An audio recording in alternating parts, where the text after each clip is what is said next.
presents The Mysterious Traveler.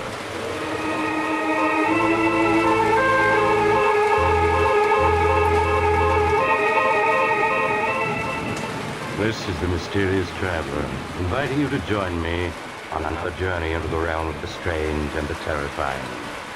I hope you will enjoy the trip, that it will thrill you a little and chill you a little. So settle back, get a good grip on your nerves, and be comfortable, if you can.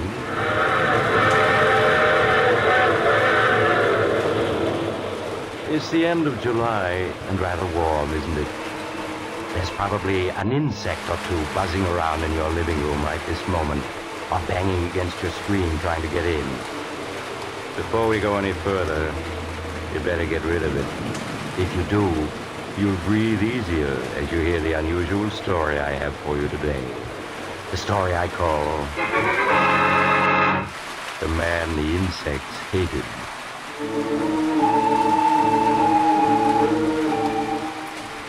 My story begins in a homemade laboratory in a crumbling mansion on the edge of a bayou, deep in the heart of the Louisiana swamps.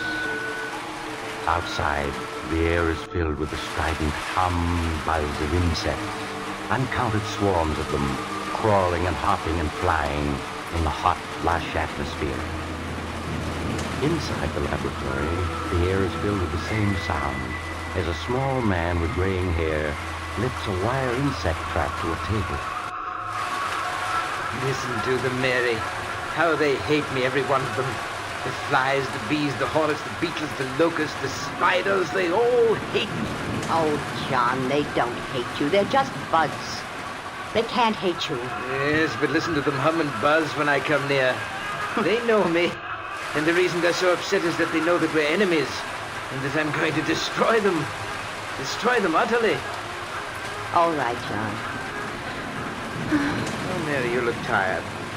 This life we've been leading the last few months, it's very dreary for you, isn't it? It's all right, John. It doesn't matter. Oh, but it does. These swamps, they must seem like the last outpost of creation to you. You always did love the city and the lights, the movement, the gaiety. I'm all right. You mustn't worry about me. It's such a struggle. If we had someone to help us, it would be easier. But no one will come out here and work for us. Yes, I know, my darling. Believe me, I do. But it's only for a little while. Soon we'll be rich. I promise it. All right, John. I'll be patient. You do believe me, Mary. You know that I'm on the verge of success now, don't you? That last formula, you saw how quickly it killed every insect in the cage? Yes, I know. It was wonderful, John. Yes, and you know yourself what it'll mean to the world. The perfect insect killer. Something much better than DDT. Why, it will be tremendous. It will make the worst jungle livable. It'll cut down disease and increase the crops. There's someone at the door. Yes. That's very odd. I wonder who it could be. I'll see. Perhaps it's Dr. Guernsey or Mr. Conway, the druggist. They promised to call. Good morning. Is Professor Hanson in? Why, yes, he is. Come in quickly. There's so many flies. Yeah. Seems like the air is full of bugs outside. Never saw so many in my life. What is it, Mary?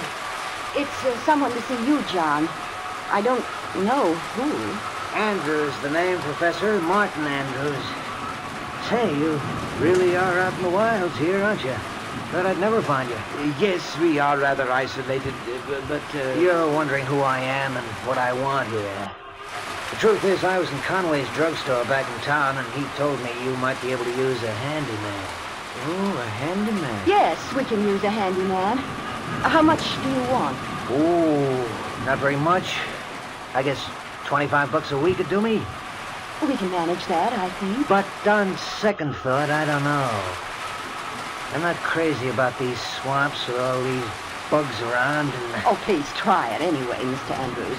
My husband is engaged on some very important research, and he needs help badly. Oh.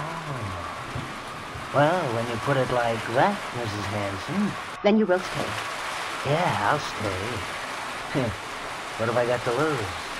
Maybe I'll like it better than I thought at first. Excellent, Mr. Andrews, excellent. Oh, just call me Martin, Professor. Yes, Martin, yes. Now, there are a lot of details that you can help me with. Now, take this watch. And lunch will be ready in a minute. Oh, yes, my dear, yes. Take this watch, Martin, and you see this wire trap full of insects? Yeah. There must be thousands of bugs in there. There are. You see, I'm working to discover the perfect insect exterminator. Oh, yeah, I see. Yes, and in this spray gun, I have my latest solution, Formula 312. And I'm going to spray it just once at this trap full of insects, and you are to time how long it takes them all to die. You're gonna kill all those bugs with just one squirt from that sprayer? I hope so. And they know it, too. Listen to them hum. How they hate me. They know I'm going to kill them, and they wish they could get free to kill me. Huh? Oh, yes, they know me. Insects hate me. All insects, just as I hate them. They'd kill me if they could, but instead I'm going to kill them. Can you put your eye on the watch? What? Oh, yeah, sure. Then start timing. Now, watch and listen. Say, that stuff really mows them down, Professor. Yes, they're dying now. A few of them are still trying to crawl around, but there they go. Now, how long did it take? 29 seconds. It's good, but not quite good enough. But I'm sure I'm on the right track. Lunch is ready, John. Oh, yes, my dear, yes, we're coming. Well, Martin, do you think you're going to like working here, helping me develop my new insect killer? Yes, sir, Professor. I've got an idea it's gonna be a lot more interesting here than I ever imagined.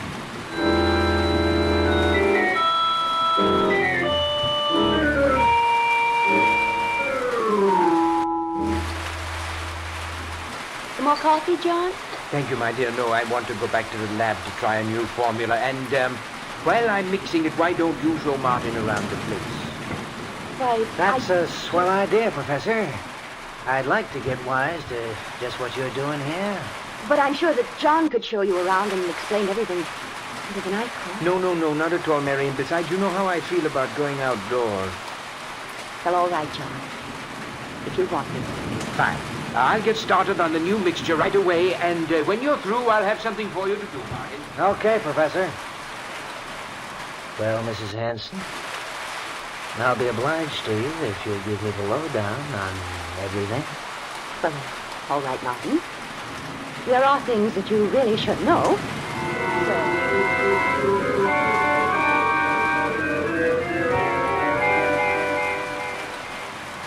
So, that's how it is, huh? Mm-hmm. The professor is hipped on the subject of bugs and wants to rid the world of them. And he thinks they all know it and hate him. Oh, that's a hot one. The bees and the mosquitoes and the flies, they all got it in for him, huh? You mustn't laugh. I know it's a strange quirk of his mind, but it's a harmless one. And you must pretend not to notice anything odd about it. Okay, Mrs. Hanson, if you say so. You see, when he was a small boy, my husband was almost stung to death by a swarm of bees. That brought on his peculiar hatred of all insects, and his belief that they hate him. Sure, I can see how that'd be. And that's the reason why all his life he's been experimenting to find the perfect insect exterminator. It's screwy, but if he does find this perfect bug killer, it'll pay off big. Oh, he will find it. I'm sure of it. That's why I'm willing... I'm sure he will. You were going to say that's why you're willing to stay here in this swamp, because you think he'll find this bug killer and make a lot of money from it. Well, that's the truth, ain't it, Mrs. Hanson? You're being impertinent. The first time I looked at you, I could see you weren't meant for a life like this. You were meant for pretty clothes, soft music, dancing, fun. Not for rotting away in a swamp that's only fit for bugs. You mustn't talk like that. I've got to go back to the house. No, not yet. Listen, the minute I stepped inside that house, I knew you were eating your heart out all for fun and people and pretty things. Tell me what you're talking about. Let go of my wrist. Not yet. Listen, I'm no handyman. I know how to make money when I want to. It's just good luck that brought me here, my good luck. There's meant to be something between us. I knew that the second you opened the door this morning. Crazy. Let me go. Sure, I'll let you go. There. Well, why don't you run away from me now that you can? You mustn't say things like that. You mustn't. But I already have, and I will again. You weren't meant to be married to a dotty old dodo like the professor. You were meant to live. And I'm gonna hang around here until I prove it to you.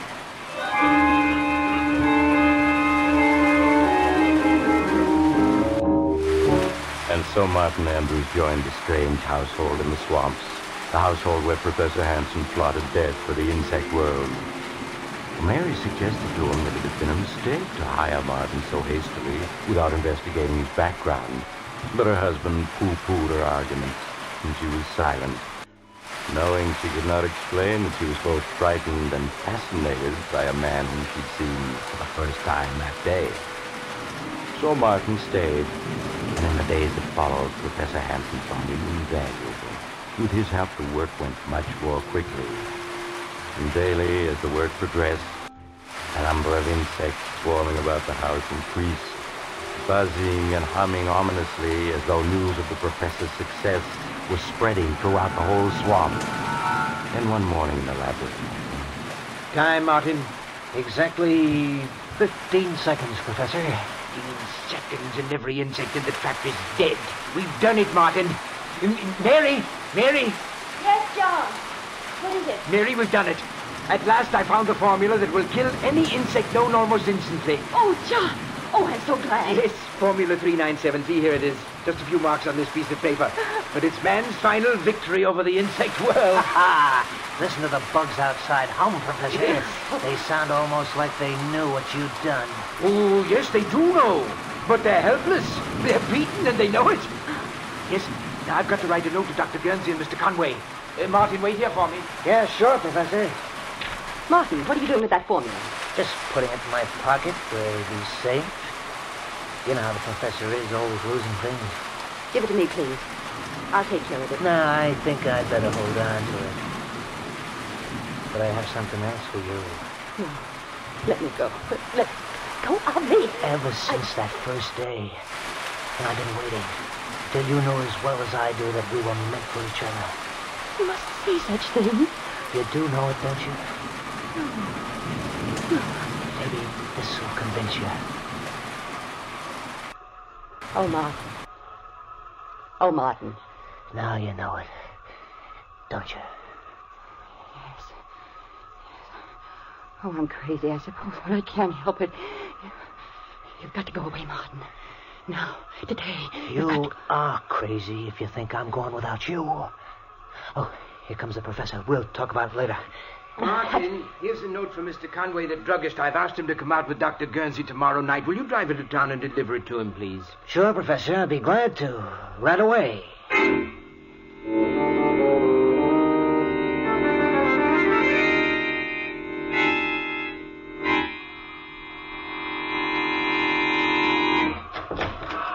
Come in, Martin, quickly.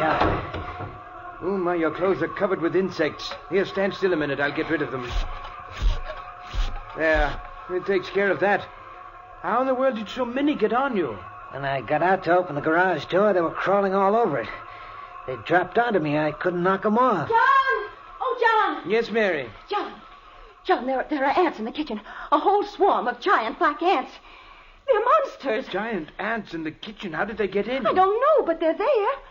And more coming all the time. Well, never mind. We'll take care of them. Come on, Martin. Bring the spray gun. Right. They mustn't get into the house. I won't let them. They want to get at me, but they're not going to. There they are, John. All over the floor. Yes, giant ants. The floor's black with them. And look at them come this way toward me. They know who I am. Quick, Martin. Use the spray. Yes, Professor. This'll fix them. Look at them turn up their toes. Yes. That finishes them.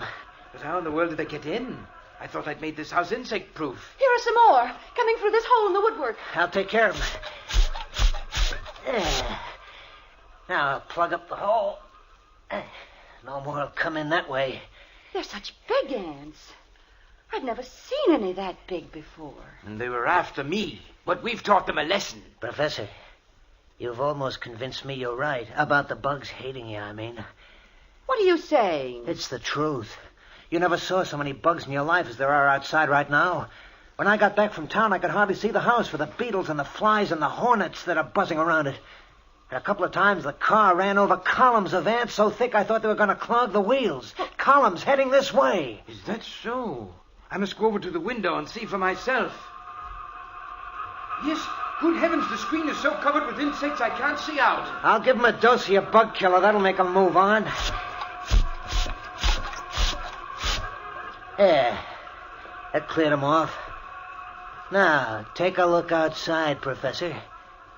Did you ever see anything like that in your life? Oh! Good Lord, the sky is black with insects. Look at that swarm over the trees. Flying beetles, wasps, bees, locusts. I can't identify them all. Yeah, and just listen to them. Listen to that song of hate. Don't say that. It's just a natural phenomenon. These swamps breed insects by the millions. Yeah, I know. And every one of those millions is headed right for this spot. But that's ridiculous. No, it's not. All the way to town, I didn't see a single bug. Because they're all gathered right around here, right around this house. You mustn't say that. He's right. They know what's happening here, and they want to stop me. No, John, no. If you want my advice, the thing to do is make up all the Formula 397 we can. If those bugs ever get into this house, we're gonna need it.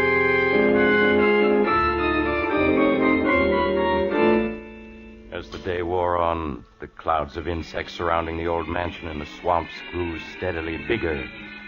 At times, the house was almost hidden by the black swarms of tiny creatures flying and crawling over it, as if they really were trying to force their way inside. But only a few did get into the house through unnoticed cracks, but as night came on. John. Yes? John, the lights won't go on. They won't? No, look. Our fuse must have blown out. I'll go take a look, Professor. I have the flashlight. Thank you, Martin. I'll only be a minute. Listen to them, Mary. Listen to them swarming about the house, beating against the screens, trying to get in at me. Oh, John, they're just insects. They don't hate you. They don't? Eh? Well, then where have they come from? Why are they surrounding this house? Answer me that. Oh, I don't know. Martin agrees with me. He said so this afternoon. You mustn't pay any attention to Martin. Listen to them. If they could get in, we'd be dead in 15 minutes. There's death we hear humming and buzzing out there, Mary. Professor! Professor! Yes, what is it? Did you find the trouble? Yes, it's in the switch box, all right. All the fuses are blown out. All of them? But how? The switch box is full of little beetles. I don't know where they came from, but they caused a short circuit that blew out all the fuses. They did it on purpose. Oh, John! Well, anyway, we'll be using candles tonight. And there's another thing. What, Martin? The cellar is full of little white ants. I couldn't find out where they're coming from. White ants? Not ants, Martin. Those are termites. Well, termites, then. They're all over everything. Termites? They can eat their way through wood. They can eat holes that the other insects can enter through. Yeah. That's right, isn't it? Martin, come on. Get 2 insect sprays. We've got to get down there and destroy them before they destroy us.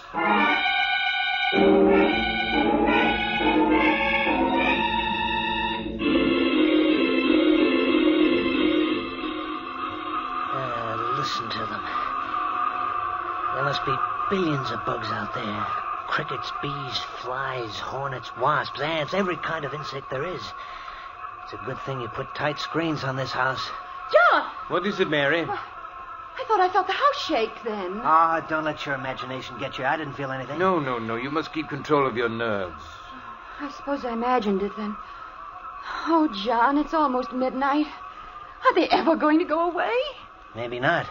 If the professor's right and they're after him, they'll just hang around until we starve to death. Or until they get in and finish us off. Oh, Martin, stop it. Martin is right. We've used up all the Formula 397, and if they ever do get into the house, we're doomed. I was just thinking that myself. We have got to get help. Go out of the house? Yes. Oh, no, John. Not all of us. But maybe if I were to take the car and make a dash for town, they might follow me. John, that's madness. In the sedan with all the windows shut, they couldn't get at me, and in town I could get help. Yeah, you could. I could make up more Formula 397 at Conway's drugstore, and he and Dr. Guernsey can come back with me. And if we used a big pumper spray, we could destroy every insect that's outside. No! You mustn't try it. It sounds like a good idea to me. I'd go, only I couldn't mix the formula. No, John, you mustn't go out. Yes, I'm going to do it. If those ants ever get at the car, they'd cut the tires to shreds, and then we would be at their mercy. I've got to go for help while I can. Then let's all go. We can all get in the car. It'd be safer to stay here. This house will hold them off for a good while yet. I think the professor's scheme is the best. All right, Martin. Now, I'll get ready. And then you come downstairs and help me with the garage doors. And you're going to have to open and shut them awfully fast when I take the car out.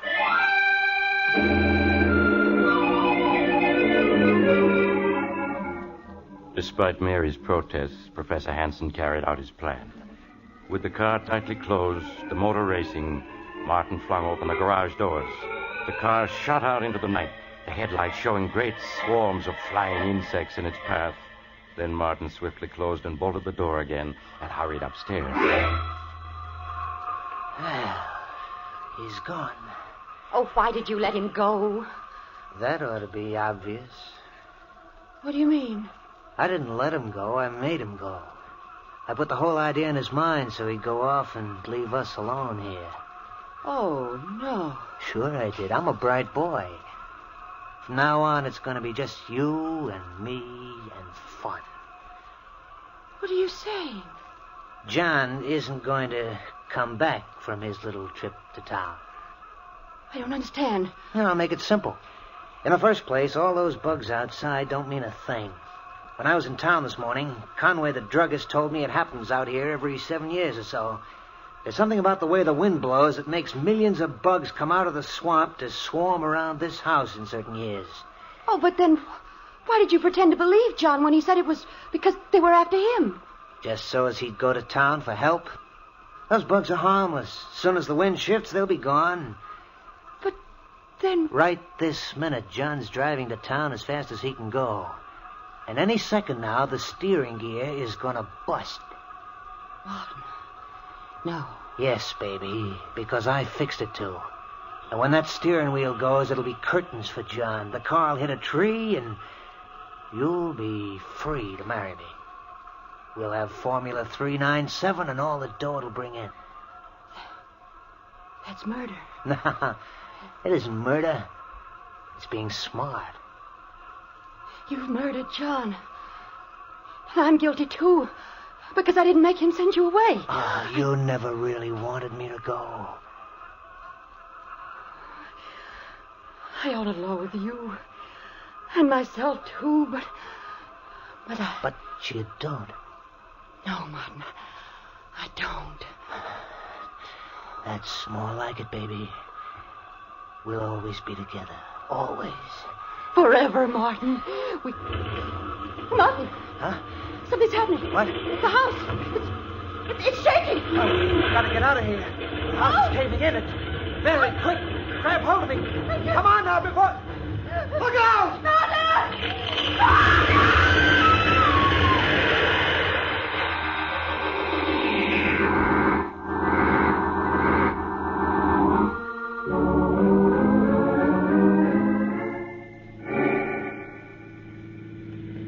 Mr. Conway, can't you drive faster? We must get back to the house. I'm driving as fast as I can, Professor. Professor, you must control yourself. That was a serious accident you were in. It's a miracle you weren't killed. Sure was.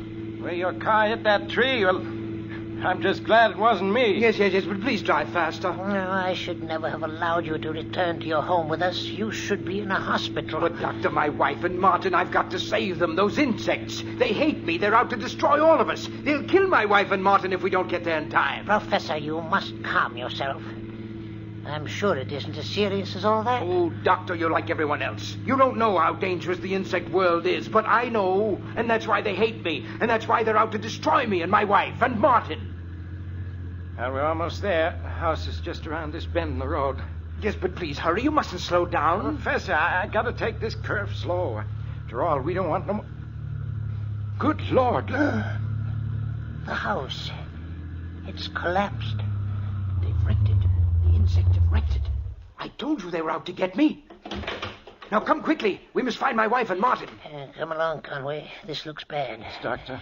Mary, where are you? Mary, answer me. Conway, you'd better start looking through the wreckage. Okay, Doctor. Mary! Mary, where are you? Oh, Lord, I've never seen so many bugs in all my life. If we'd only had more of my Formula 397, we could kill all of them. All of them. But they won't get the better of me. They won't. Oh, Professor, what are you doing? There isn't any spray in that gun. It's empty. I'll show them. I'll show them. Doctor. I found them. They're under the wreckage of the house. Oh, you'd better take me to them, Conway. Perhaps we can... It's too late, Doc. They're both dead. Dead? They're dead? Yes, Professor. They were killed by falling timbers when the house collapsed. No. It wasn't the falling timbers that killed them. It was the insect world that killed them. They tried to destroy me, and instead they murdered Mary. And now they're trying to break me down. But I won't let them. I won't let them. I've got my formula. Formula 397. This spray will destroy them all. Yes. They're dying left and right. They're dying. You see? Doc, what's wrong with them? That spray gun's empty. Yes, Conway, I know. I'm afraid he's completely mad. The insect world has destroyed his mind.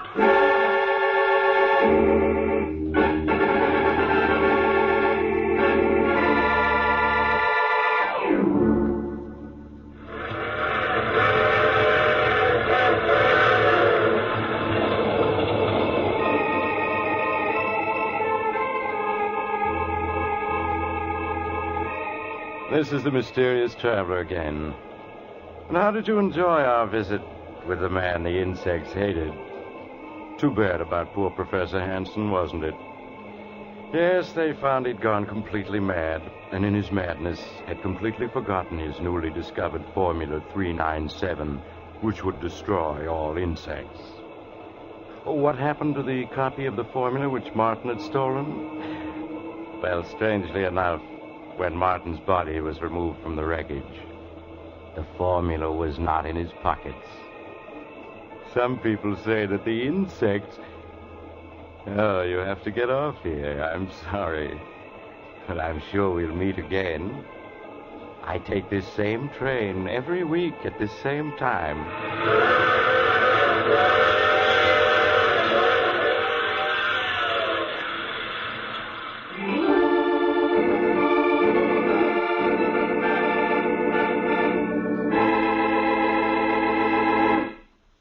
You have just heard The Mysterious Traveler, a series of dramas of the strange and terrifying. In today's story, the cast included Maurice Tarplin, Eric Dressler, Helen Shields, and Robert Dryden. Original music was played by Gene Perazzo. The Mysterious Traveler is written, produced, and directed by Bob Arthur and David Kogan.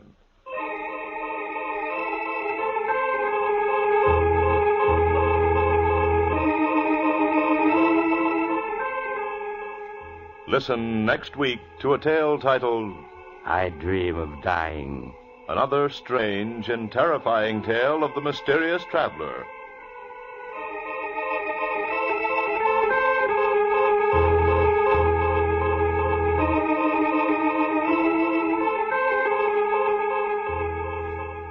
The Mysterious Traveler has come to you from our New York studios. Carl Caruso speaking. This is the Mutual Broadcasting System.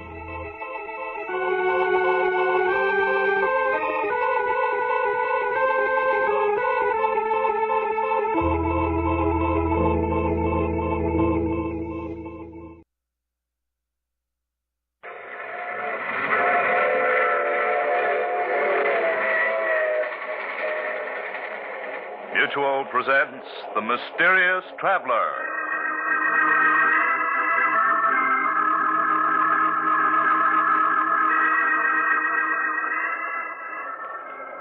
This is the Mysterious Traveler, inviting you to join me on another journey into the realm of the strange and the terrifying.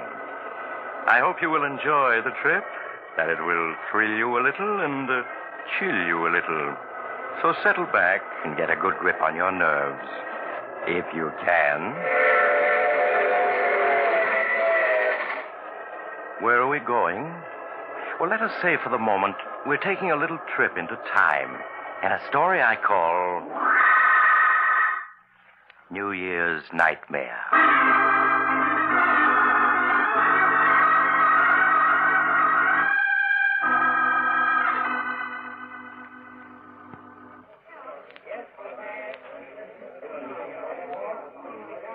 As the old year entered its last minute, the crowds at the Club Tropicana were waiting expectantly for the clock to strike midnight. At a ringside table, a lovely young woman angrily whispers to the man with her. Chris, if you take another drink, I'll leave. Oh, Judy, this is New Year's Eve. It'll be 1947 in another minute. Gotta celebrate, don't I? Just one more. Just one more, just one more. That's what you always say. I wouldn't mind if it were just tonight, but you're always getting drunk. Waiter, another bottle of champagne. Nothing I say means anything to you, does it? You think because I've forgiven you a dozen times in the past, I'll do it again. But you're wrong, Chris.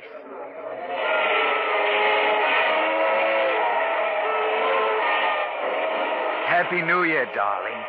1947 is going to be our year. No, Chris, it isn't.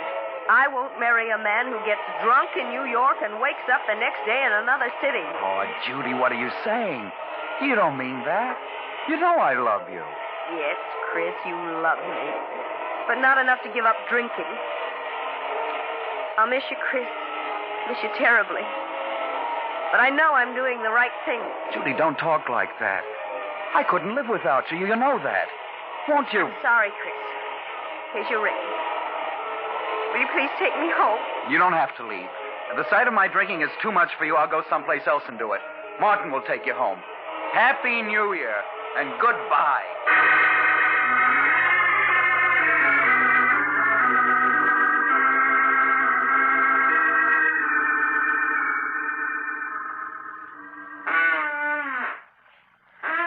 Do you mind finishing that drink, mister? It's 5 o'clock in the morning and I'm dead on my feet.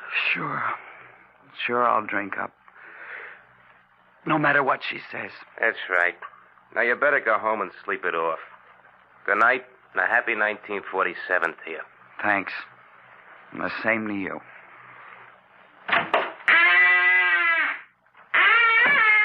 Cold. Gotta find another bar. New Year's. Gotta celebrate. Another bar across the street. Oh, gotta celebrate. Hey, mister, look out for that car. You're gonna get run down if you don't. Look out!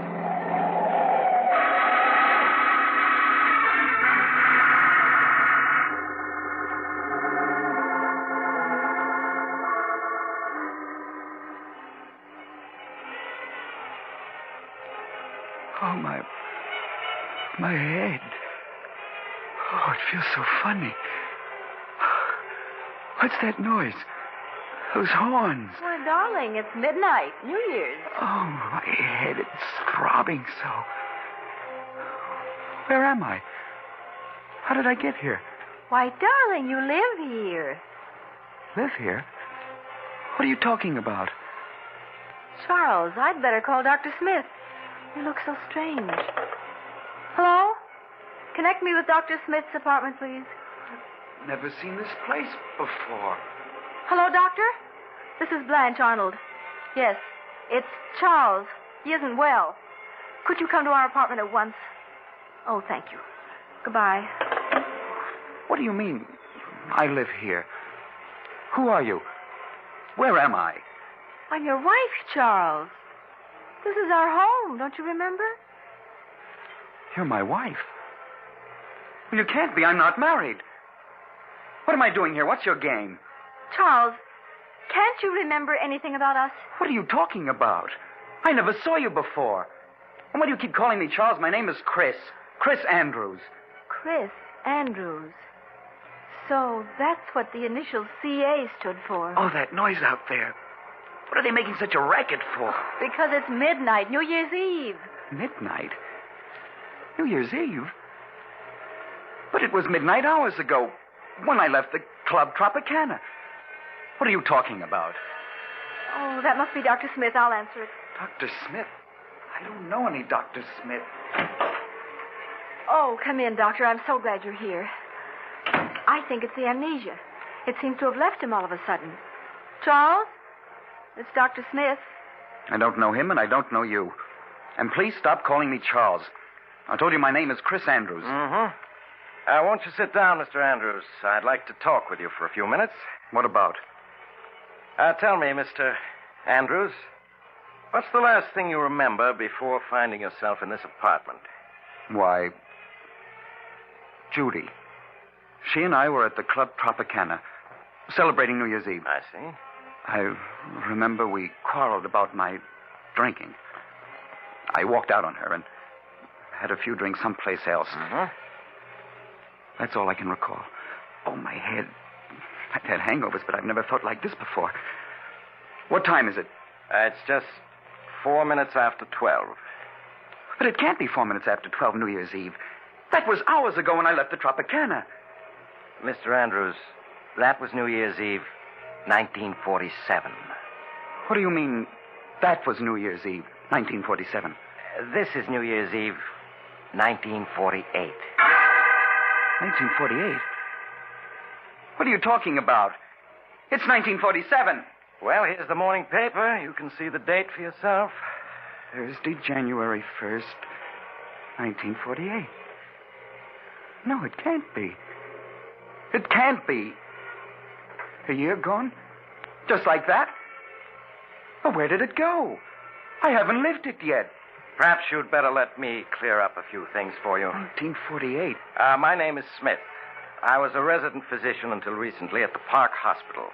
While I was on duty, last New Year's Day, 1947, you were brought into the hospital seriously injured, having been run over by a car. When you recovered consciousness 5 days later, you didn't know who you were. You were a victim of amnesia.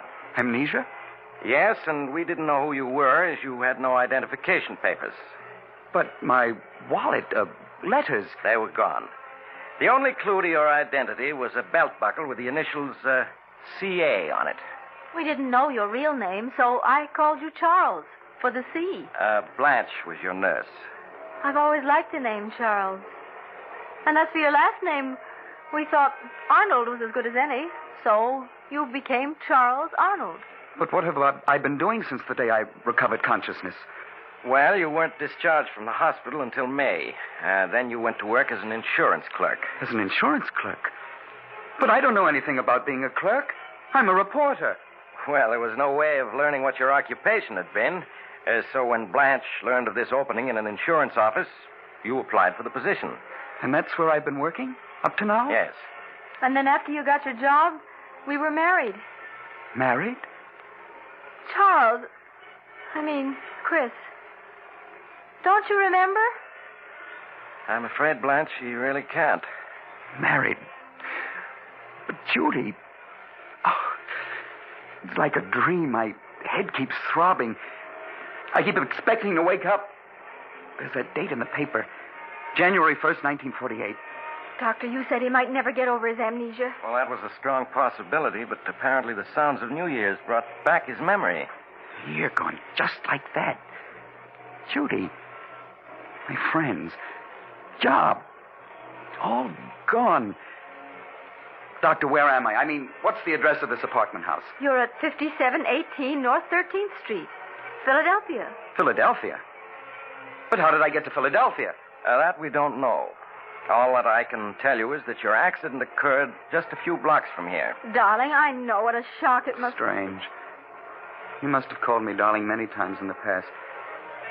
And yet this is the first time I've ever heard you call me that. Yes, I know. What did you say your name was?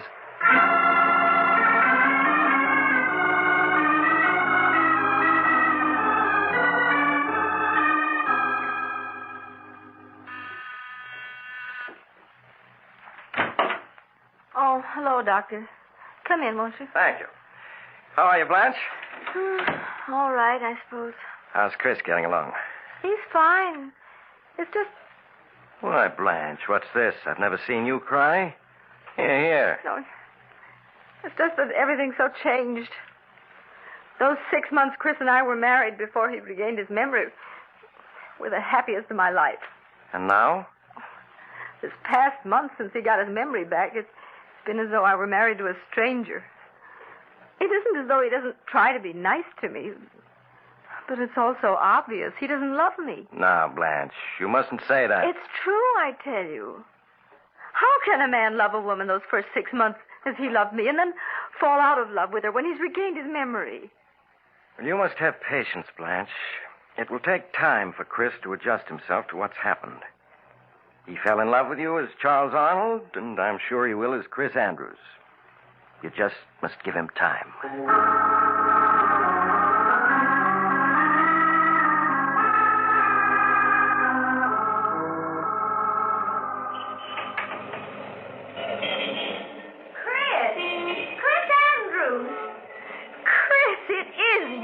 Judy. Oh, Judy. Oh, just let me look at you. Oh, this can't be true. You're being here. Well, it is. It's been a long time. Yes. Year and a month since New Year's Eve, 1947. Chris, what are you doing here in Philadelphia? I live here. Well, so do I. I got a job with Ryan and Company as a copywriter here a few months ago. Look, Judy, we can't talk here on the sidewalk. That's right. Well, look, I live only a few blocks from here. We can go to my apartment. Oh, that's fine. There's so much I want to ask, and there's so much to tell.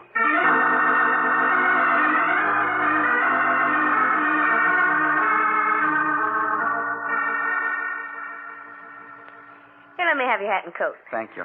Would you like something to drink? No, I don't drink anymore. Oh? Chris, you have changed. You look so much older. Well, you don't. You're as lovely as that night I saw you last. Thank you, Chris. Judy, you'll have to let me explain what happened after I left you that night at the Tropicana. If you find it difficult to believe, I won't blame you. It still seems like a nightmare to me. That night, after I left you...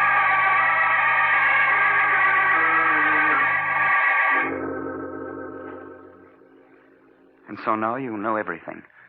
From the moment I last saw you to this one. Oh, no wonder you look different after having gone through an experience like that. Well, you're all right now. You know who you are. You're happily married. You have a job. I'm not happily married, Judy. Chris, you mustn't talk like that. Surely you must have loved your wife if you married her, and she hasn't changed. Judy, there's never been anyone for me but you. You know that. And you still feel that way about me. No, I don't. When we met tonight, that old look was still in your eyes. You do care. You know you do. Please, Chris, no matter how I feel about you, it's over now. You're married, and that's all there is to it. I wish you'd go, and I don't want to see you again.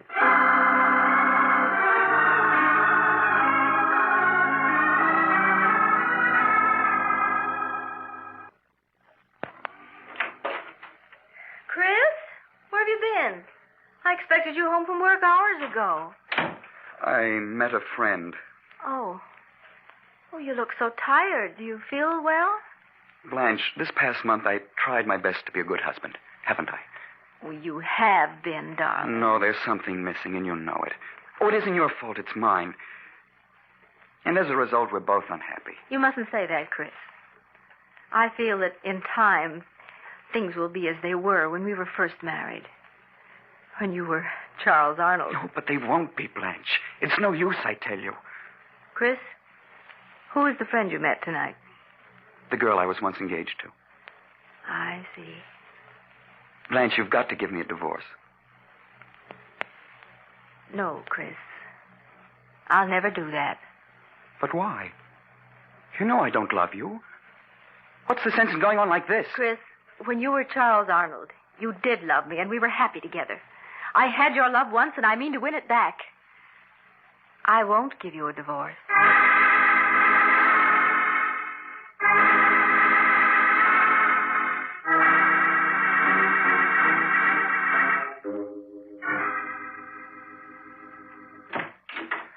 Hello, Judy. Chris, I asked you not to call on me again. Judy, I've got to talk to you. May I come in? Well, all right. But just for a few minutes. Thank you.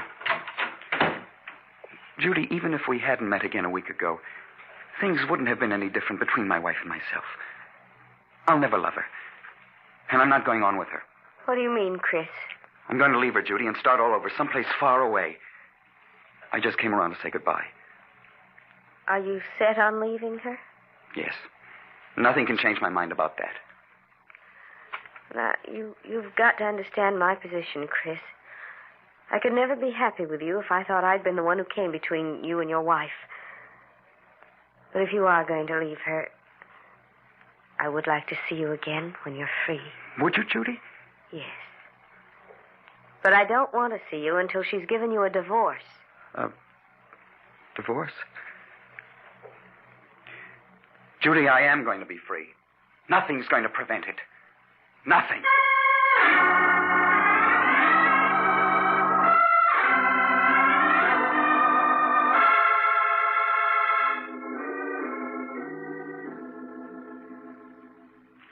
Blanche, how would you like to go out tonight? Go out? Yeah, we might take in a show or go dancing.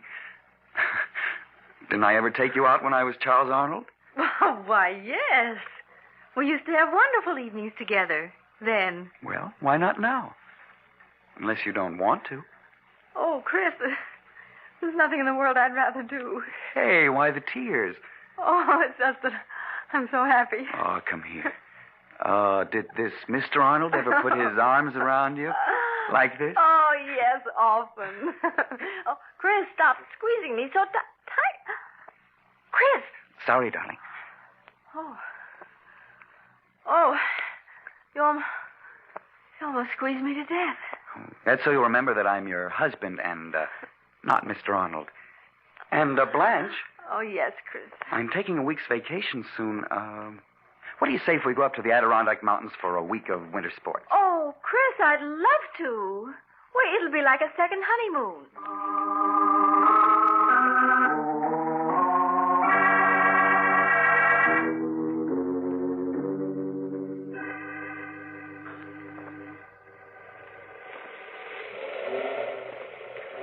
Blanche, you all right? There's only a few more feet to the top. I'm coming, darling. Where are you? Oh, there you are. Oh, Chris. Oh, the view is wonderful from here, isn't it? You're right. Being up here is like being alone in the world. Yes, just the two of us. Oh, this past week's been a wonderful one, Chris. I've never been so happy. Nor have I. Oh, be careful, Chris. Don't go so near the edge. That canyon's 4,000 feet deep. Oh, this ledge is perfectly safe. Come over here and take a look at the valley below. All right. Ooh, please keep your arms around me, Chris. Looking down like this frightens me. There. You're safe in my arms. Chris, why are you looking at me that way? What way, dear? I don't know. Is your head throbbing again? No, dear. I don't suppose you've changed your mind about giving me a divorce, have you? Giving you a divorce? But I thought we were so happy together. Yes, that's the impression I meant people to get. Chris, you can't be serious. Why, everything's been wonderful these past few weeks. Oh, I see it won't be any use trying to talk you into it. What do you mean? I'm sorry, Blanche. I don't want to do this, but you've given me no alternative. It's really your own fault, that you must die. Let go of me, Chris. No use struggling, darling. No one can see or hear you, and you can't possibly escape. You can't throw me off that ledge, then I'll hang you. I don't think so, dear. We've been so happy these past few weeks. I'm sure the police will see it as an unfortunate accident. Stop pushing me toward the edge. Chris, don't. I'll give you a divorce. I'll give you anything. I'm afraid it's too late for that.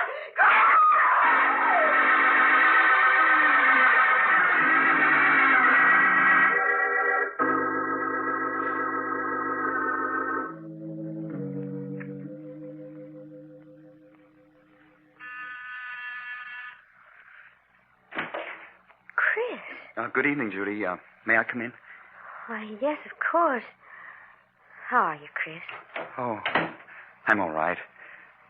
I want to thank you for the note you sent me when Blanche died.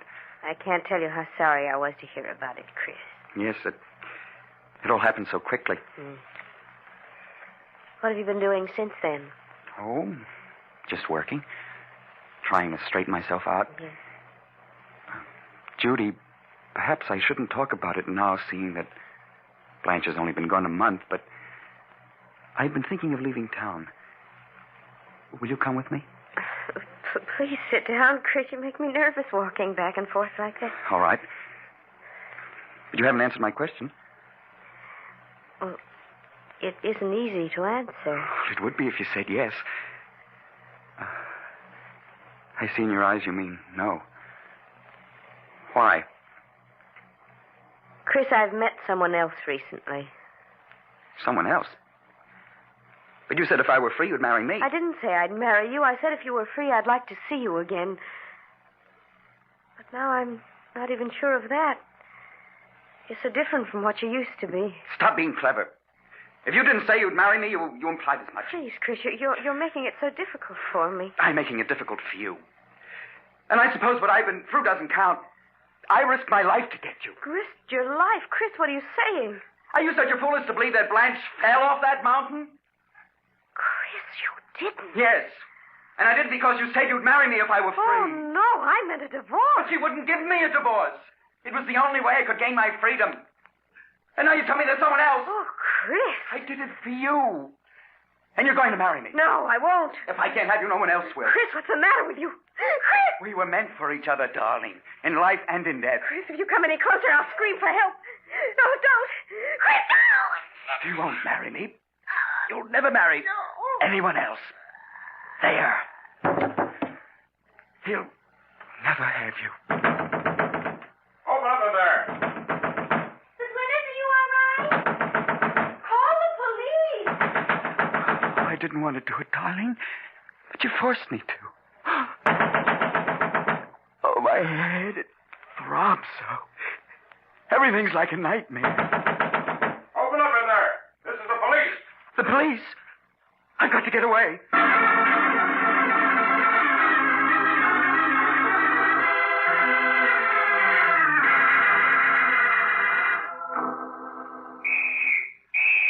Oh, they're closing in on me.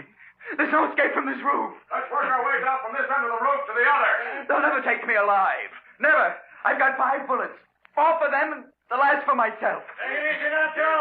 You may be hiding behind one of those chimneys. Oh, my head. It keeps throbbing so. If I could only think. Oh, this can't be real. It's like a horrible dream. They're coming for me. Wait. There's someone behind that chimney over there. Get under cover. They'll never take me alive, never. I'll show them. Keep down, Mike. Why don't you come and get me? Afraid to shoot it out with me, huh? I'll show you. Come on, Mike. His gun is empty. Oh, empty. You'll never take me alive. Never! He's climbing up on the ledge. It's 15 stories down. I'm coming, Judy. I'm coming. He's going to jump. I'm falling. Falling!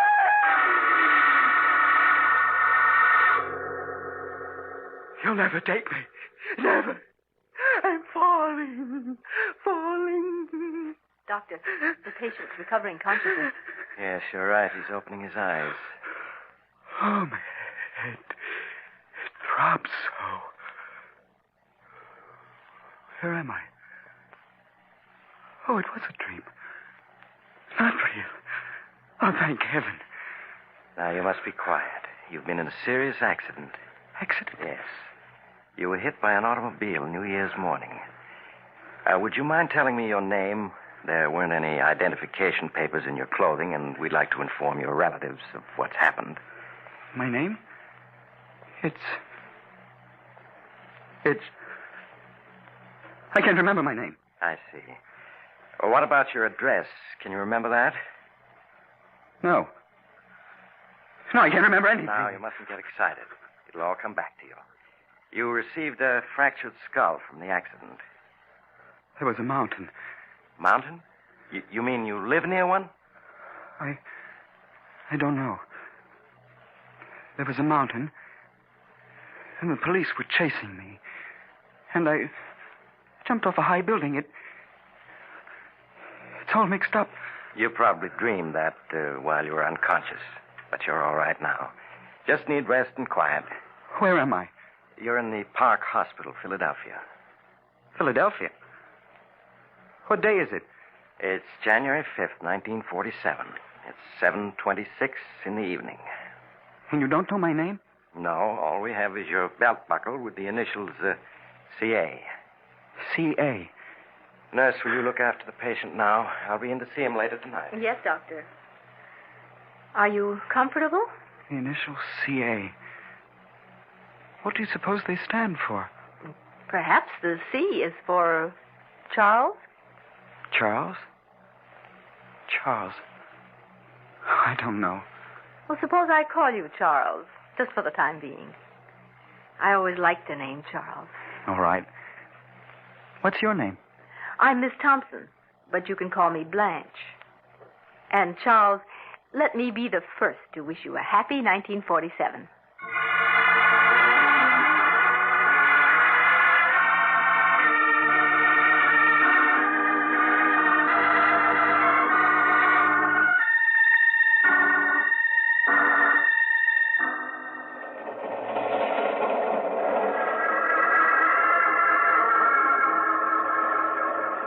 This is the mysterious traveler again. Have you enjoyed our little trip? Oh, by the way, I want to wish you all a very happy New Year. And I do hope you'll be careful about making new acquaintances. And perhaps you'd better keep an eye on the old ones, too. For after all, who can foretell the future? Not even Chris Andrews, or should I say Charles Arnold, knows what's in store for him. But we do, don't we? And speaking of the future, Oh, you're getting off here. I'm sorry. But I'm sure we'll meet again. I take this same train every week at this same time.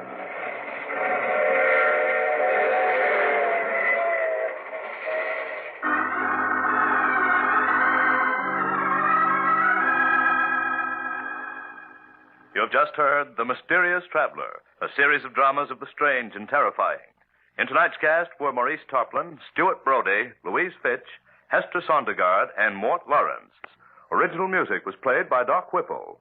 The Mysterious Traveler is written and directed by Bob Arthur and David Cogan. Listen next week over most of these stations to a tale titled No Grave Can Hold Me. Another Tale of the Mysterious Traveler.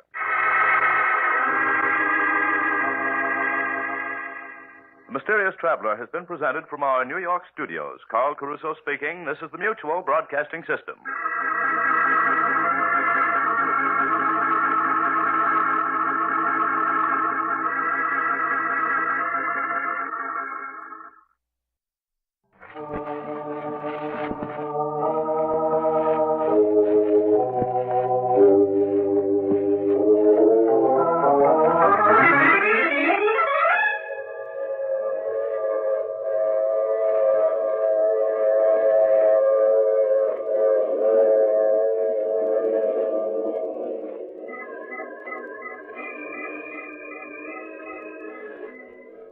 The Mutual Broadcasting System presents The Mysterious Traveler.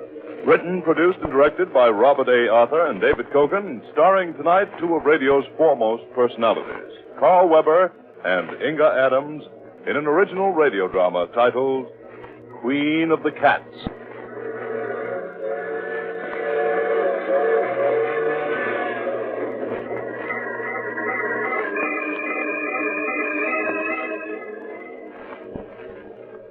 This is the Mysterious Traveler, inviting you to join me on another journey into the realm of the strange and the terrifying.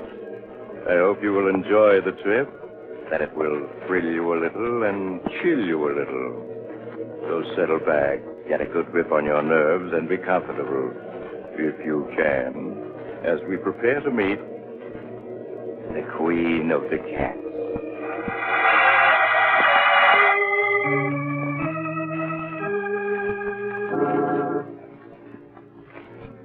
Our story begins late one night in a large New England town. Jane Elliott, an attractive girl in her early 20s, hurries down a quiet and darkened residential street. Finally, she stops before a large colonial house with a nameplate on the door, Dr. George Richards. She hesitates a moment, then rushes up the few steps to the door.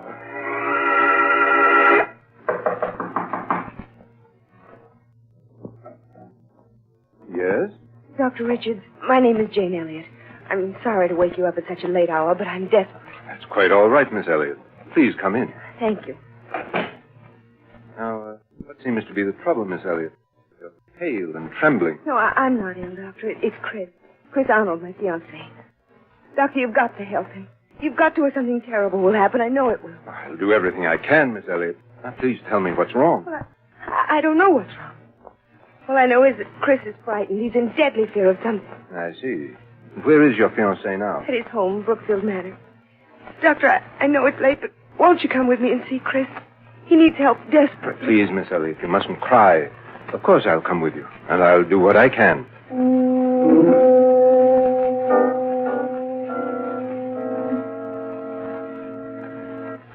If you'll follow me, Doctor, Chris's room is this way. All right. Oh, tell me, Miss Elliott, aren't there any servants in this huge house? No, Doctor. Chris dismissed them all 2 months ago, except for a cook who's here during the day. He lives alone. Here we are, Doctor. Who is it? Chris, it's Jane. Just a minute. Jane, I've asked you before not to... Who's he? Darling, this is Dr. Richards. Doctor, this is my fiancé, Chris Arnold. How do you do, Mr. Arnold? Why the devil did you bring him? I don't need a doctor. Please, darling, I couldn't stand to see you. Forgive me, Mr. Arnold, but it's obvious to the most untrained eye you do need a doctor. Chris, please tell the doctor what you're afraid of. I'm not afraid of anything. I'm afraid that's not true. Your eyes are twitching, and you keep glancing around the room nervously. Mind your own business. People who are ill are my business. I want to help you, but I can't unless you tell me what you're afraid of. Darling, please tell him. Please, you can't go on this way. Yes. You're right. I can't go on this way. Believe me, Mr. Arnold, you'll feel much better once you've talked your fears out. Now, suppose you start from the beginning and tell me everything. All right, Doctor. I suppose it all began 2 years ago at a party Jane and I were invited.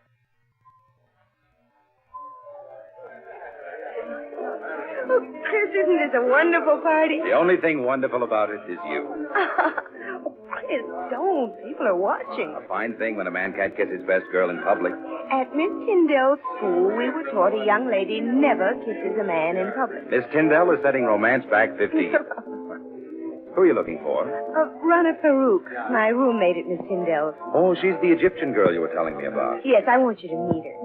Only, better not fall in love with her, as every other man does. Sounds as though she's a second Cleopatra. Oh, there she is, Chris. Come on. So that's Rana. No wonder men can't resist her. Chris, your mouth is open. Rana! Hello, Jane. I've missed you. Rana, this is Chris Arnold. Chris, Rana Farouk. Hello, Chris. I would have recognized you any place from the picture Jane had of you on her dresser at Miss Tyndall's. Hello, Rana. Oh, look, there's Miss Tyndall waving at me. Excuse me, won't you? Of course, Jane. I'll be back in a minute. You know, Chris, at Miss Tyndall's, the first thing I would see in the morning when I got up, and the last thing before I went to bed, was your picture. And I always knew that someday we should meet. And now we have. Why are you staring at me like that? Aren't you going to say anything? I prefer just to look.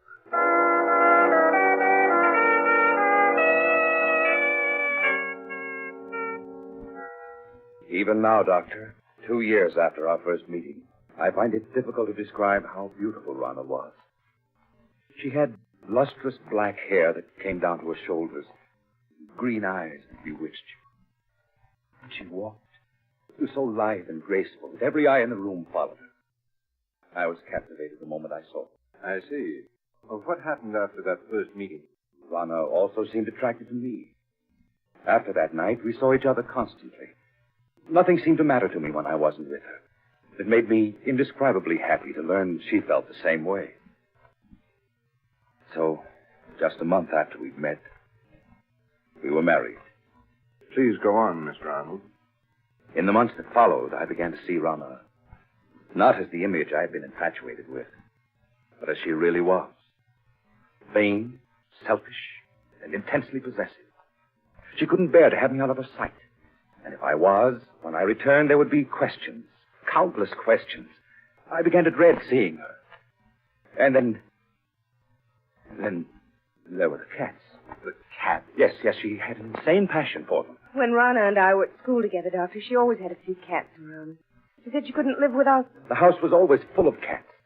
She'd sit for hours stroking them, whispering to them, until I thought I'd go mad. Life became a nightmare for me. Nightmare full of cats. And Rana asking questions, endless questions, as to where I'd been and whom I'd seen. Finally, one day I realized I couldn't go on living with her any longer, that our marriage had been a mistake. I decided to tell her so that very evening.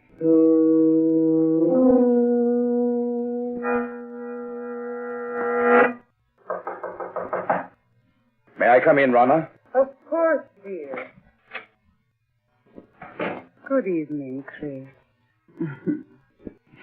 Darling, why didn't you tell me that you'd had lunch with Mary Walker when I called you at the office this afternoon? How did you know I had lunch with her? A friend told me. Friend? Who was it? Oh, what is it, Beauty? What are you trying to say? Rana, put that cat down and answer me. Who was the friend that told you I had lunch with Mary Walker? You've never met her, darling. Who is it that you always seem to know what I've been doing, who I've been seeing? It's as though you have people spying on me. Chris, what a thing to say.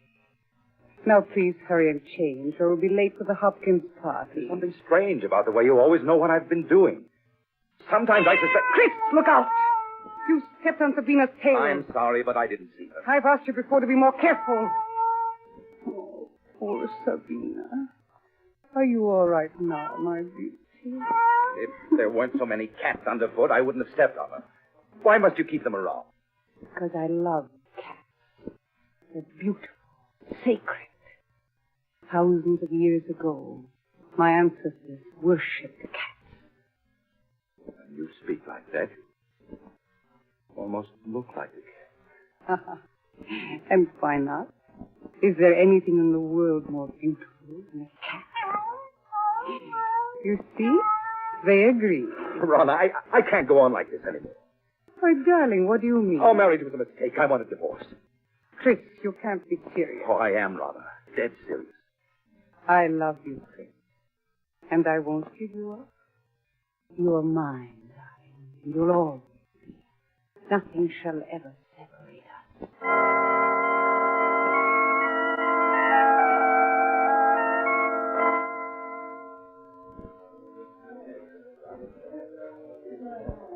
Would you care for a cocktail, sir? No, thank you.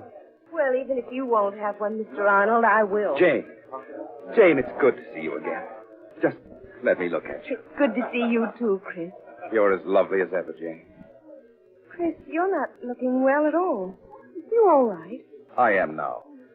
Jane, can't we go someplace and talk? What about the terrace? All right, Chris. Here, this door opens onto it. How is Rana? Oh, she's fine. Jane, I've made such a mess out of it.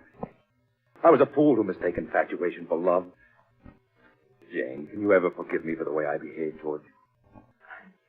There's nothing to forgive. I must be going now. Well, Jane, this is a surprise. Rana. Really, Jane, the way you've avoided calling on us, I have suspect you're still in love with Chris. Rana, you have no right... Please, Chris. I'm afraid I'll have to be leaving. It's getting quite late. Good night. Good night, Jane. I hope I didn't interrupt anything by coming out here so unexpectedly, Chris. Yes, Rana, you did. I was about to tell Jane that I love her and that I always will. I suppose that's why you asked me for a divorce. You've been secretly seeing her. Secretly seeing her? Is it possible for me to see anyone or do anything secretly without you knowing about it? No, you're right. It isn't possible. I know everything you do. So I would forget Jane if I were you. Rhonda, how could you possibly want me, knowing how I feel about Jane?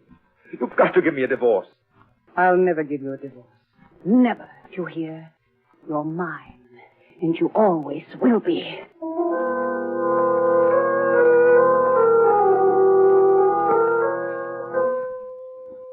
I can still see her, Doctor.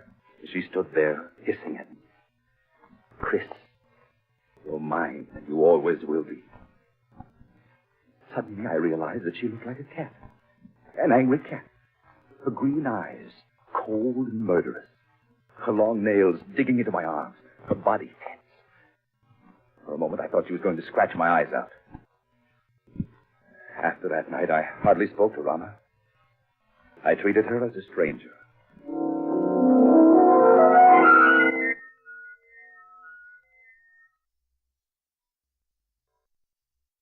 Darling, you're behaving very childishly, refusing to talk to me.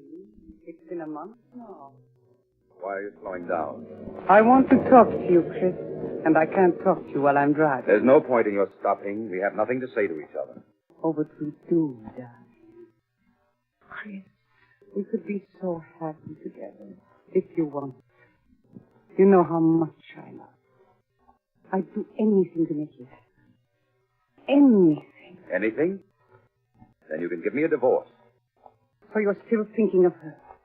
Hoping I'll give you a divorce so you can marry her? Well, I won't. You hear? I won't. I think we'd better be moving along. Chris, you haven't any right to treat me like this. I'm your wife. Only in the eyes of the law, not in my eyes. I hate you. I hate you. Good. You cat. You almost took out my eyes with those claws of yours. I'll scratch your eyes out before I let any other woman have you. This will bring you to your senses. Now, slide over. I'll drive. Very well, Chris.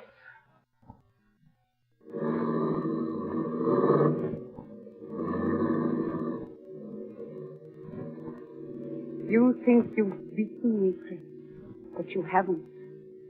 Don't think it was weakness on my part because I tried to make up with you this evening. I know better than to think that. In the end, you'll come crawling to me. It may take a year, 2 years, 5 years, but I'll wait. I'll never come crawling to you. But you will, Chris. Jane knows I'll never give you your freedom. In time, she'll marry. And when she does, all the heart will be gone out of you. And then you'll be mine. You have everything planned perfectly, Rana, don't you? But I have one escape from you you've never thought of. Really?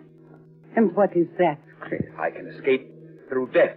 Through death? Yes, Rana. If I should fail to take that curve ahead, we'd plunge off the side of the mountain. Chris, you wouldn't. Why not, Rana? You've shown me there's nothing to live for.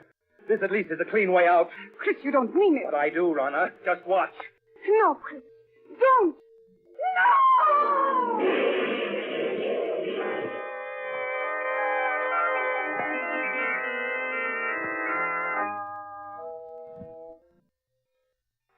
When I drove the car over the side of the mountain, I thought Rana and I were going to our death. But fate decreed otherwise. When I recovered consciousness 48 hours later, in the hospital, I learned it was only Rana who died. Yes, I recall reading about it in the papers. It was a miracle that you survived. Yes, for weeks they despaired of saving me. But at the end of 8 months, I walked out of that hospital. It was just a week after I was discharged that I ran into Jane on the street. Chris. Oh, Chris, it is you. Jane. Chris, I heard about your accident just a few days ago when I got back from California. Jane. You always seem to pop up just when I need you most. You look so much older. These past months must have been so difficult. I don't want to look back as fast, Jane, but only to the future. The future I once hoped we'd share. And still.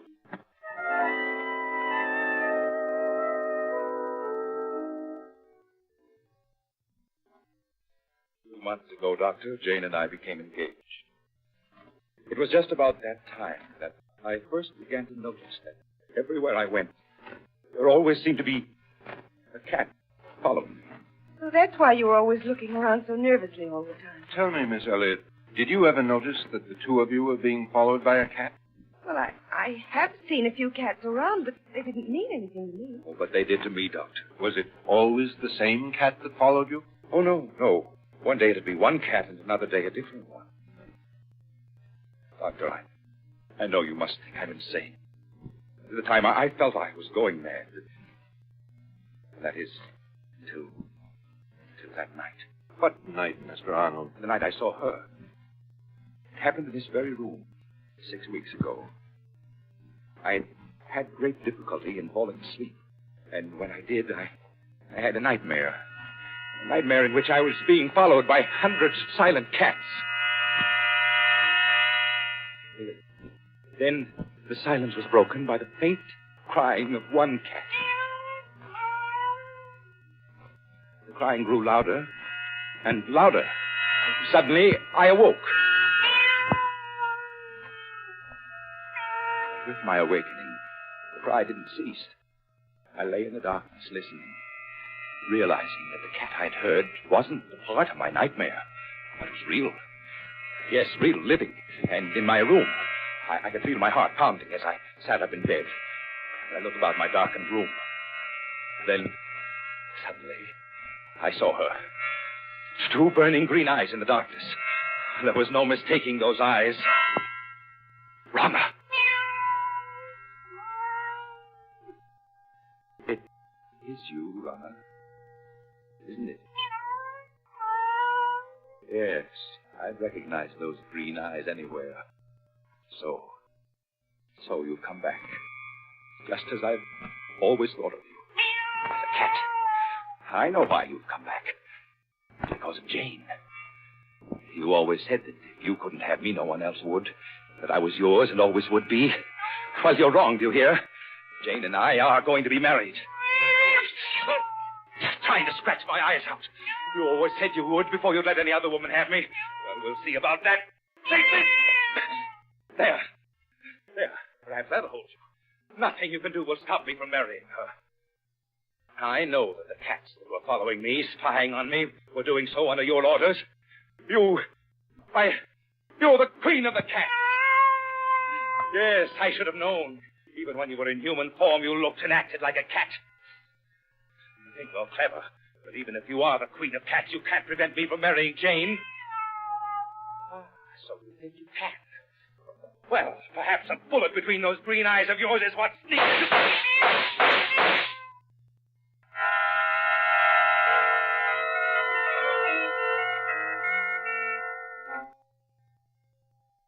I emptied the gun at her. Then turned on the light. There was no sign of her. She vanished. All that I found were 6 bullet holes in the wall. Now, Mr. Arnold, isn't it possible that you only dreamed all that actually you fired your gun in your sleep and the shots themselves awakened you? I tried to tell myself that, Doctor. But during the nights that followed, I knew it was not a dream. But night after night, she appeared in my room. I'd lie awake, waiting to hear her voice. Then she would appear, stare at me with burning green eyes, waiting. I knew she'd never leave me alone as long as I intended to marry Jane. Finally, I couldn't stand it any longer, and I went to see Jane. I asked her to postpone our wedding for a time. And without asking any questions, she agreed.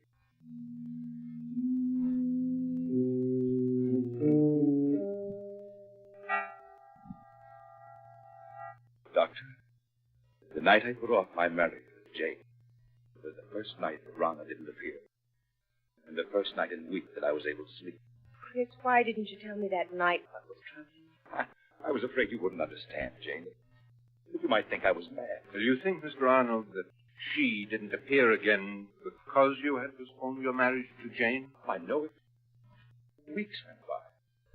Weeks in which I was able to sleep soundly without being awakened by her. I came to think that perhaps it had all been part of a horrible nightmare. And that I was over it at last. Then, a week ago, I asked Jane to set the date for our wedding. She did so. And that same day, we took out a marriage license. Doctor, Chris looked so much better that I thought he'd gotten over what was troubling him. So did I. But the night after we'd applied for a license, she appeared again, in this very room. And you've seen her every night ever since? Yes. She just keeps staring at me with those green eyes. Waiting. And Doctor, I have a feeling something horrible will happen if I attempt to marry Jane. Do you still have the marriage license? Yes. Why do you ask? Mr. Arnold, you've reached a crisis in your life. You're faced with fears that are threatening to overwhelm your sanity. If you want Jane and happiness, you must be prepared to fight. Fight? But how, Doctor? Often when we challenge our fears, we find that they exist only in our imagination. The only way for you to challenge your fears is to go through with your marriage with Jane. Now, tonight. Tonight? Yes, I know it's quite late, but a friend of mine who's a judge, I'm sure he'll marry you. All right, Doctor. Jane, will you marry me? Tonight? Oh, yes, Chris. Yes.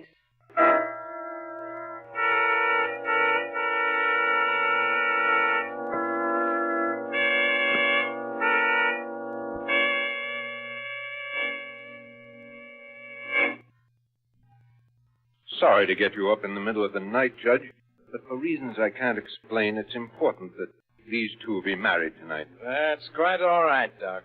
Always glad to oblige a friend. Have you got the license and the ring, young man? Oh, yes, sir. Here's the license. And here's the... What was that? It's only my cat, Lucifer. Never saw a fellow so nervous. Scat, Lucifer, scat! There, he won't bother us anymore. Chris, it's all right. He's gone. What's the matter, son? Don't you like cats? No, he doesn't. Judge, would you mind getting on with the ceremony? All right, Doc. Never saw so many nervous people. Now, young man, you take her right hand. That's it. Now, shall I give the long ceremony or the short one? Oh, the short one, please. All right. You, Christopher Arnold, take this woman to be your lawful wedded wife, to love, honor, and cherish, as long as you both shall live. I do. It's Runner. What place does that cat come from? Scat! Please, it's only a black cat. You mustn't pay any attention to it. Of course not. Now, It's Runner, I tell you. Look at her eyes. Why are you so afraid of cats? I told you she's trying to prevent me from marrying Jane. Well, I'll get rid of her for once and for all. Chris, what are you doing with that gun? Put it down. This time I won't miss. No, I missed. She's escaped. She won't get away. No, wherever she's gone. I'll find her. I'll find her and kill her. Chris, come back.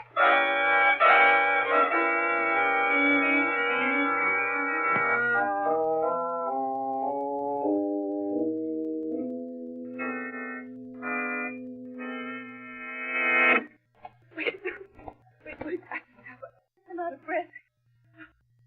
Doc, where can he be? No, Miss Elliot. You can't be far off. We'll find him. There isn't a soul in sight.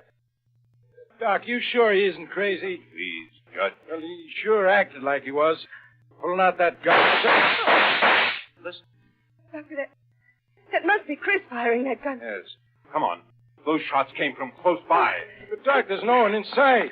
I think those shots came from that driveway just ahead. Hurry, please. Hurry. We better take it easy now, Doc. This driveway's in complete darkness. Yes, you're right. Can't see a thing. It's so dark.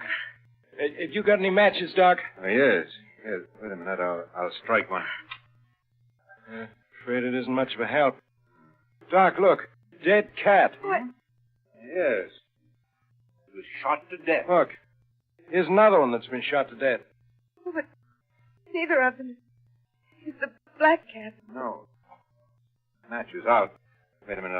I'll light another one. Come on. Doc, isn't that somebody lying over there? Chris! No, Miss Elliot.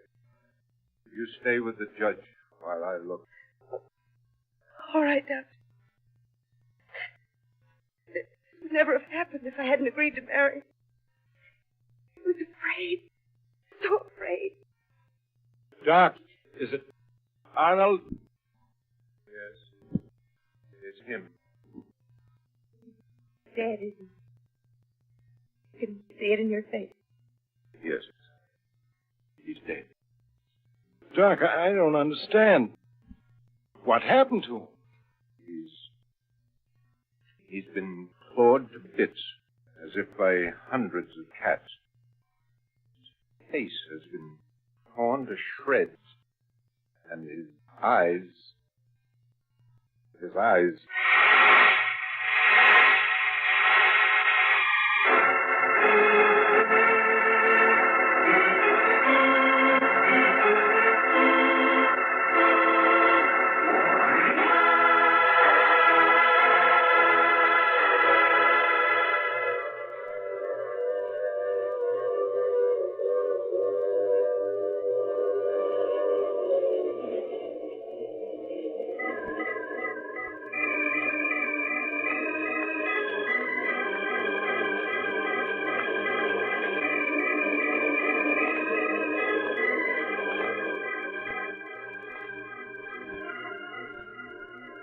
This is the mysterious traveler. Did you enjoy our trip? Too bad about Chris Arnold, wasn't it? Seems there just isn't any escape from a jealous woman, particularly when she's the queen of the cats.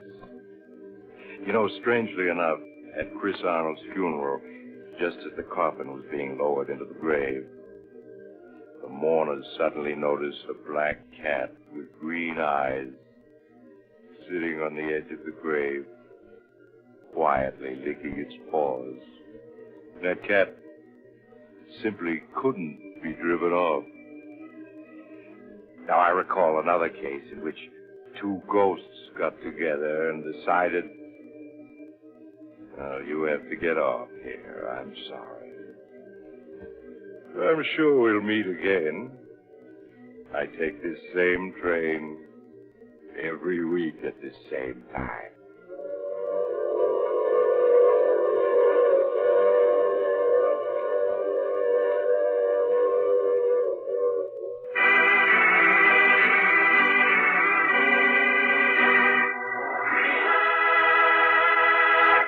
You have just heard The Mysterious Traveler, a series of dramas of the strange and terrifying. All characters in tonight's story were fictitious, and any resemblance to the names of actual persons was purely coincidental.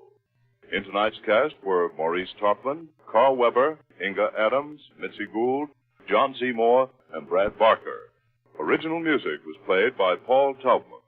The Mysterious Traveler is written, produced, and directed by Robert Andrew Arthur and David Kogan. Listen next week to a tale titled 0 Hour. Another strange and suspenseful tale of the mysterious traveler. This program came to you from New York. Another program of tense and dramatic action will follow in just a minute. Stay tuned to the station for Official Detective. Carl Caruso speaking. This is the Mutual Broadcasting System.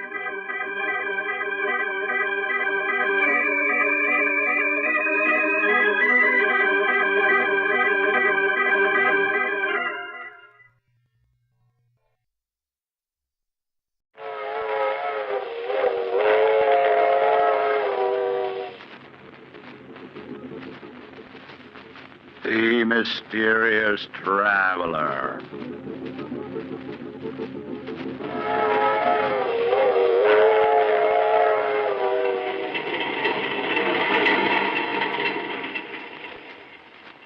This is the Mysterious Traveler, inviting you to join me on another journey into the realm of the strange and the terrifying.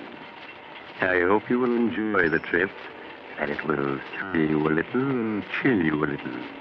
So settle back, get a good grip on your nerves, and be comfortable, if you can.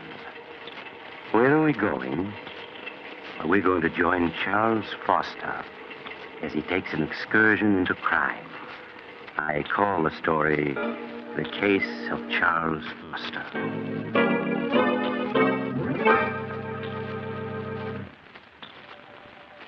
Late one evening several years ago, when I was practicing medicine in a large eastern city, I visited Charles Foster, a friend and patient of mine. I took with me Flush, a cocker spaniel he had entrusted to me. Hello, Doctor. Glad you were able to come. I see you brought Flush. Hello, Flush, old boy. He's missed you, Charles. I've missed him too, Doctor. Been quite lonesome without him these past few months. Down, boy. It's a good dog. How do you feel, Charles? Oh, I'm all right, Doctor. You needn't worry about me. I'm glad to hear that. I suppose you've been quite puzzled about everything that's happened these past months. Frankly, Charles, I have. Even now, I find it difficult to believe that you could... Doctor, I'm going to tell you something that I've never told anyone. I thought I'd go to the grave with my secret, but, we've always been friends, and I'd like you to know the truth. As you wish, Charles. It's strange how little people know of one another. For 10 years, Agatha and I were married, and to the outside world, we were a happily married couple. But in the privacy of our home, I found life with Agatha a nightmare. I never would have guessed that. For 10 years, I stood her sharp tongue and constant nagging. I might have gone on taking it the rest of my life. Fate hadn't decreed otherwise. It was 3 years ago on a beautiful spring evening that fate stepped in to change the entire course of my life.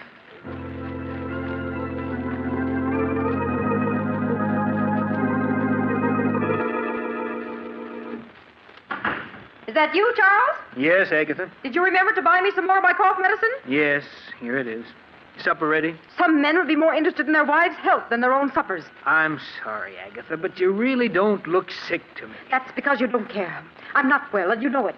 I work myself to death day in and day out, keeping this house clean. And little thanks do I get for it. I've told you before, Agatha, if the house is too much for you, hire a maid. And how exactly can we afford a maid on your miserable bookkeeper's salary? Well, if you can't manage it out of my salary, there's always the $50,000 your father left you. That money is mine, and I'm not spending a single cent of it. It's up to you to provide a maid. All right, Agatha, please. Let's not quarrel.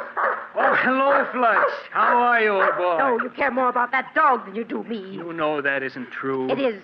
Sometimes I think the only reason you come home is because of that dirty old dog. Quiet, Get away from me. All he does is eat and put his filthy paws on my furniture. I want you to get rid of that dog, Charles. Get rid of him? Yes. Buy some poison at the drugstore and dispose of him. You can't stand to see me have anything that makes me happy, can you? Well, I'm not getting rid of him. Charles, this is my house, not yours. And I don't want him here. Come on, Flush. Don't think that by walking away that ends the matter, Charles Foster.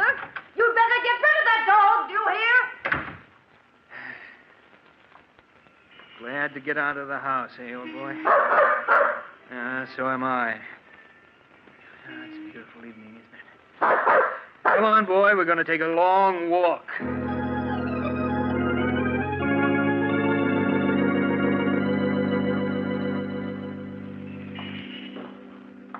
You want to turn around and go home now, Flush? No, neither do I. Pardon me, but aren't you Charles? Julia! Julia Sanders! Charles, I thought it was you. Oh, let me look at you. Oh, Julia, you haven't changed a bit. You're as lovely as... How long has it been since we last saw each other? 10 years, almost 11. Has it really been that long? Julia, have you ever forgiven me for what happened? Of course, Charles. I was so insanely in love with you, Julia, that I couldn't bear to have other men look at you. You know that I didn't mean... I know, Charles. I've thought of that night constantly. It's been like a nightmare ever since. Please, Charles, it's all past and forgotten now. You were perfectly justified in breaking our engagement. After what I'd done, there was nothing else you could do. I understand you married Agatha Winthrop a year after I'd gone abroad. Yes, Julia. After you left for Europe, people kept telling me what a wonderful wife Agatha would make me. I allowed myself to be convinced and married her. Well, I'm sure everything turned out for the best. Oh, but it didn't, Julia. Almost from the beginning, our marriage was a failure. For these past 5 years, Agatha and I have merely been living together under the same roof. Oh, I'm sorry, Charles, that it didn't turn out well. Nothing turned out well, Julia, after I lost you. I hope things have been better with you these past 11 years. Oh, I can't complain. I spent a number of years in Paris studying art and working at dress designing. Oh. I only came back a few months ago. You've never married? No. I'm working now for Morgan's department store as their art director. Oh, really? Well, my office is only a few blocks from there. Look, Julia, why don't we have lunch together tomorrow? There are so many things I'd like to know. Well, I'd like to, Charles, but I think it would be much better that we don't. Oh, now, surely, Julia, there's no harm in two old friends having lunch together, is there?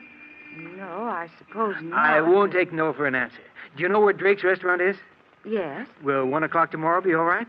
Yes, that's my usual lunch hour. Good. Then it's a date.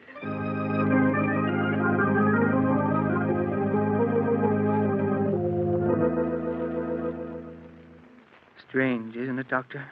The way after 11 years, Julia and I bumped into each other. If we hadn't, what followed would never have happened.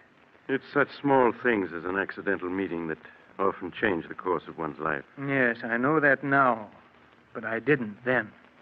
I met Julia for lunch the next day, and soon we were having lunch together every day. And for the first time in years, life began to mean something. Merely seeing Julia for 1 hour a day made life worth living. I understand, Joe. We'd have lunch together, and then we'd go for a walk in the park. I sensed at the time that Julia, too, was lonely and in the need of friendship. The summer passed swiftly and happily. I should have realized that things couldn't go on that way, but I didn't. You mean you fell in love with Julia? Fell in love with her? I don't think I'd ever really stopped loving her. I became aware of how much I really cared for her one warm autumn day as we were walking through the park together.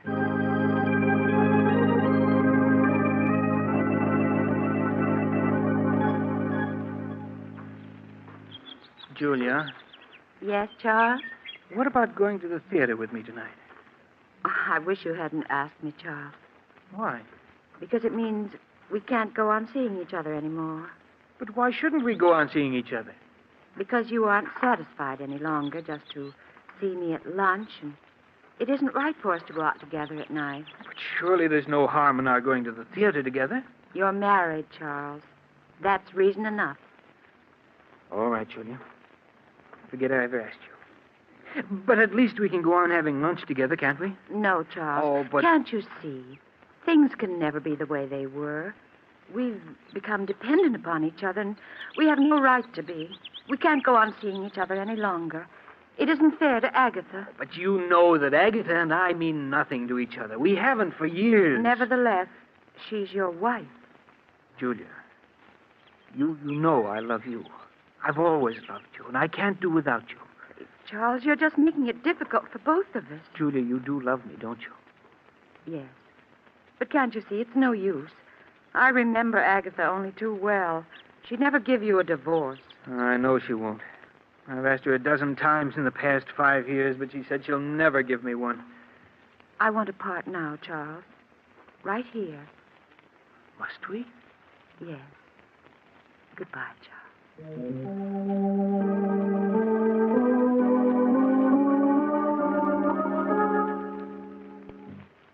My life seemed to end that day, Doctor, with our parting. I went through the motions of living, but nothing seemed to matter any longer. I can well understand that. Months went by.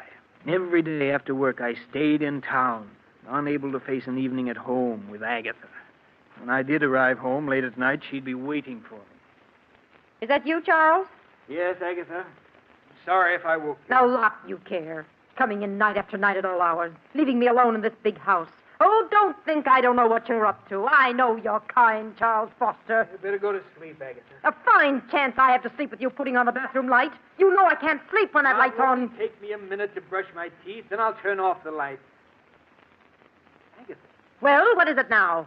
What's this bottle of prussic acid doing in the medicine chest? That's a deadly poison. I know that. I got it from Mrs. Smedley, the druggist's wife. She used it to get rid of an old cat they had. When I told her about Flush, she said it was a thing... What's that about Flush? I said Mrs. Smedley gave me that bottle of prussic acid so I could get rid of Flush. I'm going to put him out of his misery tomorrow. You'll do no such thing, do you hear? If you so much as lay a hand on Flush, I'll kill you. I'll kill you, do you understand? Yes, Charles. You get rid of that poison tomorrow. Let's have no more talk of putting Flush out of his misery.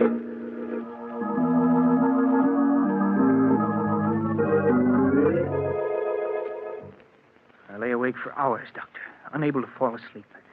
Julia's breaking off with me and my wife's refusal to give me a divorce. And the prussic acid she meant to poison Flush with had left me all worked up. Then Agatha began coughing. That cough she'd cultivated for years to give people the impression that she was an invalid. Well, after she'd coughed her usual 5 minutes or so, she got out of bed and started for the bathroom where she kept her cough medicine. Oh, chair. Why don't you turn on the light so you can see where you're going? I can see perfectly well where I'm going. Besides, on your salary, we can't afford to waste electricity. I knew there wasn't any use in saying anything more. For years, Agatha had gotten up every night and groped her way to the medicine chest where her cough medicine was.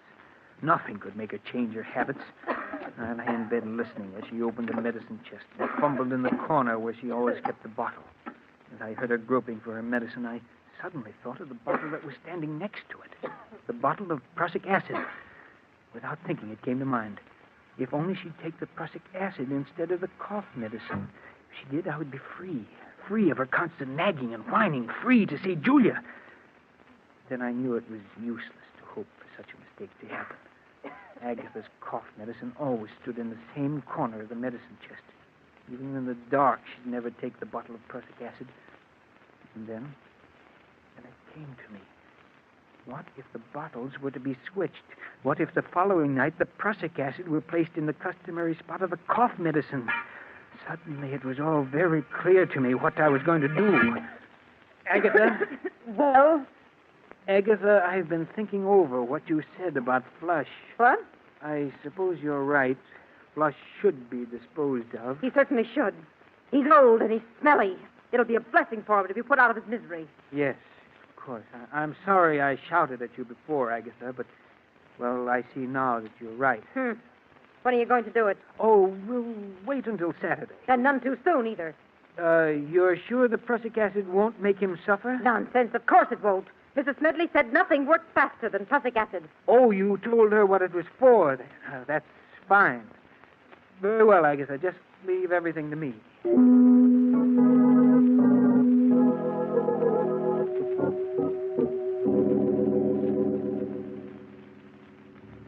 The next night, Doctor, after Agatha was in bed, I quietly strolled into the bathroom and opened the medicine chest. I compared the bottle of cough medicine with that of the prussic acid. They were both small bottles, almost identical in size. I removed the cough medicine from where it stood in the corner of the chest and replaced it with the poison. Then I went to bed and waited impatiently for Agatha to start coughing.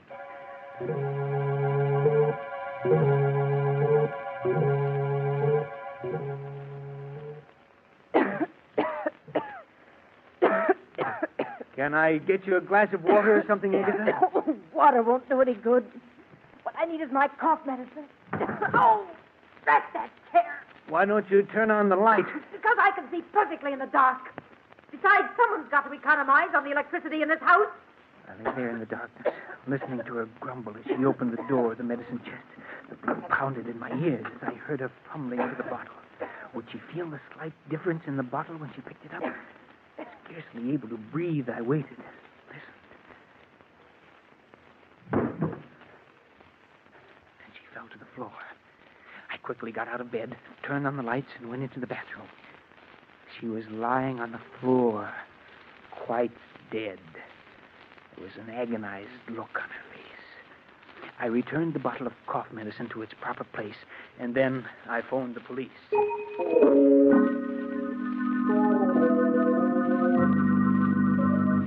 Now, you say, Mr. Foster, that your wife was in the habit of going every night to the medicine chest for a few drops of her cough medicine. Yes, that's right. And she never turned on the lights when she went to the medicine chest. Oh, no, sir. Wasn't that a bit unusual? Well, I always used to tell her to turn on the lights, but she said it was a waste of electricity. I see. And you say your wife, it was her who placed the bottle of prussic acid in the medicine chest next to her cough medicine, eh? Yes, sir. I'd never touched the bottle of prussic acid. You see, it was my wife who procured it, and she... Yes, Mr. Smedley, the druggist, has testified that his wife gave it to your wife. Mr. Foster, are you familiar with the contents of your wife's will dated 10 years ago? Yes, I am. Then you know, of course, that your wife left her entire estate to the Home for the Aged. Home for the Aged? Oh, yes. I fought to keep my face expressionless, to prevent him from learning that I hadn't known. All the years we'd been married, Agatha had given me to understand that all her money would go to me. Now I knew that she'd been lying. Her will had been made out in favor of the Home for the Aged for years. I began to feel angry at the way she'd cheated me. But a moment later, I was grateful that she had. Frankly, Mr. Foster, your wife's death occurred under very suspicious circumstances, to say the least. For years, she'd gone to the medicine chest every night without mishap. And yet, on the second night that there was a bottle of prussic acid in the chest, she met her death. Were it not for the fact that your wife had left her entire estate to the Home for the Aged, I might be inclined to go further with this investigation. As it is, I'll instruct the coroner's jury to bring in a verdict of death through accident. That's all, Mr. Foster.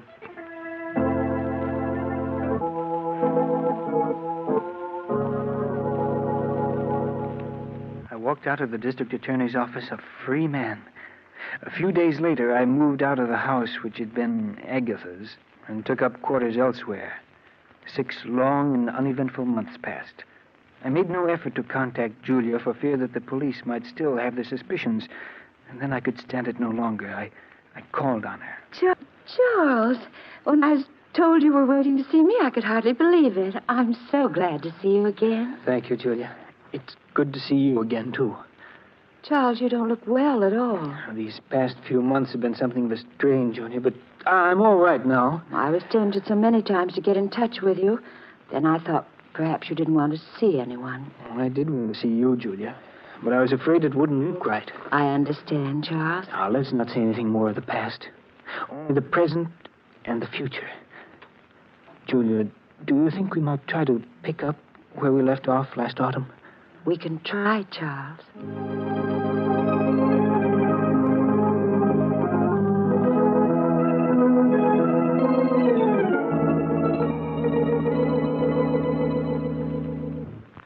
Julia and I, Doctor, began to see each other night after night. Life for me became exciting and wonderful, the way it had been 11 years ago before Julia and I had broken our engagement. Didn't you ever stop to think of what you'd done? You mean Agatha? Yes. No, Doctor. They say that a murderer is ever haunted by his crime. But that isn't true. At least it wasn't in my case. To me, Agatha was part of another life in the dim past. I rarely thought of the past, only the present and the future. No, if I had any fears at all, it was the fear that something would spoil the happiness that Julia and I had found together. But nothing did. And a few months later, we were married with you as my best man. Yes, I remember. And my second marriage was everything that my first hadn't been. The first time in my life I knew what true happiness meant. Julia and I were poor, but that didn't matter, for we had each other. The months swiftly passed. And as our first anniversary approached, it was hard to believe that we'd been married almost a year. Charles, before you leave for work, will you sign a check for me? Oh, who's it for, dear? Never you mind, Mr. Foster. You just leave a signed check. I'll fill in the amount and the party it's meant for. Mrs. Foster, you're acting very mysterious. Well, a wife has a right to act mysterious once a year. Darling, I suspect you're going to use this check to buy me an anniversary present. Well, whatever you get me, please don't make it neckties. Well, I'll have you know I have very good taste in neckties. I know you do, dear, but I have to wear them. You're an ungrateful wretch. Very well, I won't get you ties. Good, then I'll sign the check for you. And please bear in mind that you can't make this check out for more than $312.50. That's all we have in the bank. Oh, I'll leave you at least the 50 cents. You'd better leave a good deal more. We won't be going up to Lake Ellis. Charles, are we going up to Lake Ellis? Oh, it slipped out. And I meant it as an anniversary surprise. Oh, Charles, that's wonderful. When are we going? This Friday afternoon. I've rented a cabin and a small motorboat on Lake Ellis for the weekend. Oh, darling, what an exciting surprise. Charles, you're sure it won't be too expensive? Why, nothing can be too expensive for our first anniversary. Oh, darling, I've never been so happy.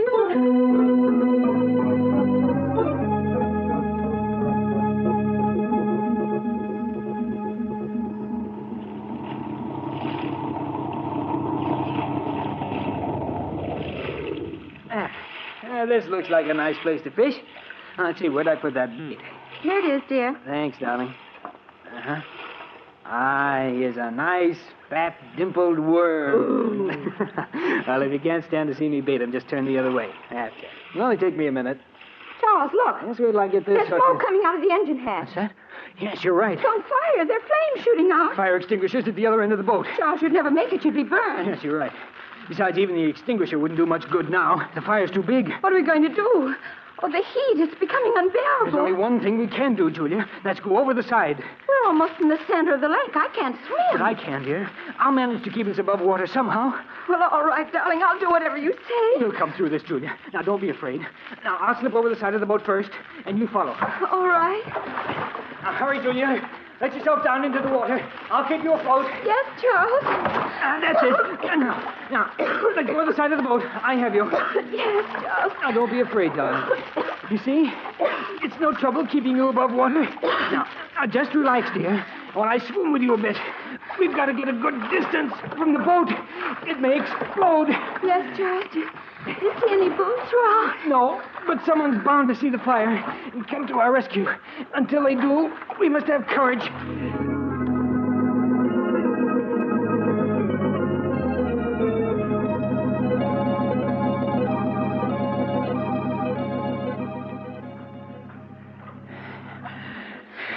You're tired, aren't you, Charles? No. Now, don't worry, dear. I can keep us afloat for a long time yet. Oh, why doesn't someone come to our rescue? They will. Someone must surely have seen that boat burning. But Charles, we've been in the water so long. Oh, it just seems long, darling. It can't be more than 10 minutes. 10 minutes? It feels more like... Charles! I've got you, Julia. Just for a moment, you slipped away from me. Oh, darling, it's no use. I'm just a millstone around your neck. What are you saying? Why should we both drown? Charles, save yourself. Save myself? Yes. I want you to let go of me. Let go of you? No, never. Yes, you must. You're too tired to keep me up. No, darling. Either we're both saved or we're both drowned. Oh, I won't have you throw your life away. Let go of me. Julia, stop trying to break loose. Julia, darling, don't. I can't live without you. Julia, stop struggling. Save yourself. Julia!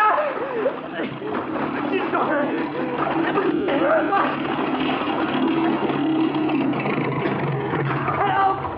Help, my wife. My wife. Yeah, we saw it all. Hey, Mike, he's passed out. Get him before he goes under. I got him. Here, help me get him aboard, Skipper. All right. Any sign of his wife? She's gone, Skipper. Yeah, too bad. Well, if it's the last thing I do, I aim to see justice done to this fella. She never had a chance. You see him shove her under? It was murder, that's what it was.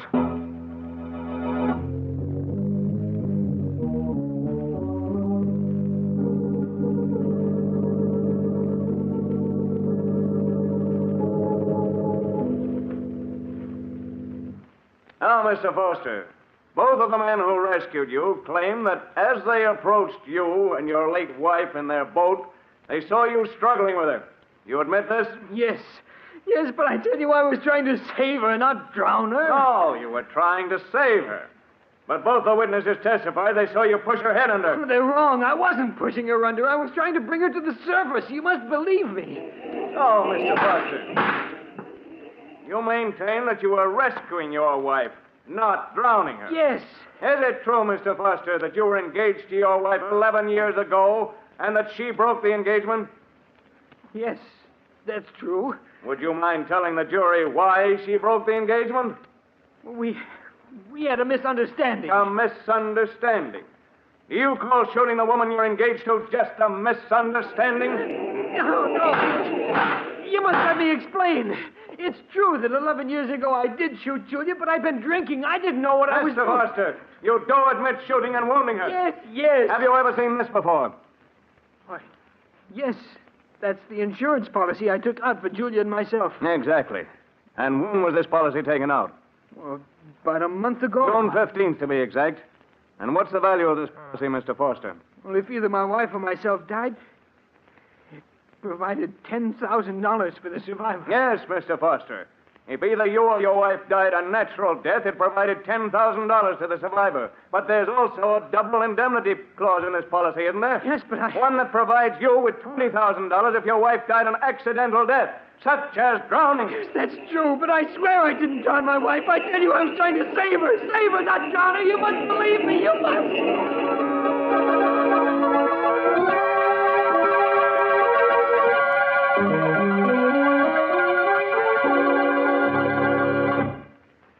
That, Doctor, is exactly the way everything happened. Strange, isn't it? The way justice works itself out. I committed murder and escaped punishment. Now I'm paying with my life for the death of the one person I really loved. It's time to go, Foster. All right, Warden. Goodbye, Doctor. And take good care of Flush, will you? Of course, Charles. Goodbye. All right, Warden. I'm ready. Let's go.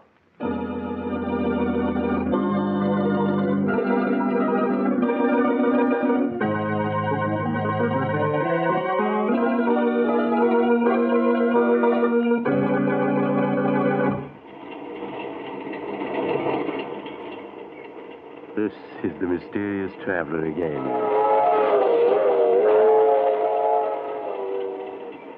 Did you enjoy our little trip? Too bad about Charles Foster, wasn't it? As he was strapped into the electric chair, there was an ironic smile on his lips, for he was being executed for something he had not done. But as Charles himself said, justice has a strange way of working itself out. I knew another man once who thought it would be a simple thing to dispose of his wife. Unfortunately, he... Oh, you're getting off here? I'm sorry. But perhaps we'll meet again soon. I take this same train every week at this time.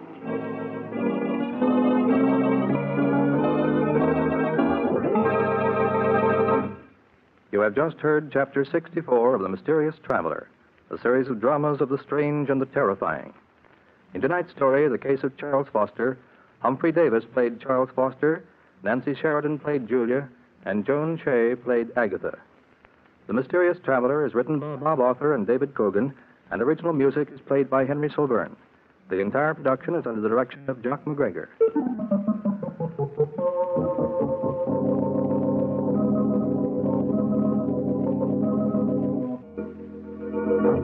Listen next week to a tale titled Blood Money. Another tale of the Mysterious Traveler.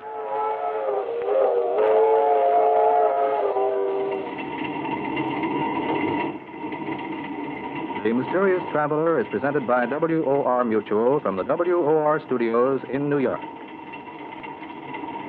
This is Mutual.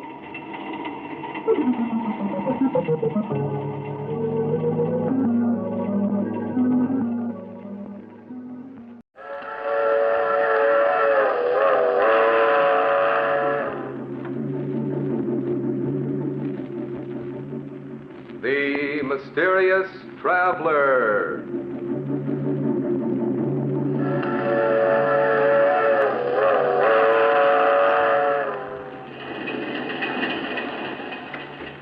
This is the Mysterious Traveler, inviting you to join him on another journey into the realm of the strange and terrifying.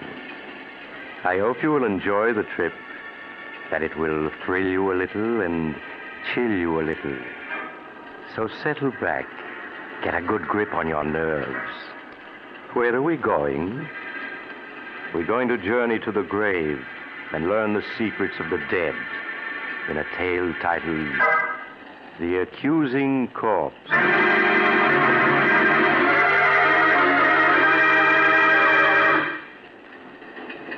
Some years ago, when I was a county coroner, I was called in on a most interesting case. A case which had begun in the country home of Philip Drake, the wealthy stockbroker.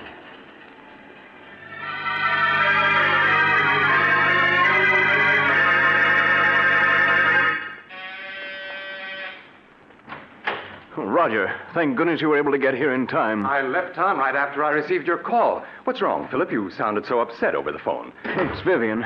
She's upstairs in her room packing. She says she's leaving me. Leaving you? Why? She seems to feel our marriage has been a mistake. Roger, won't you speak to her? Persuade her to stay. After all, she is your sister. I'm afraid, Philip, that Vivian and I have never been as close as sister and brother should be. She's always been wild and spoiled. Perhaps, Philip, it would be better if you were to let her go.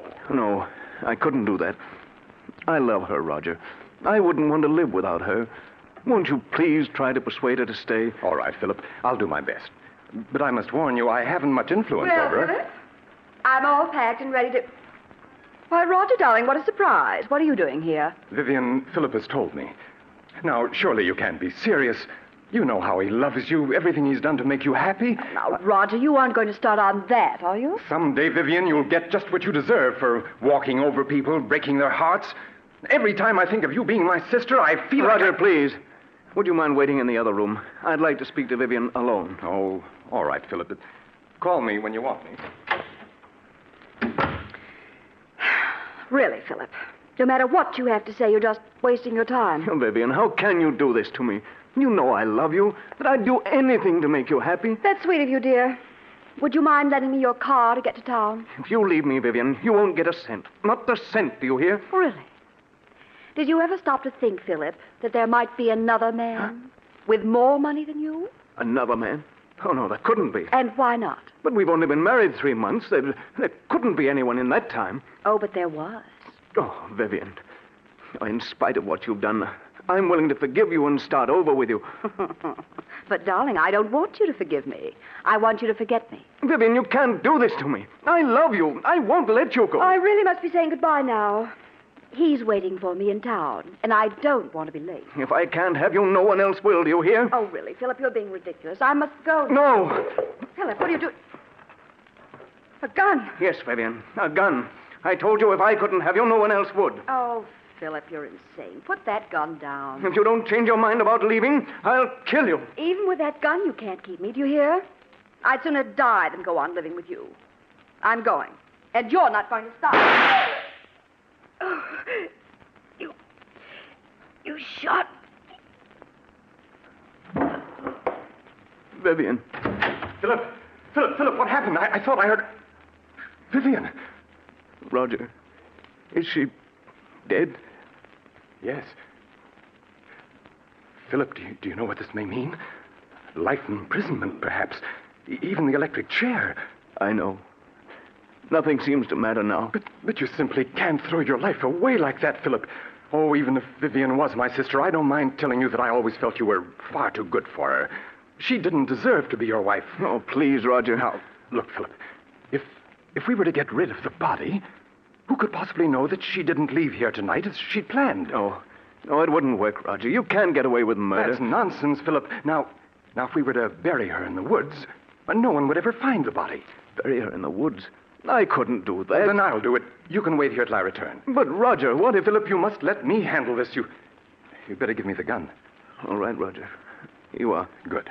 Now, you wait here while I get rid of the body.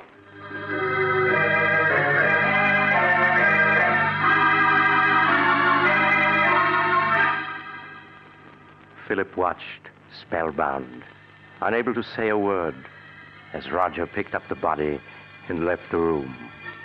As Roger, carrying his burden, passed the gardener's shed, he picked up a shovel. In a few moments, he reached the woods which began at the rear of the house and extended for miles. He carefully made his way through the forest underbrush until he was well out of sight of the house. Then he stopped and looked about. I think this is quite far enough. I think you can put me down now, Roger. I'm tired of being carried like a sack of potatoes. All right.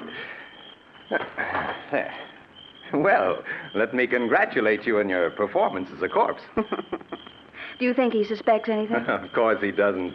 He's positive that he shot and killed you. You've got the gun, haven't you? Well, certainly I've got it. You don't think I was going to let him discover that the bullets had been removed and blank cartridges substituted, do you? Oh, no. Not you, Roger. You always know what you're doing. I always try to, my dear sister. You don't think Philip will give you any trouble, do you? Outside of being in love with me, he isn't an utter fool. Don't worry, I can handle Philip. Now, here's the key to the apartment I rented in town. You'll find my car a quarter of a mile down the road. All right. I'll be waiting for you at the apartment. I'll be there in a few hours. Oh, now let me see. Yes, this seems like a nice place to dig.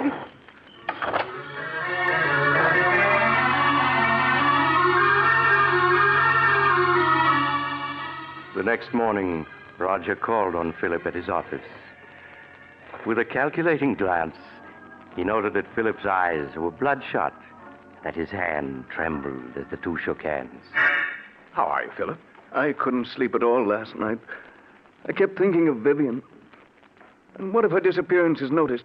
People begin asking questions. Now, all you have to do is tell them that Vivian left you and you don't know where she is. Or things like that happen every day.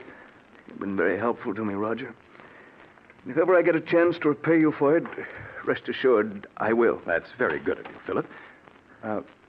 Truth of the matter is, you could do me a favor if you would. Of course. What is it? Well, I'm in the midst of a business deal, and I find myself a little short of capital. If you could lend me some money, I'd appreciate it. Oh, certainly, Roger. How much do you need? 20,000. 20,000? That's quite a lot. Naturally, Philip, if you feel you can't lend it to me, I'll go to a bank and try to borrow it. It isn't that I can't lend it to you, Roger. It's just that the amount surprised me. Shall I make the check out to you? Yes, if you please. All right. I can't tell you how much I appreciate this, Philip.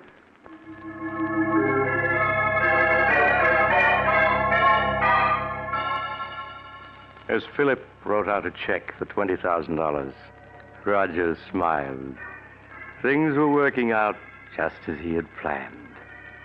An hour later, Roger entered an old brownstone house and went to apartment 2C. Roger, did you get it? What does this look like? Oh, Roger, that's wonderful. Now we can clear out and... Why, there isn't 100,000 here. No, my dear. I only got 20,000 from him. But we were after 100,000.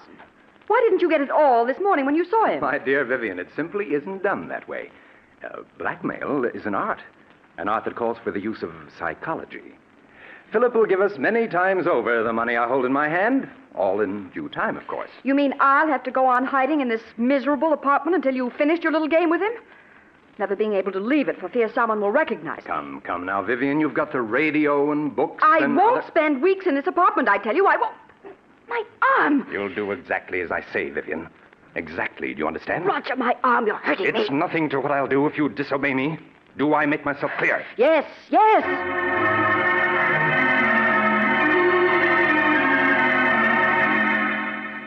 A week passed. A week in which Roger patiently bided his time. For time, he knew, was working on his side against Philip. Then one morning he called on Philip at his office. Good morning, Philip. How are you? How do you expect me to be? This past week I've been able to think of nothing but Vivian and what happened that night. Philip, you must stop brooding over it. Whatever happened was her fault, not yours. Yes, you're right. Perhaps what I need is a vacation. Yes, of course. A trip would do you a world of good. And if I could afford it, I'd go along with you. You mean you haven't any money? I'm afraid not, Philip. That's what I've come to see you about. I must have $40,000 at once. 40,000? Yes, I know it's a good deal of money, Philip, but without it, I'll be ruined. Well, naturally, I want to help you, Roger, but 40,000? If I don't get the 40,000, Philip, it may mean prison for me. Now, you wouldn't want to see that happen, would you? Well, of course not, Roger, but... After all, Philip, I saved you from prison. In fact, I made myself an accomplice to Vivian's murder by not turning you over to the police. Well, yes, I know, now, but... You could hardly expect me to remain loyal to you if you weren't willing to help me, could you? I see. It seems I haven't any choice. Very well, Roger. I'll write you out a check.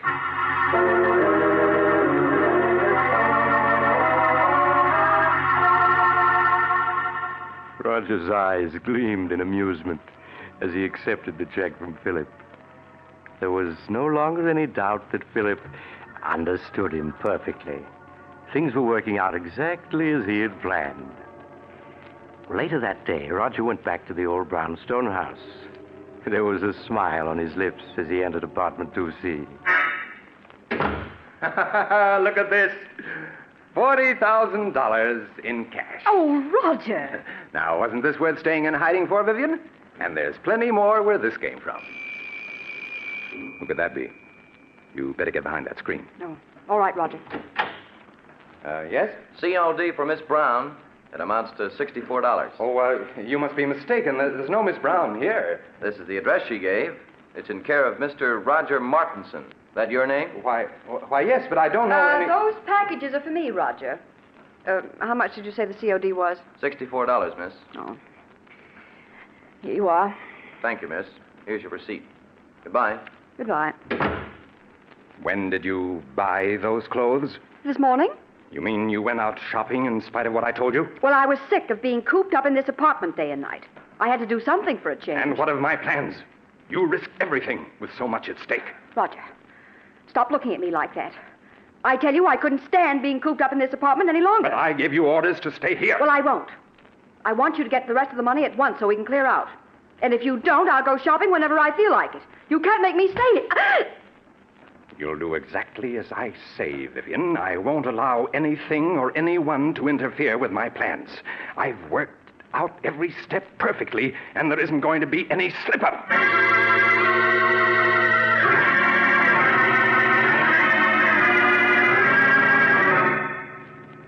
Another week passed, a week in which Roger made no effort to see Philip. Then early one evening, he got into his car and drove out of the city to Philip's home in the country. Oh, it's you, Roger. Come in. Good evening, Philip. Oh, where are the servants? This is their night off. Oh. You're not looking well at all, Philip. You shouldn't remain in this house by yourself. What difference does it make where I am? Wherever I go, the memory of that night follows. It's hard to believe that it was only 2 weeks ago tonight that I killed her. 2 weeks ago tonight? Why, so it was. Oh, by the way, Philip, do you think you might possibly lend me $60,000? 60,000? You can't be serious. Oh, but I am. But I lent you that much already. Yes, I know, but I must have more. No. I won't give you another cent. You blackmailed me enough. Blackmail is a harsh word, Philip. What else can you call it? Now, you're just as hard and grasping as Vivian was. Yes, but you must remember I'm alive and she isn't. I suppose you're glad she's dead. In life, she was worth nothing to you. In death, you're able to get $60,000 for her. In death? How do I know she is dead? Don't be foolish, Philip. You saw her lying on the floor in this very room. Yes, but how do I know she's dead? It was you who examined her and told me so. And you buried the body by yourself. Well, I just wanted to spare you, Philip. Just exactly where did you bury Vivian? As a matter of fact, how do I know the whole affair isn't staged for my special benefit, so that you can extort money from me? Oh, surely you don't believe that, Philip. Why, you shot her with your own gun. Yes, and you took the gun away from me immediately after the shooting. Suddenly, that whole affair is becoming very clear to me. I tell you, she's dead, Philip, and buried out in the woods. Then I want to see the grave and the body you say is in it. But this is ridiculous. I won't go searching for a grave in the middle of the night. You shouldn't have to search for it, Roger. Not if you really dug one. Come along. We can pick up a shovel at the tool shed. I won't do it. I said come along, Roger.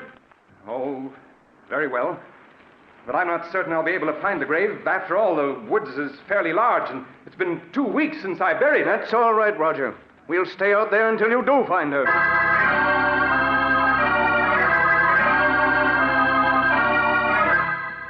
A few minutes later, Philip and Roger picked up the shovel at the tool shed and then continued on their way to the woods that began at the rear of the house. Neither of the men spoke as they entered the woods, Roger leading the way with a flashlight. Several times he stopped, trying to get his bearings, then plunged on again, hoping to find a familiar landmark. It became apparent that Roger was growing less and less sure of himself. Oh, the grave is someplace around here. I'm certain of it. Perhaps we ought to come back in the daytime. It might be easier to find it then. I know, Roger.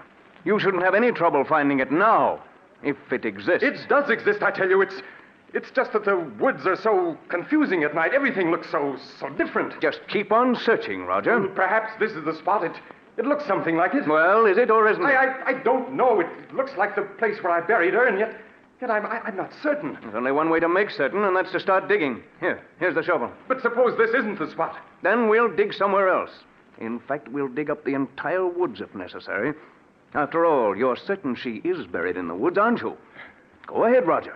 Start digging. Oh, very well.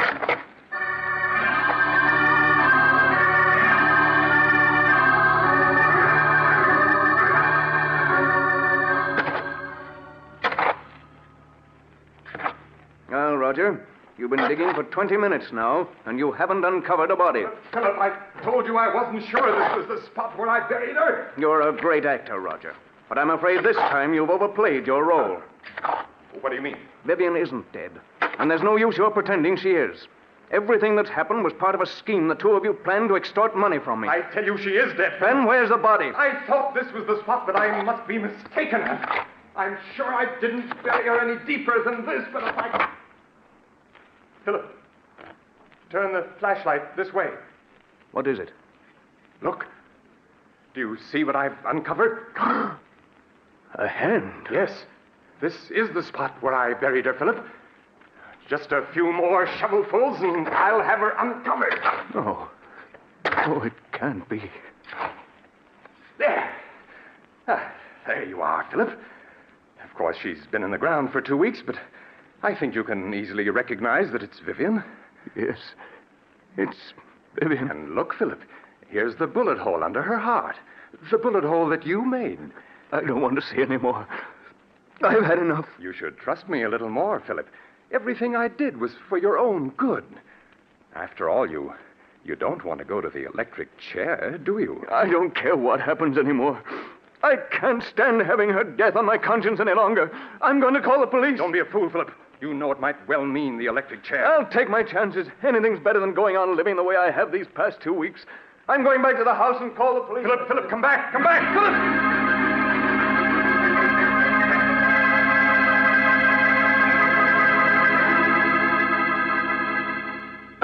Operator! Philip, wait!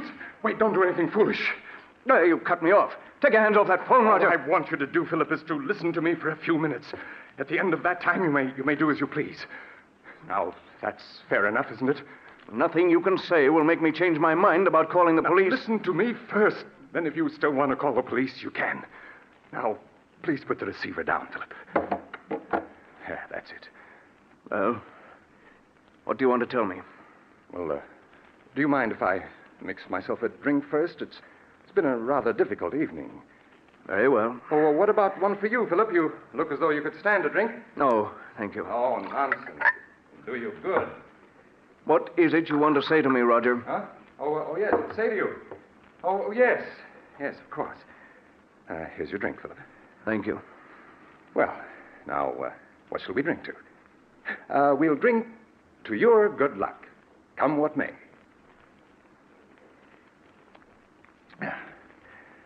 There. I feel a good deal better. All right. Now that we've had our drinks, what have you got to say? Oh, yes. What I wanted to say was I never let anything interfere with my plans, Philip. What do you mean by that? Simply that I can't allow you to go to the police, and therefore you shan't. It would spoil my plans. Oh, it would it? Well, I'd like to see you stop me. I have, Philip. In a very little while, in fact, in just a few seconds, you'll be dead. Dead? What are you saying? Yes, Philip. The drink I mixed for you was poisoned. Poison? Aren't you finding that it's becoming difficult to breathe? Oh, no. You couldn't have. My throat.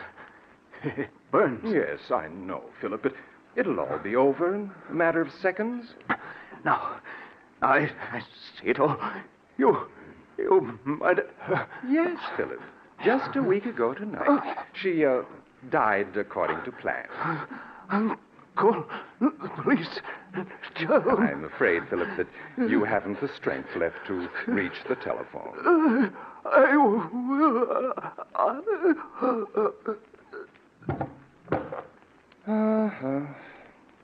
I'm afraid you and Vivian never had a chance, Philip. I had things worked out perfectly, down to the smallest detail. Hello, operator. Operator, please connect me with the police.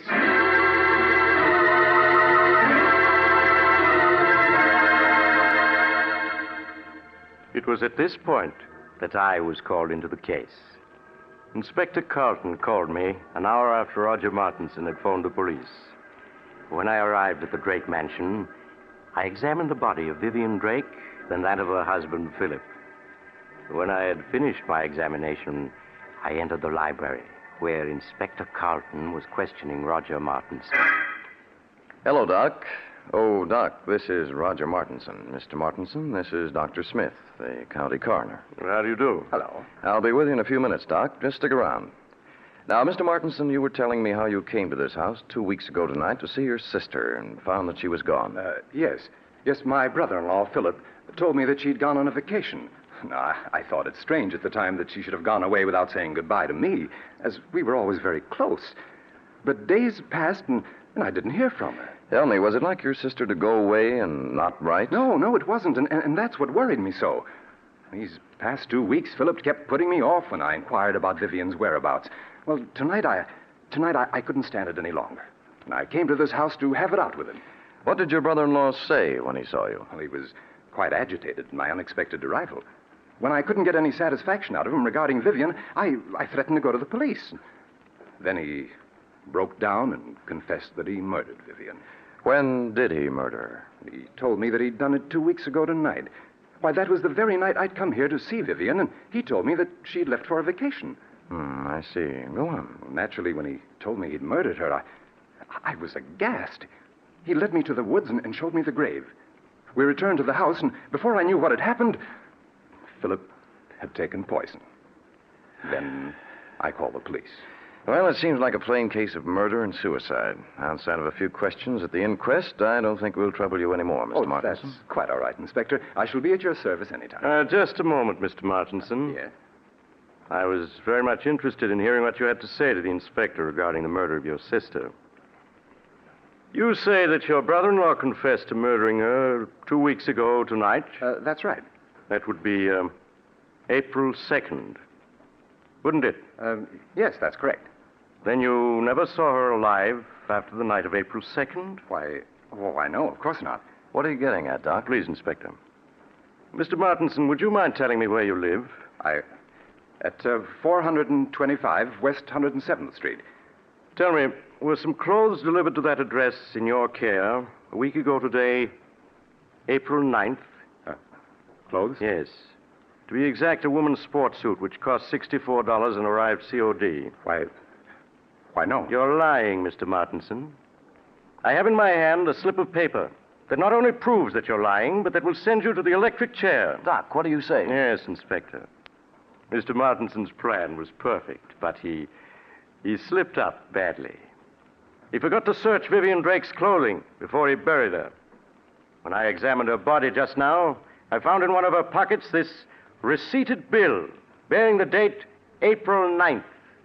That proves beyond a doubt that she wasn't murdered by her husband on April 2nd, as Mr. Martinson here claims. No. Yes, Mr. Martinson, the corpse has accused you from the grave of murder and has given us proof of your guilt. No, it can't be. I had everything planned perfectly. Perfectly, do you hear? Down to the last detail. I couldn't have failed.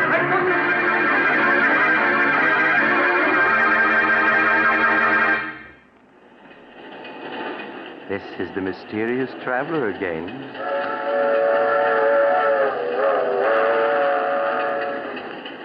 Have you enjoyed our little trip to the grave? Poor Roger. What a pity. After all that planning and hard work, to be tripped up by a sail slip found on a corpse. Just goes to prove that you have to be more careful when you're burying people you've murdered. Now, I recall another case where a woman drugged her husband and... Oh, you're getting off at the next stop. I'm sorry. I hope you'll join me again soon. But if you do, please remember this. Next Sunday, I shall take a train that leaves at 3:30 p.m. Eastern Wartime. Don't forget, Sunday afternoon at 3:30.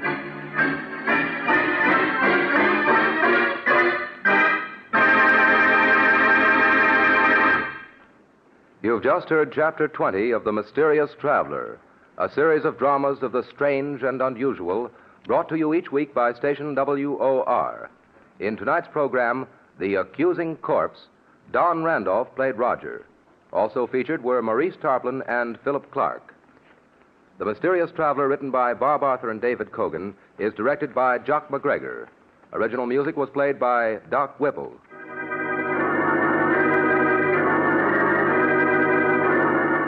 Listen next week to a tale titled Escape by Death. Another tale of the mysterious traveler.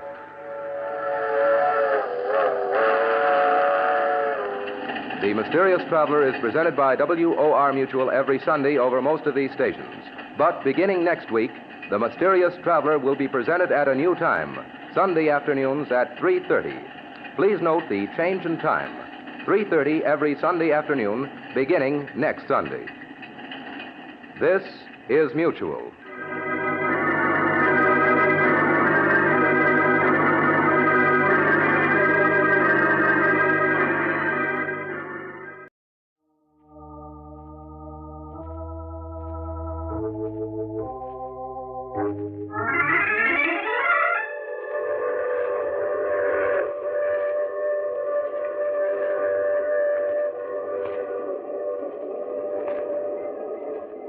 The Mutual Broadcasting System presents The Mysterious Traveler, written, produced, and directed by Robert A. Arthur and David Cogan, and starring tonight two of radio's foremost actors, Lawson Zerbe and Cameron Prudhomme, in an original radio drama titled 0 Hour.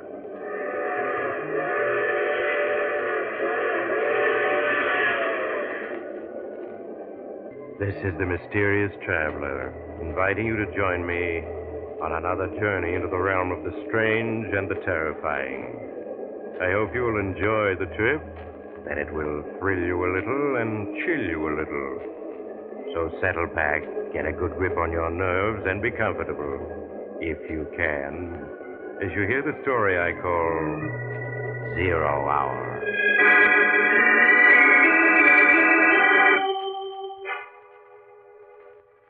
Our story tonight begins in the large, luxurious office of Dr. William Jackson, the noted psychiatrist. Dr. Jackson, a tall, intelligent-looking man in his late 50s, is seated in a chair beside a fireplace reading a patient's case history.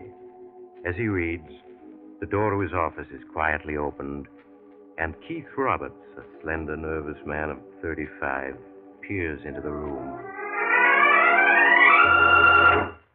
Pardon me, Doctor.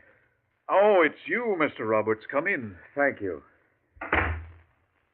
Is there anything I can do for you? Doctor, I just couldn't stay in my room. I must talk to you. I simply must. Well, now, won't tomorrow do? No. It'll be too late then. It's got to be tonight. I see. Well, here, take this chair by the fireplace. Thank you. Doctor, I know you're my final hope. That if you don't find me sane, they'll put me away. This is my last chance. I must make you see that my story is true. Are you sure it can't wait till tomorrow? No. Every minute counts. Even now, time is running out. You sound as though an overwhelming disaster were about to happen. Yes, Doctor. That's just it. A disaster such as the world has never known is about to happen. It will affect every human being on Earth. Suppose you start from the beginning and tell me everything. From the beginning? Yes. Well, I suppose it all began that day 6 months ago in Philip Cromwell's office. Cromwell is the fellow who publishes my books. I'm a writer, you know. Yes, I know. Well, Cromwell told me that he had acquired the literary rights to the life of the world-famous scientist, Professor Dana Friedberg. And I was the man who would write the professor's biography. I think that day, Doctor, was the happiest in my life. I was to have the opportunity to talk to Professor Dana Friedberg every day and grow to know him intimately. He was a scientist and humanitarian who I, like countless thousands, had admired and respected for years. Well, it was with a certain feeling of excitement that I arrived at Ardmore, Pennsylvania, where the professor lived and taught. I registered at the inn and then phoned the professor's secretary for an appointment. Professor Friedberg lived in a small cottage, and as his housekeeper led me to his study, I could see the house was plainly furnished. The study itself was overflowing with books.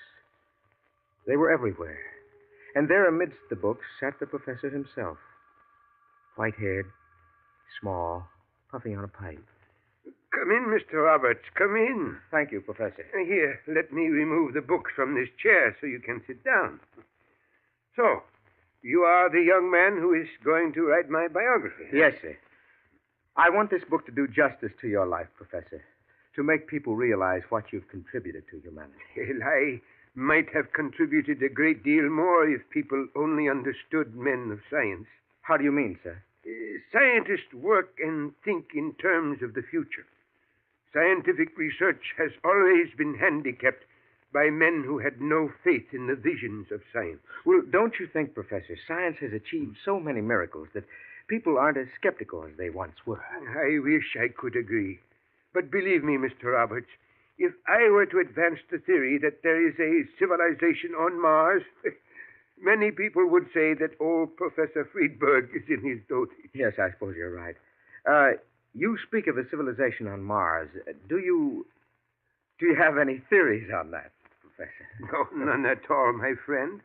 But it is quite possible there is a civilization on Mars, one even more highly developed than our own. Well, I find the idea quite intriguing. We scientists here on Earth are planning atomic-powered ships. Ships that will be able to fly to other planets. Who knows, perhaps Mars or some other planet is far in advance of us scientifically. Perhaps we will wake up one morning to find that we have visitors from another planet. Strange, isn't it? When we think of such things, it's always we who will fly to another planet. It never occurs to us that another planet may reach us first. Exactly. And yet, who knows? At this very moment, a rocket ship or some other type may be on its way to Earth. Yes, my friend, things may be happening on other planets that we here on Earth cannot even comprehend. Yes, I have learned one important fact in this long life of mine. Anything is possible.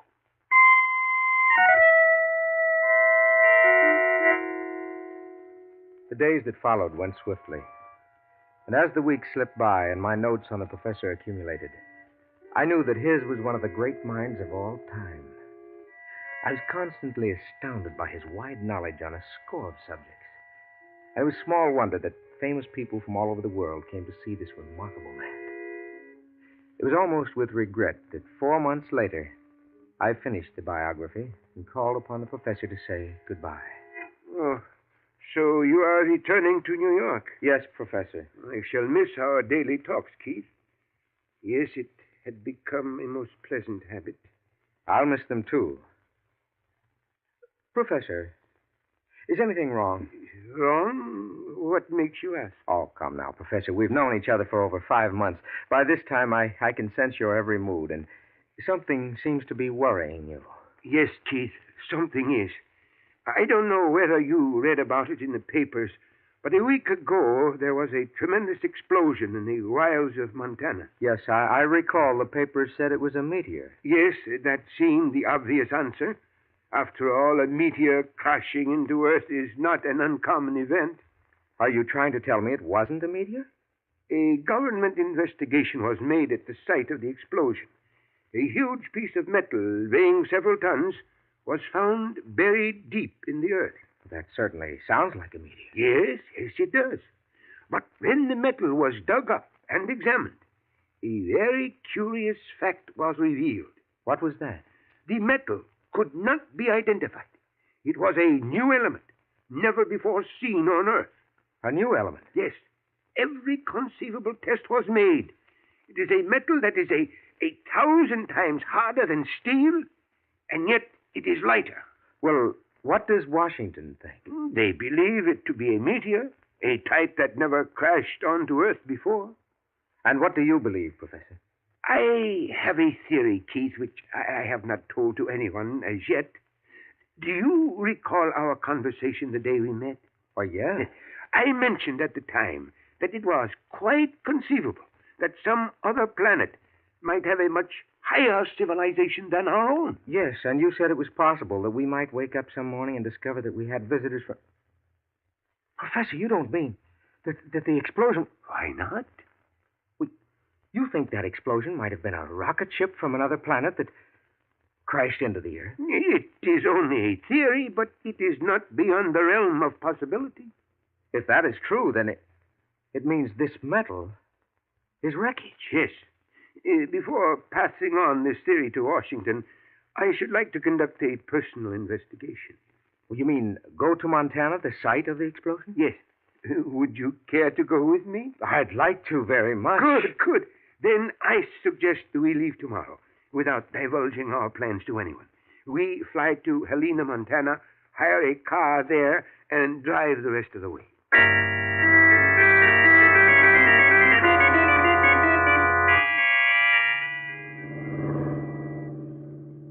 How much further do you think it is, Professor? It should be just beyond that hill ahead. Well, this certainly is desolate country. You can hardly call this a road. Yes. That large ranch house we passed 20 miles back is the nearest dwelling to where the explosion occurred. Well, we're coming to the top of the hill. Oh, there it is, Professor.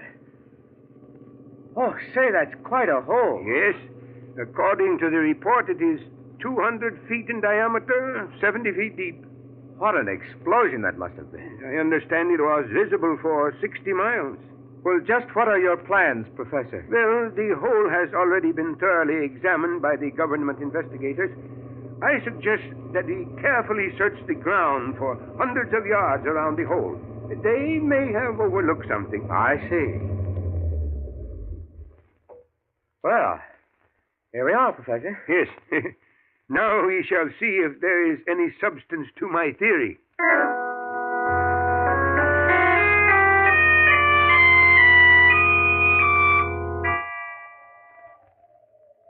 Professor? Yes? Found anything yet? No. Oh, we've been searching for almost 2 days now. You think there's much point in looking any further? Let us not give up yet, Keith. But we're already a mile from the site of the explosion. It isn't likely that anything landed this far away. I do not agree with you. An explosion that intense could... Hello? What is this? What's that you're digging up? Seems like a piece of metal. It is so covered with dirt it is hard to tell. Keith, it is a small metal cylinder. Yes, you're right. And it is made of the same metal. Look. There are small grooves on the end of the cylinder. And symbols. Symbols? Let me see. Yes. You're right. There are 5 of them. I've never seen symbols like these before. Nor I. And I am familiar with 12 languages. Professor, this means you're right. That explosion, it wasn't a meteor. It was the wreck of a rocket ship from another planet. Yes, I am convinced of it now. What's our next step, Professor? We must get to Washington at once. This is a matter of the highest importance. This find we have made, it means a new era has begun for mankind.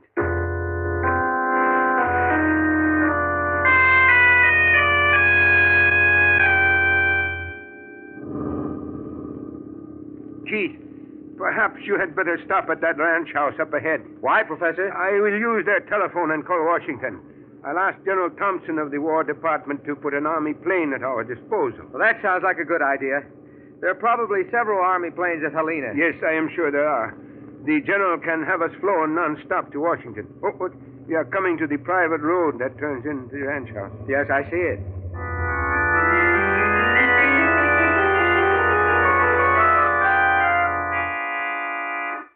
How do you do, gentlemen? My name is Jason DeCoven. I'm owner of this ranch. I understand you wish to use my telephone. Yes, if it is not too much trouble. I'm very sorry, Professor Friedberg, but my phone is out of order. I see you know me. But of course, Professor. I've long been a great admirer of yours. I am sorry your phone is not working. Come, Keith, we had better be going. Oh, but, Professor, it's already dark. It's time for supper. Won't you join me? I'd be honored. No, thank you. We really must be on our way. Come now, Professor. Surely Washington can wait a few more hours. What makes you think we're going to Washington? My men were watching the two of you from a distance as you examined the site of the explosion. Naturally, I assume you're on your way to Washington with the results of your investigation. Tell me, Professor, did you find anything of interest? Who are you? I've already told you, Professor. My name is Jason DeCoven. Your accent, I cannot seem to place it. Would you mind telling me your nationality? Come now, Professor. As one of Earth's most brilliant scientists, Surely you must have guessed by this time. I see it all now. Yes, I see it all. Professor, what's this about? Who is this fellow? Keith, we have made a terrible blunder. What do you mean? That explosion was a rocket ship from another planet, but you and I mistakenly assumed it was the first. You mean other landings have been attempted? Yes. But how do you know? Standing before you is living proof that a successful flight has been made from another planet to this Earth. You mean De Koven? Yes. But he looks like you or I or anyone else. Quite true. But nevertheless, he is not a creature of the Earth. From what planet are you, De Koven? I am from Mars, Professor. Mars? Yes, gentlemen. I can see you're overwhelmed by all this, and understandably so. Might I suggest supper? And after we've had supper, I shall be glad to answer any questions you may wish to ask.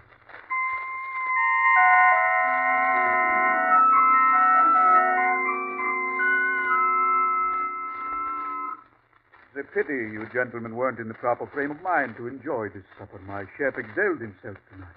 I can see you're both impatiently waiting to ask questions. Please feel free to do so, gentlemen. How long have you been on Earth, Mr. De Koven? I arrived in 1931. 1931? Yes, 17 years ago. I arrived on the first atomic rocket ship.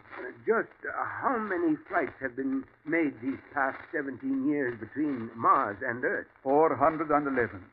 That explosion 10 days ago of one of our ships was our first mishap. Most unfortunate. Those 411 flights you speak of, were all the landings made here? Yes, this is our main base. Our ships land here at night, dispose of passengers, and take off in a matter of 3 hours. Passengers? Well, just how many men from Mars are there on Earth at this moment? A little over 40,000. 40,000? Yes. 7,000 are in the United States. The others are scattered all over the world. For what purpose? I believe in this country you call it a fifth colony. In other words, you are preparing for an invasion. Yes, Professor. But why? Why? We Martians, Professor, are but 200 years ahead of the Earth, scientifically speaking. The Council of Mars believes that if we don't conquer Earth now, someday Earth will conquer us. It is what you might term a preventive war. You're actually going to invade us? Yes, Mr. Hubbard. We now have 40,000 agents in key positions all over the world. And our fleet of invasion ships are ready. I take it then that we may expect the invasion momentarily. Yes, to be exact, the Earth will be invaded on June 22nd at 8:30 p.m. New York time. But that's less than a month from now. Yes. And your plans are to wipe out the people on Earth? Only if they resist. That would be most foolhardy. Our fleet of 200 atomic ships carry weapons that will overwhelm you in a matter of minutes. As for our Martians, one is the equal of 10 Earthmen. You don't seem to think very highly of us. You misunderstand me. You see, we have advanced many ways scientifically. Not only do we live longer, but we Martians are 10 times as strong as you Earthmen. You don't look it. I shall prove it. Do you see that log by the fireplace? Oh, yes. Notice that the diameter of this log is almost 2 feet. Could any Earthman break this log in half with his bare hands? Certainly not. Watch. Professor, did you see that? He shattered the log into splinters. A very trivial feat. All the Martians are just as strong as I, some even stronger. You are very quiet, Professor. I was thinking of the evening of June 22nd and the invasion. Yes. Let us hope that no resistance will be offered. Well, gentlemen, now that you're my guests, I will show you to your rooms. This way, please.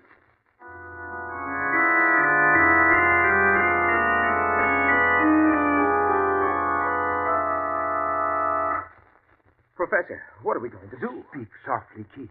Your room may have a dictaphone. Yes, you're right. Somehow we must warn Washington of the forthcoming invasion. There is little that can be done to stop the Martians, but we must prepare. Escape from here is impossible. Look out the window, Professor. That wire fence is charged with electricity. The grounds are all lit up with those floodlights, and there are guards everywhere. Yes, this ranch is like a fortress, and yet we must escape Vaughan, Washington. I'm afraid it's hopeless, Professor. Perhaps not. Oh? What do you mean? Keith, this ranch has its own power plant to generate electricity. Now, if I were to short-circuit the system, you might be able to escape in the darkness and confusion. Yes, maybe I could. Look, it is a 12-foot jump from the window to the ground. And then to the garage, it is 20 yards. Now, if you are fortunate, you will be able to start the car before anyone can stop you. But, Professor, there's the gate. How will I get out? It is 200 yards from the garage to the fence. If you get up enough speed, you ought to be able to crash through the gate. Yes, you're right. But what about you, Professor? I don't want to leave you here. Well, it cannot be helped, Keith. I am a little too old for running. You will have to make it alone. All right, Professor. But the moment I reach the village, I'll notify the sheriff. No, Keith, you must not do that. You heard what DeKoven said. He has Martian agents scattered all over the country. The sheriff may be one of them. Yes, I hadn't thought of that. Once you escape, DeKoven will leave no stone unturned to recapture you. You must get to Washington before he can stop you. Who am I to see in Washington? General Wadsworth, head of scientific research. Tell him exactly what happened and the date for the invasion. All right, Professor. Stand by the window while I create a short circuit. There is a socket in the wall over here. Yes. This will do. Now, the minute the lights go out, jump, Keith, and keep running. Yes, Professor. Good luck. Thank you, sir. There go the lights. Jump, Keith. I jumped out of the window before the words were out of the professor's mouth. The moment I hit the ground, I started running. In a matter of seconds, I reached the garage and climbed into my car. Fortunately, there were no guards nearby. I started the motor, stepped on the gas, and the car roared out of the garage. The car was doing 60 miles an hour as it crashed through the front gate and onto the main highway. Shots rang out as I crouched low in the driver's seat. A half hour later, I reached a small town and succeeded in hiring a pilot and a private plane. As we took off, a car came racing across the airfield, trying unsuccessfully to prevent the takeoff. 15 hours later, I was in Washington, telling my story to General Wadsworth. And you say, Mr. Roberts, you escaped from the ranch in Montana last night. Yes, General, and Professor Friedberg is still there, a prisoner of this Martian agent DeKoven. We must rescue him, General, we must. Now, please don't excite yourself, Mr. Roberts. I've sent for a doctor, and he'll be here any minute. He'll give you something to calm your nerves. A doctor? You mean you don't believe me? You think I imagined everything? You've probably been working too hard, and as a result... But I tell you, it's the truth, every word of it. The professor is a prisoner of this Martian agent DeKoven. Why won't you believe me? Here's today's newspaper. If you look at this story on the front page, you'll note that Professor Friedberg is dead. Dead? Yes. He was found dead in his bed at Ardmore, Pennsylvania this morning. And furthermore, a medical examination revealed he's been dead 48 hours. Heart attack. That's impossible. The professor was with me last night in Montana. Just 16 hours ago. Please, Mr. Roberts, get hold of yourself. It's all here in the paper, just as I've told you. Well, wait a minute. Now I'm beginning to see what happened. Please, Mr. Roberts. DeKoven murdered the professor with a drug. A drug that made it appear as if he'd died of a heart attack. Yes, that must be it. But you said you'd seen the professor only 16 hours ago. Yet the medical examiner said he'd been dead 48 hours. DeKoven's behind that. Somehow DeKoven has made it appear that the professor has been dead 48 hours to discredit my story. And after he murdered the professor, he had the body flown to the professor's home. Don't you see, General? DeKoven wants you to think I'm insane to prevent you from believing my story. Now, you must listen to me. The Martian invasion is scheduled for June 20... There you are at last, Doctor. I'm afraid Mr. Roberts here is very badly in need of your services. See what you can do, won't you, Doctor?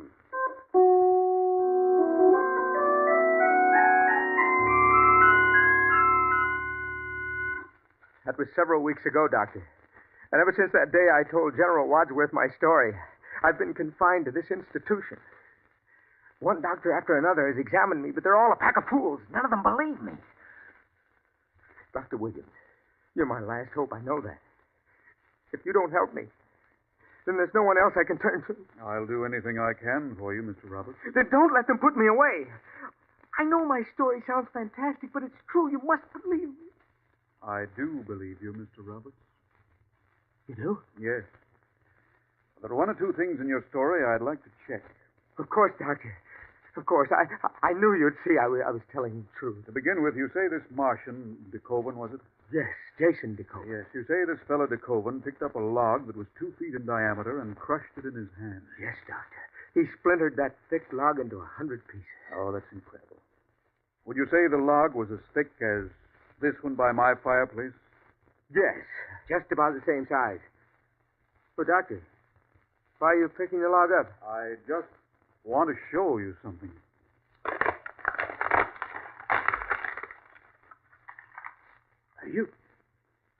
You splintered the log into small pieces, just as DeKoven did. You're one of them. A Martian. Yes, Mr. Roberts. DeKoven said they were scattered all over the world, in key positions. Quite true. We've been watching you with great amusement these past weeks. We knew your story would never be believed, not after DeKoven's clever disposal of Professor Friedberg. Well, what are you going to do with me? Declare me insane and confine me to this institution? Oh, no, Mr. Roberts. You're perfectly free to leave at any time. I'm free? To go? Yes, any time you desire. Aren't you afraid that someone in Washington might believe me? No, Mr. Roberts. You no longer present a problem. I believe you said the invasion was scheduled to occur on June 22nd at 8:30 p.m. New York time. Is that correct? Yes. In other words, tonight. Tonight? Yes. Didn't you know it's June 22nd? I've lost all track of time. I see by my watch it's exactly 8:28. According to your story, the invasion should start in just 2 minutes. Yes. I'll open a window so we can see the skies.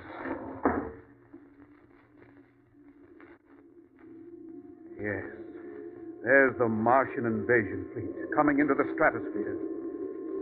Mr. Roberts, I do believe your story. It is now 0 hour. The invasion has begun.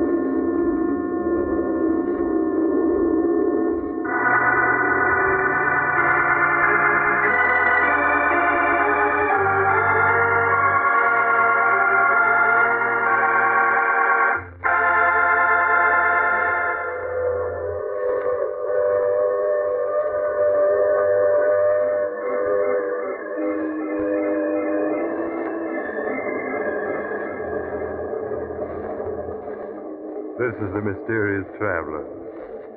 Did you enjoy our trip? What's that? You don't like the idea of the Martians conquering the Earth? Well, I wouldn't worry too much about Keith Roberts' story. After all, tonight is June 22nd, and it is 8:30. But I don't see any Martians around. Do you? I'm afraid poor Mr. Roberts imagined the story he told Dr. Williams, and when Dr. Williams told him it was a delusion, Roberts felt he was being persecuted and accused Dr. Williams of being a Martian agent.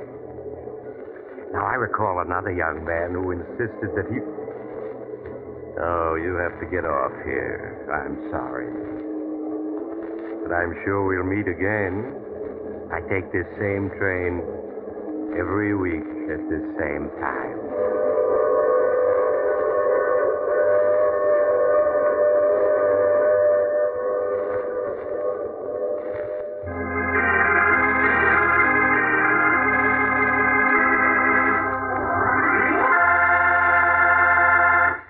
You have just heard The Mysterious Traveler, a series of dramas of the strange and terrifying.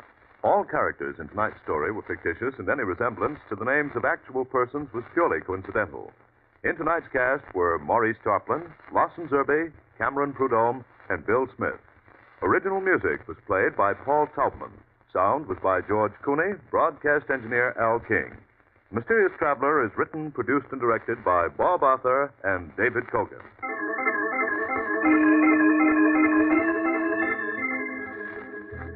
Listen next week to a tale titled You only die once. Another strange and suspenseful tale of the mysterious traveler.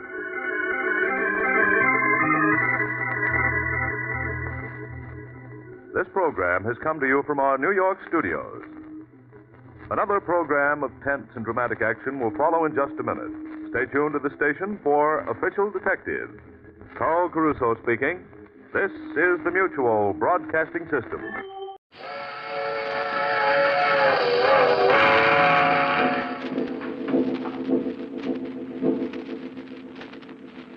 The Mysterious Traveler.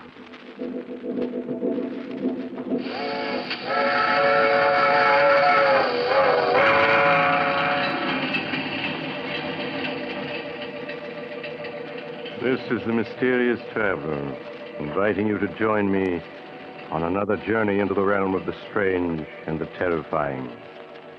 I hope you will enjoy the trip, that it will thrill you a little and chill you a little. So settle back, get a good grip on your nerves, and be comfortable, if you can. Where are we going? Why, we're going to follow the adventures of a man who thought he could commit murder and escape punishment. I call the story Death Laughs Last.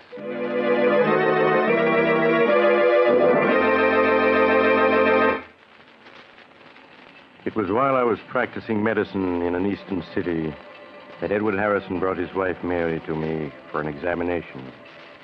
I could see at a glance that she was dangerously ill. When I had finished my examination, however, I tried to conceal her true condition from her till I had a chance to speak privately to her husband. It isn't anything serious, is it, Dr. Smith? Oh, please tell me that it isn't. Well, I'm afraid it's too soon to say, Mrs. Harrison. Until the X-ray plates are ready, I can't say yes or no. But... Now your husband is waiting outside. He's probably beginning to worry, so... Oh, yes, of course. Here's your wife, Mr. Harrison. You must have thought I'd kidnapped her. No, but I was getting a little worried, Doctor. I hope you didn't find anything very wrong. Well, I took several X-rays, but I won't be able to tell much until they're developed.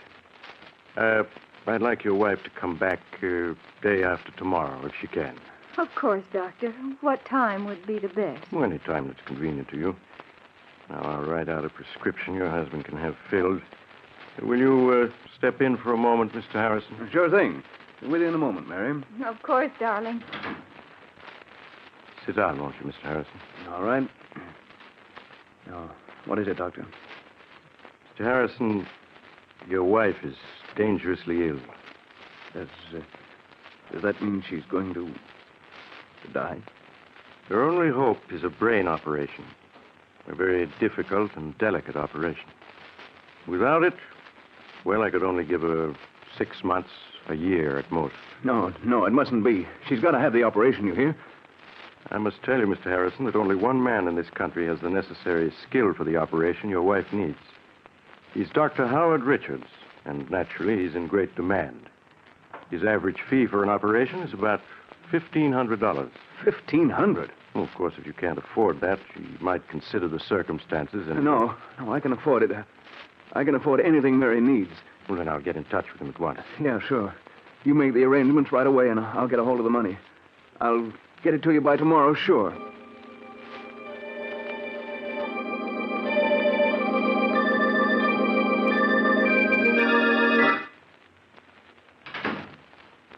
Darling, help me off with my coat, will you, please? Oh, sure, Mary. Yeah. How are you feeling? Oh, much better since Dr. Smith gave me that medicine in his office. He's a swell doctor. He'll fix you up in no time. Did he tell you anything more, Edward? Not a thing, except that the treatment might take a little time, that's all. A little time? Oh, dear, I hope it won't be too expensive. Your business hasn't been good, and we've used up all the money in our savings account, and... Oh, don't you fret about money. Don't you worry about anything. All right, darling, I won't. Oh, but aren't you going to take your coat off? No, I've got to get the prescription the doctor gave me filled. You just take it easy till I get back. I might stop in at the shop, too. There's something I've got to attend to there.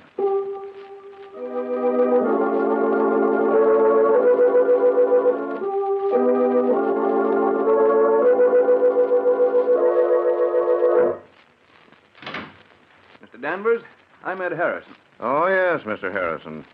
Please sit down. I see that you want to borrow $1,500 from us. That's right.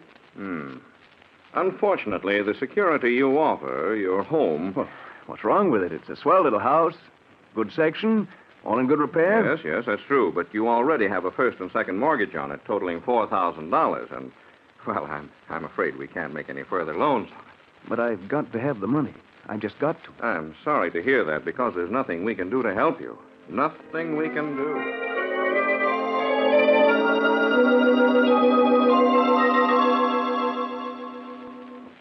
You say you're not employed, Mr. Harrison. No, I own a shop. I'm a locksmith. Mm-hmm.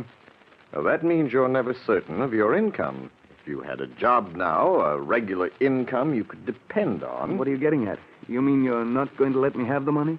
I certainly wish I could, but under the circumstances... Well, I'm sorry, very sorry, but there's nothing I can do.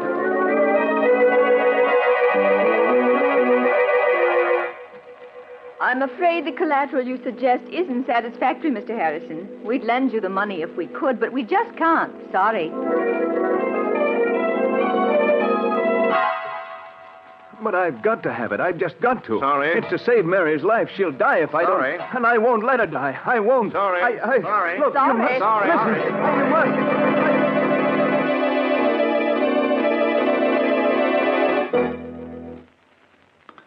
Edward, you aren't eating. Oh, and you're so quiet. Is there anything wrong? What? Oh, no, of course not. You're worrying about me, aren't you? Why, no, Mary. I was just thinking about making some changes at the shop. And... Darling, you don't have to lie to me. I know I'm not well, but I'm going to get better. Really, I am, I promise. Of course you are. Dr. Smith said so. You're going to be well in no time. Now I've got to go out. I have an appointment over the other side of the city with Horace Latimer. He wants to see me about something. Something important.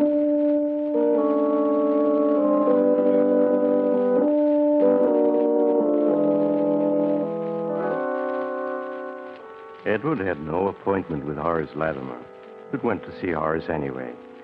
For he and Horace had been boyhood friends. Then their paths had separated, and Horace had grown wealthy. But in his desperation, Edward Harrison hoped that Horace would remember the past and would lend him the money he'd been trying to raise all day. Horace could spare it easily. But would he? 1,500? That's rather a lot of money, Ed. I know it is, Horace, but it's for Mary, for an operation. I've got to have it. Yes.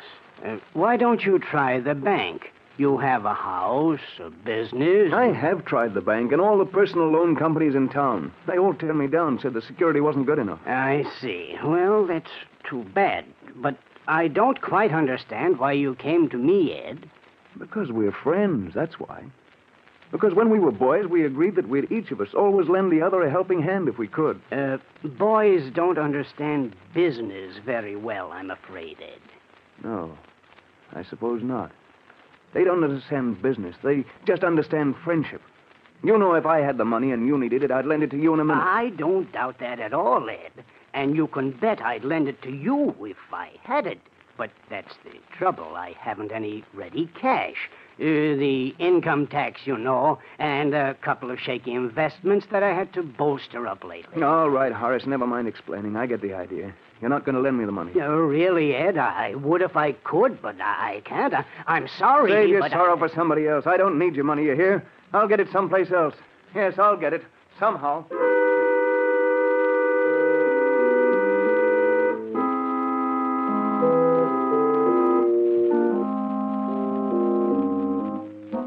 After he had slammed out of Horace Latimer's expensive home, Edward stood for a moment on the dark street corner, staring back with bitterness in his face. I'm sorry.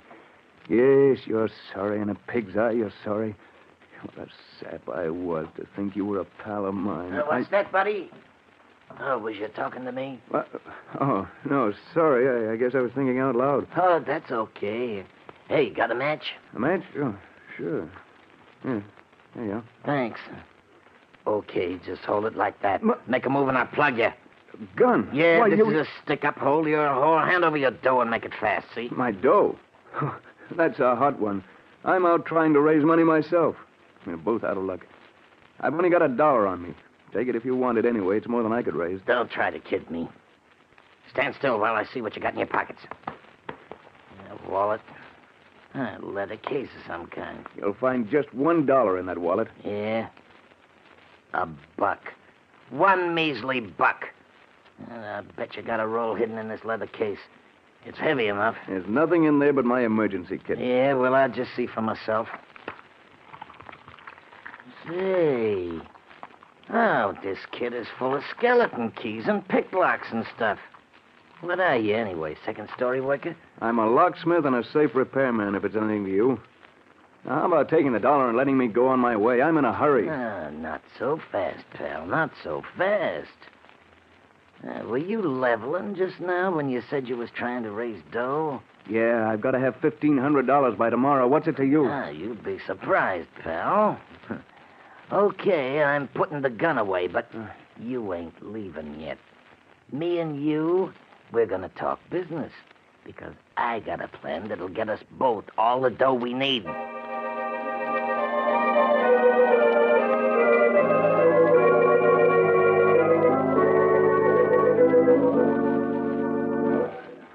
Two more beers, waiter. Coming up. Well, is it a deal on my proposition? I don't know, Mike. Sure you do. There's nothing to it. You can open locks and safes. I know where there's a house with plenty of dough in it. You and me together, we'll go get it. We'll make a team. But burglary? I've never stolen anything in my life. Listen, you said you needed the dough bad, didn't you? So do I, plenty bad. You said you'd do anything to get it, didn't you? Yes, I did. Then what are you hanging back for? All you gotta do is get the back door opened and the safe. In half an hour, you'll have your $1,500 and more. How else are you ever gonna get it? Answer me that. I don't know. You're sure the money's there, Mike? Positive. I was casing the joint. Looked in the window in time to see the old geezer put a whole roll of bills in a safe that's like a bread box. You could open it with your teeth. All right, I'll do it. I've got to have the money. I'll go on the job with you.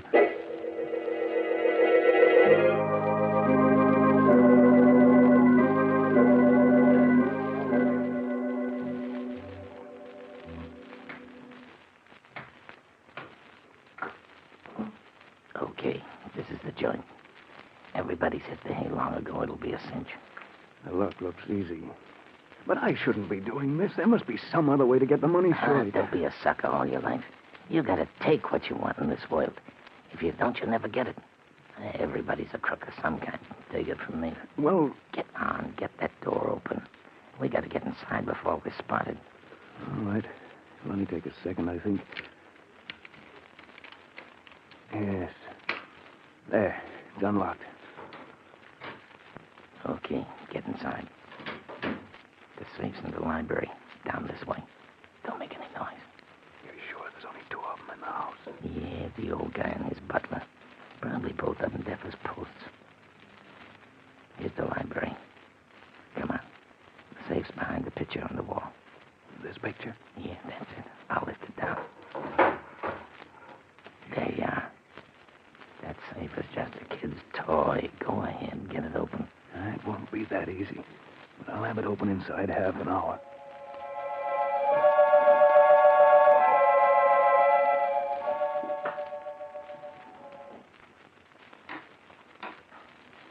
Hurry it up. You've been 40 minutes on that thing. It's coming now. There. It's open. About time, too. And now let's see what's in it. Here's the cash box. Will I open it? There. Look. Dough, cash, Mazuma. What'd I tell you? There must be thousands there. Easy. Come on, we'll count it and divvy it up. No, never mind. Just give me $1,500. That's all I want. You can keep the rest. Are you kidding? No, that's all I want. Just the $1,500 I need. Okay, it's your funeral. Here you are. 10, 11, 12, 13, 14, $1,500 bills. $1,500? Yeah, for just an hour's work. Easy money, huh? What do you say? We crack a couple more cribs tonight? No, I just want to get out of here now and... Get behind this door. I'll take care of it. Burglars. Jenkins, please, help! What'd you expect me to do, shake his hand? But you killed him. Yes. I'm an accessory to murder. Cut the guff and let's get out of here. Or do you want to get caught? No, of course not. All right, let's get going. Come on, we can... Stand still, both of you. I have a gun and I have you covered. The butler. If you move, I'll shoot. I can see you perfectly. He's standing on the stairs. He's got a gun. We caught. No, not yet. We ain't. Not by an old scarecrow with a rusty horse pistol. Put up your hands. I'm going to call the police. You've done something to the master. Okay, we'll put up our hands. Light from me, will. Oh! I shot him. We gotta get out of here in a hurry. No shots.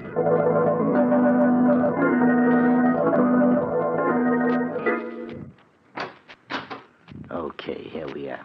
Come on in. But why did you make me come here? Why can't I go home? You heard me. Come on in. That's better. Now, take off your hat and stay a while. But I can't stay, Mike. My wife, she'll be worrying. I'll get home to her. You got other things than your wife to worry about, chum. What do you mean, Mike? I mean the cops. Or have you forgotten you're wanted for murder? No, I haven't forgotten. I'll never be able to forget.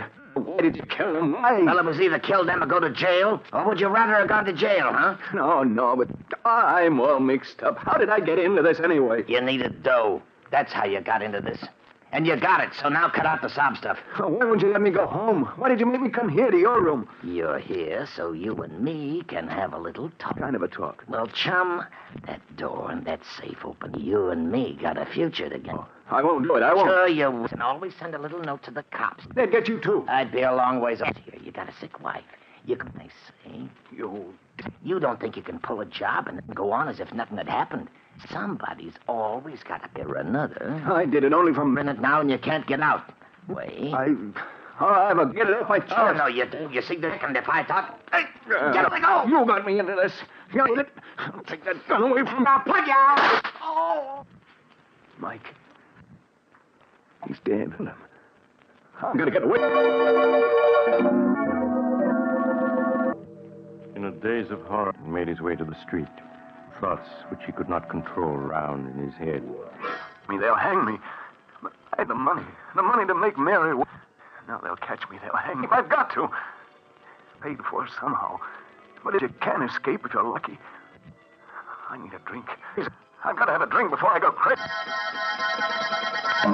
So Edward Harrison stopped the street and struggling to control his shaking as normal. He ordered a double whiskey and gulped it. His senses cleared a little. He heard the radio at the end of the bar broadcasting a warning to the city. Attention. The police stop for the following man. Committed in the Buxton Park. Please make a note of the following. Say, buddy, what's the radio off for? Because I was... Did he? And I got a night I want to hear it. So I'm going to turn it back on again. No, you mustn't. But I'm going to. If you try your gun right here under the bar, see what that dirty killer looked like. I repeat, beyond height, lean and wiry, with reddish-brown hair, in Buxton Park earlier this evening. Man reported once to... Now turn you back to our regular night owl program of popular dance tunes. Lean and wiry with reddish-brown hair, huh? Well, that ain't you. You're heavy-set and black-haired. But for a minute there, you had me going. I was positive you was the killer the way you didn't want me to hear the description. I guess you're just jumpy, huh? Well, here, have another drink. On the house. Thanks. I need some sleep. Yeah, that's what I need. Some sleep. How close he had come to giving himself away, Edward Harrison hurried. Mike the police were looking for, not Edward Harrison. And they had. Edward Harrison was safe. His own good luck, Edward was asleep. Quiet and troubled by nightmare, Mary was already preparing breakfast. Good morning, darling. I was pretty late. I stopped at the shop. I was pretty late at a little work. I forgot to watch the time. Oh, this morning you look terrible. I know. You're worrying about me. Really, I am. Of course you are. I'm going to see to that. What do you think? Dr. Smith called up last night. He wanted to talk to you. Said he had some good news for you. Good news? Yes, but he wouldn't tell me what it was. I don't know why. He asked for you to stop in at his office this morning. I think I know what it is.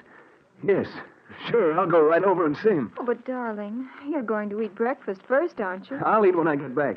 I want to see the doctor first. Anyway, I'm not very hungry. Well, all right, Edward. But please hurry back. I want to know what the doctor says, too. Yeah, sure, Mary. I'll be right back. But everything's okay now, darling. Everything's okay.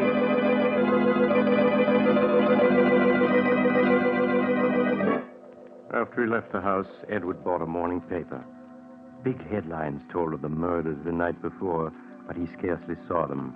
His eyes hurried through the story until he found what he was looking for. The news that Mike's body had been found. The butler Mike had shot had given the police Mike's description and then died before he could tell them there was anyone with Mike. So the police had listed Mike's death as a suicide or an accident and closed the case.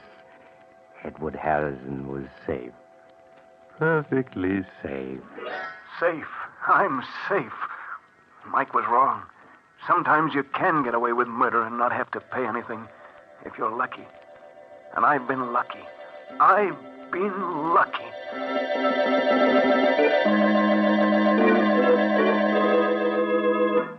When Edward Harrison entered my office, he sat down beside my desk and tossed a folded newspaper into the wastebasket. His expression was that of a man who had just faced disaster and been rescued at the last moment. Good morning, Doctor. Mary said you'd phoned. You had good news. Yes, Mr. Harrison, I called you last night after I got in touch with Dr. Richards. I wanted to tell you that he had agreed to operate on your wife. Oh, that's swell, Doctor. And I've got the money right here in my pocket. Money, yes. Yes, I was also going to tell you that Dr. Richards had said not to worry about it. You could take as long as you wanted to pay it. As long as I wanted? Yes. Then it wasn't necessary. I didn't have to do it. I didn't have to do it. I'm afraid I don't understand. Never mind, Doctor. I mean, I've got the money. I want to pay it. He's got to take it right away. Well, what's the matter? What are you looking at me like that for? The operation is going to save Mary's life, isn't it? You said it would. You can't go back on your word. You can, do you hear? It's not that, Mr. Harrison. Yes, the operation would save your wife's life, but unfortunately, Dr. Richards was the only man in this country able to perform it. Well, so what? He said he'd do it, didn't he? And I've raised the dough to pay him, so what's the hitch? Mr. Harrison, Dr. Richards can't perform the operation now. But you said... He was tragically murdered last night by a burglar who broke into his home in Buxton Park.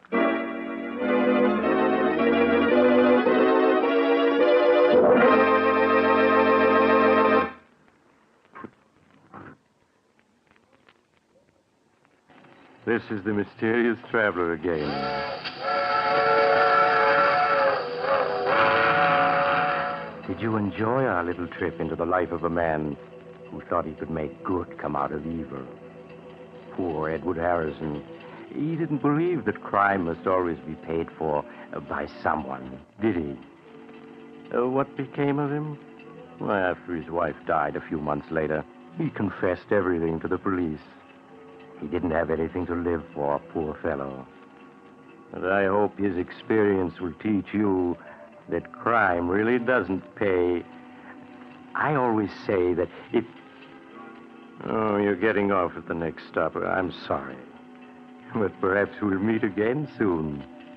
I take this same train every week.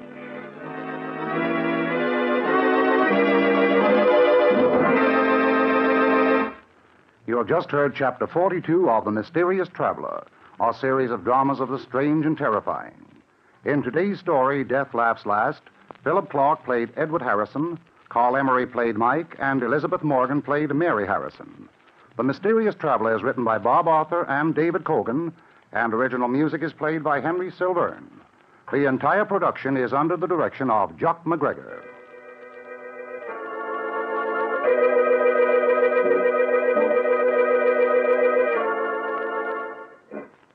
And now, an important message for all of you. This is Jock McGregor speaking. The National War Fund Drive begins tomorrow. As you probably know, this fund includes over 22 of the major war relief and service organizations. As the war progresses on all fronts, more and more people will need help. our armed forces, American prisoners of war, our allies, and people right here at home. And by giving to the National War Fund, you will be helping. Consider just one of the many organizations that the War Fund supports, the USO. More than 3,000 service units are in operation, clubs where our servicemen and women find recreation, dances, educational activities, reading, writing, and game rooms, and religious counsel. The USO is responsible for the traveler's aid desks, which help servicemen make connections and find sleeping accommodations. It operates the lounges in railroad and bus terminals. USO camp shows bring American entertainment to our troops at camps and stations throughout this country and in all the combat zones. Groups will play the jungle circuit in the South Pacific, the desert circuit in North Africa, the grass skirt circuit in the Hawaiian Islands, and the foxhole circuit in combat zones just behind the front lines. We can't measure in money the good accomplished by the USO, but we can help to continue that good work by giving our money the National War Fund. So when your community war fund or war chest representative calls on you, give and give generously. Listen next time to a tale titled The Man the Insects Hated. Another tale of the mysterious traveler.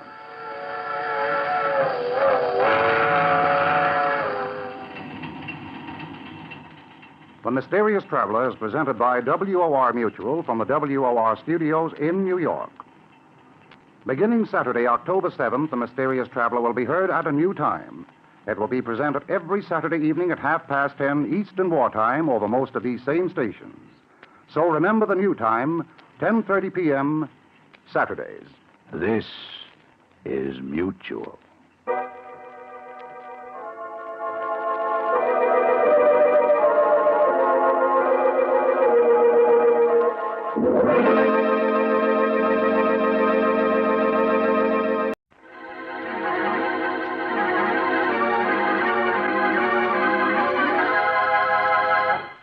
It is midnight, and an old automobile is driving along a narrow road through the woods.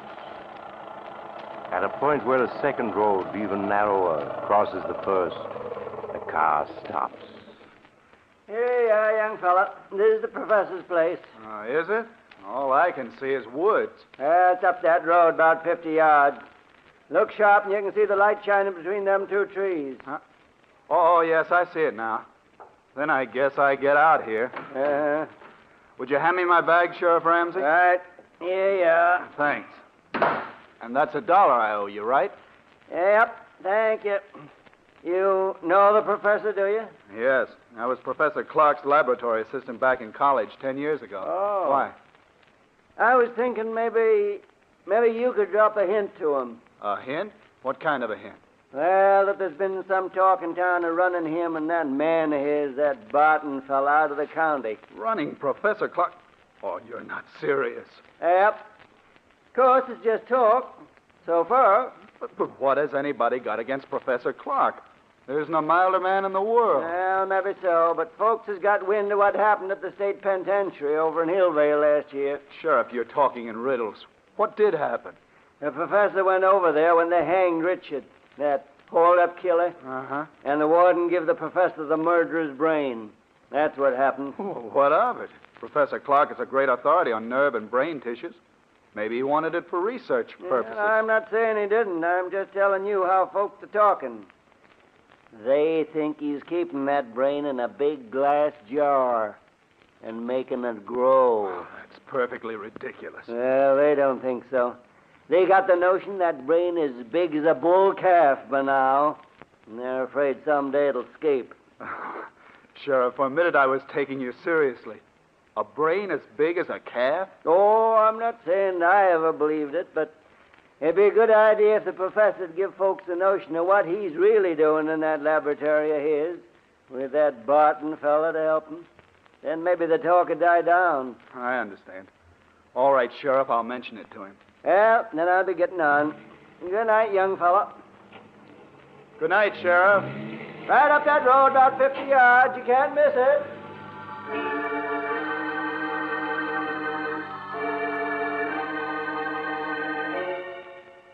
A few moments later, Dr. Richard Dale was knocking on the door of an old stone house almost hidden among the trees. A frail, white-haired old man answered the door. an old man who could hardly speak in his joy as he gripped Richard Dale's hand. He led the way down a long hall to a great room where strange equipment took up almost every inch of space. Retorts and electric furnaces, generators, batteries, and great glass vats. Dr. Dale stared around him in intense curiosity as Professor Clark helped him off with his hat and coat. There. Now, sit down, Dick, my boy. Sit down and let me get a good look at you. So, you got my letter? Oh, yes, of course you did, or you wouldn't be here. Thanks, Professor. Yes, I got your letter, and it made me so curious I took the first train. You promised me a surprise. Well, is this it, this amazing laboratory? No, my boy. Come to that in a moment, after you've met Barton, my assistant. Barton? I don't seem to know the name. Should I? No, he's not famous yet. But he will be. He's been with me only a few months, but I couldn't get along without him. He certainly sounds interesting. You'll like him, I'm sure you will. Barton. Yes, Professor? Dr. Dale has arrived. I want you to meet him. Why, of course. How do you do, Dr. Dale? We've both of us been looking forward to your visit. How do you do? Yes, the professor's letter made me so curious I couldn't stay away. I'm still wondering what the great surprise is he promised me. You'll see, Dick, in just a minute. My curiosity's at fever pitch. Well, it's time to satisfy it. Barton, is Alpha making some coffee? Yes, he started it when we heard the car. Alpha? Who is he? Our general man of all work. Truly amazing fellow. Here he comes now.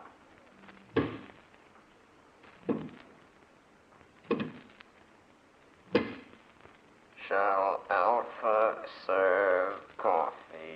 Good heavens. I said you'd be surprised, Dick. He's not human. He's a machine. A robot. Yes, my boy. An artificial man made from metal and synthetic brain tissue. A machine man?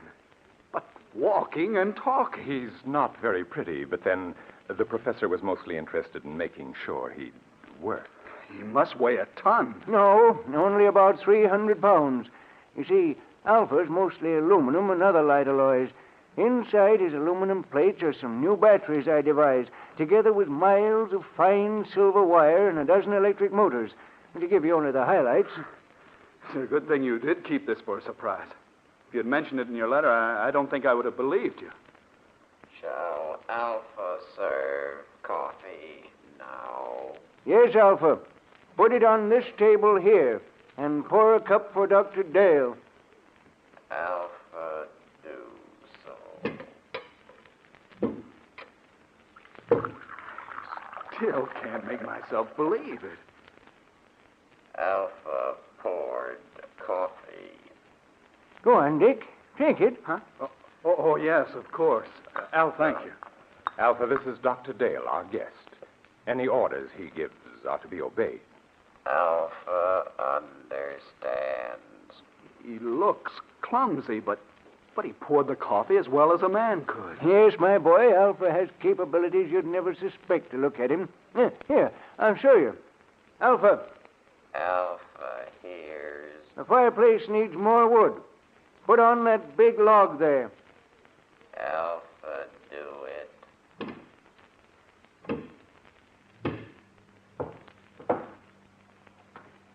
Alpha has log. Now, break it in half. Alpha, break it. 6-inch log, and he's breaking it with his hands. Alpha, put log on fire. Good. We won't need you anymore tonight, Alpha. You can go back to your room now. Alpha is going. Be sure to switch off your batteries. They're going to need recharging tomorrow. Alpha understands. That's the most incredible thing I ever saw. You see, Dick, I try to treat Alpha as if he were really a man. So I give him a room of his own. Like any machine, he's completely inactive when his batteries have been switched off, but his brain continues to function. It's an artificial protoplasm that I spent 8 years creating. It's the only thing that makes him different from any other machine. But it means Alpha can think. Think like a man. A machine that can walk and talk and think. Ah, but Alpha's not the only surprise I have for you, Dick. He's not? No, I have another one, even more astonishing. But you'll have to wait until morning to learn about that, because now it's time we were both in bed. I suppose you're right. It's after 1. I know you must be tired. I'm getting old, so I'm going up to bed now, Dick. Barton will show you to your room. Of course, Professor. I'll see you in the morning, then. Yes, we'll have a long talk tomorrow. Good night. Good night, Professor Clark. Oh, Dr. Dale. Yes, Barton? Could we talk for a minute before I show you to your room? Oh, yes, of course. It occurs to me the professor forgot to tell you why he asked you here. Oh, yes, that's true. And I've been so interested I forgot to ask. It was his hope that you'd stay indefinitely and help us carry forward the work we've been doing here. Stay indefinitely? Well, I have my own work. Don't say no yet. Now, just think, Dr. Dale. Alpha is stronger and more rugged than a man. He needs no rest, no food. Yet he can do the work of 3 men. He can plow, reap, run machinery. Think how much drudgery a million like him could lift from mankind's shoulders. Yes, that's true. And already Alpha is technically obsolete. Professor Clark has the blueprints for a new machine man, as superior to Alpha as an airplane is to a bicycle. We want you to help us build them. Well, I'm certainly tempted. Perhaps I could arrange. Ah, excellent. And now there's only one more thing I want to tell you. Yes? What is it? It's about Alpha. You must help me persuade the professor to dismantle him. Dismantle him? Yes. Why? He has become dangerous. I don't understand. Because he was the first successful machine man that the professor built. He is imperfect in many ways. He's not completely reliable. I'm afraid that someday he may escape from the house and so do some damage that would seriously upset our plans. Yes, that could easily happen. The local inhabitants are unfriendly enough as it is. I know. Sheriff Ramsey was warning me about that tonight. All right, I'll speak to Professor Clark about it tomorrow. Ah, good. Then I'll show you to your room now, if you wish. Yes. I am sleepy. If you'll just come this way.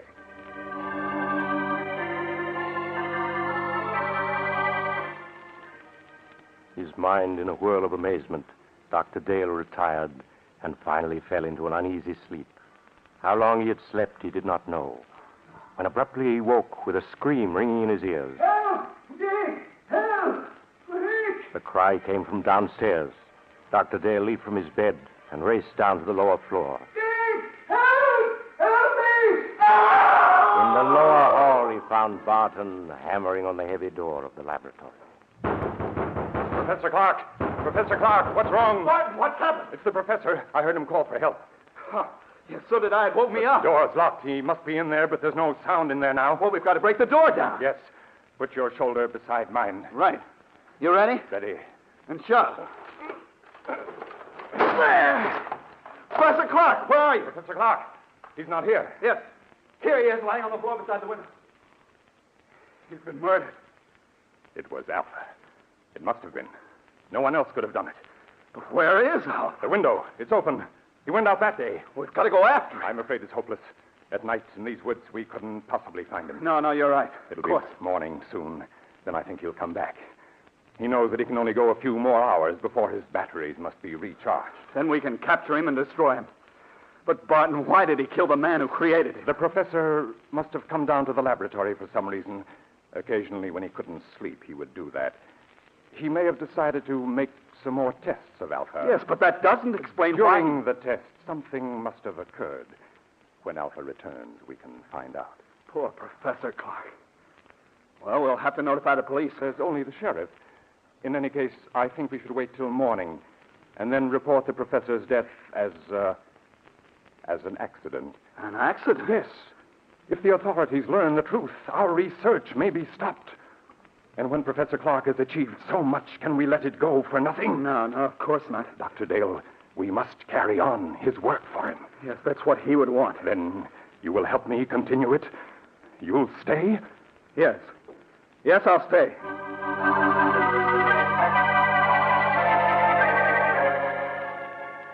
Greatly upset by the tragedy, Dr. Dale returned to bed and at last fell into an uneasy sleep, haunted by dreams of Alpha, the metal monster Professor Clark had created.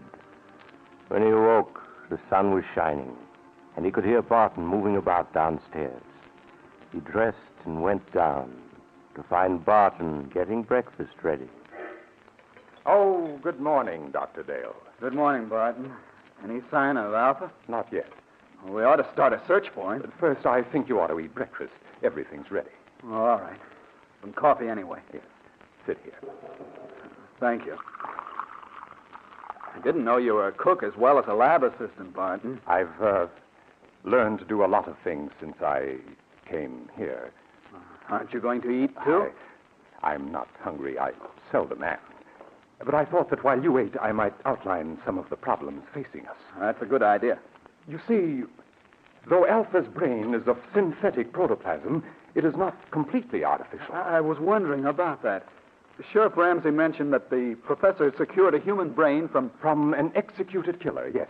The professor found that to give life to his artificial brain tissue, it was necessary to add a small amount of tissue from a real brain. I see. The real tissue gave life to the rest. Of course. Yes, but in this instance, it may have tainted Alpha's brain with the murderous impulse of a killer. Yes, that sounds plausible. So our first problem will be to obtain untainted brain tissues to blend with the artificial tissues we will make according to the professor's formula. That should give us no trouble. I can get what we need through the research laboratories where I'm connected. Ah, then that solves our worst problem. The rest will be matters of detail. Fortunately, there's enough equipment here to build a dozen or so robots. Like Alpha, you mean? No. The far more advanced type Professor Clark was perfecting. And now, if you've finished, I have something to show you. Yes, I'm through.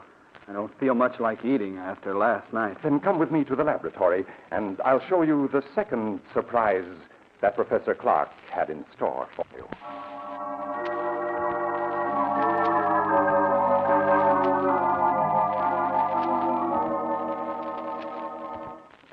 Here we are. Now, what I'm going to show you is in this box. Another robot? Yes. A second mechanical man the professor built a few months ago. This one, though, was a failure. You mean it wouldn't work? It worked too well. I don't follow. It was too intelligent. Professor Clark called it Beta. And Beta's brain power was greater than that of any human scientist who ever lived. But Beta was insane. Good Lord. He represented, however, a tremendous technical advance. Look. It looks exactly like a human being. Yes. Professor Clark used me for a model when he built Beta. It's an excellent likeness. Touch the face, Doctor. All right. It feels smooth and rubbery with a hard surface underneath. The surface is a new plastic Professor Clark developed with which he could imitate exactly the appearance of human skin. Underneath is an aluminum body on which the plastic was baked. I see. Beta's hair, eyes, and teeth are all artificial, too. But he walked and talked and acted so much like a human being that no man alive could have guessed his secret. No, he would have fooled me completely. And you say he was insane? From the human viewpoint, yes. He considered himself superior to the human race. With his enormous brain power, he intended to make himself ruler of the world. You're joking. Not in the least. That was why Professor Clark destroyed him just in time. He had made plans to take over this laboratory and construct dozens of mechanical men like himself. And then, with their help, he was going to enslave all mankind. Barton, if that could happen once, it might happen again. I don't believe we should continue Professor Clark's work after all. Oh, there's no danger now, Doctor. You see, Beta also had a brain which contained tissues taken from that of the condemned murderer, but we will select the brain tissues from the highest types that are available. Yes, but even so, then, Doctor, we will produce mechanical men, tireless, indestructible, who will be mankind's willing servants, who will solve for man problems he can't solve for himself. I wonder. In any case, we must proceed with the utmost caution. And of course. Doctor, listen. Someone's coming to the house. It's Alpha. He's come back. Alpha, we may need a weapon, Barton. No, I can control him. Alpha. Alpha, come here. Alpha comes. Alpha, you killed Professor Clark. Why did you do it? Professor said he would destroy Alpha. And you killed him because of that? Alpha does not want to be destroyed. But you're just a machine. What difference does it make to you? Alpha is machine that lives. Alpha is stronger than you. Alpha is better than you. Alpha, be quiet. We must destroy Alpha at once. You are right, Doctor. Do you hear, Alpha? You are to be punished. Alpha here. But first, we want to know where you've been. Did anyone see you? Men saw Alpha. Men saw you? What do you mean? 2 men driving automobiles saw him. And what did they do? They tried to hit Alpha with automobile. And then what happened? Alpha stopped automobile. Alpha killed 1 man. Killed him? Other man ran off in woods. Alpha could not find him. Alpha came back. We can't keep this a secret. No matter what happens, we must notify the authorities at once. No, wait, let me think. We can't. The bell, there's someone at the door. I'll see who it is. You stay here. But what about Alpha? I'll switch off his batteries, then he can't move. There. Now I'll see who's at the door.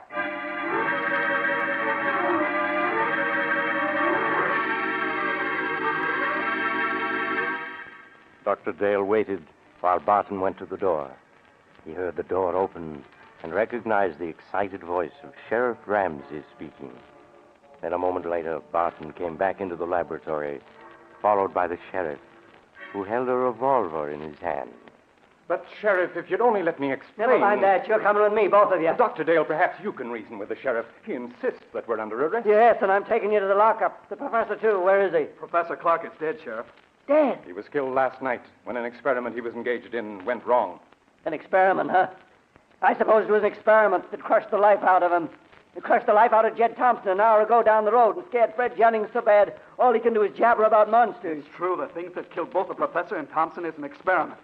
It's standing there behind... Behind... A machine. A man made out of machinery. Oh, don't be alarmed, Sheriff. It's perfectly harmless now. It is a machine man which Professor Clark built. Unfortunately, it got out of control. I don't believe it. I don't blame you, Sheriff, but that's the truth. I think I can convince you. What are you doing? Stand still. I'm simply going to switch Alpha on. There. Now he can move and speak as well as you and me. That thing talk? You're lying. You're up to something. Alpha, will you tell the sheriff that it was you who killed Mr. Thompson? Alpha killed him. He tried to hit Alpha with car. So that's what the professor was up to all this time. Building that thing. Now, Sheriff, surely you realize that we are not murderers. Maybe not, but you'll come to jail just the same. You're partly responsible anyhow. But, Sheriff... Anyway, it's for your own protection. There's a mob on its way out here from town. They're going to burn this place down. What? I got to put you in jail for your own safety. They're ready to lynch you right now. Burn the place down? That's what I said. So turn that machine thing off and come along. We ain't got much time. No. All this equipment, machinery, the professor's notes, they must not be destroyed. We must stop them. Yes, Sheriff. The loss to science... Never mind science. You got your own skins to worry about. That mob means business. Let's get started. I'm afraid we can't do that, Sheriff. You can't. I got a 6-shooter here that says different. We have no choice, partner. Oh, yes, we have. Alpha, take the gun away from this man. What are you doing? Stop him! Stop him or else... No! Let me go! Stop him! Too late. Too late, Dr. Dale.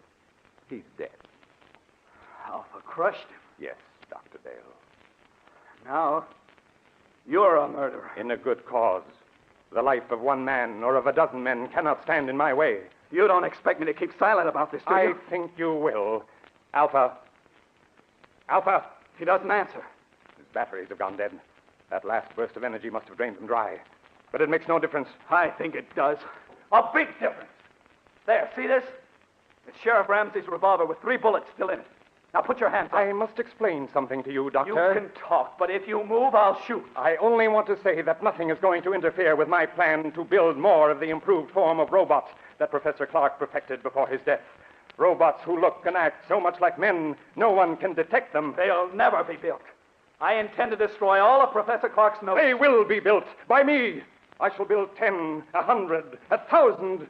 Then I shall lead them with their superior intelligence to the mastery of the world. You're mad. Of course I should have guessed. No, Doctor, that's not the answer. I shall tell you the truth. And then you must die. Stand still or I'll shoot. You remember last night when the professor said he had another surprise for you? An even greater surprise than Alpha? Yes. That surprise, Doctor, was Beta, the second robot. So perfect it looked like a man, but so intelligent that human beings were as children in comparison. But Beta was destroyed. No, Doctor, Beta was not destroyed. But you must be destroyed. Stand back. Stand back, I say. All right, then I'll shoot. And now, Doctor, your bullets are gone. You aren't even hurt. Bullets cannot harm me. That's what I'm trying to tell you. Beta, the second robot, was not destroyed. But I saw him. What you saw was only an initial attempt that failed. The real Beta still exists. You see, Dr. Dale, I am Beta. You? Yes, I, too, am a mechanical man. And now, you must die. No. No, stay away from me. Stay away!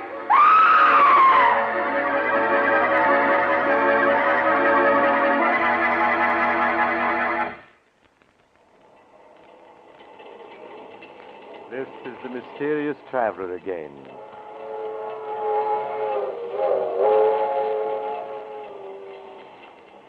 What happened to Dr. Dale? Why, he's still alive, but of course under observation in a hospital. In fact, it was he who told me the story. You see, the mob that was coming to burn down the house arrived just in time to save him.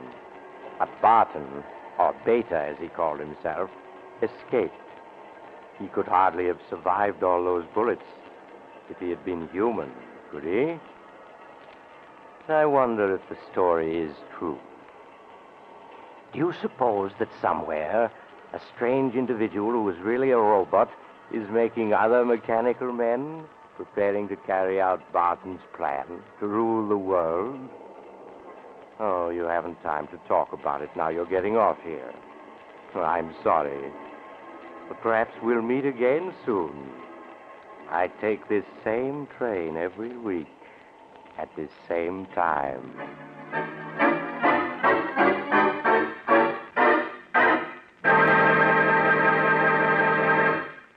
You've just heard Chapter 19 of The Mysterious Traveler, a series of dramas of the strange and terrifying, brought to you each week by station WOR.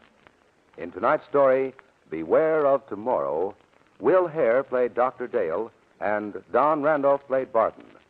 Also featured were Maurice Tarplin and Philip Clark. The Mysterious Traveler, written by Bob Arthur and David Cogan, is directed by Jock McGregor. Original music was played by Doc Whipple.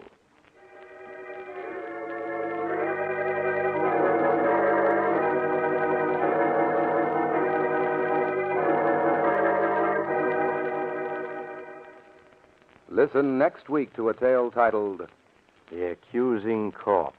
Another tale of the Mysterious Traveler.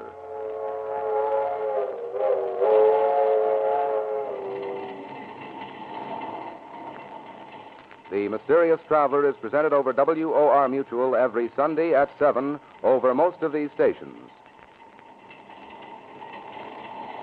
This is Mutual.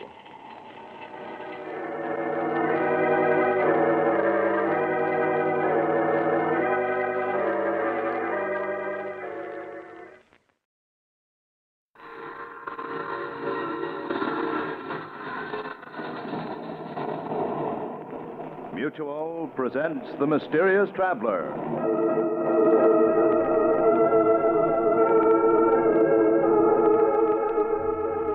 This is The Mysterious Traveler, inviting you to join me on another journey into the realm of the strange and the terrifying.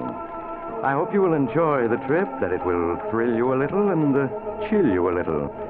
So settle back, get a good grip on your nerves, and be comfortable. If you can.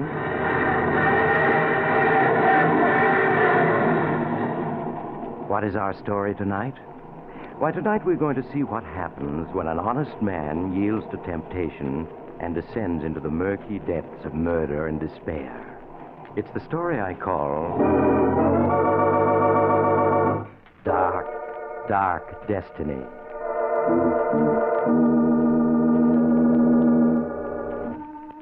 In the office of Dr. William Norris, Joseph Harrison, a man in his 30s, is waiting anxiously as in the next room Dr. Norris is finishing his examination of pretty young Mary Harrison.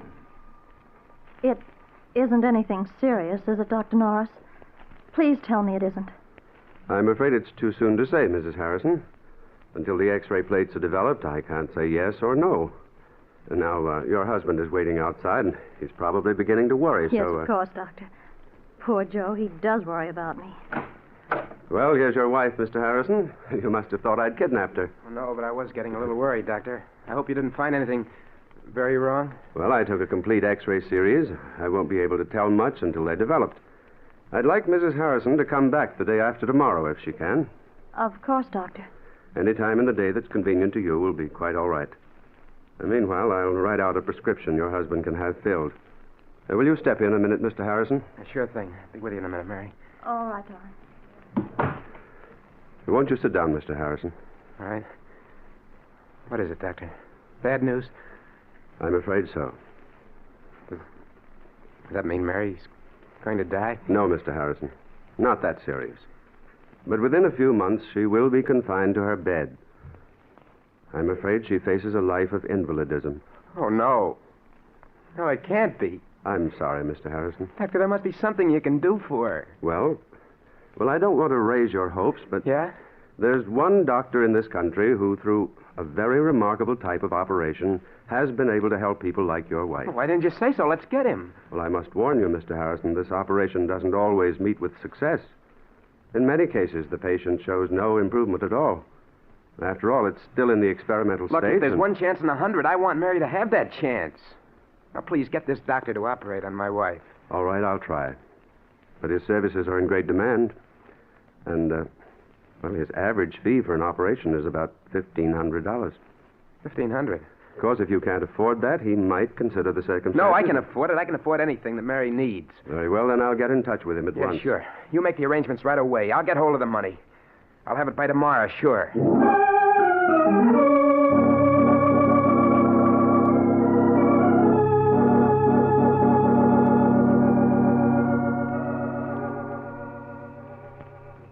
Darling, help me off with my coat, will you? Oh, sure. How you feeling? Oh, my backache is much better since I took the medicine Dr. Norris gave me. I'm sure I'm going to be all right, Joe. Of course you are. He's one of the best doctors in the city. He'll have you well in no time. Did he tell you anything more, Joe? No, not a thing. Except that the treatment may take a little time. That's all. A little time? Yeah. Oh, dear, I hope it won't be too expensive. Your business has fallen off, and we've used up our savings Now, don't account. you worry about the money. Don't you worry about anything. All right, darling. I won't. But aren't you going to take your coat off? No, I got to get that prescription the doctor gave me filled. Now, you just take it easy till I get back. I might stop in at the shop, too. There's something I have to tend to.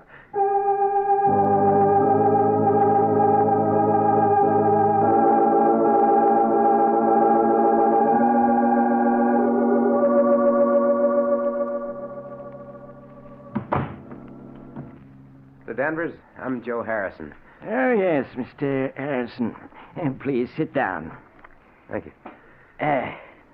I see that you want to borrow $1,500 from us. That's right. I've got to have it right away. Unfortunately, the security you wish to offer your home is... What's wrong with it? It's a swell little house in a good section. It's all in good repair. Houses are worth money these days. Quite true.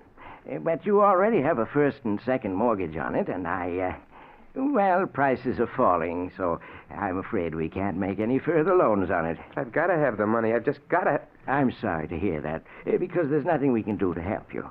Then forget about the loan. I'll sell the house. Plenty of people want houses.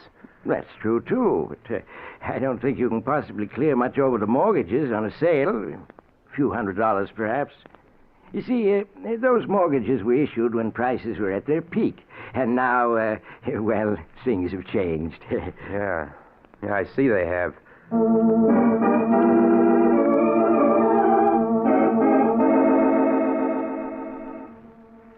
You say you're not employed, Mr. Harrison.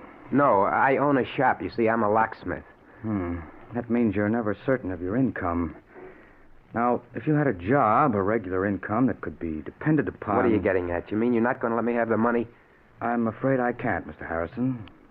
But your ads say that you lend up to $2,000 on a personal note. I only want $1,500.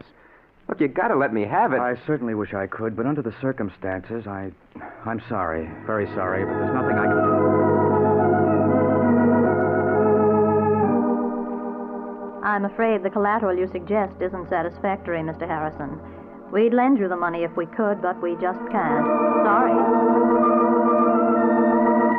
But I've just got to have it. I've got to. Sorry. Do you hear me? I've got to have it. Sorry. Sorry. Sorry. Sorry. Sorry.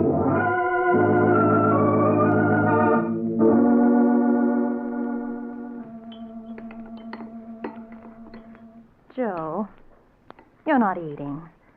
And you're so quiet. Is anything wrong? What? Oh. No, of course not. You're worrying about me, aren't you? No, Mary, of course not. I was just thinking about some changes at the shop. Darling, you don't have to lie to me.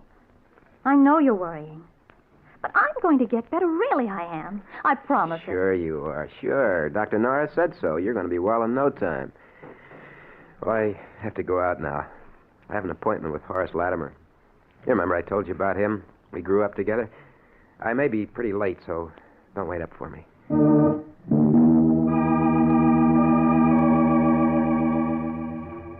Joe had no appointment with Horace Latimer, but he went to see Horace anyway, for they had been boyhood friends until their paths had separated. Horace had grown rich, and Joe hoped desperately that Horace would lend him the money he had been trying to raise all day. A sum that would mean nothing at all to Horace. $1,500, that's rather a lot of money, Joe. I know it is, Horace, but it's for Mary. It's for an operation. I've got to have it. I see. Well, now, why don't you try the bank? You have a house, I have tried the bank, and a half a dozen loan companies. They all turned me down. They said my security wasn't good enough. Oh, I see. Oh, that's too bad. But you know, I don't quite understand why you came to me, Joe. Because we're friends, that's why. Because when we were boys, we agreed that each of us would always lend the other a helping hand if we could.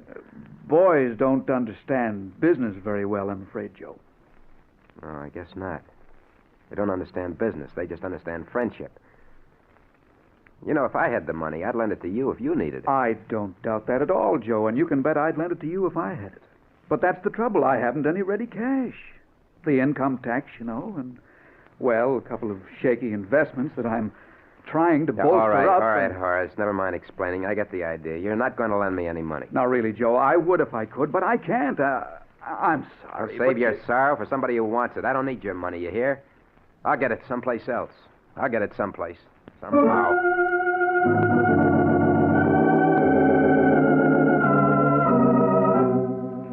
After he had slammed out of Horace Latimer's expensive home, Joe stood for a moment on the dark street corner, staring back with bitterness in his face. Yeah, you're sorry. I'll bet you are. What a sap I was to think you were a pal of mine. I should have known better. I should have known. Buddy? Huh? You speaking to me? Oh, no. Sorry, I guess I was just thinking out loud. That's okay. Hey, got a match? Match? Sure, yeah. Here you are. Thanks. Okay, hold it just like that. Make a move and I'll plug you. Gun? Why, well, you're... Yeah, this is a stick-up. Hand over your dough and make it fast, see? My dough? That's a hot one. I'm out trying to raise money, and so are you. Well, I only got $1 on me. Take that if you want it. Anyhow, it's more than I could raise. Don't try to kid me. stand still while I see what you got in your pockets. Go ahead. Wallet. And a leather case of some kind. You'll find exactly $1 in that wallet. You made a mistake, I tell you. I don't live in this ritzy neighborhood. I just came here to try to borrow a little money. One measly buck. But I'll bet you got a roll hidden in this leather case. It's heavy enough. There's nothing in there but my emergency kit. Yeah, well, I'll see for myself. This kit is full of skeleton keys and pick locks and stuff. What are you, anyway, a second-story worker? I'm a locksmith and a safe repairman, if it's anything to you. Oh, yeah? Yeah. Now, how about taking that $1 and letting me go on my way? I'm in a hurry. Not so fast, pal. Were you leveling just now when you said you were trying to raise dough? Sure I was. I got to have $1,500 by tomorrow. And what's it to you? You'd be surprised, pal. Okay, I'm putting the gun away, but you ain't leaving yet. Why not? Because me and you are going to talk business. I got a plan that'll get us both all the dough we need.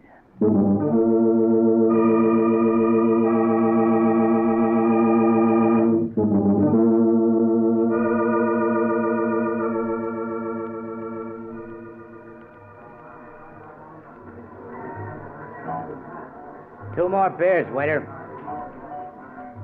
Well, Joe, is it a deal on my proposition? I don't know, Mike. Sure you do. There's nothing to it. You can open locks and safes. Yeah, And I know a house where there's a safe with plenty of dough in it. You and me together, we'll go get it. We'll make a team. but burglary. I've never stolen anything in my life. Listen, you need dough bad, don't you? And so do I. Plenty bad. Yeah, but You said you'd do anything to get it, didn't you? Yeah, I did. Then what are you hanging back for? All you gotta do is get the back door open and the safe. You can do that, can't you? Yeah, I suppose so. Then forget the buts. In a half an hour, you'll have your 1,500 and more. How else you ever gonna get it? Answer me that. I don't know. Hey, look.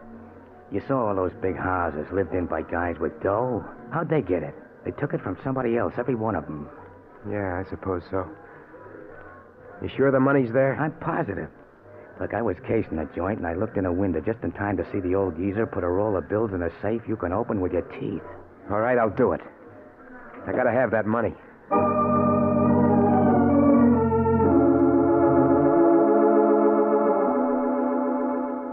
And so, half an hour later, Joe and his newfound acquaintance stood in the shadows of the rear entrance of an imposing brick house, listening intently.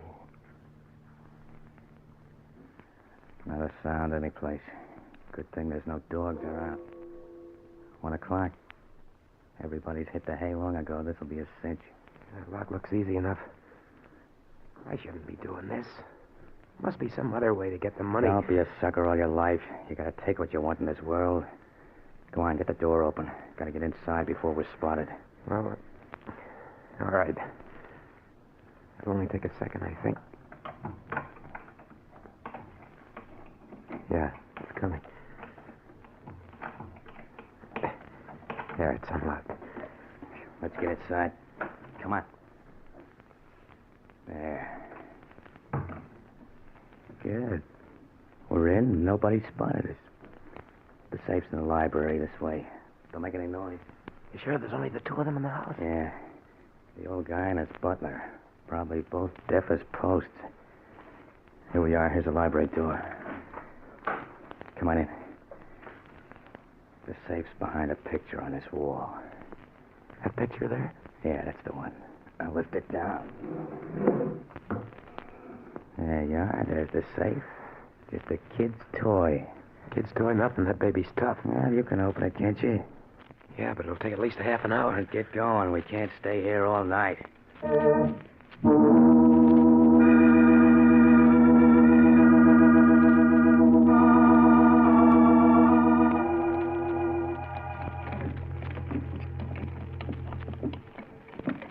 Hurry it up. You've been 40 minutes on that thing. I told you it was tough. It's coming now.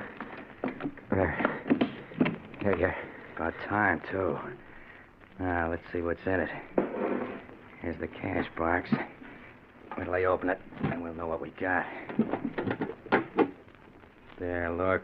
Dough, cash, Mazuma. What did I tell you? There must be thousands there. Easy, come on. Let's count it and divvy it up. No.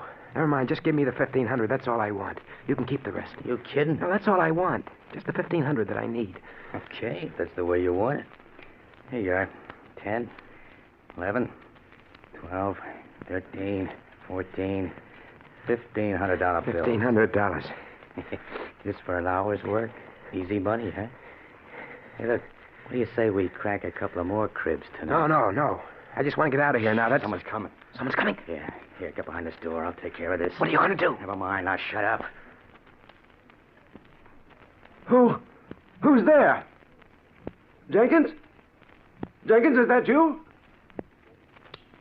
The safe's open. The burglars. Jenkins! Jenkins, call the police, quick! Nobody's calling any cops tonight, mister. Why, you're a thief! Jenkins! Jenkins! Maybe that'll convince you. Why did you hit him? What'd you expect me to do? Hold his hand? Wait a minute. He looks like he's dead. I wouldn't be surprised. He don't seem to be breathing any to speak of. That's murder. So it's murder. You're in it just as much as me. Don't forget that. Yeah. I'm an accessory to murder. Cut the guff and let's get out of here.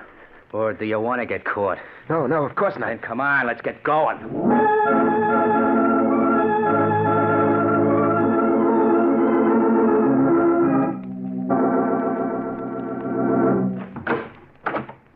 Okay, here we are. Come on in. Why did you make me come here? Why can't I go home? You heard me. Come on in. That's better.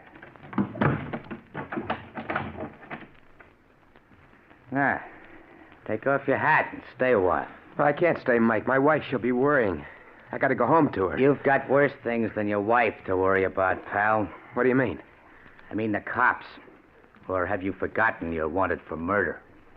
No, I haven't forgotten. I'll never be able to forget. Why did you kill him? Why? So we wouldn't have to go to jail. Would you rather have gone to jail, Joe? Oh, of course not. Yes, I would. Well, I'm all mixed up. How did I get into this anyway? You needed dough. That's how you got into this, and you got it. So cut out the sob stuff. We're in the clear. Nobody got a peep at it. Why won't you let me go home? Why do you make me come to your room here? 2 reasons.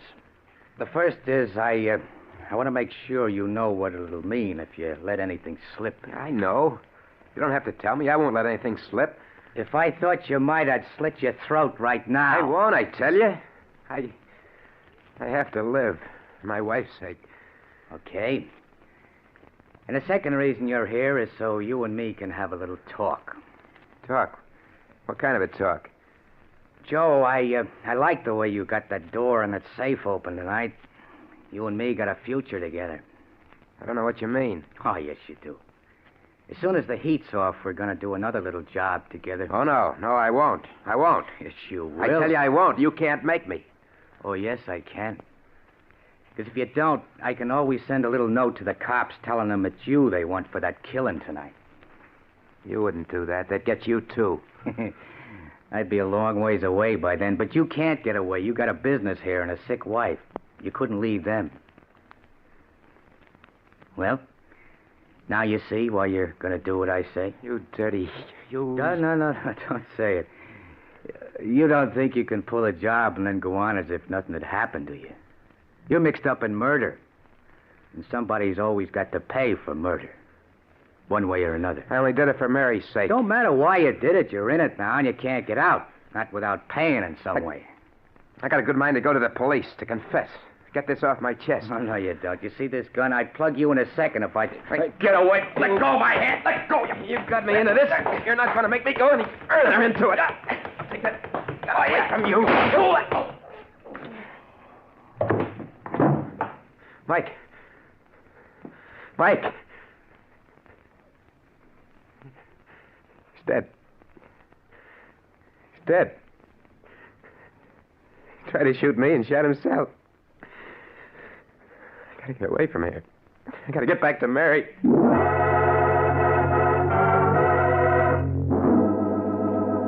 In a daze of horror, Joe Harrison found his hat and made his way to the street.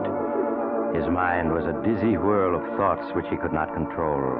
They went around and around in his head. I'm a murderer. They'll catch me. They'll hang me. I didn't mean to do it. I just wanted the money. The money was all I wanted. The money to make Mary well, that's all.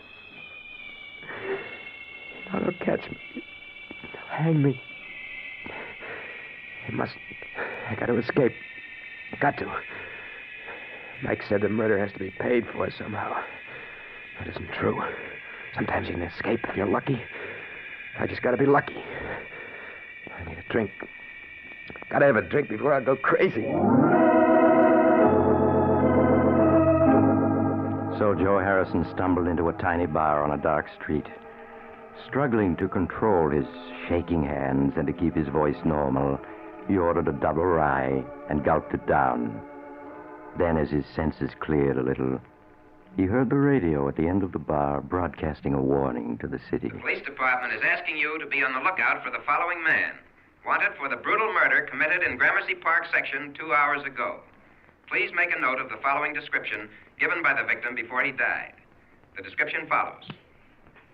Hey, look, buddy, what's the idea? What'd you shut the radio off for?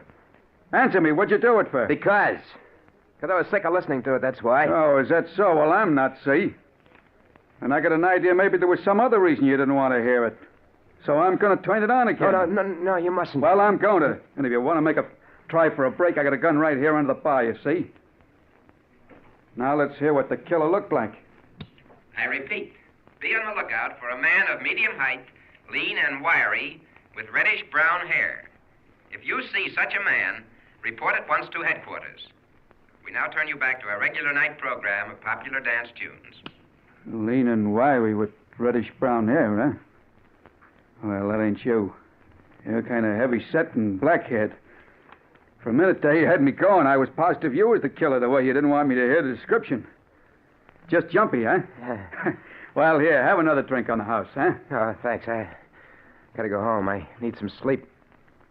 Yeah, that's what I need. Some sleep.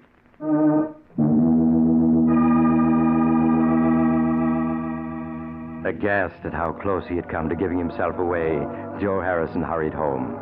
It was Mike the police were looking for, not Joe Harrison. It was Mike whose description they had. Joe Harrison was safe. Safe. Hardly able to believe in his own good luck, Joe reached his home and let himself in. Mary was already asleep. Quietly, he got into bed and at last fell asleep himself. A sleep troubled by nightmares that gave him no peace. When he woke, it was morning, and Mary was preparing breakfast. Good morning, darling. What time did you get home anyway? I waited up for you almost till 2. I was pretty late. I stopped at the shop and did a little work. Forgot to watch the time. And this morning you looked terrible. I know. You're worrying. About me. But you mustn't, darling. I'm going to be all right. Really, I am. Of course you are. I'm going to see to that. What do you think? Dr. Norris called up last night. He wanted to talk to you. He said he had good news for you. Good news? Mm-hmm. But he wouldn't tell me what it was. I don't know why. He asked for you to stop in at his office this morning. Yeah, I think I know what it is. Yeah, sure. I'll go right over and see him. Oh, but, darling, you're going to eat breakfast first, aren't you? No, I'll eat when I get back. I want to see the doctor first. Anyway, I'm not very hungry. All right, Joe. But please hurry back. I want to know what the doctor says. Yeah, sure, Mary. I'll be right back. But everything's okay now. Everything's okay.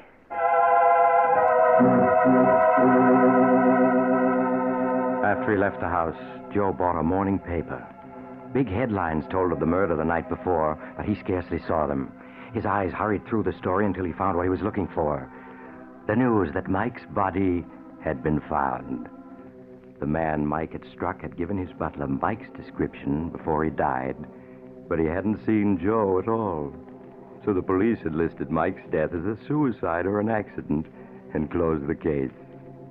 Joe Harrison was safe. Perfectly safe. Safe?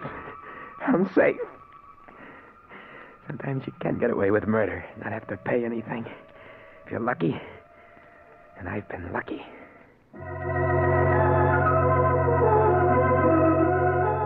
When he entered the doctor's office, Joe's expression was that of a man who had just faced disaster and been rescued at the last moment. He seated himself and tossed the folded newspaper into the wastebasket. Good morning, Doctor. Mary said you phoned that you had good news. Oh, yes, Mr. Harrison. Yes, I called you last night after I got in touch with the surgeon I spoke of yesterday, Dr. Nelson Richards. I wanted to tell you that he had agreed to operate on your wife. That's swell, Doctor. That's swell. I got the money right here in my pocket. The money, yes. Yes, I was going to tell you that Dr. Richards had said not to worry about that. You could take as long as you wanted to pay it. As long as I wanted. And it wasn't necessary. I didn't have to do it. I didn't have to do it. I'm afraid I don't understand, Mr. Harrison. Oh, never mind, Doctor. I mean, here's the money. I got it right here. I want to pay for it. He's got to take it right away. What's the matter? Why are you looking at me like that for? The operation is going to cure Mary, isn't it? You said it would. You can't go back on your word now. You can't, do you hear? It's not that, Mr. Harrison. Yes, the chances are the operation would have cured your wife. But, well, unfortunately, Dr. Richards was the only man in this country able to perform it. Well, so what? He said he'd do it, didn't he? So what's the hitch? Mr. Harrison, Dr. Richards won't perform the operation now. Why not? Dr. Richards was tragically killed last night by a burglar who broke into his home on Gramercy Park.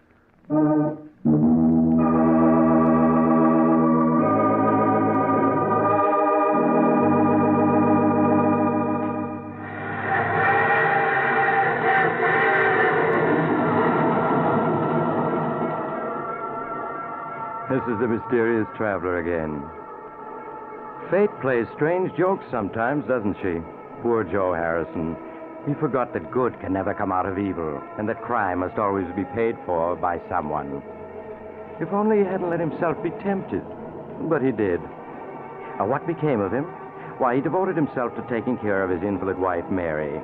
But his deed continued to weigh on his mind. And when she died several years later, he confessed everything to the police. I do hope his experience is proof that crime really doesn't pay. I always say... Oh, you have to get off here. I'm sorry. But I'm sure we'll meet again. I take this same train every week at this time.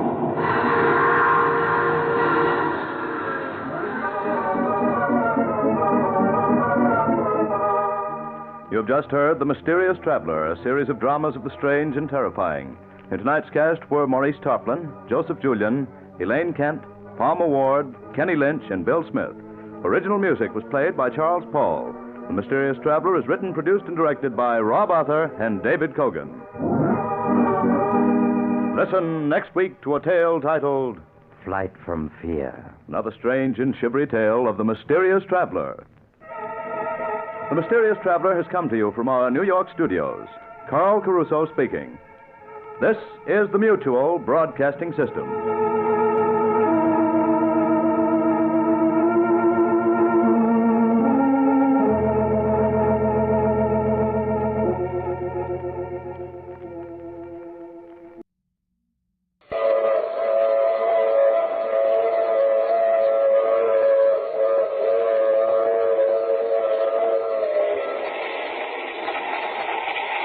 The Mutual Broadcasting System presents The Mysterious Traveler.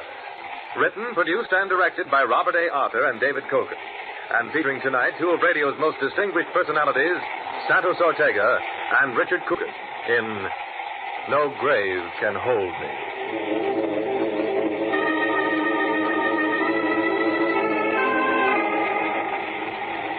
This is the Mysterious Traveler, inviting you to join me on another journey into the realm of the strange and the terrifying. I hope you will enjoy the trip, and it will thrill you a little and chill you a little as we travel tonight into the world of shadows, from which no man may return, and we learn the story of one who does return. It's a story I call No Grave Can Hold Me.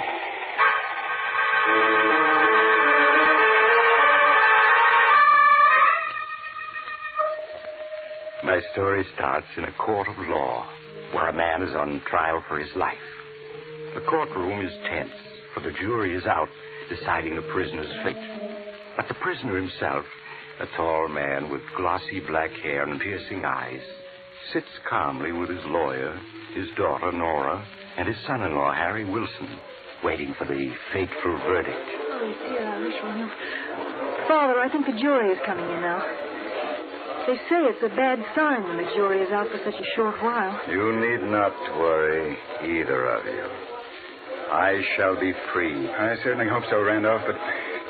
Well, you know, you did admit you killed Clemens. Because he insulted me. He called me a mountebank, a charlatan, a trickster. He called the great Randolph a faker. So he died. There they come. Oh, Father, I'm frightened. They're taking your places in the jury box now. They look awfully grim. I repeat, have no fear for me. Foreman of the jury, has the jury reached a verdict? It has, Your Honor. What is the verdict? We find the defendant guilty as charged of murder in the first degree. Oh, no. Randolph, it finds you guilty. The fools. They, too, think that I'm an impostor, a trickster. They shall learn different. If I die, so shall they. The prisoner will rise. Father, you to stand up. The prisoner will rise. Very well. I'll stand up, so that they will recognize my face again when they see it suddenly in the night, and know that death has come to claim them. Maximilian Randolph, you have been found guilty of the crime of murder in the first degree. It is the sentence of this court that you shall suffer the punishment of death on the night of June 6th at midnight.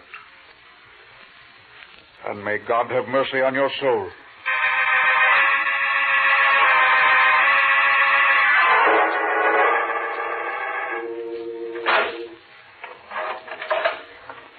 Visitor for you, Mr. Randolph. Thank you, Guard Miller. You can see him for only 5 minutes, Mr. Wilson. Yes, all right, Guard.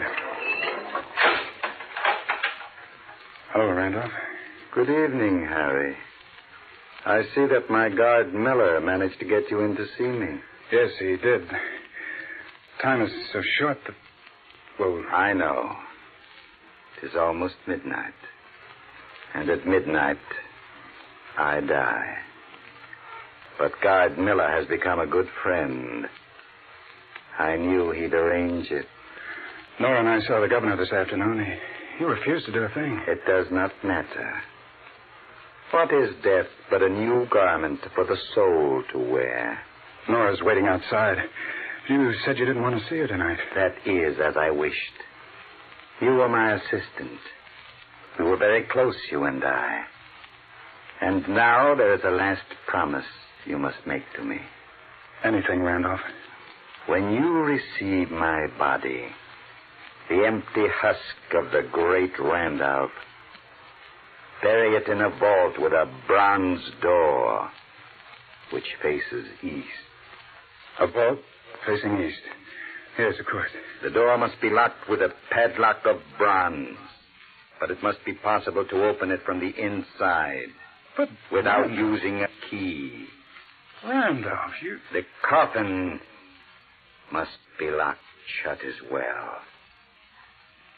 But I must be able to open it from the inside. Randolph, sure you're not serious. I never joke. All this and one thing more. Promise. All right, I promise. When I am buried, beneath my head must rest a notebook bearing the names and addresses of the 12 jurymen who found me guilty, of the prosecuting attorney, and of the judge.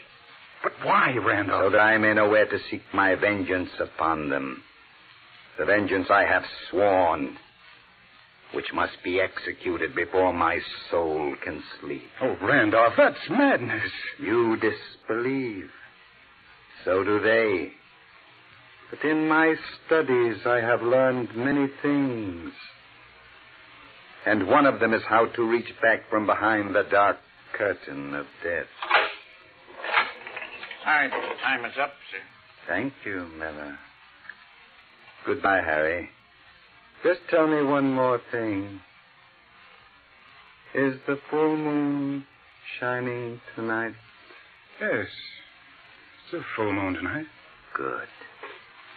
And each time hereafter that it shines, one of my enemies will join me in death.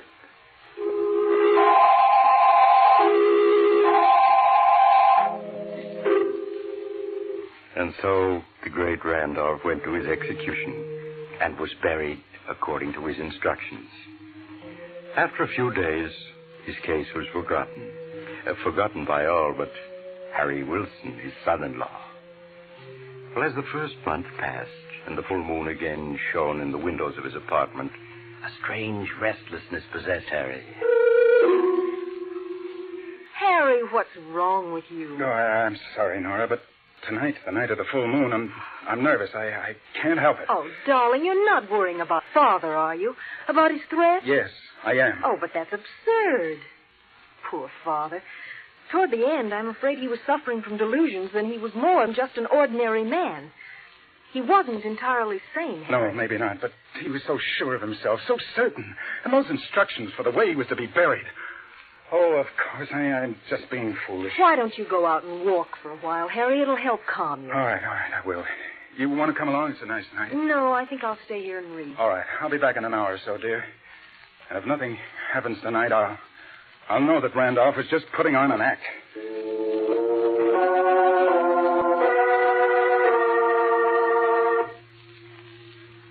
A little later, another man was also walking in the moonlight of a beautiful July evening.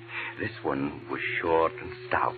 He was strolling homeward from a small poker party with his friends when, in the dark shadows cast by the trees along the edge of the park, a tall figure stepped directly into his path.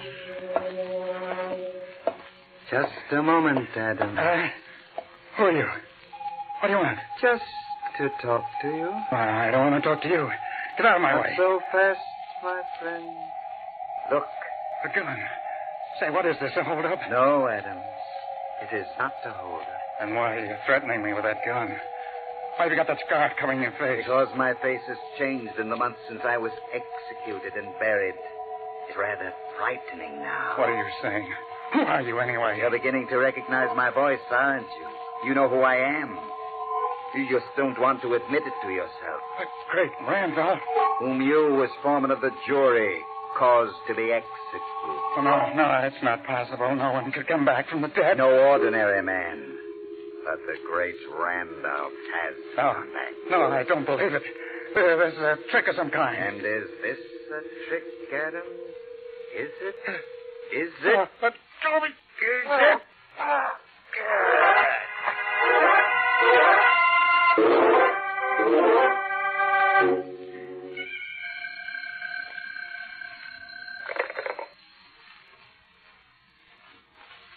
Hello? Hello, Nora. Is Harry there? No, he's out for a walk. Who is this? Don't you recognize my voice, Nora? Surely you heard it often enough. Father. Oh, no, it can't be. Strange how skeptical everyone is of me. Even my own daughter. Father, it is you. What do you want? I just want to tell Harry that I have claimed the first victim of my vengeance. Exactly on the stroke of midnight. The same minute when I died. Oh, no, no. And I wanted to warn him that he must do nothing to interfere with my plans. Or if he does, I shall have to add him to my list of victims.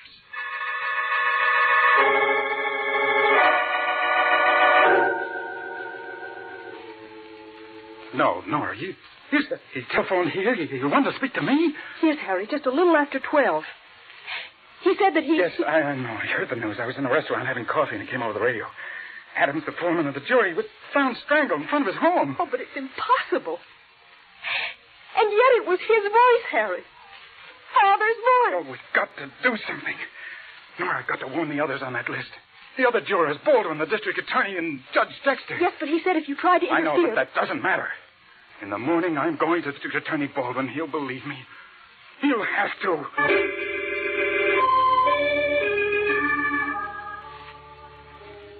Oh, but Mr. Baldwin, you've got to listen to me. You've got to warn the others. You've got to give them protection. Or they'll die, just as Adams did. Winston, I'm a busy man. I have enough on my mind without having to listen to wild-eyed stories like the one you just told me. But it's true. Randolph's instructions about the way he wanted to be buried, the notebook that I put in the coffin with him. Mere theatrical mummery. Adams was the victim of an ordinary street mugging. That's all there is to it. I have to ask you to leave. I have more important things to tend to.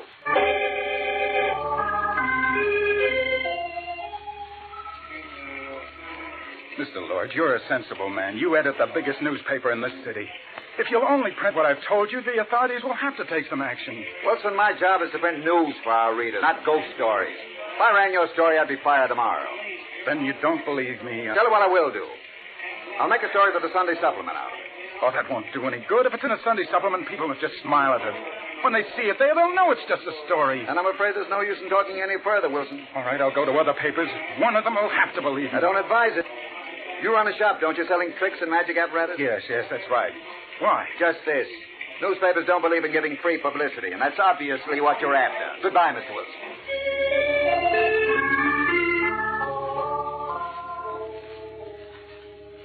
I'm very sorry, Mr. Wilson, but Judge Dexter is unable to see you. Oh, but, miss, did you explain to him what it's about? How important it is? The judge said if you cared to write him a letter, he'd give the matter his consideration. Oh, that's no good.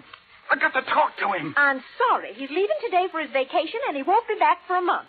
Perhaps he'll be able to see you then, but he simply can't see you now.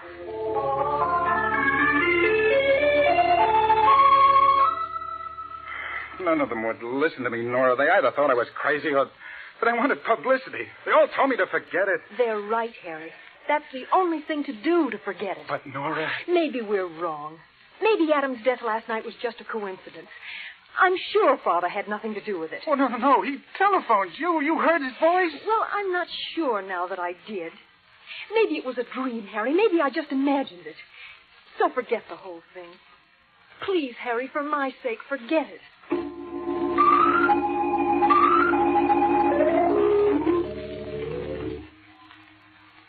Oh, Harry, darling, it's no good just pacing up and down. Please sit down and try to relax. I can't, Nora. I can't. Tonight's the second full moon since Randolph was executed. He'll be leaving his grave tonight, and someone else will die. But, Harry, there ought to be a guard over the vault he's buried in.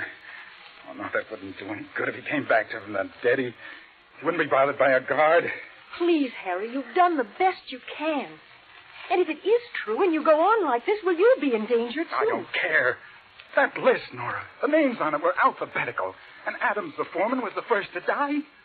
What are you driving at? The second name on the list is Baldwin, the district attorney. Baldwin. Wouldn't listen to me last time, but tonight he's got to. I'm going to his home now while there's still time.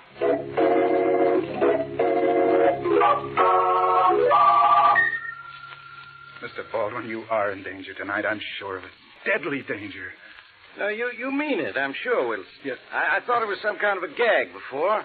Now I can see you fully believe everything you've said. Oh, then you will take precautions, at least for tonight? I've been an officer of the law for 30 years. I've been threatened by a lot of convicted murderers, but not one of them has come back to get me yet. But you don't understand. The great Randolph is different. He had powers that we know nothing about. Perhaps, but I doubt it. Now, Wilson, I appreciate your warning, but I can't take it seriously. Oh, really. Then you won't guard yourself? No more than usual. I'll lock the door presently. I'm sure that'll keep out any ghosts who may come this way. Mr. Baldwin, please, it's almost midnight. At least let me stay with you for another hour. I'm sorry, but I'm about ready to turn in. I expect to sleep well, too. Now, you go on home, do the same, because nobody's going to be harmed tonight by the great Randolph spook.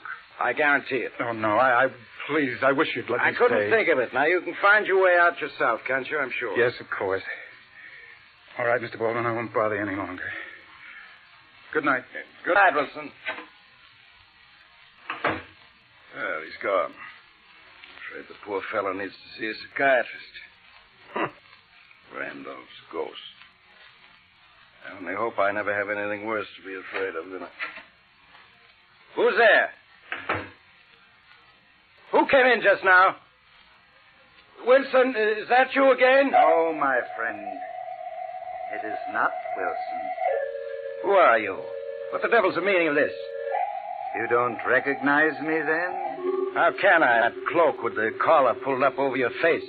That is to spare the world a sight that should remain forever hidden within the darkness of a coffin. But my voice... Surely you recognize that. What are you talking about? Now, get out at once or I'll call for the police. It would tax their powers to arrest me. They have no authority in the world to which I belong. No, it can't be. I see you have recognized me. You should have taken Wilson's warning, Baldwin, because I'm here. The great Randolph, at your service. Oh, it's impossible. That's been said of so many things, hasn't it? But I think I can convince you. No, stay away. Help! That won't do you any good. By the time anyone comes, you will have joined me in the world of death. Oh!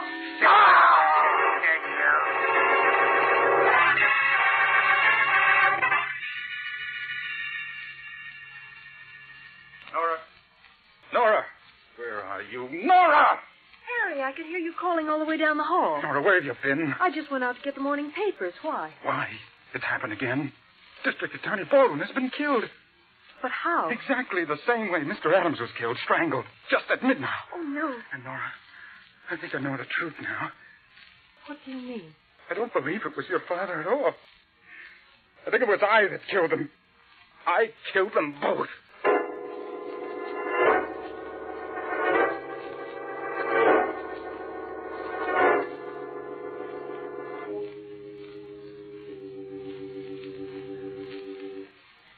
No, you've got to do it.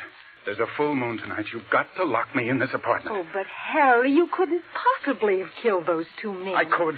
I was near the scene at both times, and my mind, it wasn't clear. I don't remember doing it, but don't you see, if I'd been hypnotized, I wouldn't remember. But, darling, Father couldn't have hypnotized you into committing murder. It's a law of hypnosis. The subject won't do anything he knows is wrong. I know that, but I can't be sure. I believe that in those few minutes I was with him, somehow Randolph impressed on my mind orders to carry out his vengeance for him. Oh, darling, I'm sure he didn't. But if you insist, I'll lock you in. All right. Well, I want you to go now. It might not be safe for you to stay with me. All right, Harry. I'll go to a movie. Got to stay locked in until after midnight. Then even if I am hypnotized, I won't be able to do any harm. You do understand, Nora, don't you? Oh, of course, darling. I'm sure you're wrong, but I'll do anything you say. All right, now. Lock me in. And don't you come back until after midnight.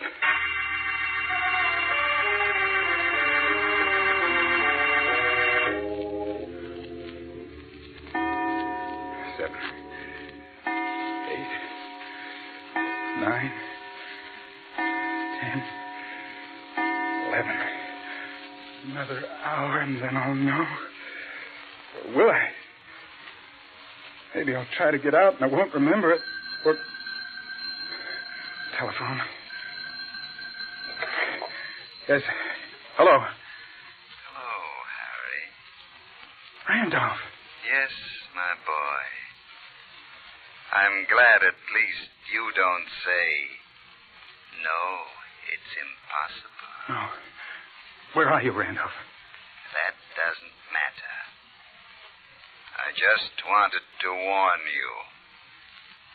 And don't try to interfere with my plans. But, Randolph, I thought... Hello. Hello. He hung up. That proves that I'm not the one. Then in that case... Yes. That's the only possible answer. I know now what the truth is. Oh, I've got to get out of here. The door. Oh, I couldn't break it down with an axe. There's no fire escape, and it's 8 floors down to the street. I have it, the superintendent. I can telephone the superintendent, tell him I locked in, and then you'll come and let me out.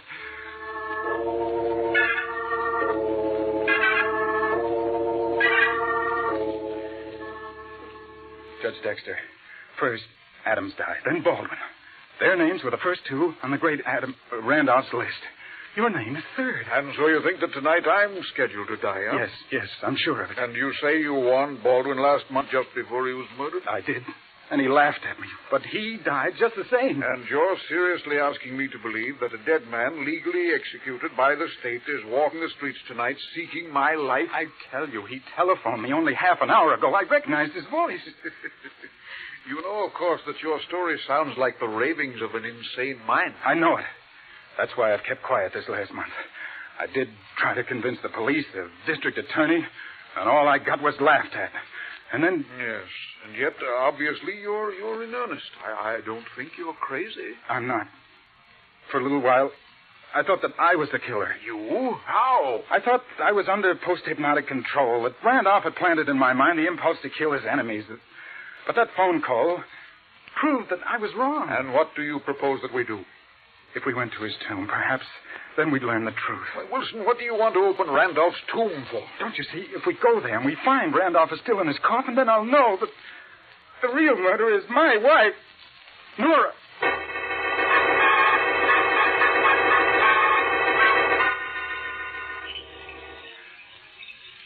I have the key right here.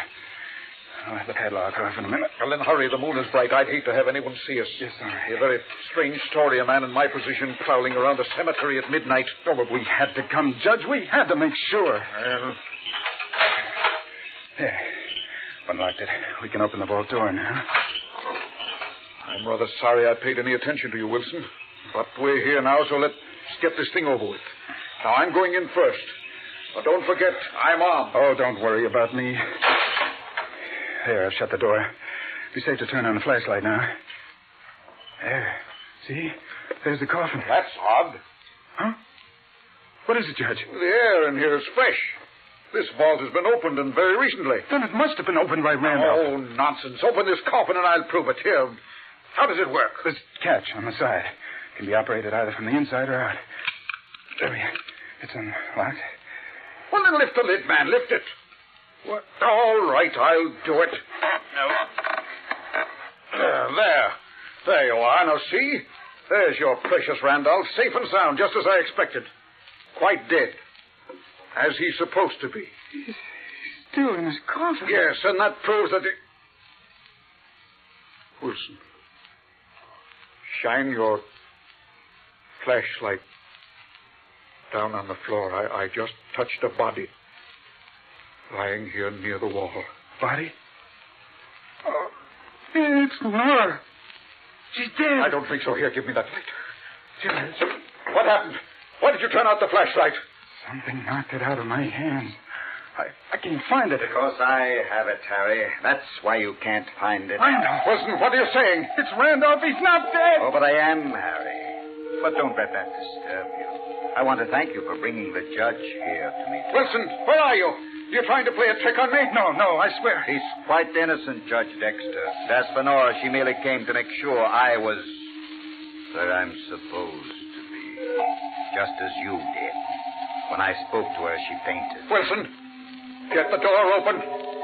We've got to have some light in here. It's no use, Dexter. I can see in the dark like a cat, and you can't. No. I have you now. No, Judge. Let go. You're going to die, Dexter. Executed as you ordered me. Executed. Randolph, let me go. I warn you, Randolph. I've got a gun. I'm going to shoot. You're too late.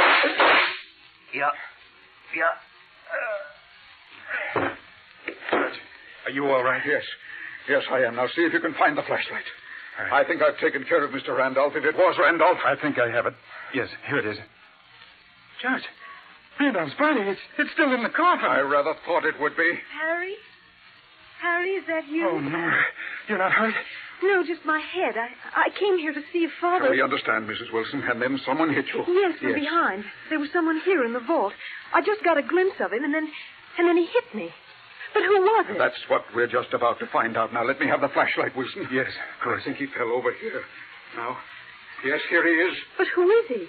He was impersonating Father, but who is he? Oh, here he's lying on his face. You'd better turn him over. Carefully now. He's still breathing. That's it.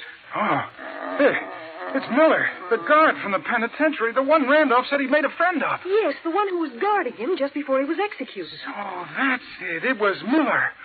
Miller, can you hear me? What happened? I'm afraid he's dying. Before Father was executed, he must have hypnotized this man and ordered him to carry out his fantastic scheme of vengeance. Oh, it was a trick, but it was a very cunning trick.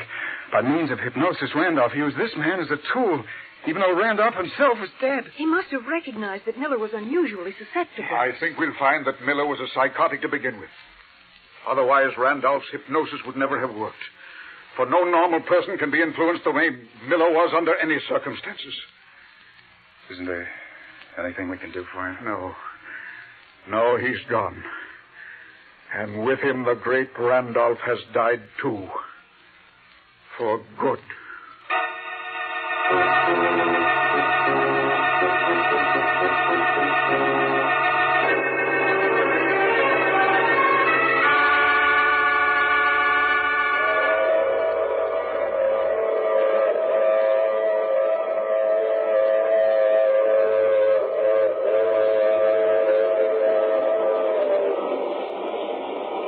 This is the mysterious traveler again. So the great Randolph is dead for good, is he? I wonder. After all, Miller wasn't the only guard Randolph had a chance to talk to. Oh, but he couldn't have hypnotized any of the others. I wouldn't give it another thought if I were you. Unless, of course, you were on the jury that convicted Randolph. In that case... Oh, you have to get off here. I'm sorry. I'm sure we'll meet again. I take this same train every week at this same time.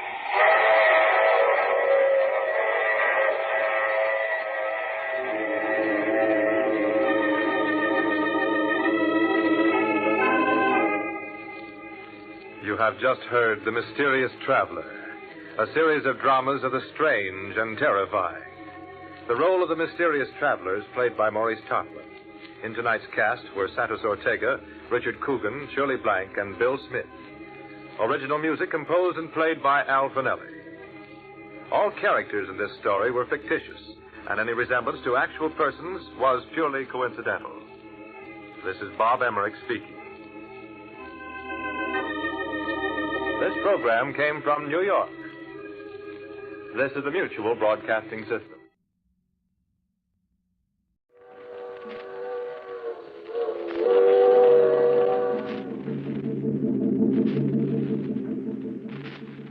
The Mysterious Traveler.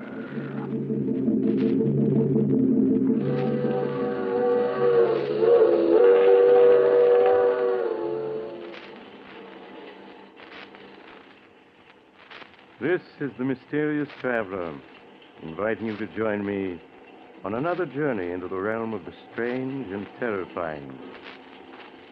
I hope you will enjoy this little trip, that it will thrill you a little and chill you a little. So settle back, get a good grip on your nerves. But where are we going? We're going to delve into the life of a frightened man in a tale titled The Queen of the Cats.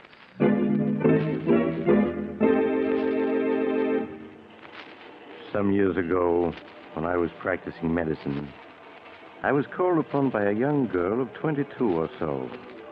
As she was shown into my office, I could see that she was having a difficult time suppressing her agitation. Her lips trembled as she spoke. Dr. Smith, my name is Jane Elliott. I have an appointment with you. Yes, Miss Elliott. Won't you be seated, please? Thank you. Now, what seems to be the trouble, Miss Elliott? You're trembling. You don't look well at all. I'm not ill, Doctor. It's Chris Arnold, my fiancé. Oh, Doctor, you've got to help him. If you don't, something terrible will happen. Well, I'll do everything I can, Miss Elliott. Now, tell me what's wrong. Well, I don't know what's wrong. All I know is that Chris is frightened. He's in deadly fear of something. Has he told you what it is that frightens him? No, I've questioned him countless times, but he refuses to tell me. I see. Where's your fiancé now? At his home, Brookfield Manor. Oh, Doctor, I know it's late, but won't you come with me and see Chris? He needs help desperately. There, Miss Elliot. You mustn't cry. Of course I'll come with you. And I'll do what I can.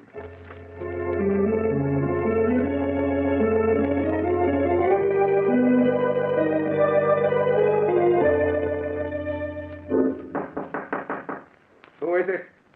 Chris, it's Jane. Just a minute.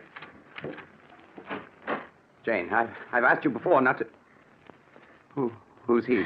Darling, this is Dr. Smith. Doctor, this is my fiancé, Chris Arnold. How do you do, Mr. Arnold? Why the devil did you bring him? I don't need a doctor. Please, darling, I just couldn't stand Forgive to me, see Mr. you. Arnold, but it's obvious to the most untrained eye you do need a doctor. Please, Chris, tell the doctor what you're afraid of. I'm not afraid of anything. Oh, darling, please tell him, please.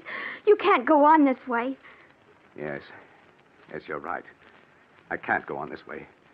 If I don't tell someone, I'll go mad. Believe me, Mr. Arnold, you'll feel much better once you've talked your fears out. Now, suppose you start from the beginning and tell me everything. All right, Doctor. Come on in. I suppose it all began 2 years ago at a party Jane and I were invited to.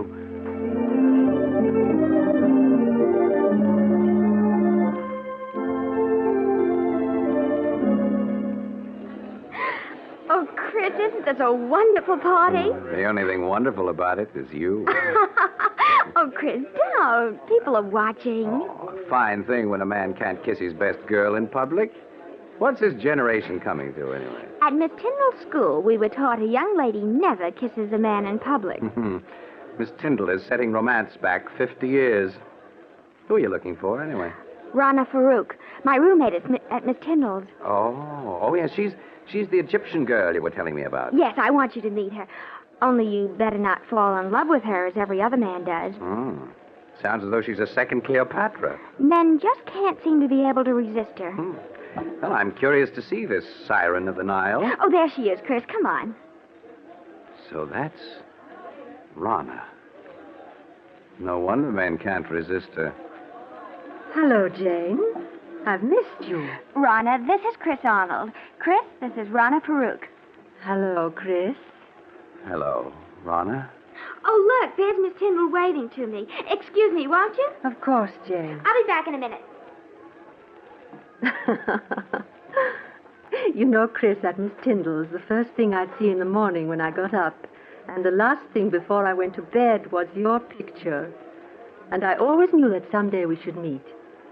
And now we have. Why are you staring at me like that? Aren't you going to say anything? I prefer just to look.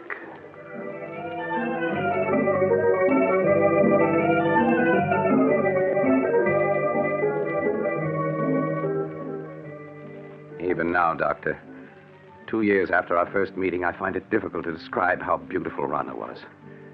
She had lustrous black hair that came down to her shoulders and sparkling green eyes that bewitched you.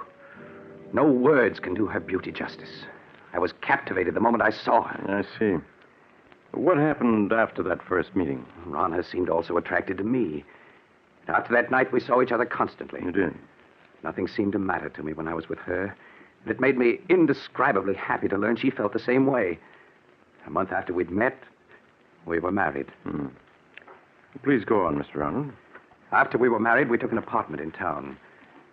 In the months that followed, I began to see Rana not as the image I'd been infatuated with, but as she really was, vain, selfish, and possessive. It was a possessiveness verging on madness. She couldn't bear to have me out of her sight, and when I was, upon my return, there would be questions, countless questions. I began to dread seeing her. And then there were the cats. The cats? Yes. She had an insane passion for them. Yes, when Rana and I were at school together, Doctor, she always had a few cats around. She said that she couldn't live without The apartment them. was always full of cats. She'd sit for hours stroking them, whispering to them until I felt I'd go mad. Life became a nightmare for me, a nightmare full of cats. And Rana asking questions, endless questions. One day, I realized I couldn't go on living with her any longer, that our marriage had been a mistake. I decided to tell her about it that very evening. May I come in, Rana? Of course, dear. Rana, there's something important I want to talk to you about. Oh, please, Chris. There's so little time just now. We can talk later after the party. But, Rana, this is important. I think that... Darling, whatever you have to say can wait. Now, please hurry. But... Well, all right. We'll discuss what I have to say later. Chris, when I called you at the office this afternoon, why didn't you tell me that you had had lunch with Mary Walker? What? How did you know I had lunch with her? Oh, a friend told me. A friend? Who was it? What is it, my beauty? What are you trying to say? Rana, put that cat down and answer me. Who was the friend that told you I had lunch with Mary Walker? You have never met her, darling. How is it that you always know what I've been doing, whom I've been seeing? It's as though you have people spying on me. Chris, what a thing to say. Now, please hurry or we'll be late. There's something strange about the way you always know what I've been doing. Sometimes I suspect... Chris, look out. You've stepped on Sabina's tail. I'm sorry, but I didn't see it. I asked you before to be more careful. Poor Sabina. Are you all right now, my beauty? If there weren't so many cats underfoot, I wouldn't have stepped on her. Why must you have 5 cats around? Because I love cats. They're beautiful, sacred. Thousands of years ago, my ancestors worshipped cats. And the great cat goddess Sekhmet. On the river Nile, close by the ancient city of Hamadi, where I was born, are the graves of 100,000 sacred cats. They have been mummified and buried with reverence. Rana, I can't go on like this anymore. Why, darling, what do you mean? I feel our marriage was a mistake. I want a divorce. Chris, you can't be serious. But I am. I love you, Chris, and I won't give you up. You're mine, darling. You always will be. Nothing shall ever separate us.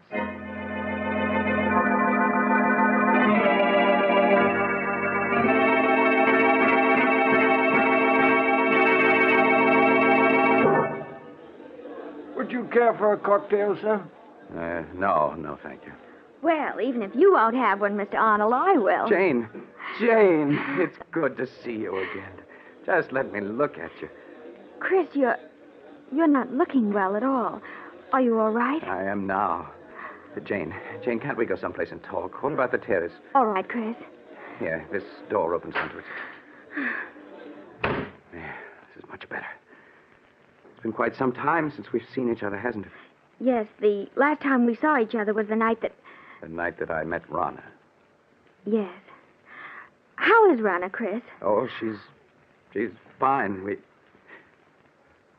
Jane, I've made such a mess out of everything. I was a fool to have married her. Please, Chris, you mustn't talk like that. But I was a fool, Jane. Mistaking infatuation for love. Can you ever forgive me for the way I behaved toward you? There's nothing to forgive, Chris. Well, Jane, this is a surprise. Rana. Hello, Rana. Really, Jane, the way you've avoided calling on us, I half suspect you are still in love with Chris. Rana, you had no right to talk to her like that. Please, Chris, I'm afraid I'll have to be leaving. It's getting quite late. Good night. Good night, Jane. I hope I didn't interrupt anything by coming out here so unexpectedly, Chris. Yes, Rana, you did. I was about to tell Jane that I love her, and that I always will. I suppose that's why you asked me for a divorce. You've been secretly seeing her. Secretly seeing her? Is it possible for me to see anyone or do anything secretly without your knowing about it? No, you are quite right. It is not possible. I know everything you do. So I would forget Jane if I were you. Rana, how can you possibly want me? Knowing how I feel about Jane. You've got to give me a divorce. I'll never give you a divorce. Never. Do you hear? You're mine. You always will be. Yes? Well, what's to prevent me from leaving you? Wherever you go, Chris, I'll follow. If I can't have you, no one else ever will. Remember, Chris, you're mine. You always will be.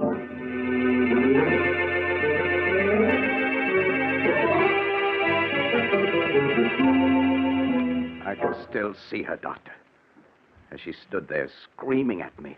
Remember, Chris, you're mine and you always will be. It was a shock to suddenly realize that she looked like a cat, an angry cat. Her green eyes, cold and murderous. Her long nails digging into my arms. Her body tense. For a moment, I thought she was going to scratch my eyes out. Yes, Rana did look like that when she was in a rage. What happened after that night, Mr. Arnold? I stopped speaking to Rana. We lived in the same apartment, but that was all. Weeks passed, and Rana waited for me to come around as she felt certain I would. Yes. She had all the patience of a cat playing with a mouse. But when a month had passed and I still refused to talk to her, she made an attempt to win me back. It happened one night as we were driving to this house. Why are you slowing down, Rana? I want to talk to you, Chris, and I can't talk to you while I'm driving. There's no point in your stopping. We have nothing to say to each other. Oh, but we do, darling. Chris, we could be so happy together if you wanted to. You know how much I love you. It's a possessive love that smothers me to death. Chris, you know that isn't true. I could make you happy if you'd only let me. Oh, please don't turn away from me, Chris. I'll do anything to make you happy. Anything. Anything?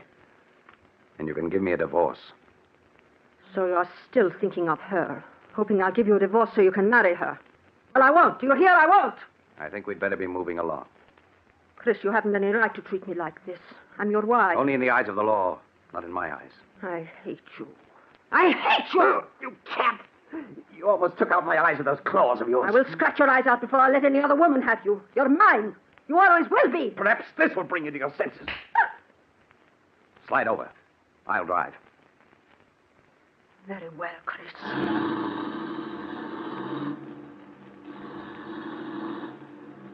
You think you've beaten me, Chris. But you haven't. In the end, you'll come crawling to me. It may take a year, 2 years, 5 years. But I can wait. I'll never come crawling to you. Never. But you will, Chris. Jane knows I'll never give you your freedom. In time, she'll marry. And when she does, all the heart will be gone out of you. Then you'll be mine. That'll never happen. But it will, Chris. And deep down in your heart, you know I'm right. Jane will never be yours. I'll see to that. You have everything planned perfectly, Rana, don't you? But I have one way of escape from you that you've never thought of. Really? And what way is that? I can escape through death. Death? Yes, Rana. If I should fail to take the curve 100 yards ahead, we'd plunge off the side of this mountain. Chris, you would. Why not, Rana? You've shown me there's nothing to live for. This at least is a clean way out. No! Chris, don't!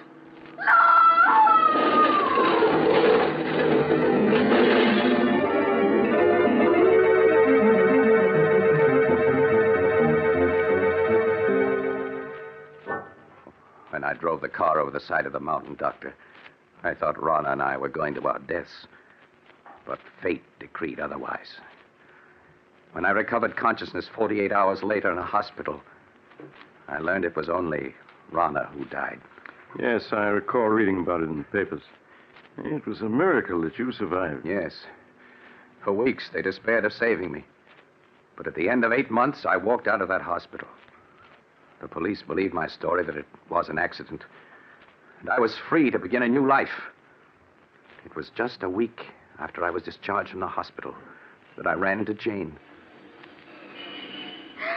Chris! Oh, Chris, it's you. Janie, you always seem to pop up just when I need you most. Chris, you look so much older. Are you all right? And my heart isn't any too good, but otherwise I'm fine. And seeing you again is just what I need to put me on my feet. These past months must have been so difficult for you. I don't want to look back to the past, Jane, but only to the future. The future I once hoped we'd share, and still do.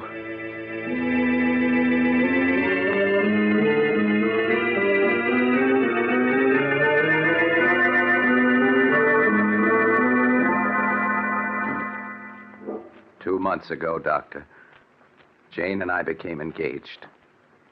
It was just about that time that I first began to notice that everywhere I went, there always seemed to be a cat following me. Are you sure you weren't imagining it, Mr. Arnold? At first, I thought it was my imagination. But a week after Jane and I became engaged, I was certain I was being followed. Yeah.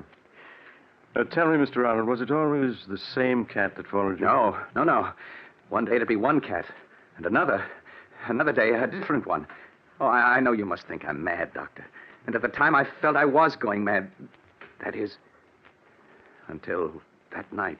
What night, Mr. Arnold? The night I saw her. It happened in this very room 6 weeks ago. I had great difficulty in falling asleep that night. Suddenly, the silence was broken by the faint crying of a cat. The crying grew louder and louder. I lay in the darkness listening, realizing that the cat crying was real, living, and in my room. I could feel my heart pounding as I sat up in bed and looked about my darkened room. And then suddenly I saw her. 2 burning green eyes in the darkness. There was no mistaking those eyes. They were Rana's. I stared into those eyes for what seemed like hours. Then, as though listening to a stranger's voice, I heard myself speak. Rana. It is you, Rana, isn't it? Yes. I'd recognize those green eyes anywhere. So you've come back, and in the form I've always thought of you, as a cat. I know why you've come back. It's because of Jane. You always said that if you couldn't have me, no one else could. That I was yours, and always would be. Well, you're wrong, do you hear? Jane and I are going to be married. You came between us once, but you aren't going to this time. I will marry you, and there's nothing you can do to stop me. Ah, you fiend! Trying to scratch my eyes out. Well, we'll see about that. There. Perhaps that'll show you that nothing you can do will stop me from marrying her. I know that all those cats that were following me, spying on me, were doing so under your orders. You're the queen of the cats. Yes, I should have known. No wonder you always knew where I'd been, who I'd seen. You had your cats spying on me even then. Well, even if you are the queen of the cats, you can't prevent me from marrying Jane. Perhaps a bullet between those green eyes of yours is what's needed.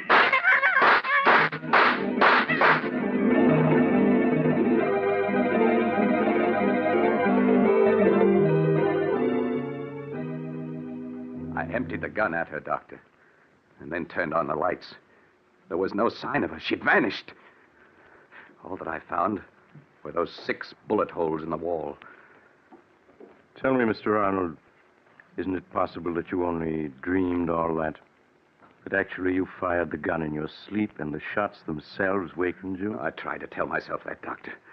But during the nights that followed, I knew it was not a dream. For night after night, she appeared in my room.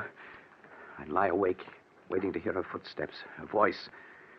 And when she would appear, I'd plead with her to leave me alone. But she'd only stare at me with those burning green eyes, waiting. I knew she'd never leave me alone as long as I intended to marry Jane. Finally, I could stand it no longer, and I went to see Jane. Chris, this is a surprise. Come in, darling. Thank you, Jane. Oh, well, where have you been keeping yourself this past week? I was beginning to believe I was being jilted. Jane, there's something I want to ask you. Yes, Chris, of course. What is it? I know we set our wedding for next week. But couldn't we put it off for a while? Just a little while. Darling, what is it? There's something wrong. I know there is. Please tell me. I wish I could, but I can't. Please, Jane, just have faith in me. You know I wouldn't postpone our marriage if I could possibly help it. All right, Chris, I do have faith in you. We'll consider our marriage postponed for the time being.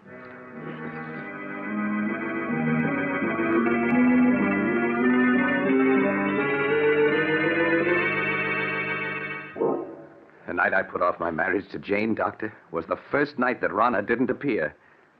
And the first night in a week that I'd been able to sleep. You think, Mr. Arnold, that she didn't appear again because you would postpone your marriage to Jane? I know it. Weeks went by, weeks in which I was able to sleep soundly without being awakened by her. And I came to think that perhaps it had all been part of a horrible nightmare, and that I was over it at last. A week ago, I asked Jane to set the date for our wedding. She did so. And that same day, we took out a marriage license. But that night, she appeared again. Her eyes shining in the dark, cold and murderous. She knew about the license. That's why she returned. And you've seen her again? Yes, every night. She just keeps staring at me with those green eyes, waiting. She's determined not to give me any rest. I tell myself that I mustn't be afraid, but I keep hearing her voice over and over. If I can't have you, no one else will. You're mine, and you always will be. Oh, Chris, darling, I wish I had known all this before. You feel, Mr. Arnold, that somehow she'll prevent you from marrying Jane, huh? I know I sound mad, but I do. I have a feeling something horrible will happen if I attempt to marry her. Do you still have the marriage license? Yes. Why do you ask? Mr. Arnold, you've reached a crisis in your life. You're faced with fears that are threatening to overwhelm your sanity.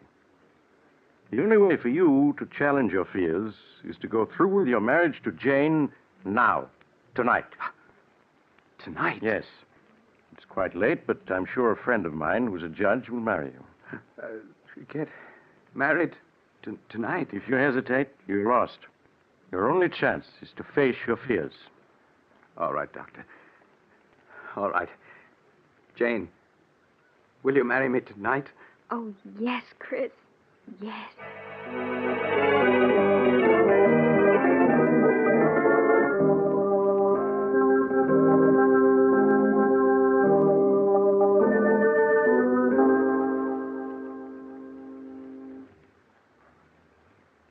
I'm sorry to get you up in the middle of the night, Judge, but for reasons I can't explain, it's important that these two be married tonight. That's quite all right, Doc. Always glad to oblige a friend. Have you got the license and the ring, young man? Yes, sir. Here's the license and the ring. Now, young man, if you'll take a right hand. That's it. Now, shall I give you the long ceremony or the short one? The short one, please. Just as you say, young lady. This is the shortest one I've got. Do you, Jane Elliott, take this man to be your lawful wedded husband, to love, honor, and obey as long as ye both shall live? I do. Do you, Christopher Arnold, take this woman to be your lawful wedded wife, to love, honor, and cherish as long as you both shall live? It's she. It's Rana. Chris, please, it's only a black cat. You mustn't pay any attention to it. Of course not. Now, It's Rana, I tell you. Look at her eyes. I told you she was trying to prevent my marrying Jane. Well, I'll get rid of her once and for all. Chris, what are you doing with that gun? Put it down. She got away.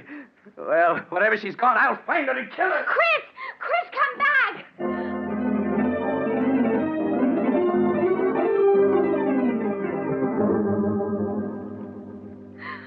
Oh, Doctor, where can he be? Now, Jane, he can't be far off. We'll find him. Oh, Listen. Doctor, that must be Chris firing that gun. Come on. Those shots came from close by. Hurry! Hurry! We better take it easy now, Doc. It's pretty dark out here. Wait a moment now. Light my cigarette lighter. Doc! Look, a dead cat! Yes. Was shot through the head. Say, look. Here's another one that's been shot to death. Neither one of them is the black cat. Say, Doc, isn't that a body over there? Chris! No, Jane, you stay with the judge while I look. All right, Doctor. There, miss. You mustn't cry. This never would have happened if I hadn't agreed to bury him. He was afraid. So afraid. Doc, is it Arnold? Yes. Yes, it's he. He's dead, isn't he? I can see it in your face. Yes, Jane. He's dead. But, Doc, what happened to him? He's been clawed to bits, as if by hundreds of cats. And most horrible of all, his eyes have been scratched out.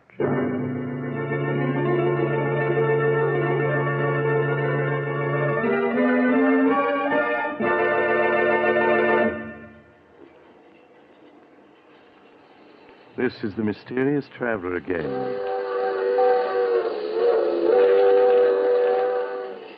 Have you enjoyed our little trip into the life, or should I say, death of a frightened man? Strangely enough, 2 days later, at Chris Arnold's funeral, just as the coffin was being lowered into the grave, the mourners suddenly noticed a black cat with green eyes sitting on the edge of the grave, quietly licking its paws. By the way, I trust you haven't a cat in your home, particularly a black one. I once knew a woman, she's dead now, who had a... Oh, you're getting off at the next stop, huh? I'm sorry. Perhaps you'll join me again soon. I take this same train every week at the same time.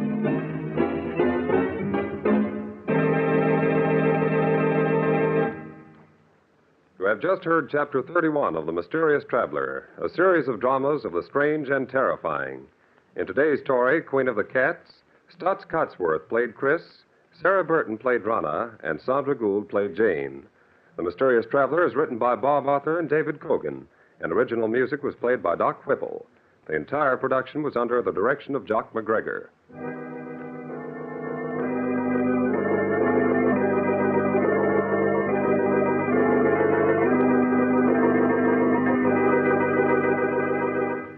Listen next week to a tale titled Broadway, Here I Come. Another Tale of the Mysterious Traveler.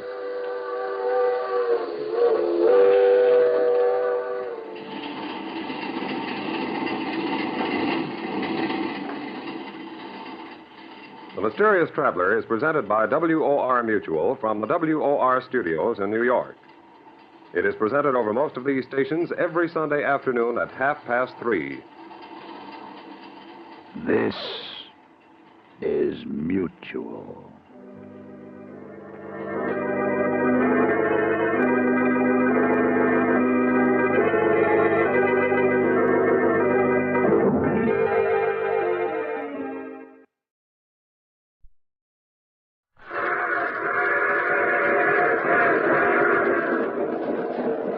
Mutual presents The Mysterious Traveler.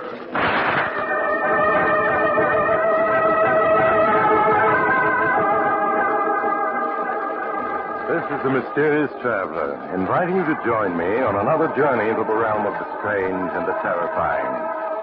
I hope you will enjoy the trip, that it will thrill you a little and chill you a little. So settle back, get a good grip on your nerves, and be comfortable, if you can.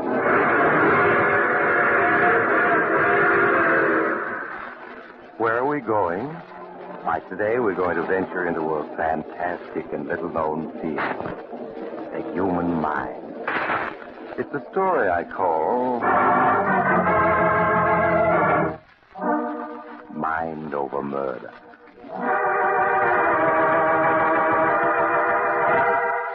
On a stretch of green lawn, at the top of high cliffs looking over the Atlantic Ocean, the great Ricardo, who claims to be the world's greatest mind reader, is practicing his art. He's preparing for the vaudeville tour he's soon to begin.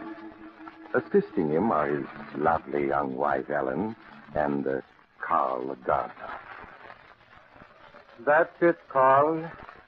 Tie the handkerchief tightly over my eyes. Now, are you sure I can see nothing? Nothing whatever? I know positive you can't, Mr. Ricardo. I'll bet my month's wages on it. You are quite right. My eyes are in darkness. But my mind is not. Ellen, Yes, Ricardo. did you bring out the basket of books I asked you to? Yes, I have them here. All right, Carl, go pick a book out of the basket. Any book at all. Yeah, sure thing, Mr. Ricardo. Now what? Now open it to a page, any page. Have you done this? Yeah. Good. Now concentrate on the book. Think about the title and the number of the page. Think about it now. Ah, yes, it is coming to me. The title is Murder by Expert, And the page? You have opened it to page 27. That's right, Mr. McCarter. Gosh, I don't know how you do it. It is very simple, Carl. With the eyes of my mind, I read your thoughts. Now, I want to try something else. Ellen? Yes, Ricardo. Sit in the wicker chair over here on my right. Turn your back to both me and Carl. You aren't going to... Please do not argue. Do as I say. I just can't. Yesterday, my head ached for hours. Please don't make me. It would come easier in time. Sit down. All right. And make your mind free of all thoughts. Yes. I want you to look with your mind into Carl and to read there what his eyes see on the page before him. Must I read? I have said that you must. All right. I'll try. Now, Carl. Yes, Mr. Ricardo? Take another book, open it to the first page of a story, and concentrate on it. Right. I get you. Now, Ellen, read the page at which Carl is looking. I command you, by the powers of the mind, read. My head hurts so. It's so as if it going to split. Read. I see something. Words. Title. Vision.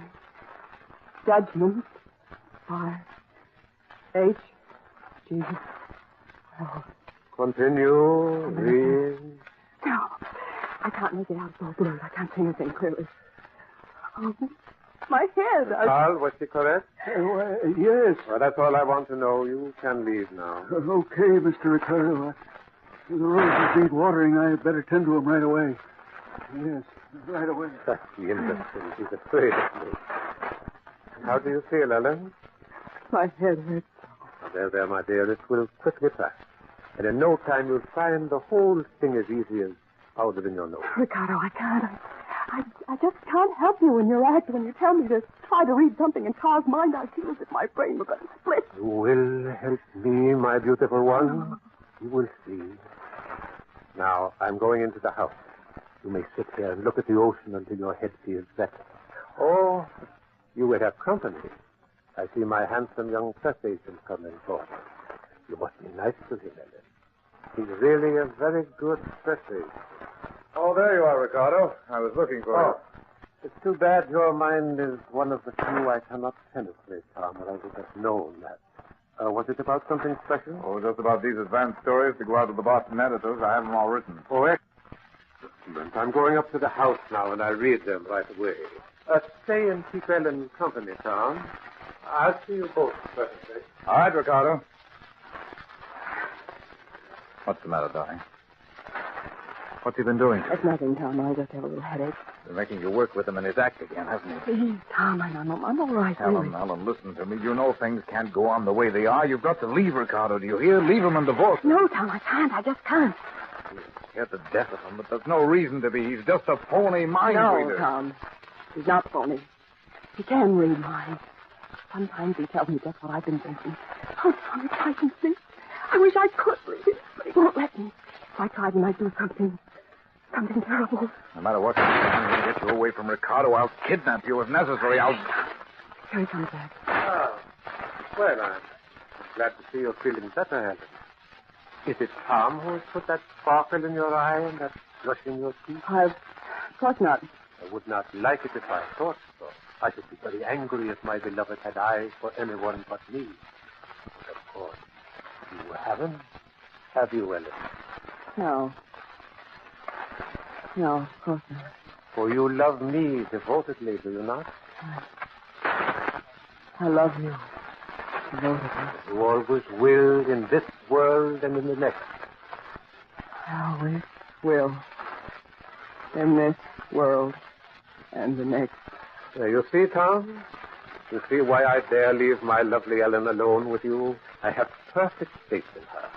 When we start our tour week after next, I will be quite busy much of the time, and I hope you won't mind keeping Ellen from being lonely. I'm sure the trip won't bore you. I expect it to be most entertaining.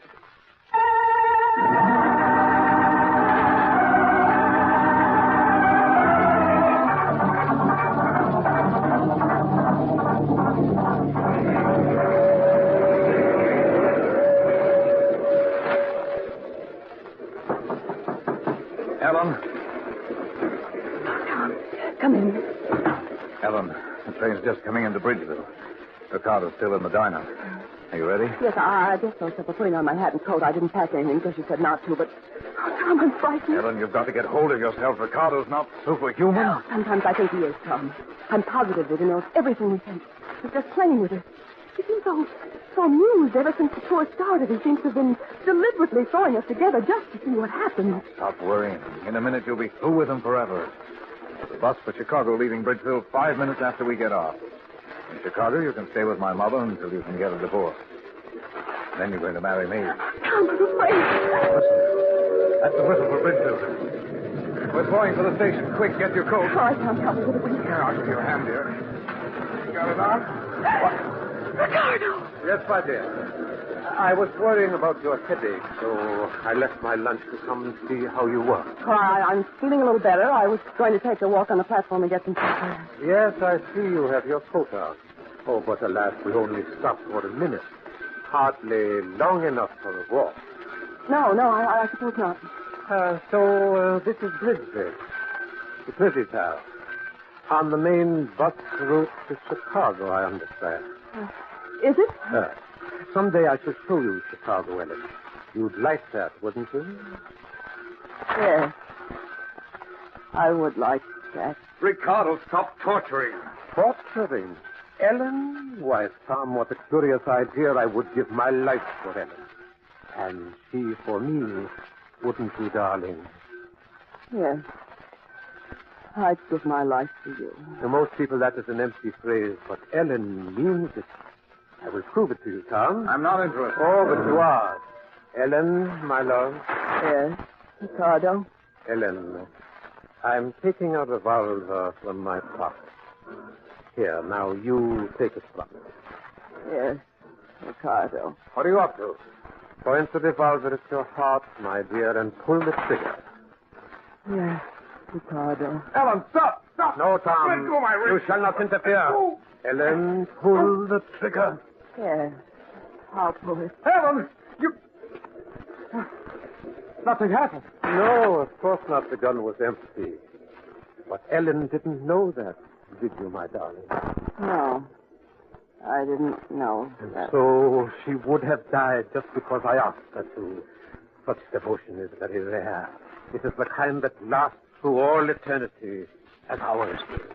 For we shall always be together, Ellen and I, while we live and after we die. Nothing will ever separate us. Nothing whatever.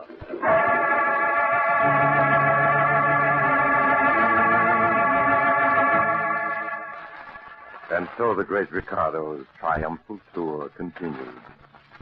Newspaper stories told of his amazing feats, and of the feats almost as marvelous performed at his direction by his pale and lovely wife. Twice Tom urged Ellen to flee with him, but both times Ricardo appeared upon the scene, smiling as though knowing every word that had been said. So at last Tom changed his tactics. Waiting until one evening when Ricardo was in the midst of his performance, concentrating on holding a great audience spellbound. And now, ladies and gentlemen, someone among you is thinking of the initials E.N. Somebody quite close to me. Tom listened for a moment until he was quite sure that Ricardo's attention was fully absorbed. Then he left his place in the wings and slipped swiftly backstage to knock on a door marked with a gold star.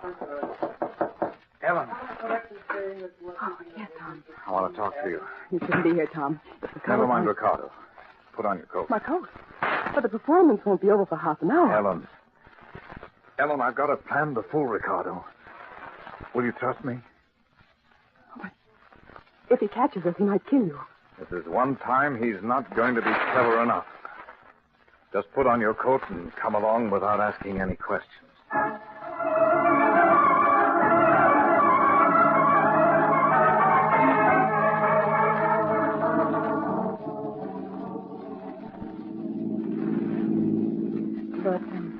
But where are we, Tom? We've We've been driving for an hour, turning this way and that, and I haven't any idea which way we've come. You're not supposed to have, Ellen. Don't you see, if you don't know where you are, Ricardo can never know either, even if he can make contact with your mind from this distance. I never thought of that. But I did. So this time I made my plans without telling you. The Hillview Inn. Oh, what a quaint little place, Tom. And what a lovely view over the hills. Yes, isn't it? It's a funny little place. I found the ad in the paper. That I've engaged a room for you and one for me. We'll stay here tonight. Tomorrow, Ricardo will be in Buffalo, and we'll be heading in the opposite direction. Tom, there's someone standing in the shadow beside the porch. That's probably the manager waiting for us. Is that you, Mr. Adams? No, Tom. This is I, Ricardo. Oh, Ricardo. Yes, my beloved. I've been waiting for you. What took you so long, Tom? How did you get here? How did you know we were coming here? Why, Tom, it was I who told you to bring Ellen here. That's a lie. No one knew we were coming here but myself. Did you think this was your idea? On the contrary, I put the thought into your head, every bit of it. That's impossible. I even suggested to you to look in the paper where you could find the advertisement for this delightful little inn. I don't believe it. Yes, Tom, at last, after painful effort, I have succeeded in forcing my thoughts into your mind. And now I have another little matter to settle with you. Your undesired attentions to my wife. Ellen isn't your wife anymore, Ricardo. She's left you for good. Ellen, is that true? No, Ricardo. I love you. Ellen, he's making you say that. Ellen, my dear, tell Tom just how you feel toward him. I've been playing with you, Tom, to amuse myself. You've been very stupid not to realize it. I'm not impressed by your tricks, Ricardo. Ellen is leaving here with me now. Ellen is not leaving, but you are. You see that railing behind you? Beyond it is a 50-foot drop to a rocky ledge. What of it? In a moment you are going to fall accidentally over that railing and be killed. You see, there are only the two of us, and I am far stronger than you. Oh! Now, I will show you a trick of Oriental wrestling. Tom, look out! He's walking back the railing. Maybe I know some tricks too, Ricardo. Now, how do you like this one? Tom, look. He's lying down there on the ledge. His body's all twisted. Yeah. I'm afraid he's dead. No. No, he isn't. He's alive. He's in pain. He's making me feel pain, too. No, Ricardo. No. Stop it. Stop it.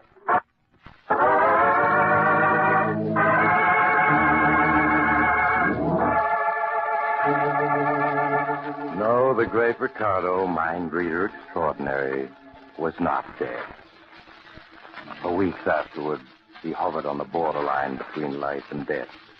And then, as if pulling himself back to life by the sheer strength of his will, he slowly won his fight. But though he lived, his fall had paralyzed his body, leaving only his mind truly alive. He lay in a hospital bed, still breathing, but unable to move, to speak, or even to open his eyes. So he's definitely going to live. There's no longer any doubt of it. It's almost a miracle. I didn't think any man could survive such an injury. He wouldn't let himself die. Well, most of us want to live, I've discovered. I mean, he deliberately refused to die. He kept saying to himself, I will not die. I will not die. You could hear him? But he's paralyzed. He can't speak. I could hear his voice in my mind. Oh, I see. Yes, he's going to live. But he'll never move, nor speak, nor see again. Yes, he knows that. I beg your pardon? Ricardo knows that he'll never recover. He wants to go home. I have to take him there. I will look after him. Ellen, you can't. I have to. Tom, don't you see? I'm his prisoner again. A prisoner of his mind. And this time I'll never escape.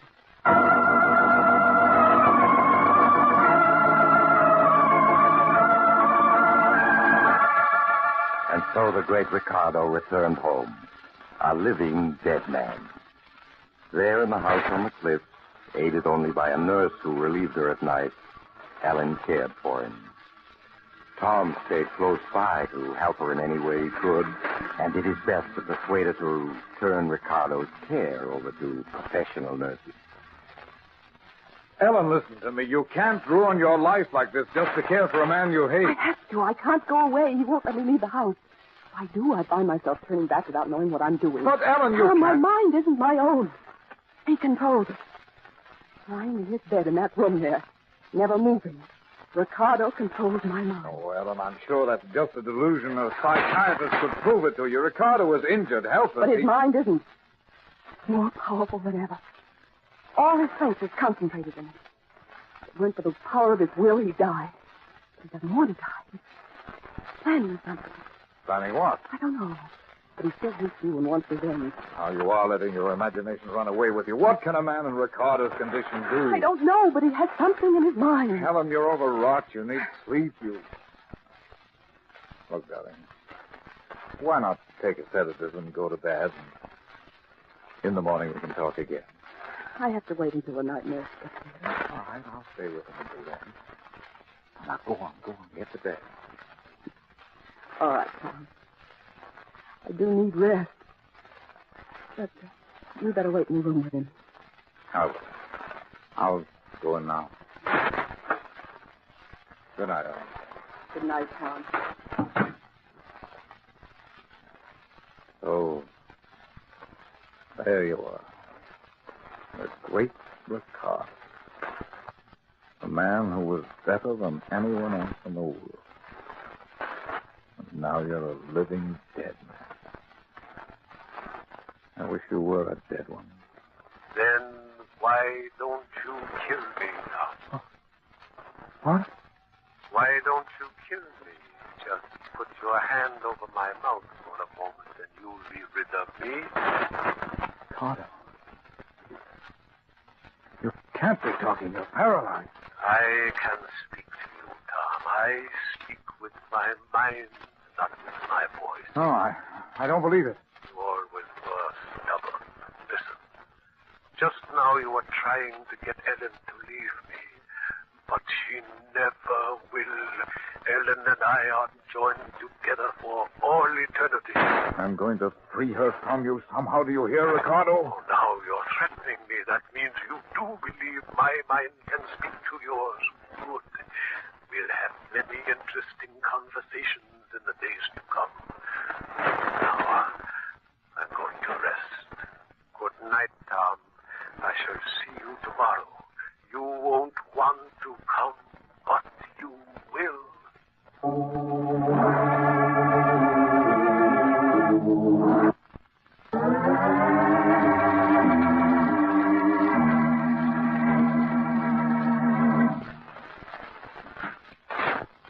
Ah, Tom, it is good of you to pay me another visit.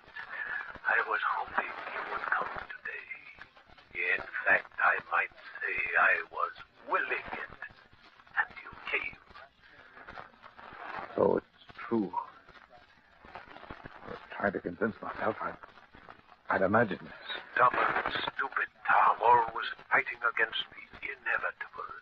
You tried to stay away today, didn't you? But you couldn't. No, I couldn't. And you're convinced now you're not suffering from a delusion. All right. Not a delusion. So what, Ricardo? I have some interesting information for you. But first, sit down. I think I'll stand. Sit down. I won't. You see, you are seated. Are you? Yes. I forced you to seat yourself because my mind has established control over your mind. So sit quietly and hear what I have to say. All right. What is this information of yours? I am dying. You don't think that makes me sorry, do you? Doctors do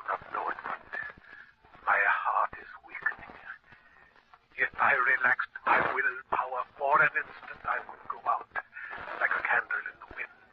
Sooner the better. Perhaps so. I had great plans. But no matter.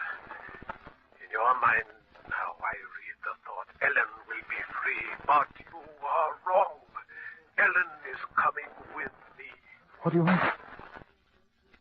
What do you mean, coming with you? I have said that we would be together in life and in death, and so we shall. Ellen and I will die together. Devil, if I thought you could hurt Ellen, I'd kill you myself. No, Tom, you won't kill me. You are going to kill Ellen. No, that's impossible. There is a drawer in that table beside you. Open it. No. Open it. No. In the drawer is my revolver. Pick it up. No. Pick it up. There. Well? With that gun, you are going to shoot Ellen. You will be executed for it as a murderer, and thus I will have my revenge. Because we shall die almost at the same instant, my soul and Ellen's will be forever joined. No. You can't force me to hurt Ellen. That's one thing you can't do. Stand up. No, you... There. You see, my mind does control yours. Though I lie here helpless, but I command you must do. I'll shoot you instead. You see, you cannot even lift the gun. Now listen to me. Behind that screen, across the room, is a couch. There Ellen lies asleep at my orders. You will walk over there.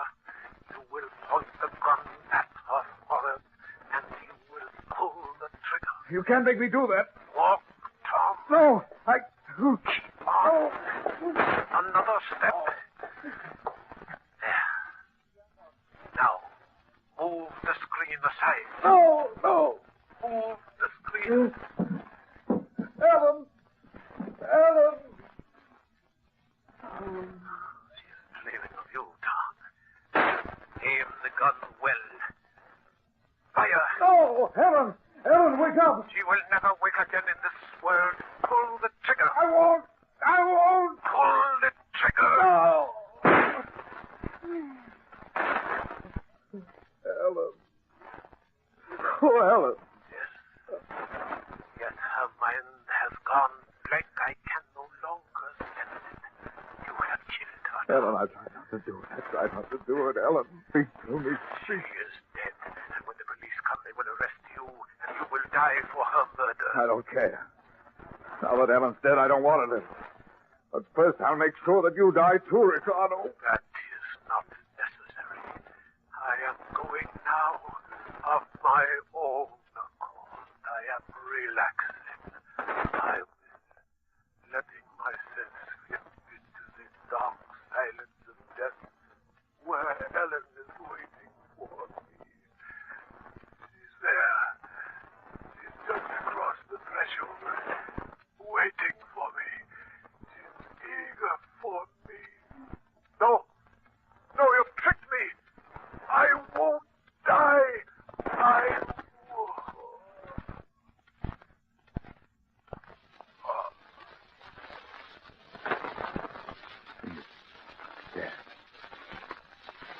Dead.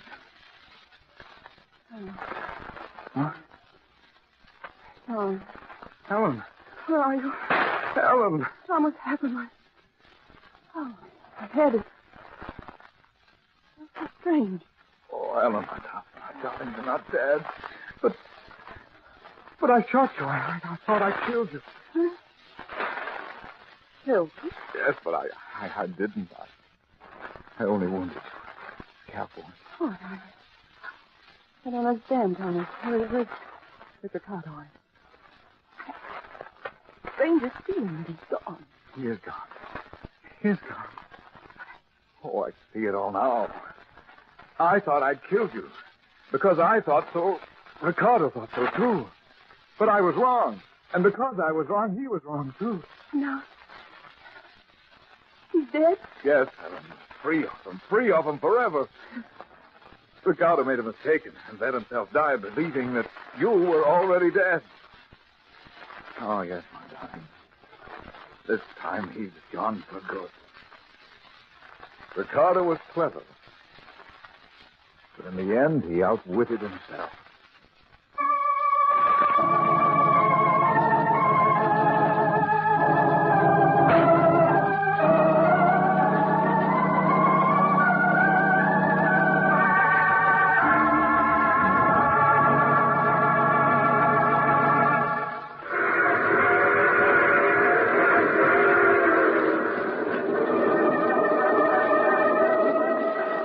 This is the mysterious traveler again.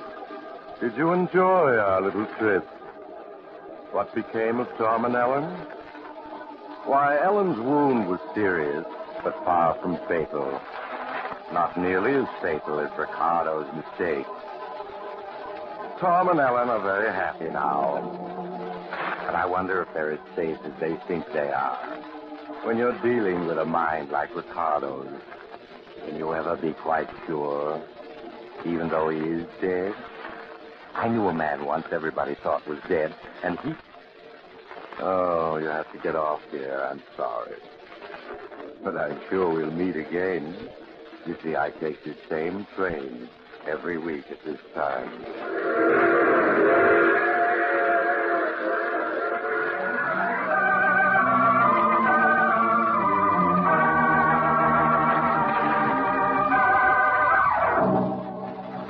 You have just heard The Mysterious Traveler, a series of dramas of the strange and terrifying. In today's cast were Maurice Tarplin, James Van Dyke, Jan Miner, Ian Martin, and Rod Hendrickson. Original music was played by Charles Paul.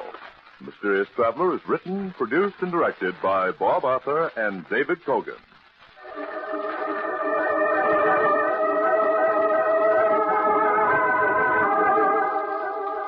Listen next week to a tale titled Death and the Devil. Another strange and terrifying tale of the mysterious traveler.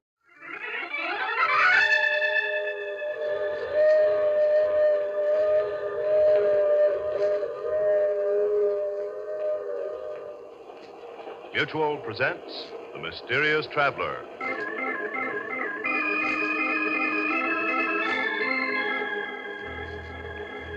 This is the Mysterious Traveler, inviting you to join me on another journey into the realm of the strange and the terrifying. I hope you will enjoy the trip, and it will thrill you a little and chill you a little. So settle back, get a good grip on your nerves, and be comfortable, if you can, as you hear the story I call I Won't Die Alone.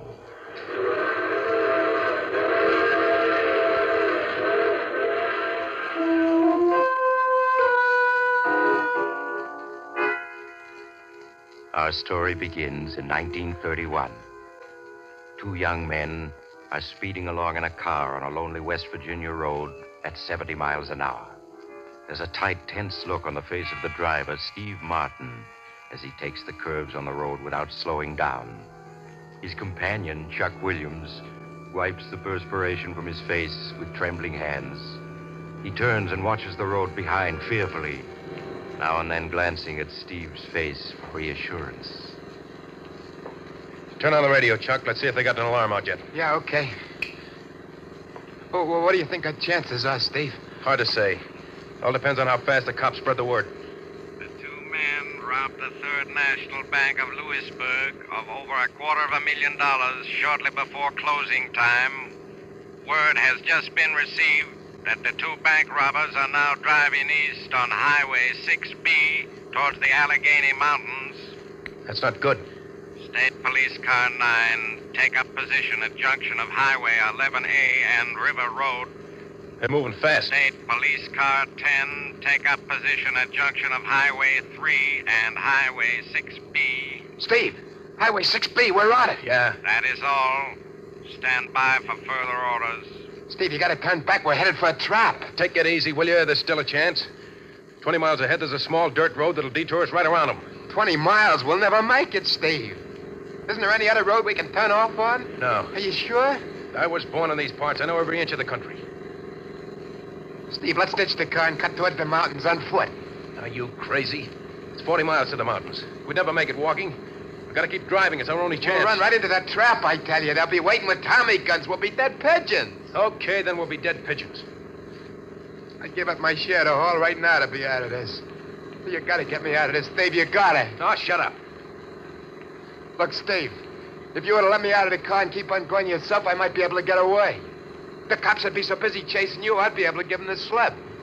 You lousy rat. Now, look at it my way, Steve. There ain't no use both our getting caught. That don't make sense. You're great when it comes to sharing the dough, but when the heat's on, you want out. Yeah, but I'm willing to pay for you can keep my share of the bank haul. Now, that's fair enough, ain't it? Huh? A lot of good that dought'll do me if I get caught, but I'm sick of hearing you whine. All right, it's a deal. If I get through, the dough's all mine. If I don't, well, I don't. Thanks, Steve, thanks. I'll never forget this. Come on, get out. Which way do I go, Steve? Head across the fields until you hit a small stream. Then head upstream for about 6 miles. There's a railroad water tower there. You ought to be able to hop a freight. Thanks, Steve. I'll be seeing you. Yeah. So long, Chuck.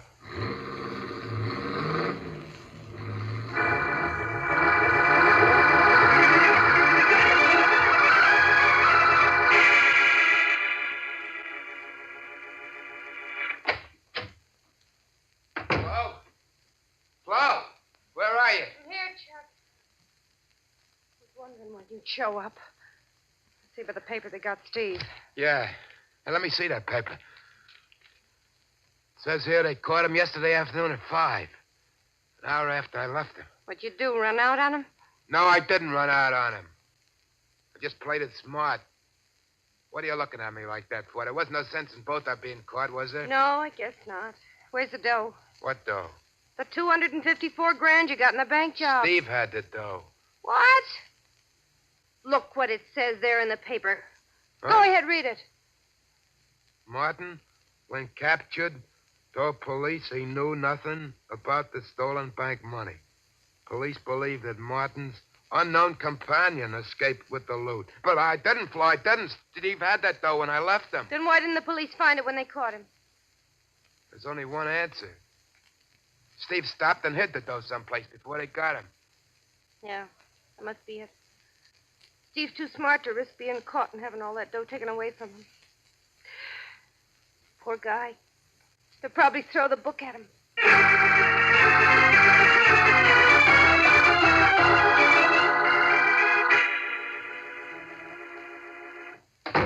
Where you been so long? What happened at the trial? They give him 25 years. 25 years? Mm-hmm. How did he take it? He didn't bat an eye.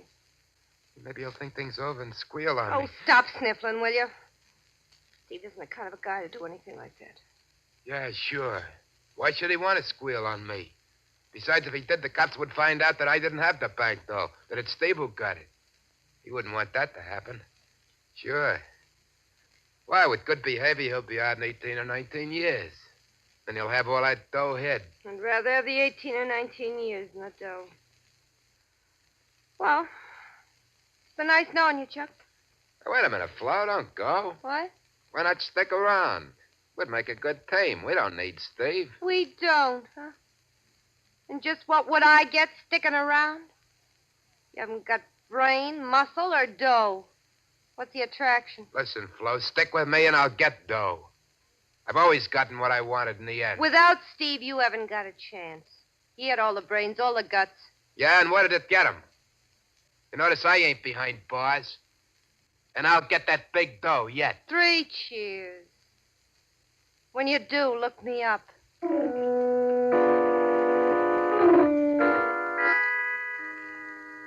17 years passed. 17 years in which earth-shaking events took place.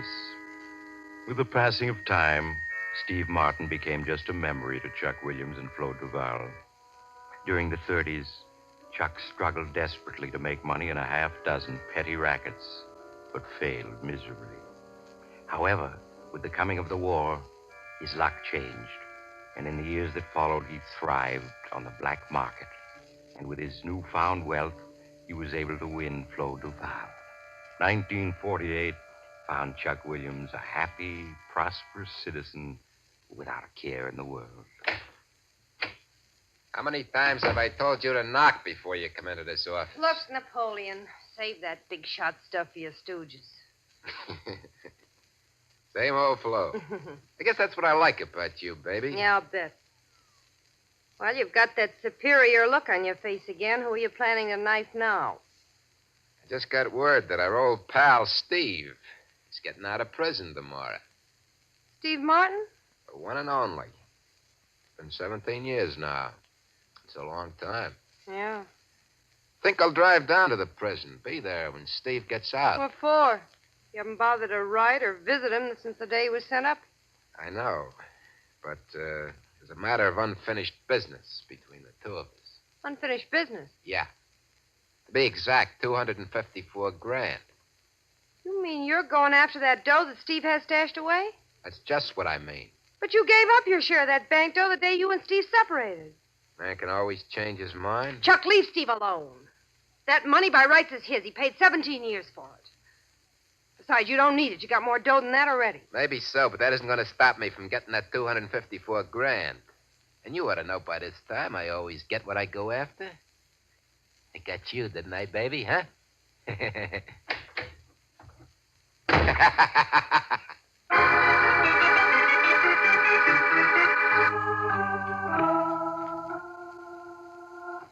remember, baby, when those gates open and Steve comes out, let me do the talking. Don't worry, I will. I don't want any part of this dirty deal. Relax, baby, relax. When I get that 254 G's, I'll buy you a fancy diamond bracelet. Then you'll feel better. Hey, boss. They're opening the gate. Is that him? No. Steve's twice as big as that guy. Chuck, that is Steve. Can't be. That guy looks at least 6. You're right. That is Steve. Stay in the car. Hey, Steve. Steve, over here. What's the matter? Don't you remember an old pal? Hello, Chuck.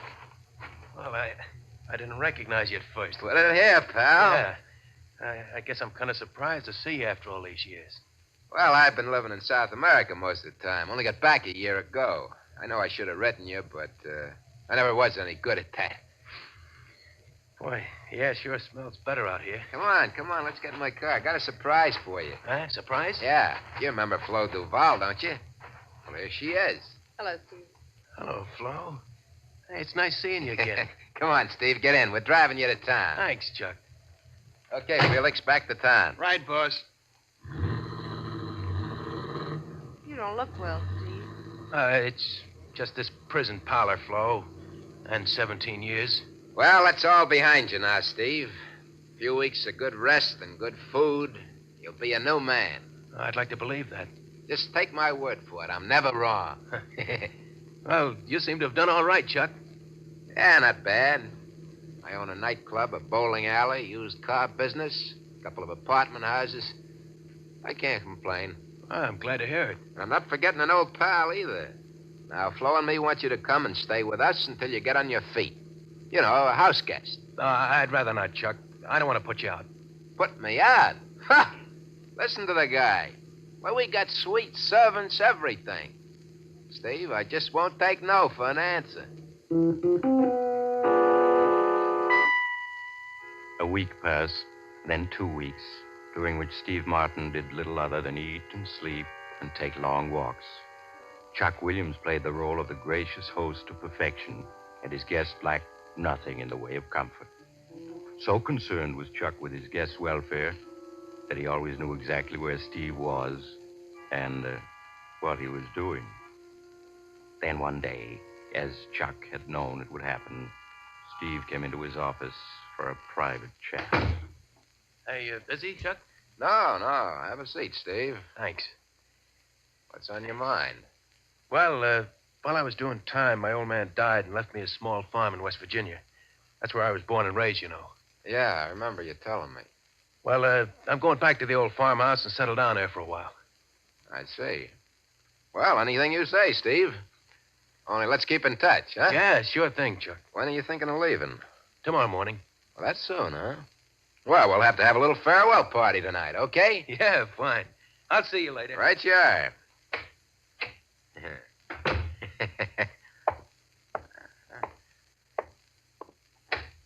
Felix, come in here. What's up, boss? My pal, Steve, is getting ready to make his move.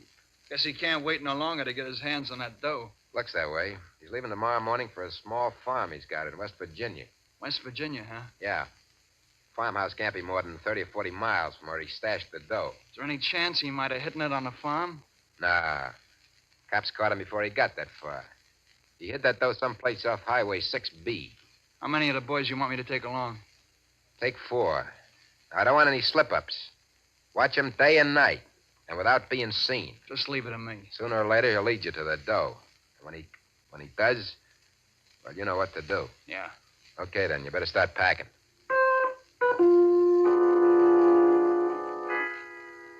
The next morning, when Steve Martin took a train for West Virginia, 2 very inconspicuous men were seated at the other end of the coach he was riding in. They watched him get off the train at an all but deserted station in West Virginia, but made no move to follow him. As the train started off, Steve hired a car to take him to the farm he'd inherited. It was dusk when he finally reached the deserted farmhouse. On a heavily wooded hill 100 yards away, Felix and a companion watched through field glasses as Steve lit a fire in the farmhouse and prepared to settle down for the night.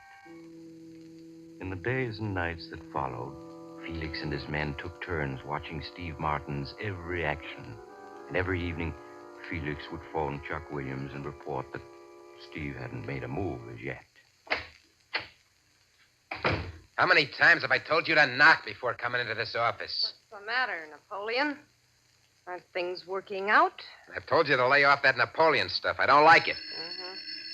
That must be Felix. Hello? Hello, boss. Felix. Well, what's happening? Nothing. He still hasn't made a move. All he does is fish and read. What about visitors? He hasn't seen anyone since the day he got here. Are you sure he didn't give you the slip during the night and get the dough? Not a chance. I got 2 boys watching the house at night. Well, maybe he knows he's being watched, and that's why he hasn't tried anything. I'd bet my last buck he hasn't spotted us. Nothing ever goes right unless I'm running the show. I'm leaving tonight for West Virginia. I'll see you in the morning. Okay, boss. I'll be expecting you.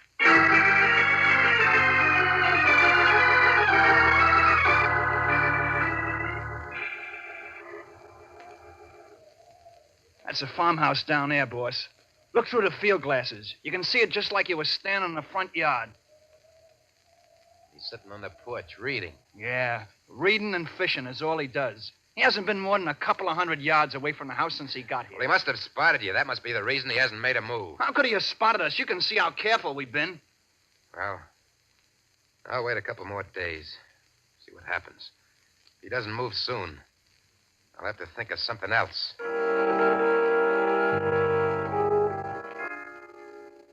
Leaving Felix to continue his watch over the farmhouse, Chuck returned to the village and registered at the village inn. The hours that followed dragged interminably, and the hatred that Chuck felt for Steve Martin grew with each passing hour.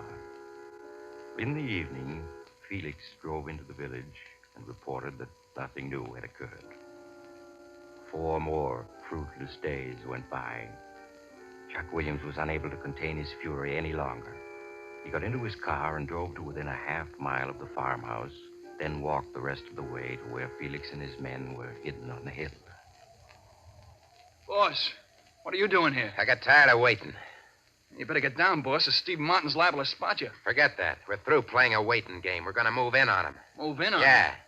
Maybe after a light workout, my pal Steve will be willing to tell me where he stashed the dough. That sounds more like it. I never did go for this cat and mouse game. Before we're through with him, he'll be begging to tell us what he knows.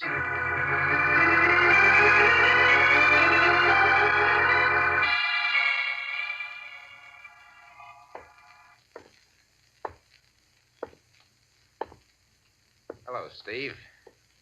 Got lonesome for you. Decided to pay you a call. I thought you'd get around to it sooner or later. You don't sound very glad to see me.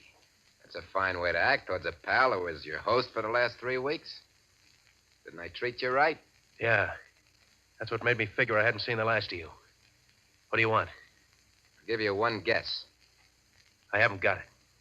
I know you haven't, but you know where it is. So what? That money belongs to me, not you. That's where you're wrong, pal. That dough belongs to the guy strong enough to get it. That's me. Okay, then you go ahead and get it. Should I let him have it, boss? That's not up to me, Felix. That's up to Steve.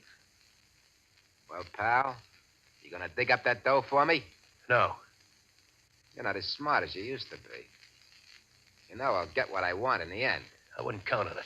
Okay, Felix. I guess it's up to you and Slim now. Hell talk. Won't you, pal? That's it, pal. Try getting on your feet. Here, let me help you.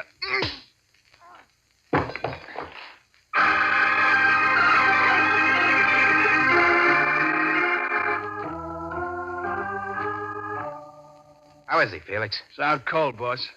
He always did have a stepping streak. You think in his condition he couldn't take all that punishment? We give him any more, he's liable to kick off. Sure? Yeah. He's already got a couple of busted ribs, and that beating around the head didn't help any. We gotta make him talk. We gotta. You have to figure out some other way. Throw some water in his face. Okay. Let's come to, boss. Prop him up in that chair. Come on, you. There. Steve, can you hear me? Yeah. I can hear you. Felix here wants to try the water treatment. Water treatment? Yeah. Now, why don't you play it smart and tell me where you hid that dough? Won't talk, huh? Okay, Felix. Wait, I'll talk. Well, it's more like it. Where is it? You could never find it alone. I'll have to take you to it. Just you and me. What's the matter with Felix coming along? Just you and me. Okay, pal, okay. Only I'm wondering if you're in condition to make it. Hey, Felix. Yeah, boss. Give him a few drinks, try to fix him up. Right. As soon as you've done that, Steve and me will be on our way. An hour later, Steve, with the assistance of Felix, tottered to Chuck Williams' car and got in the front seat. Chuck slid behind the wheel and started the motor. As he drove off, he waved to Felix triumphantly. In a few minutes, the farmhouse had faded from view. Steve, huddled in a corner of the front seat, fought to keep from crying out every time the car hit rut in the road. Now and then, he opened his pain-filled eyes to look out the window. Chuck watched him with satisfaction as he drove. How much further is it? You drive about 5 miles until you reach a small gravel road where you'll see a big sign saying the Devil's Caverns. You turn right there and go 2 miles. The Devil's Caverns? What are they? They're a big tourist attraction in these parts during the summer. Hundreds of huge underground caverns that run for miles in all directions. You mean that's where you stashed the dough? Yeah. It's the best place in the world. How do you know you'll be able to find it again? I know every inch of the caverns. When I was a kid, my old man worked as a tourist guide there. I learned my way around from him. Okay. But you better find that dough. I'm warning you. I'll find it. Well, you should be reaching the gravel road in a couple of minutes. Turn right, then it's 2 miles to the Devil's Caverns.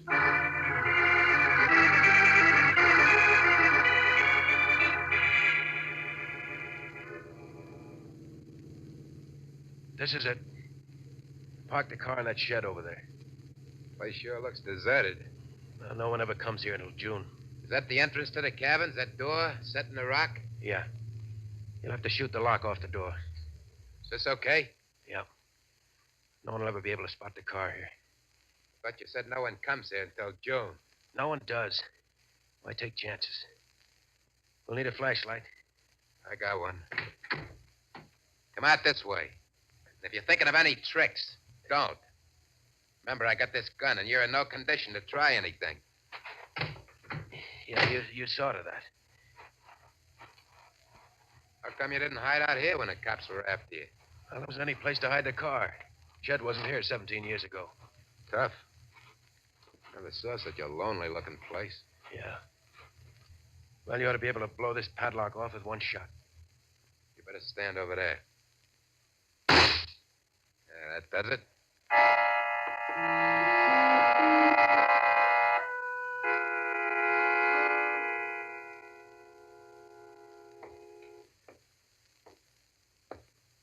How much further is it? Seems like we've been walking an hour already. It's right up ahead. Sure you can find your way out again? All these cabins look alike to me. Yeah, I know the way out. Sure is damp in here. Hey, what was that? Oh, probably just a rat running past you. Place is full of them. Seems to me it's taking a long time to find that place where you hid the dough. If you're trying anything, Here's I'll... where it is. Now hold the flashlight a little higher. That's it. I hid the suitcase behind this rock. Got it? No, not yet. Here it is. Yeah, that's it. That's it, all right. I can still recognize it. Open it up. Well, there's the dough. Yeah. Still in the bank wrappers. Look at it. Over $250,000. What's so funny? Answer me. So you're the guy who always gets what he goes after in the end, huh? Yeah, now I got the dough. And I'm asking you again, what's so funny? Look at the money. Go ahead, look at it. I'm looking. What about it? Yeah, you're looking, mastermind, but you don't see. All those bills are goldbacks. Goldbacks? Yeah, that's right.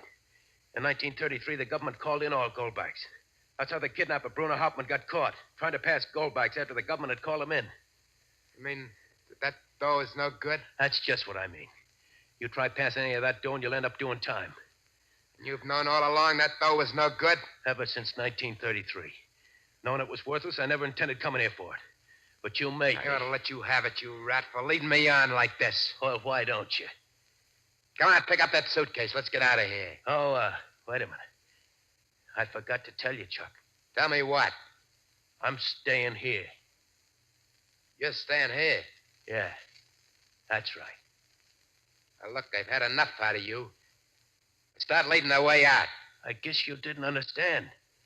I said I'm staying here. Get going or you'll get it right between the eyes. That doesn't scare me. You see, Chuck, there was something else I didn't tell you. Something else? Yeah. I didn't get out of prison on good behavior. I got out because the doctor said I was going to die in 3 months. You're going to die in 3 months? Yeah, that's right. I thought I'd die peacefully on my farm. Only you wouldn't let me do that. So I've decided to die here with you as company. Steve, you can't do that.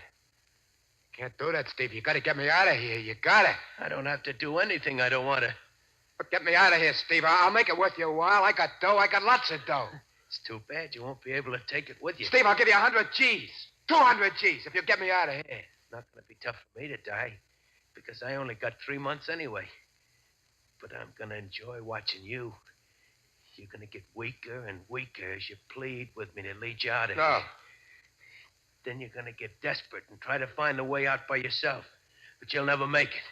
You'll go wandering from one cabin to another, and then in the end, you'll probably wander back here to find me dead. And your flashlight's going to go out. You'll be all alone in the dark with the rats and the bats. Oh, stop it! Stop it, or I'll shoot! And as you go weaker, the rats are going to close in on you before you know it. Steve. Steve. I didn't mean it. Well, you made me. Steve, say something. He's dead. He's dead. I gotta get out of here. I gotta get out of here. Help! Help! Help!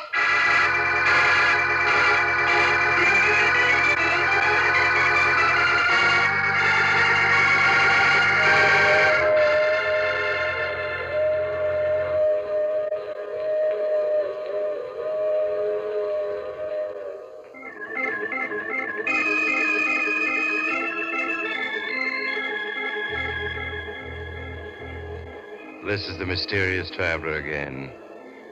Did you enjoy our little trip? What happened to Chuck Williams? Oh, the poor fellow was found dead a month later when the cabins were open for the summer tourist trade. Seems Chuck had wandered from cabin to cabin without being able to find his way out. Evidently, he'd gone mad in his last hours, for he was found with his pockets stuffed full of bills. Goldbacks. Now, I recall another case in which 2 ghosts came face to face, only to discover that... Oh, you have to get off now. I'm sorry. But I'm sure we'll meet again. I take this same train every week at this time.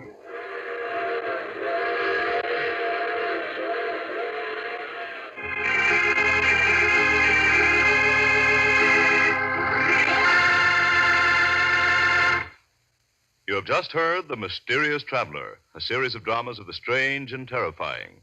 In tonight's story, all characters were fictional, and any resemblance to the name of an actual person, living or dead, was purely coincidental.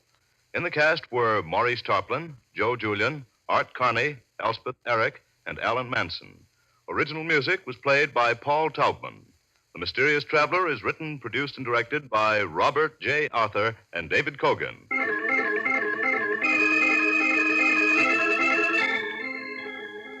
Listen next week to a tale titled Death Writes a Letter. Another strange and suspenseful tale of the mysterious traveler.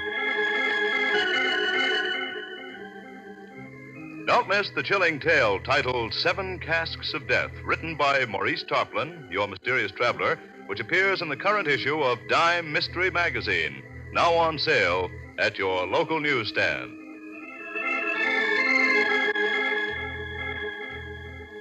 This program has come to you from New York. Another program of dramatic action will follow in just a minute. Stay tuned to the station for Official Detective. Carl Caruso speaking. This is the Mutual Broadcasting System.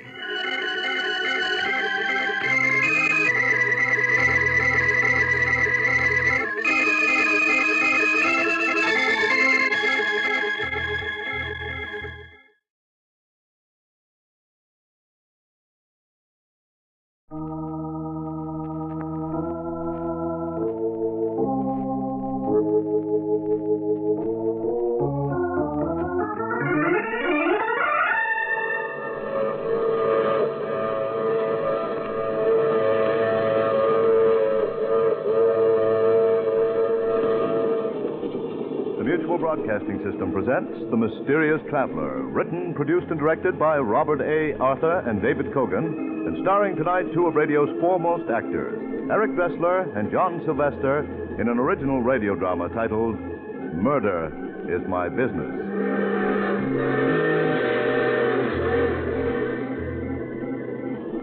This is The Mysterious Traveler, inviting you to join me on another journey into the realm of the strange and the terrifying.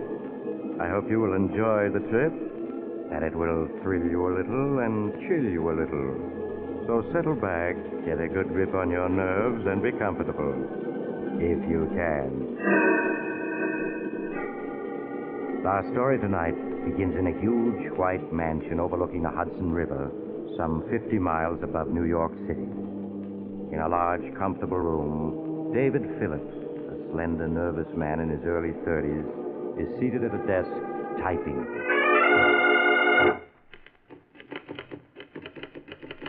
Dear Julia, a year has passed since we last saw each other, and I'm writing this letter with the hope that you will understand all that I'm about to reveal, and understanding will forgive me. I'm a writer, darling, and yet I find it difficult to put into words the horrible events of the past year.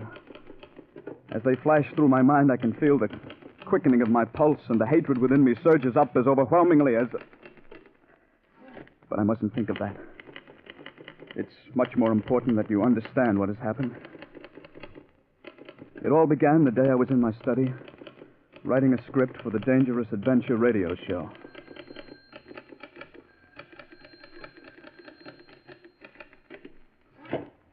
Darling, it's for you. Who is it? It's Basil King. Basil King? Dave, wait a minute. I want to talk to you. But, honey, Basil King, I can't keep him waiting. Yes, you can. Well, we'll talk fast. King's looking for a writer for his radio show, isn't he? Yeah, Sig Rodman just quit. Quit? You mean he had a nervous breakdown? And so has every other writer who's ever worked for Basil King. Dave, I don't want you to write for him. But, Julie, his show pays $600 a week. We could pay off all our debts with that kind of dough. Darling, be sensible. No amount of money is worth the punishment you'll have to take from him. Now, look, we'll talk about this later. He's on the phone. Tell him no. Shh, he'll hear you. Hello? Mr. Phillips, this is Basil King speaking. Oh, yes, Mr. King.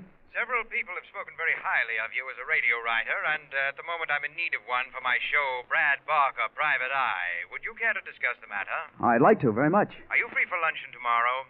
Yes, I am. Shall we say 1 o'clock at the Algonquin? All right, Mr. King. Just ask for my table.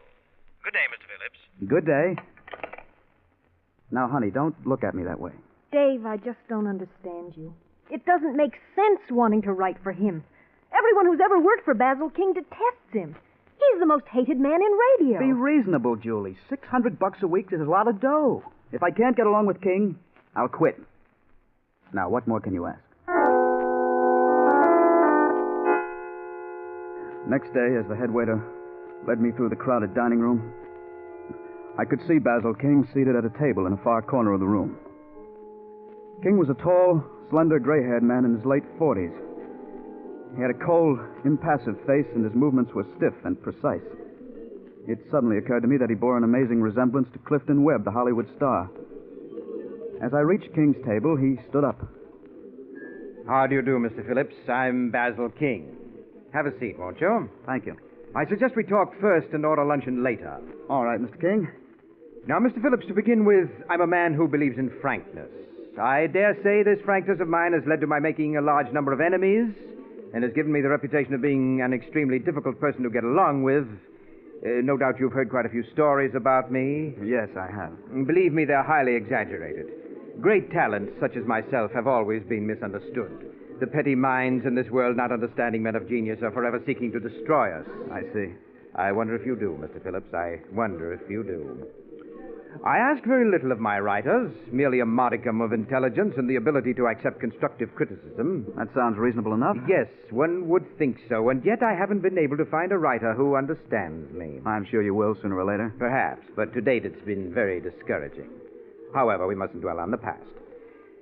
Now, Mr. Phillips, you come highly recommended, and I trust that ours shall be a happy and profitable relationship. I hope so. By the way, you aren't troubled by ulcers, are you? Why, no. Good. For some unfathomable reason, all the writers I've had in the past seem to have been afflicted with ulcers. I can't stand people who are always taking pills and subsisting on bland diets. Tell me, are you familiar with my show, Brad Barker, Private Eye? Oh, yes. I've heard it quite often. Good. Then you're undoubtedly aware that there are two things I insist upon in my shows. Clever plots and gimmicks that work. Bear that in mind, Mr. Phillips. Clever plots and gimmicks that work. I understand. It's on those two rules that I have single-handedly built the most popular detective show on the air. You've only to look at the Hooper rating of Brad Barker, Private Eye, to substantiate what I'm saying. Yes, I know. You've got a terrific rating. 18.6. Needless to add, my sponsor, the Zestful Chewing Gum Company, has increased its sales tremendously. Now, Mr. Phillips, I'm prepared to pay $600 a week for the writing of Brad Barker. Is that satisfactory? Yes, that sounds fair enough. When may I expect your first script? Well, let's see. Today is Wednesday. What about Monday morning? That's satisfactory. Monday morning it is. Now, shall we order luncheon?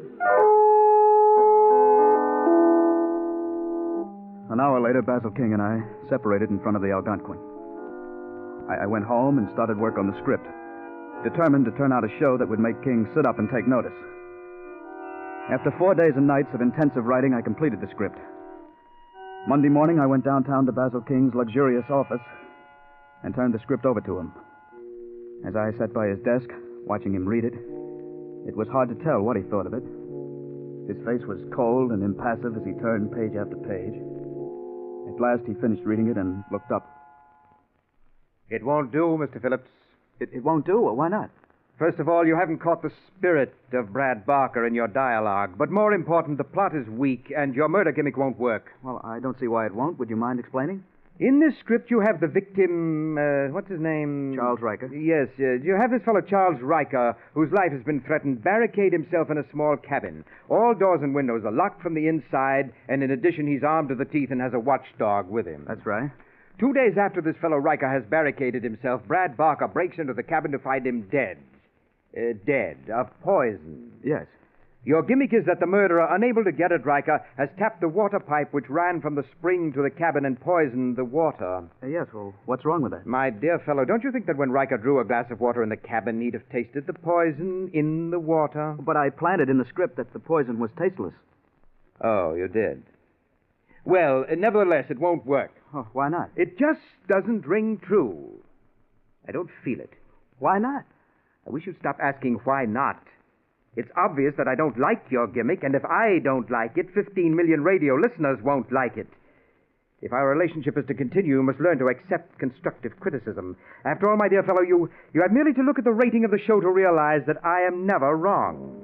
Furthermore, I should like to point out that at no time...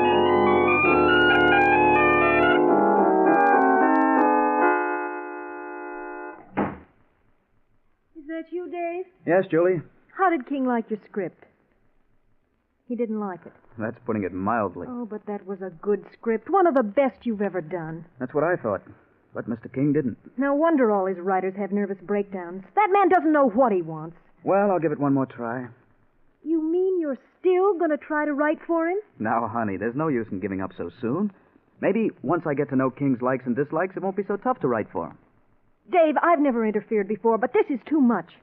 I want you to call that egomaniac King up and tell him you're through. Julie, I can't. I told King that I'd turn in another script by Thursday. Oh, Dave. I promise you that if he doesn't like the second script, I'll give up. Now, that's fair enough, isn't it?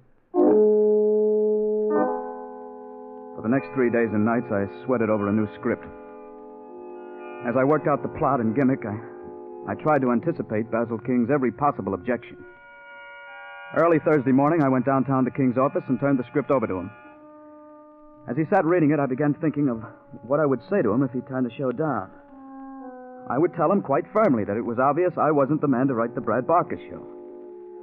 At last, King finished reading the script and looked up.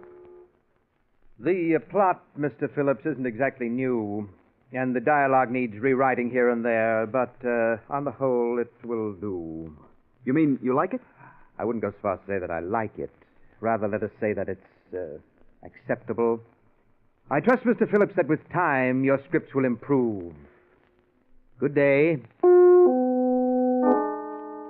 I left Basil King's office that morning convinced that I would succeed where other writers had failed. I felt it would be just a question of time until I learned the workings of King's mind. But then I discovered, as so many of my predecessors had, that Basil King's likes and dislikes were not constant from day to day.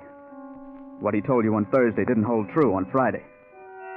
Weeks went by, and for every show that King accepted, he'd reject two. He would criticize every script from beginning to end, tearing it to bits relentlessly and coldly.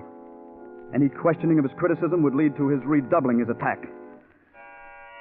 One week slipped into another, and with each passing week, my hatred for Basil King grew.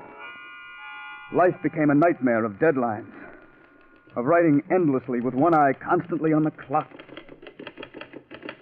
Darling, you just can't go on this way. You've got to quit. Julie, we've been over this a dozen times already. We need the $600 a week to pay off our debts. What good is that money if you have a nervous breakdown? Look at yourself. You've lost 15 pounds in these past weeks, and you're smoking 5 packs of cigarettes a day. Please, Julie, I've had all I can take today. Now, let's not talk about it anymore. You're not kidding me, Dave. The money is only part of it. It's your pride that won't let you quit. My pride? Yes. You can't stand the thought of quitting like the others did. You've got to prove that you're better than they are. That's enough. Well, it's the truth, isn't it? It's only your pig-headed pride that makes you go on when anyone with sense would quit. I said that's enough. Dave, we can't go on like this. What do you mean? I'm not going to stand around and watch you have a breakdown. You'll have to choose between Basil King and myself. Now, look, Julie, you're upset. You don't know what you're saying. I know perfectly well what I'm saying. I'm asking you to choose between Basil King and myself. Stop trying to intimidate me. I told you before I'm not quitting, and I meant it. All right, Dave. If that's the way you want it, I'm leaving. Well, go ahead. No one's stopping you. Basil King may be able to make you quit, but not me. You call it pride, okay. But I won't let a louse like him beat me. Somehow I'll get the better of him. You wait and see. Goodbye, Dave.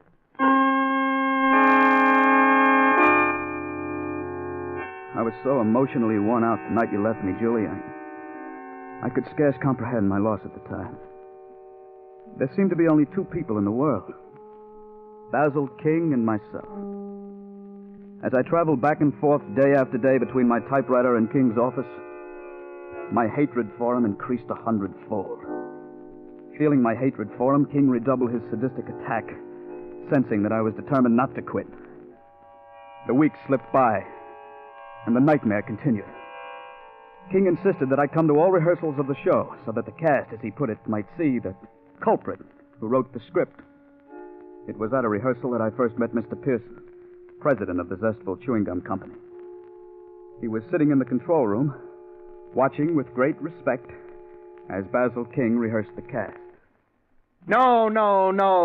My dear Miss Hunter, I assumed when I hired you that you were a radio actress. If I'm wrong, please enlighten me. What did I do that was wrong, Mr. King? I don't feel it. I just don't feel it. Try it again. Rocky, you've got to give me a chance to explain. It wasn't my fault. Honest, it wasn't, Rocky. Cut. Miss Hunter, you sound too young. I want you to age the role 1 year. Mind you, just 1 year. Yes, Mr. King. Rocky, you've got to give me a chance to explain. It wasn't my fault. Honest, it wasn't. Rocky, don't! Cut! Well, if that's the best you can give me, it will have to do. And Mr. Cooney, if you can't do better, I'll have to get another sound man. Take 15 minutes. It's dreadful, Mr. King, the incompetence you have to put up with. Yes, Mr. Pearson, it often amazes me that I've been as successful as I have. Oh, speaking of incompetence, Mr. Pearson, I'd like you to meet the present writer of the show, Mr. Phillips. How do you do, Mr. Phillips? Glad to meet you, sir. I have great hopes, Mr. Pearson, of making a radio writer out of Phillips. Well, I'm sure if anyone can do it, you're that person, Mr. King. Pardon me, Mr. King. Would you like to hear the commercial now? Very well, Caruso. Go ahead. Yes, ladies and gentlemen, July 8th is the big day. In just 1 month, you'll be able to buy the latest discovery in chewing gum happiness, Pepso-Gum. Made by the Zestful Chewing Gum Company, Pepso-Gum is a new gum. A gum with a jailed-in flavor, designed to give you hours of chewing pleasure. Remember, the big day is July 8th, when Pepso-Gum will be on sale at all candy counters. I don't feel it, Caruso. I want more emphasis. I want you to be so compelling that people will rush to their drugstores and place orders for this new gum. Exactly. Yes, exactly. Rehearse it a few more times, and I'll go over it with you later. Yes, Mr. King. Well, I guess I'll be getting back to the office, Mr. King. It's most kind of you to allow me to watch your rehearsal. That's quite all right, Mr. Pearson. It was a pleasure meeting you, Mr. Phillips. I assume that you'll be at the factory for next week's broadcast? The factory? Yes, Phillips. We're doing the broadcast in the factory next week. Yes, it's the company's 25th anniversary. You've no idea how our employees are looking forward to your broadcast. Yes, indeed. Well, good day, gentlemen. Goodbye, Bye. Miss Pearson. Mr. Phillips, I have here the script you turned in for next week's show. It won't do. Why not? There are so many things wrong with the script that it's hard to know where to begin. Let's start with your murder gimmick. You have the victim, I believe his name is Roger Roden. Yes, that's right. Yes, you have this fellow Roden picking up an envelope, licking the flap, and sealing the envelope. A minute later, he drops dead. Your gimmick is potassium cyanide powder has been mixed into the glue of the envelope flap. Yes, and when Roden licked the flap, his tongue absorbed the poison. It just won't stand up. Why not? For the simple reason that Roden's tongue wouldn't absorb enough potassium cyanide to kill him. Oh, but it would. Potassium cyanide is a very potent poison. Just a few grains will kill a man. Possibly, but I'm not convinced. And if you can't convince me, you won't convince our 16 million listeners. It just won't do. It will work. I tell you, it will work. I'm sorry, Mr. Phillips, but I don't agree. How soon can you have another script for me? It was at that moment I knew I was going to murder Basil King. Perhaps all along it had been there, buried in my subconscious. For the first time in weeks, my hands stopped trembling, and I was able to think clearly of all that had happened. I had allowed Basil King, a man who was a psychopathic case, to drag me down to his own level. And what was worse, I had lost Julie. My stupid pride had driven the one person I loved away from me. Basil King would pay for that. And all the anguish he'd caused so many people. I thought of King's rejection of my potassium cyanide gimmick. And suddenly it came to me how ironic it would be if his death were brought about by potassium cyanide. Yes, the great man, dying by a gimmick which he declared wouldn't work. Of course, I couldn't use the envelope flap, but there were other ways, and I would think of one. Well, that night, a plan began to form in my mind. A plan which was completed a week later as I was being shown through the Zestful Chewing Gum factory by Mr. Morris, the superintendent of the factory. I had no idea the factory was so large, Mr. Morris. We seem to have walked miles. I'm afraid you radio riders just aren't used to walking. Probably ride in taxi cabs all the time. I guess you're right. Oh, what's this place? This is the shipping room. Oh. That about completes the tour. I reckon you've seen just about everything. Say, all these boxes have Pepsi gum marked on the side of them. That's right. You getting ready to distribute it all over the country? Yeah, you're going to start shipping next week. You know, I've heard so many announcements on the show about Pepsi gum that I'm curious. What's it taste like? Well, it's hard to say. It has sort of a sharp flavor. Sounds good. Do you have any around? I'd like to taste it. Well, I'd like to give you some, Mr. Phillips, but the old man, Mr. Pearson, he's given out strict orders not to give any of it out. Reckon he's trying to keep it from the public till the last minute. Oh. But employees have tasted it, haven't they? Oh, sure. Well, Mr. Morris, you're looking at an employee right now. I do write radio shows for the company. Yeah, I guess you are an employee after all. I reckon I can give you a pack of Pepsi gum. There you are. Thanks. An attractive-looking pack of gum. Yeah, you got to catch the customer's eye if you want to sell gum. Oh, what do you say if we go back to the auditorium? Fine.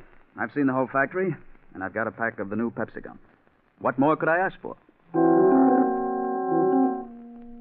A few minutes later, I left Mr. Morris in the auditorium, where the great Basil King was rehearsing the cast for the show. I walked across the street to the inn where we were staying and went up to my room. There, I took the pack of Pepsi gum from my pocket and withdrew one of the 5 sticks of gum. I very carefully removed the wrapper, and then taking a dampened handkerchief, I wiped the candy powder off the stick of gum. It took but another minute to evenly sprinkle potassium cyanide powder over the wet stick of gum. In a very short time, the gum dried, and it was impossible to tell that the fine, powdery coating on it was a coating of death. I rewrapped the stick of gum and carefully inserted it in the center of the pack. When I arrived at the auditorium 10 minutes before airtime, the great man was relaxing in the control room. With him were Mr. Pearson and Bill, the broadcast engineer. Oh, there you are, Mr. Phillips. I was afraid you were going to miss the broadcast. Mr. Phillips may not be a good writer, but he is a punctual one, Mr. Pearson. Mr. King, you're a great one for banter. You have a ready wit. Thank you, Mr. Pearson. Look at that auditorium. Completely packed. I've never seen our employees so enthusiastic, and it's all due to you, Mr. King. I hope you'll say a few words to them after the broadcast. Why, I shall be delighted to. Can you spare a minute, Mr. King? What is it? Do you remember that script I turned in a week ago with the potassium cyanide gimmick? You mean where the victim licked the envelope flap and was poisoned? Yes, I remember that deplorable script. What about it? Well, I was wondering, what if we were to switch the potassium cyanide to something else? Instead of the envelope, perhaps the cyanide might be sprinkled on a piece of candy or something like that. No. It would never work. I don't feel it.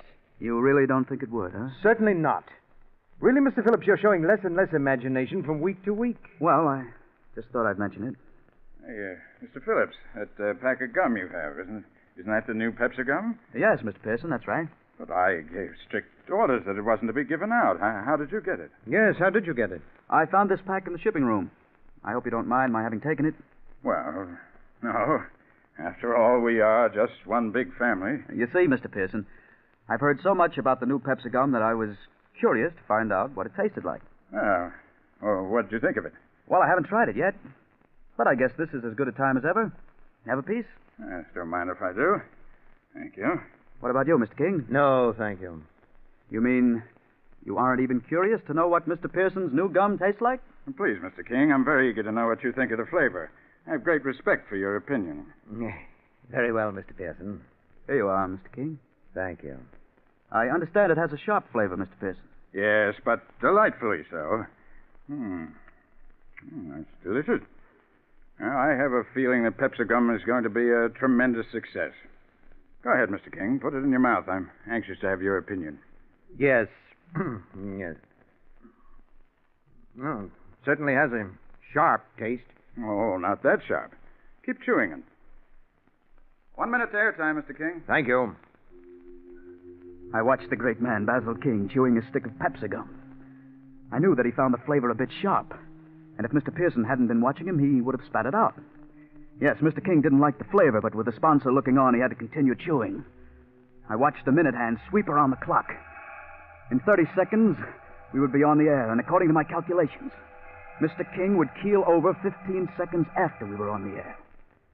Stand by. I'll give you the go-ahead, Mr. King. Very well. Coming up. Go ahead.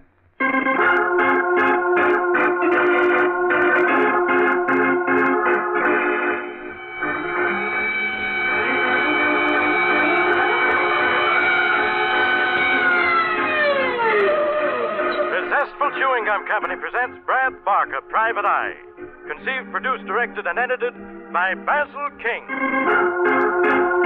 My dear fellow, the monitor is too high. That's it, take it down. You engineers just don't know. Oh! My heart!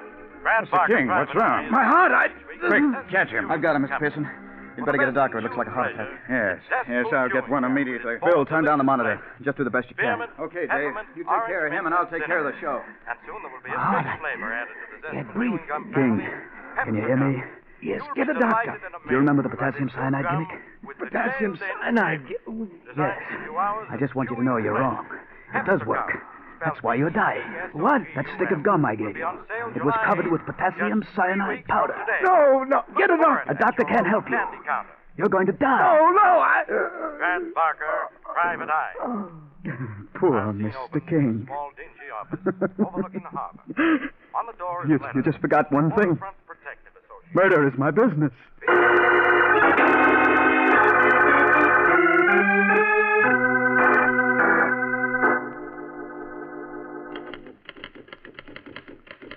Julie, darling, that was a year ago, and I've never ceased to regret your leaving me. I'm writing this in the hope that you will find it in your heart to forgive me. I admit that it was my stupid pride that wouldn't allow me to acknowledge defeat at Basil King's hands. But he's gone now, Julie. And if you could only see your way clear to start all over. Hi, hello, Mr. Phillips. Remember me? John Pearson? Mr. Pearson? Yes. You remember Mr. Morris, my factory superintendent? Hello? We happened to be driving past and thought it'd be a nice gesture to drop in and find out how you were getting along. Please, I've got to finish this letter to my wife, Julie. I've got to finish it. Doesn't seem to be getting any better, does he, Mr. Pearson? No, he doesn't. Look at all these letters scattered around. Must be at least 100. They're all addressed to his wife. What a pity, huh? Yes, I'll never forget that day that Basil King died of a heart attack. I came back to the control room to find poor Mr. Phillips crying hysterically over the body. He never has gotten over the shock of Basil King's death. What a wonderful friendship that was.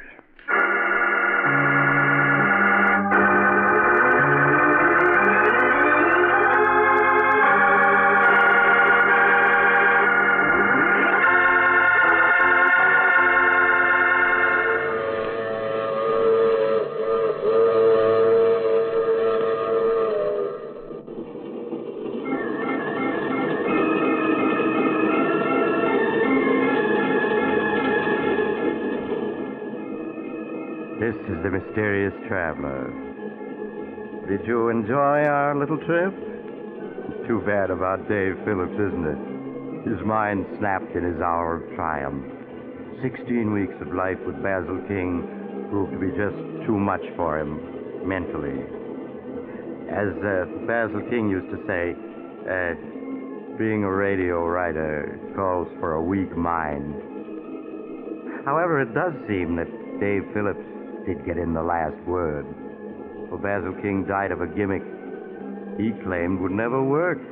And the police, oddly enough, never did suspect it was murder. Now, I recall another case in which a young man awoke to find himself dead, and he decided... you have to get off here. I'm sorry. I'm sure we'll meet again. I take this same train every week at this same time.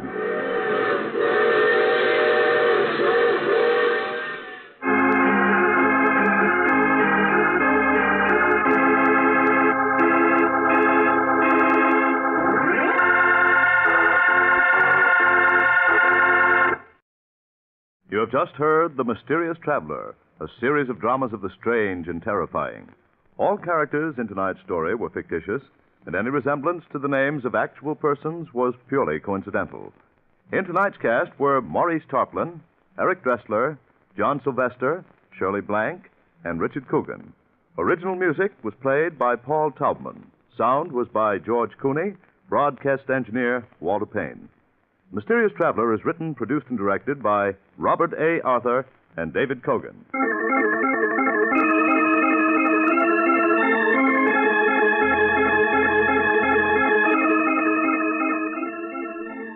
listen next week to a tale titled Queen of the Cats.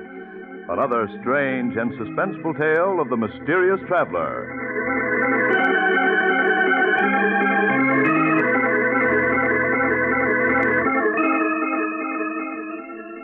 This program has come to you from our New York studios. Another program of tense and dramatic action will follow in just a minute. Stay tuned to the station for Official Detective. Carl Caruso speaking. This is the Mutual Broadcasting System.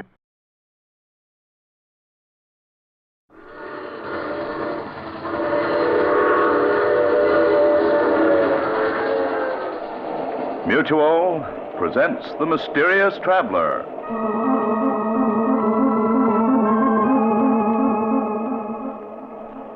This is the Mysterious Traveler, inviting you to join me on another journey into the realm of the strange and the terrifying. I hope that you enjoy the trip, that it thrills you a little and chills you a little. So settle back, get a good grip on your nerves, and be comfortable, if you can. Tonight we're going to join Bill Storm, a newspaper reporter, on the strangest manhunt ever conducted, or should I say woman hunt, as he searches frantically through a great city for the most dangerous and deadly woman you've ever imagined. In the story I call The Woman in Black.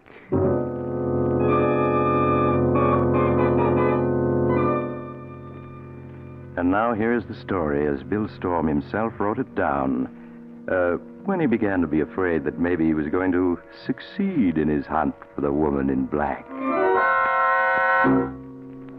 My name is Bill Storm. I'm a newspaper reporter. And I'm writing this because I have a date tonight. A date with a gorgeous brunette with big dark eyes and the smoothest, softest voice in the world. Sounds nice, doesn't it? Well, I'd like to believe she's nice, but I can't. In my heart, I know she's the most dangerous woman in the world. Up to a week ago, I'd never even heard of her. A week ago, the day of Rusty Dean's funeral. You know, the big shot gambling slot machines. Killed by a solitary gunman while stepping out of his nightclub. They didn't catch the killer, but they gave Rusty the biggest funeral since Prohibition. I was on the read-write desk that afternoon. My best friend, Tom Jervis, was covering the funeral. And along about 4, he phoned in. First, he gave me all the dope on the funeral, and then he started telling me about some brunette he just met. He was always a sucker for brunettes. Bill, she's a knockout. Big black eyes and the smoothest, softest voice in the world. I want you to meet her. Oh, blonde's more my style, Tom. Anyway, you're supposed to be working. Or have you forgotten? I am working. Listen, Bill, I've got a front-page story here. Theda led me to it. Who did? Theda, that's her. Theda, Theda. Just like Theda Barra, the old silent picture star. Oh. Well, this is how it happened, Bill. I was watching the crowd at Rusty's funeral. I spotted a trim little number all in black, whispering to Joe Nelson. Well, who's Nelson? Joe Nelson, a small-time thug. Well, anyway, she moved off. I thought she might be a relative of the deceased, so I asked Joe about her.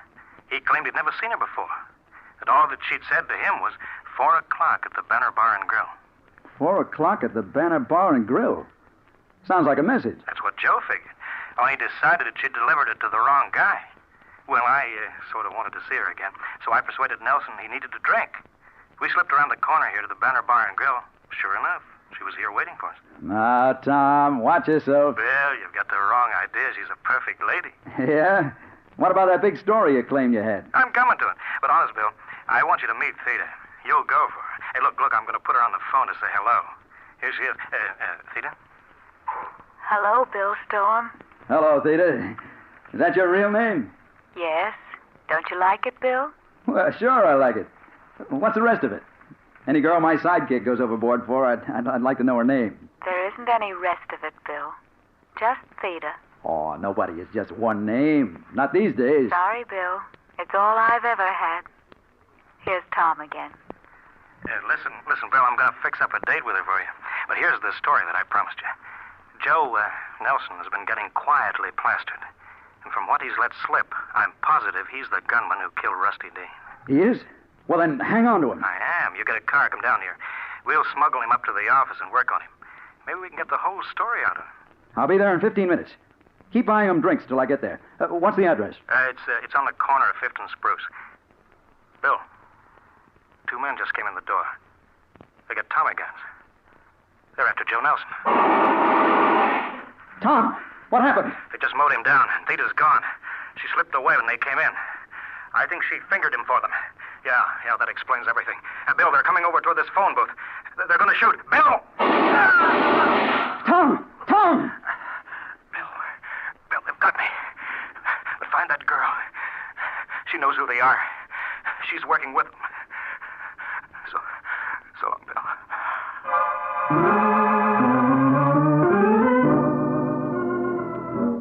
I was there in 5 minutes, even before the police got there. The place was deserted except for the 2 dead men. Joe Nelson, the gunman, and Tom. Tom, my best friend, led to his death by a Delilah in a black dress. Well, the police didn't find the gunman who did the shooting, so I set out to find the girl, to track them down through her. Once I found her, she was going to talk plenty. I began the hunt by calling on the man who had been Rusty Dean's chief lieutenant and was running his enterprises now, Nick Murray. Sit down, Storm. You said you wanted to talk to me. What about? Murray, did your boys kill Joe Nelson this afternoon? My boys? No, Bill. Why should they? Maybe because it was Nelson who bumped off Rusty Dean. He did? How do you know that? You mean you didn't know it? Listen, if I'd known that Nelson would have been dead long before this. I figured that. That's what made me think that you were in the clear. You haven't told me how you know Nelson killed Rusty. Well, he had a few drinks this afternoon. He let it slip out to Tom Jervis, my sidekick. Just before those 2 hoodlums riddled them both. A brunette named Theta put Nelson and Tom on the spot for them. A brunette named Theta? I never heard of her. Oh, I hoped you might have. A good figure. Deep, dark eyes, low, soft voice. Looks like a lady. Some lady if she works with a bump-off gang. No, I never heard of her. But if she's working with any local mob, I'll hear about her all right. If any of my boys run across her, I'll let you know. Thanks, Murray. But warn them. If they meet her, watch out. She's pure dynamite.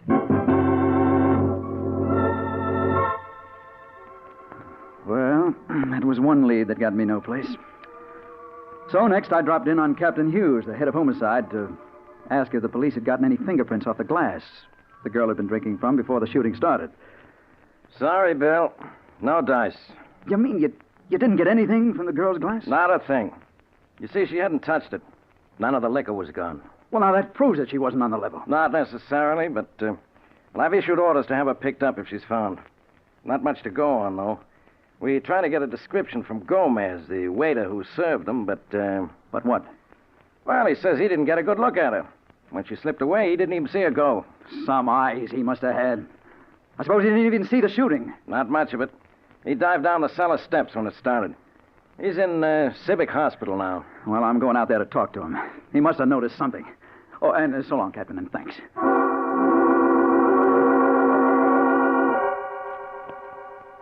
It wasn't much of a lead, but it was all I had. It was pretty late by now, and when I got there, the hospital had settled down for the night. They put Gomez in a ward, and outside the ward, I found a nurse on duty. The blonde kid who turned as I came up. Oh, good evening. You looking for someone? Yes, my name is Storm. I'm looking for a patient named Gomez. Gomez?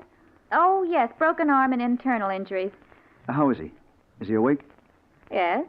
He's feeling badly, complains of pains in his chest. Well, if he's awake, I want to talk to him. This is police business. What bed's he in? The last one, down by the far door. But I'll have to ask the doctor if you can see him. Will you wait here?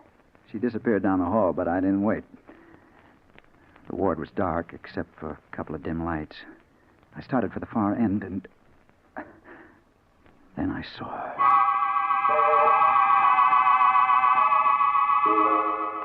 She was just a figure in a black dress bending over the last bed. But it was Theta, all right. It had to be. I tiptoed down the room. She was talking to Gomez, and he was moaning a little. It hurts, doesn't it, Gomez? Yes, of course it does. But it'll go away soon.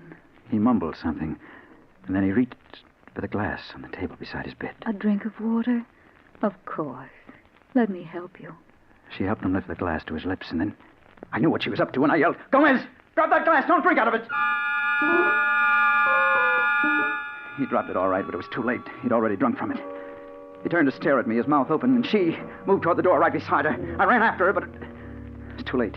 When I reached it, she was gone, swallowed up in a dark hall. I knew it wasn't any use hunting for her, and I turned back to Gomez. In my impatience, I grabbed his shoulder. Gomez! Who was she? What did she want? Mr. Storm, you're not supposed to be in here. What are you doing to my patient? I'm going to make him answer me. Take your hands off him. He's not going to answer any questions for you tonight. And I say yes. I'm afraid not, Mr. Storm. He's dead. Yes. He was dead, all right. The only possible witness who could have led me to her, and she eliminated him. And then I knew that whoever she was and whatever her game was, trying to find her was going to be about as safe as moving into a den of rattlesnakes. I put in a bad night trying to figure it all out. Next morning, when I got down to the paper, my eyes looking like two holes burned in a bladder, I hunted up my editor, Harry Holloway, in the city room. Well, look at Frankenstein. What happened to you, Bill? Oh, I'm all right, Harry.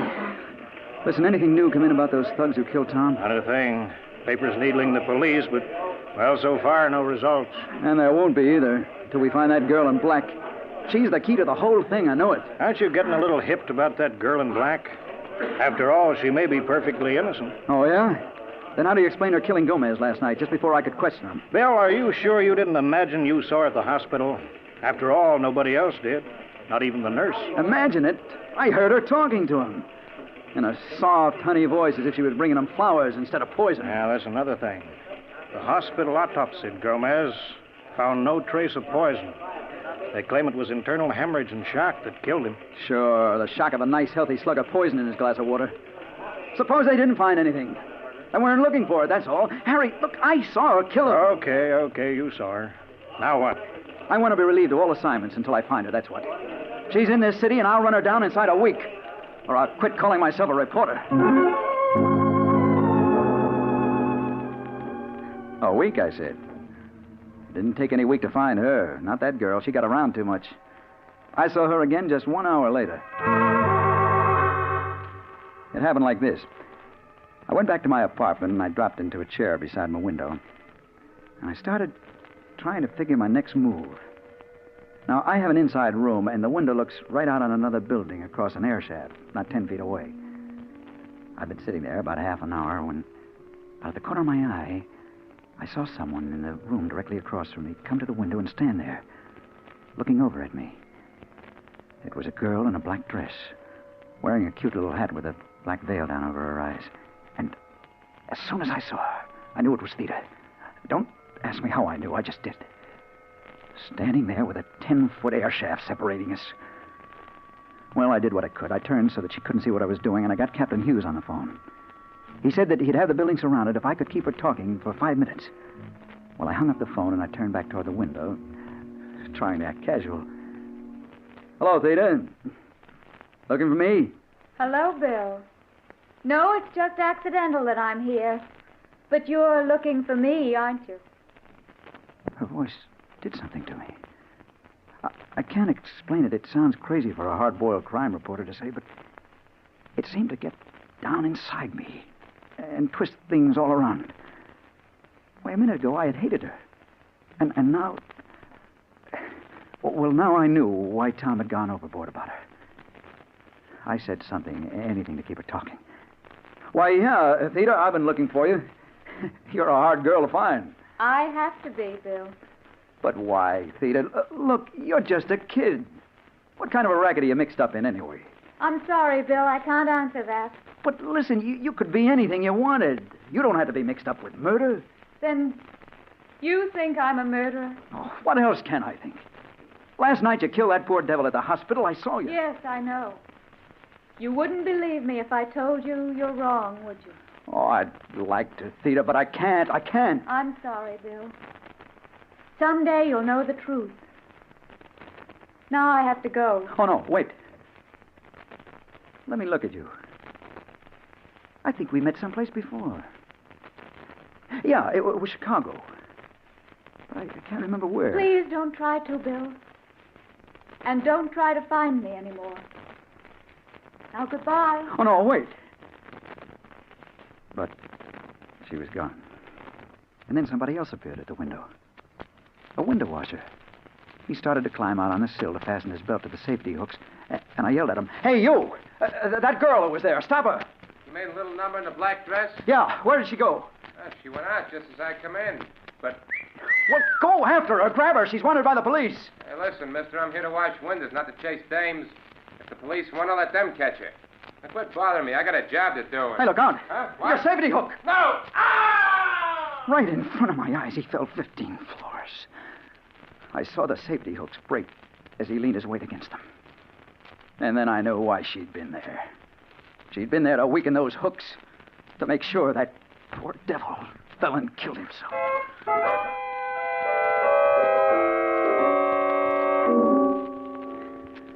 Well, Storm, we didn't get her. She slipped through our fingers somehow. But she was there, Captain. I saw her. I talked to her. Ah, she was there, all right. We found a handkerchief in the room, a woman's handkerchief. Initial J on it. Heavy perfume. Here it is. Lilac. It's drenched in lilac. But look, the initials J. She said her name was Theta. She was kidding you. But she did the job, all right. Those safety hooks had been filed away to nothing. One of the local mobs is trying to get control of the window washers union. That's why she was killed. Intimidation. Sweet little lady, that one. Hey, but Storm, the elevator boy who took her up says she was a blonde, not a brunette. He was crazy. Her hair's as black and soft as midnight. Getting poetic, aren't you? I wonder if you're still as anxious to find that girl as you were. What? Of course I am. Yeah? And when I find her, she'll get what's coming to her.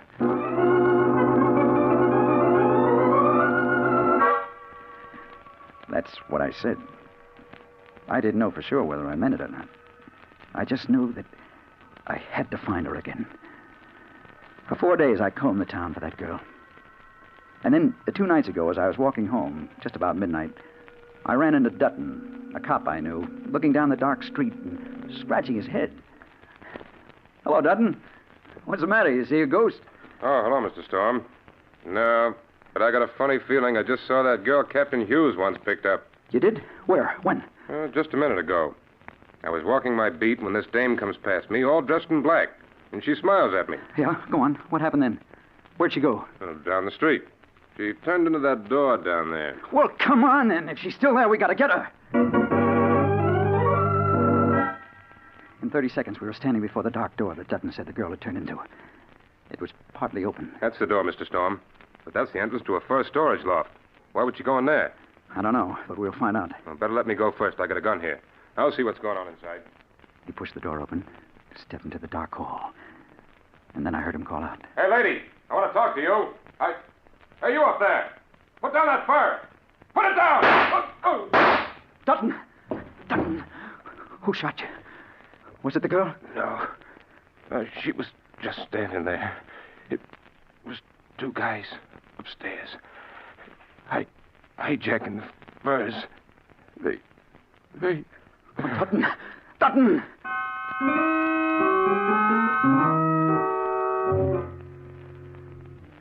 But listen, Storm. You say you didn't see her. Then how do you know it was the same girl? I know, Captain Hughes. She was acting as a lookout for those fur thieves. She deliberately lured him in there to his death. Maybe, or maybe not. I'm seriously beginning to doubt if it's the same girl mixed up in all these cases. I think it's just a theory. Your theory. I'll prove it to you. She's definitely mixed up in these rackets. And by now, Nick Murray and his boys must have learned something about her. I'm going over there now and find out.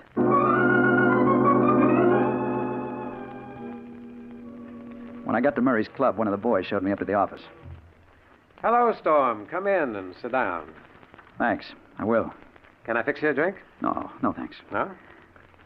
I just wondered if you'd picked up any trace of that girl I was asking you about. Theta? No, the boys haven't turned up a thing. Look, are you sure you're not just imagining her? That's what the police are beginning to think, too. But I'm not, Nick. She's real, all right. Listen, if there was any such girl working in this man's town, I'd know about her by now. Unless she's awful smart. And it looks like this one is. Oh, well, I guess I'd better go and get some sleep. Might need it. Oh, before you go. Yeah? I don't know anything about the girl, but tomorrow I may be able to tell you who killed your sidekick, Tom Jervis. You may? Yeah. When? Well, I won't have the dope until tomorrow night. If you'll meet me around 10, I can give it to you. I'll meet you. Just say where. You know the Tambourine Bar on 3rd Avenue? No, but I'll find it. Okay, there's a back room. Meet me there about 10. And come alone. About 10. Right. I'll be there.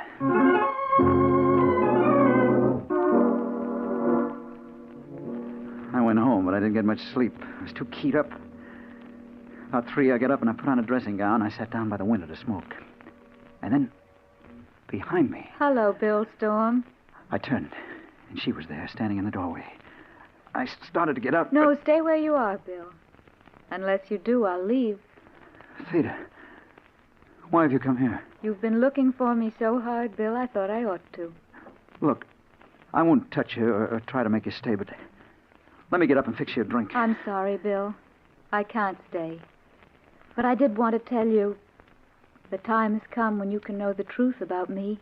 You mean you're going to tell me who you are and why you've done what you did? Everything, Bill. But not tonight. I'll see you again tomorrow, though. When?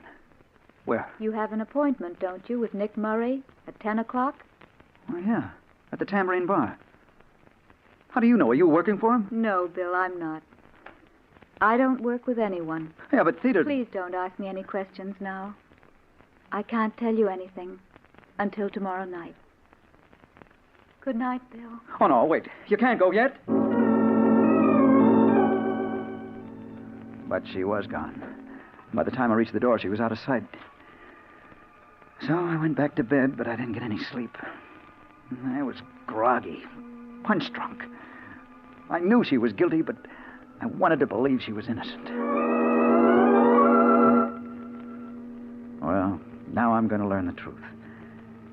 I'm waiting in the back room at the Tambourine Bar. It's almost 10. And I'm just finishing this report that I started this morning. She should be here soon. So should Nick Murray. If what she tells me satisfies me that she's innocent, I'll tear this up. But if she isn't, well, I'm going to find out because she's coming through the door now. Hello, Bill. Hello, Theda. You did come, didn't you? Of course I came, Bill. You believe bad things about me, don't you? Oh, yes. How can I help it? Believe me, Bill, I'm not wicked. Look at me and see if you really think I'm bad. She lifted her veil then. And for the first time, I saw her face clearly. It was just as I thought it would be. A beautiful face. With dark eyes that I could see into deeper and deeper, like looking into the heart of the night itself. Now, Bill, do you really think I'm wicked? Oh, no.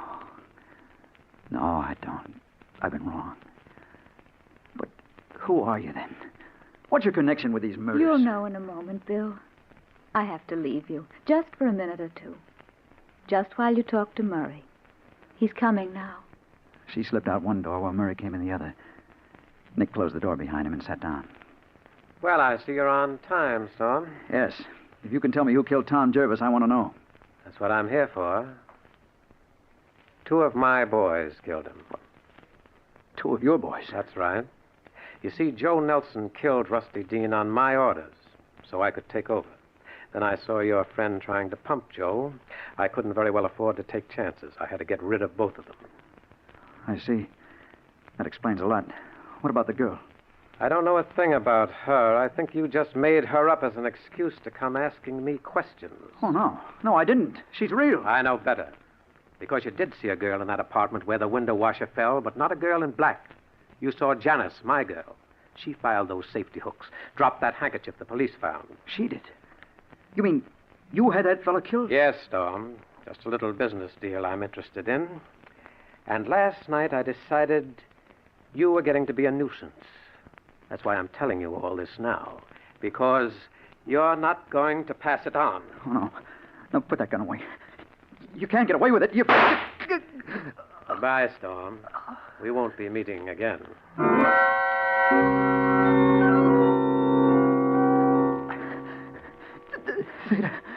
Theda. Here I am, Bill. Oh, Theda, help me. Call a doctor. I'm sorry, Bill, I can't. But it won't hurt long. Theda. Yes, Bill. I recognize you now. I know where I saw you that time in Chicago. Yes, Bill, I knew you'd remember. Oh, no. No, stay away from me. Bill, don't be afraid of me. No, stay away from me. Stay away. Bill, come back. You mustn't run away from me. Come back. Come back.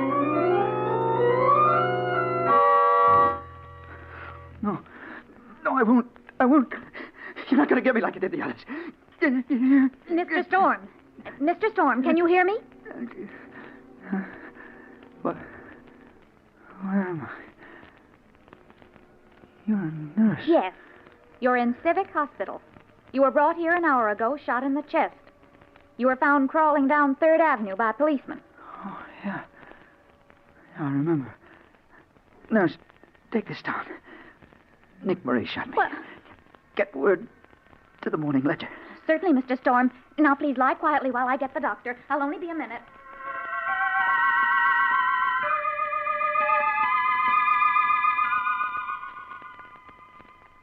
Hello, Bill. Hello, Thea. You followed me here. Yes. You shouldn't have run away, Bill. I did it because I remembered where I saw you last. In Chicago. The time I was in a taxi accident. I saw you in the other car just before we hit. 3 people were killed. That's right, Bill. You did see me then. And now you know who I am. Yeah, I know. Now I understand why you have to be around when people die. You don't kill them. It's just your job to be there. But I never expected you to be a beautiful girl. Why not, Bill? Just because people think of me as an ugly old man with a scythe, does that make it true? I'm not really ugly, you know. I'm not someone you have to be afraid of.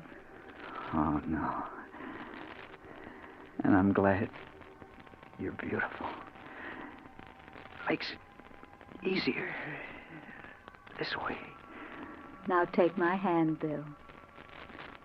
It's time for us to go. Yeah, sure. I'm ready.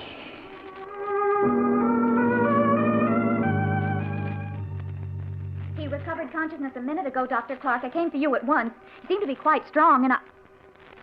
Dr. Clark! He's dead.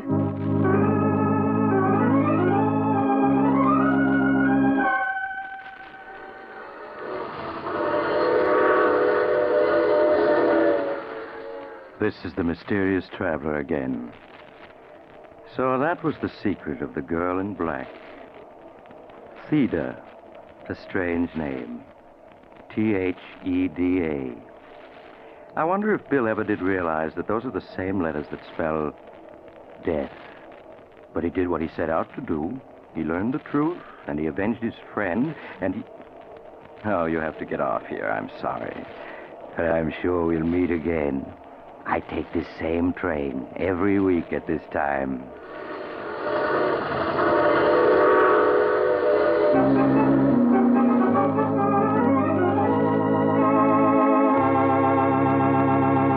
You have just heard The Mysterious Traveler, a series of dramas of the strange and terrifying. In tonight's cast were Maurice Tarplin, Chet Stratton, James Van Dyke, Wendell Holmes, Mort Lawrence, and Joan Tompkins.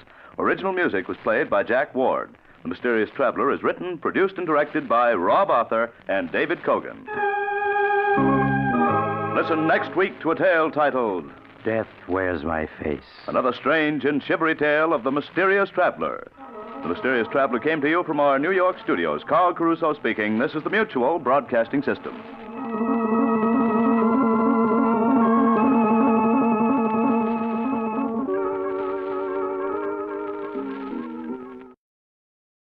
The time is 7 o'clock. The following program is transcribed.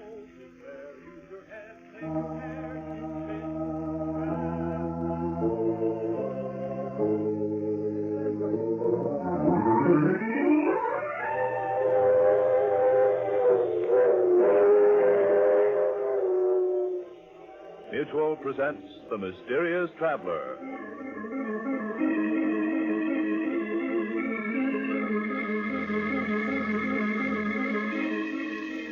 This is The Mysterious Traveler, inviting you to join me on another journey into the realm of the strange and terrifying.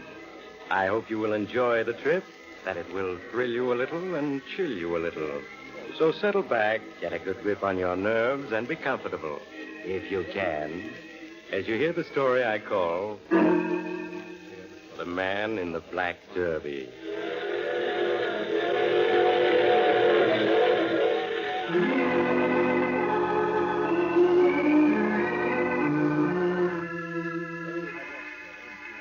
Where are we going? Tonight we're going to delve into the mind of Florence Gordon, a young, attractive woman with a secret fear. A fear that is buried deep in her subconscious, but of late has more and more frequently crept into her conscious, leaving her pale and trembling. But it's just dusk, and Florence is entering Central Hospital to visit a friend who's a patient.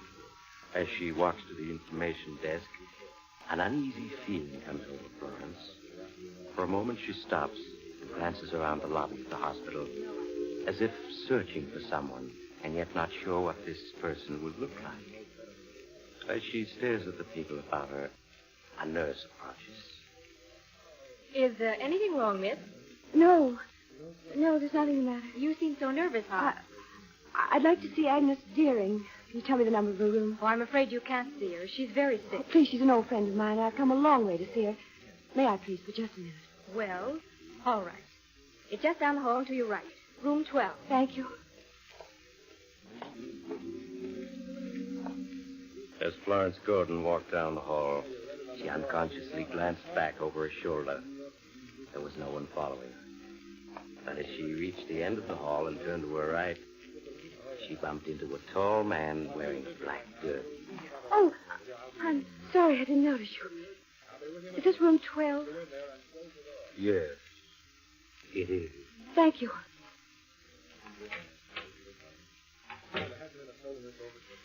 Hello, Agnes. Nice to see you. As soon as I heard you were ill, Arnold and I came right over to Madison City. That's awfully good of you. How do you feel? I'm quite tired. Well, don't say that. The nurse said you were coming along all right. She was lying. Oh, you're lying. I'll never get well. Of course you will. No. I'll never get well or go home again. Tell me, how's Chicago? It's the same as ever. You'll see it again. No. I'll never see it again. How's your husband? Arnold's fine. He's been delayed, but he'll be here soon. It'd be good to see him again. I haven't had many visitors. Agnes, that man outside your door, isn't he a visitor? Man outside my door? Yes. He's wearing a black derby. He looks familiar. Black derby? Black derby. It's all very black. I'm going to die, Florence. Springtime. Look at the pretty flowers. They all have black derbies. I'm afraid you'll have to leave now.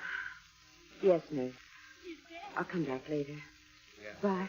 Goodbye. Oh, you're still here. Yes, I am. Are you a friend of Agnes's? Yes, I'm a friend.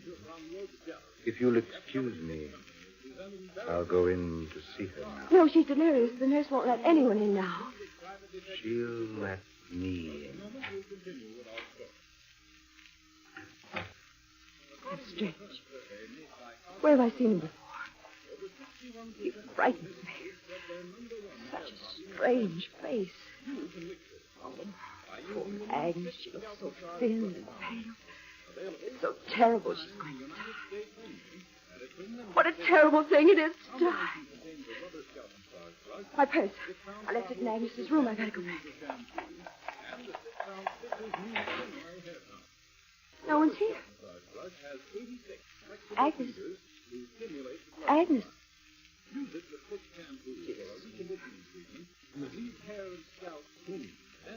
No.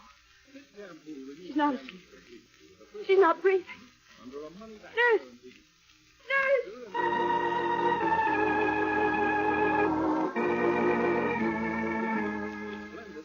A moment later, in answer to Florence's cries, a nurse came running into the room. The nurse quickly summoned a doctor who, after a brief examination, pronounced Agnes Deering dead. Florence, weeping hysterically, was led out of the death room by the nurse. Well, a few minutes later, Florence's husband, Dr. Gordon, arrived and took her back to the small hotel where they were staying.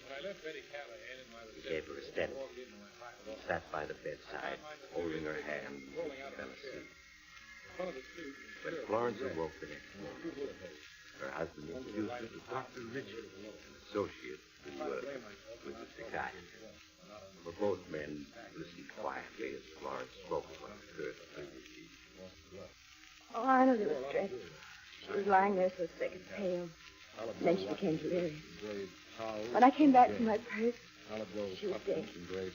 Poor Agnes, she had a tough time of it. Did you know Agnes Deering, Dr. Richards? Yes, she came to my office once. There was nothing I could do for her. Nothing at all. The man with the black jersey. He had something to do with her death. Darling, what man with the black jersey? He stood outside the door of Agnes's room. Just stood there. Right after he walked in, she died. I see. Then you attribute Mrs. Deering's death to the man in the black jersey? Yes. I know it sounds foolish, but he seemed to wait for the proper moment to walk in. It frightened me. That man has something to do with death. Now, please, Florence, you'll get yourself into a state again. I can't help it. There's some horrible connection between that man and her death. I saw him come in here. You were on the elevator with I've seen him before. I know I have. Can you remember, Mrs. Gordon, where you've seen him before? Think about it. No. No, I can't. That man had the face of death.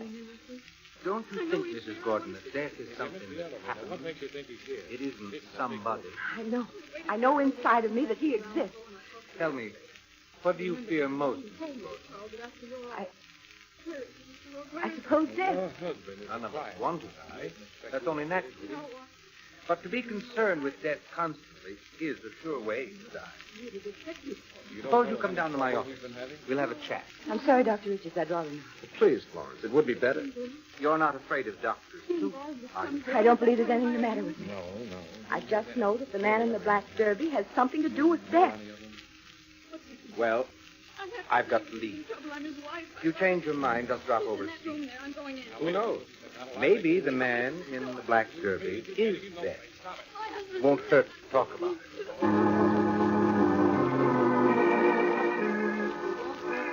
With this last suggestion, Dr. Richards said goodbye to Florence and left. Arnold told his wife he would return in a minute and followed Richards to the hotel corridor.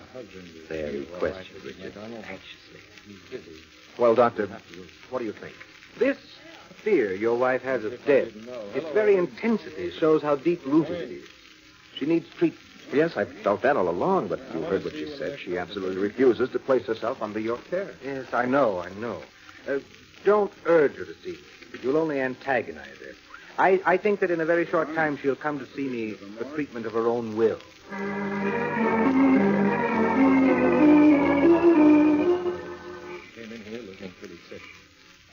Well, darling, we'd better go to bed. It's very late. I'm not sleeping. Still thinking about the man in the black derby? I can't get him out of my mind. Florence, as your husband and a doctor, please take my advice. There's nothing really to be done. What happened? Car smashed into a telephone pole right outside this hotel. Good heavens. Come on, Florence. Someone's hurt. Yes, get my medical bag and hurry. Quickly, Florence snatched up her husband's medical bag and followed him from their suite into the corridor. Arnold cast an impatient look at the elevator indicator and motioned Florence to follow him down the stairs. It took them but a few seconds to descend 3 flights to the lobby. But as they rushed out into the street, they could see the wrecked car just a few yards away. Oh, look. The driver's pinioned behind the wheel. Florence, that man standing there. Get him to come over and help me. Well, I wonder why he's just standing there. Go over and get him. Hurry. I beg your pardon. Were you talking to me? My husband needs help. The driver's hurt, pinioned behind the wheel. Your husband? Yes, he's a doctor. Please hurry. It's too late. How do you know it's too late? We picked her up and carried her into the outer room. You? She came to. I thought I recognized you. The man in the black derby. Arnold! Arnold! It's too late, Florence. The man's dead. I know. You know? Yes. He told me. The man in the black derby.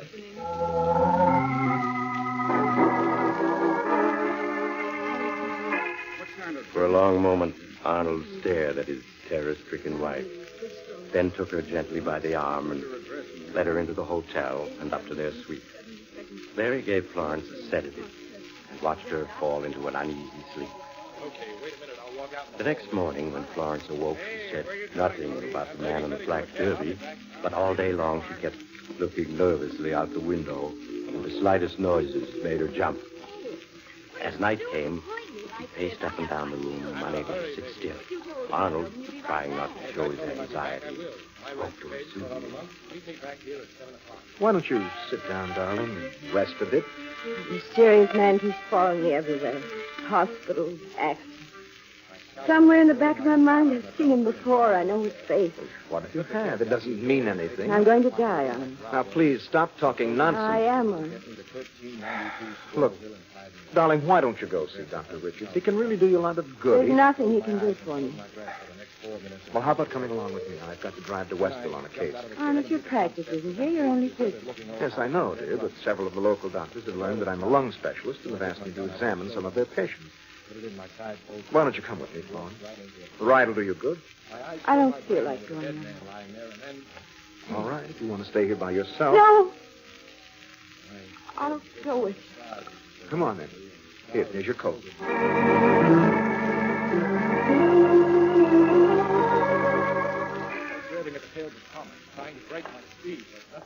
It's such a dark night. Yes, it is dark tonight. Door of the car. It's open. Oh, that's right. Oh, I must have left it open myself. You're always so careful about locking the car. Now, look, Florence, don't start your imagination going again. Believe me, it wasn't the man in the black derby. I simply forgot to shut the door. Now, please, get in. How far is it to Westville? Oh, it's about 10 miles. Such a lonely road. Ah, that makes it even better. You can be sure you won't meet anyone, especially your mysterious stranger. Arnold, why do you keep looking in the mirror? Why, it's just a habit. I always look in the mirror. There's no car behind it. But it's just a habit, Florence. What's the matter? I thought I saw something in the mirror. I thought I saw someone in the back seat. There's no one in the back seat. Turn around. Look for yourself. It's so dark I can't see. Well, just switch the light on the side and see for yourself. Oh, there's no one. I could have sworn there was someone there. All right. Now that you're satisfied, you turn the light off, huh? I can't shake off the feeling that someone else is in the car. But you must know there's no one here. You just saw that yourself. Maybe it is my imagination, but I have such a dread feeling of something terrible about to happen. It's as if... Ah! What is it? What's the matter? Stop the car! Stop the car! Why did you scream? What's wrong? I saw him. I saw him. The man with the black derby? Yes. In the mirror. He was serious. Looking straight at me. It was all. Now calm yourself, Florence. Listen. Your mysterious stranger exists only in your mind. Can't you understand? I saw him, I tell you. I saw it. Florence, that isn't possible. You only think that... What's the matter? The road. Look. A dead tree across. It's right in front of us. Right around a blind curve. We hadn't stopped when I screamed. We would have been killed. I don't understand. I can't figure it out. I understand. It was meant for me. Do you understand, Arnold? My time is up. I'm going to die.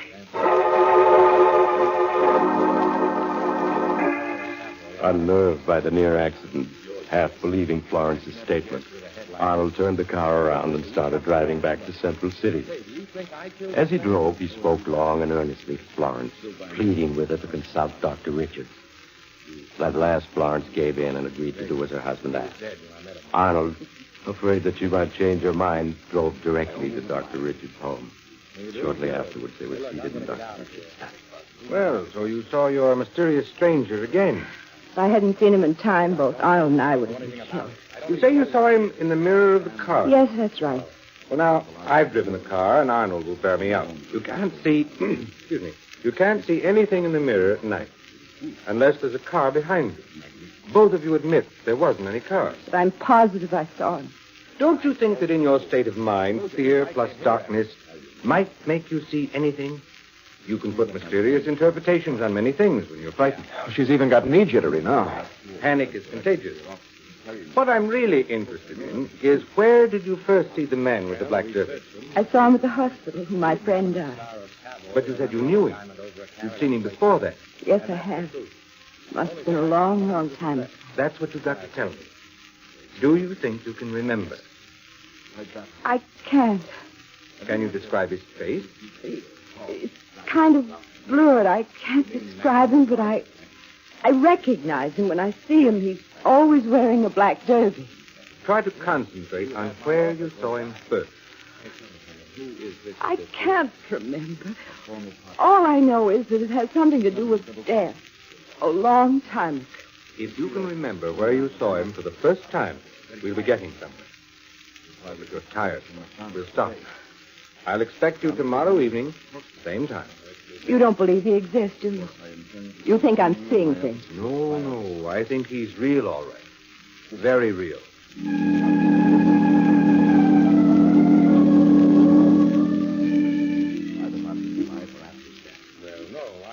Well, how did Dr. Richards and you get along tonight? Not very well.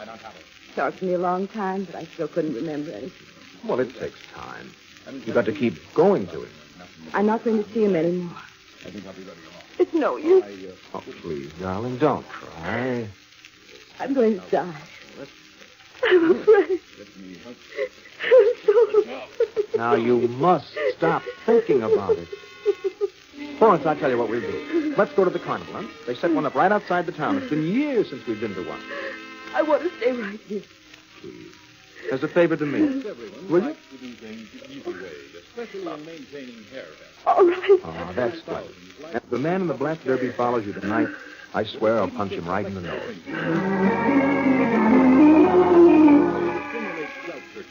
A few minutes later, Arnold and Florence were driving to the carnival. Arnold trying his best to make Florence forget her feelings.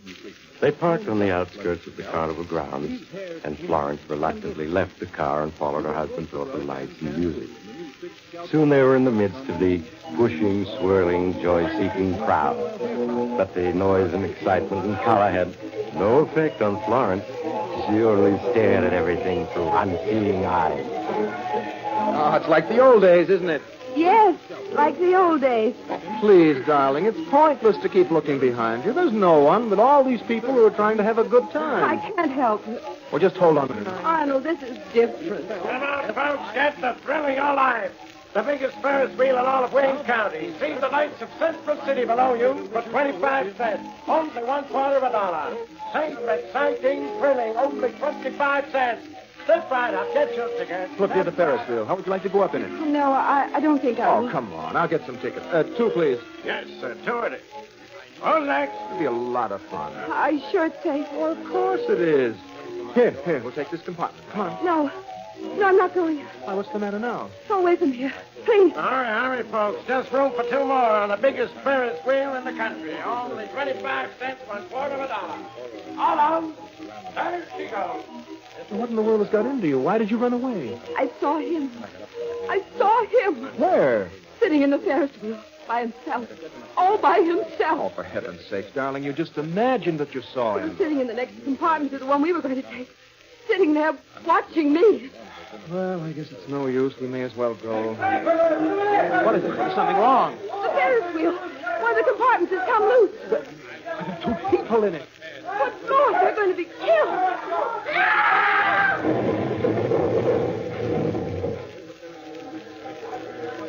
killed him. He killed him. It was meant for me.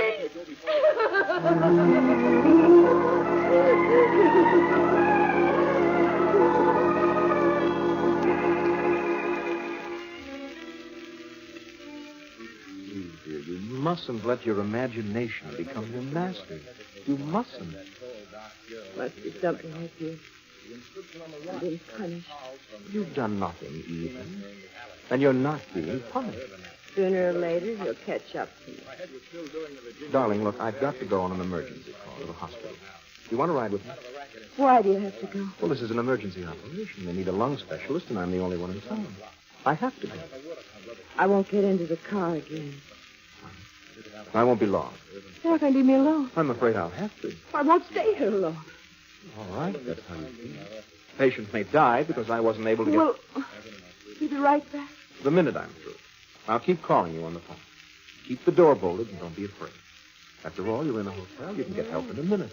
Please hurry right back. Please. I'll be back as fast as I can make it. Goodbye.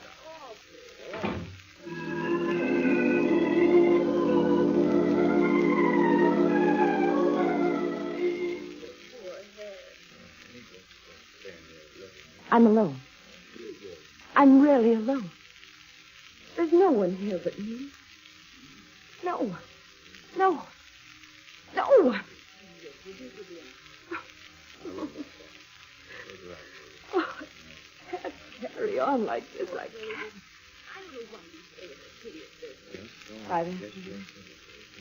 Five after 8. I'll let the 10. What did he call? No idea how much. 6 after 8. A couple of more. 6 after 8. There's no one here. No one. No one. Closet. There's someone in the closet. Oh. Nothing. Only 7 after. I didn't call. Should be back by now. Maybe something happened to him instead of me. No. Me, the man in the black derby dress. Oh, I'm used to feeling like this. 8 after. Oh. Hello? Hello? Hello, darling. Are you all right? Oh, yes, Arnold. Yes, I'm all right. Oh, that's fine. No visitors? No, Arnold. No one's come yet. Yes. No one's going to come except me. I'll be over in a few minutes. I'm only a few blocks away. Hello? Hello? Florence? He's here. He's here. He's come. Florence? Florence? Hello? Hello? Florence, I'll be right over. No. Now, don't come near me, please. Come this way. We haven't any time. I won't go with you. I won't. You must. There's no time. You've got to come. Leave me alone, please. Please, leave me alone. You can't go through the door. The hotel is afire. There's another way. Come along. Help! Help! You can't go through the window. It's 3 stories down. Keep away from me. If you won't come, I'll have to force you. No, I'm going to jump. There is no time to waste. I'll have You'll to... never get me. There she is. She jumped up off the tree. Hold on, Florence. Hold on. No. Don't let go. Don't. Oh, she jumped. All right, stand back, all of you. Florence, it's me. Arnold. Don't let him come near me. Don't let him. Oh. Can someone call an ambulance? And hurry.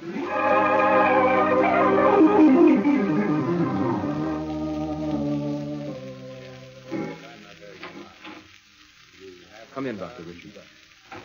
How is she? Internal injuries. Her condition is fair. She's been delirious. No. Mother, don't go with him. He's the man that's following me. No. She keeps repeating that about her mother. It's beginning to be clear to me now. Please stay, Mother. Don't leave me. Oh, she's coming out of it. I've got to talk to her. Florence. Florence. Where am I? You're in the hospital, darling. Oh, I had a horrible dream. I dreamt that my mother went off with the man in the black suit. That's it. That's where I first saw him. My mother died when I was 5. The physician who attended her wore a black suit. He was the same man. You were very much attached to your mother, weren't you? I loved him more than anyone else in the world. Yes, and since then, every time you see a black derby, you associate it with death. This is an old-fashioned habit. A lot of people still wear derbies. The man who came into my hotel. Well, I checked on that, dear. He was the assistant manager of the hotel. Hmm? He opened your door with a passkey to see if everyone was out of their rooms because of the fire. Then he wasn't dead. You really think it's just an association? Of course it is. This sort of phobia is quite common. Now, you go back to sleep. You'll never be bothered by the man in the black derby again. I believe that. It's so wonderful to be alive. I'm so glad. She's fallen asleep again. You made up the story of the assistant manager, didn't you? Yes, I did, Dr. Richards. Good. A lie is sometimes necessary. Probably she imagined someone came into her room. I don't know. Her room was bolted. It was never opened. No one could possibly have come in except... Except what? A black derby was found in the room.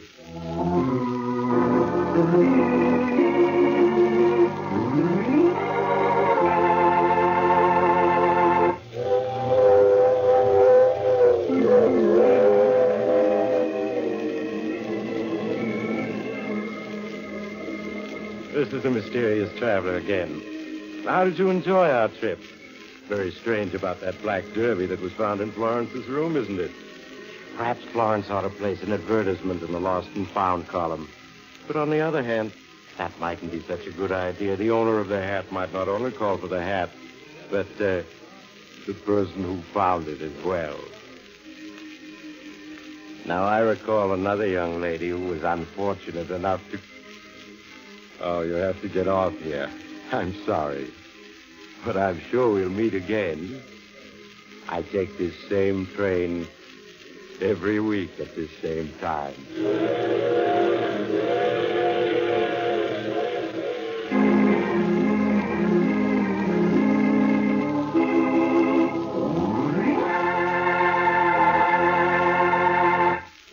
You've just heard The Mysterious Traveler, a series of dramas of the strange and terrifying. All names of characters in tonight's story were fictional, and any resemblance to the names of actual persons was purely coincidental. In tonight's cast were Maurice Tarplin, Grace Matthews, Ted Osborne, John Larkin, and Helen Titus. Original music was played by Paul Taubman. The Mysterious Traveler is written, produced, and directed by Bob Arthur and David Kogan.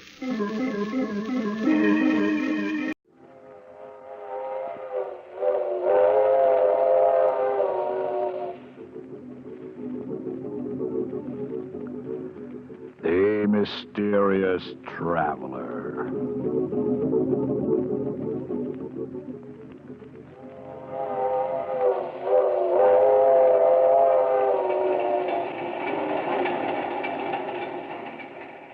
This is the Mysterious Traveler, inviting you to join me on another journey into the realm of the strange and the terrifying. I hope you will enjoy the trip, that it will thrill you a little and chill you a little. So settle back, get a good grip on your nerves, and be comfortable, if you can. Where are we going?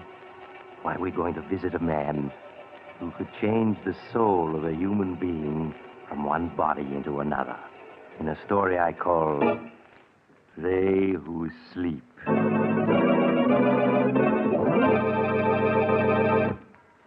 My story begins late one foggy night in a dingy little room in the slum section of a great city. The occupant of the room, a small man, white-haired, his cheeks hollow from hunger, has just admitted a visitor whom he does not know and whom he is trying to send away.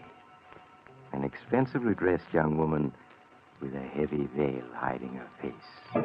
But, my child, it cannot be me to whom you wish to speak. You have made some mistake. I haven't made any mistake. I've been hunting for you for days. I spent a good deal of money tracing you here. But I do not understand. Why should you wish to find me, Alexander Thomas, a penniless old man You did not always use the name Alexander Thomas. Once you called yourself Chadwin the Great, hypnotist beyond compare. Chadwin the Great? Yes. I once used that name. But Chadwin the Great no longer exists. I am only Alexander Thomas now. Listen to me, Chadwin. We've met before. 10 years ago, you gave a performance at the Bijou Theater. Oh, there are so many Bijou theaters. You asked for volunteers to be hypnotized. I came up on the stage. I and my sister Rose. You hypnotized her easily, but you could not hypnotize me. There were so many, I cannot remember. No, but you can remember this newspaper clipping. That old story from the newspapers? Where did you get it? It says that you, Chadwin the Great, once performed the experiment of exchanging two men's souls. By the use of secret drugs and your great powers of hypnotism, you transferred one man's soul into another man's body. You cannot believe all the newspapers say. But you did this before witnesses. And one of the two men died. You went to prison for 5 years for manslaughter. Why do you come here to remind an old man of his tragedies? Go, please. Leave me alone. No, Chadwin. For years I've kept this clipping, for years. Never knowing what impulse made me tear it out and save it. Until last week I found it again. And then I knew. You speak not like a woman, but like a soul possessed by devils. Perhaps I am. So you can transfer souls from one body to another? No, I cannot. How much would you charge to do it again? Do not ask that of me. I am old. I have been in prison. How much, Chadwin? Could you put my soul into another's body for $10,000? $10,000? Yes. Then you could live like a man again, not like a starving animal in this hovel. Once before I tampered with the eternal laws. I paid the penalty. And so did one of those I experimented upon. But which one, Chadwin? Which weaker one? He died. The other, the strong soul in its new body, lived. Ah, then I am ready. When can you do it? Tomorrow night? But, my child, why should you risk your life for that which cannot be, which was not meant to be? Look, Chadwin, I shall raise my veil. Would you call me beautiful? Even pretty? No. I'm ugly. You are not ugly. Your face is strong. But if it were not twisted by bitterness... Enough of talking. How can you know what it means to a woman to be ugly? To lose the man you love to a woman you hate? Because you are plain, and she is so beautiful. Chadwin, will you do as I ask? To help you change with one who is beautiful. To help you to be loved for just a little. My child, perhaps it is not such a great wickedness to do that. Then you'll do it? But it is only for a little while. You must understand that. For 10 days, no more. Then the laws which cannot be violated with impunity require that your soul must return to your body. It's enough. It's all I want, Chadwin. Very well. I have here a small bottle. Here. Take it. Guard it carefully. When the moment comes, she, the other, must drink it in water. Yes. It will be easy. She will drift off to sleep. Then you must come to me. But not here. It would not be safe. Never mind. I know the place. The safest in the world. Very well.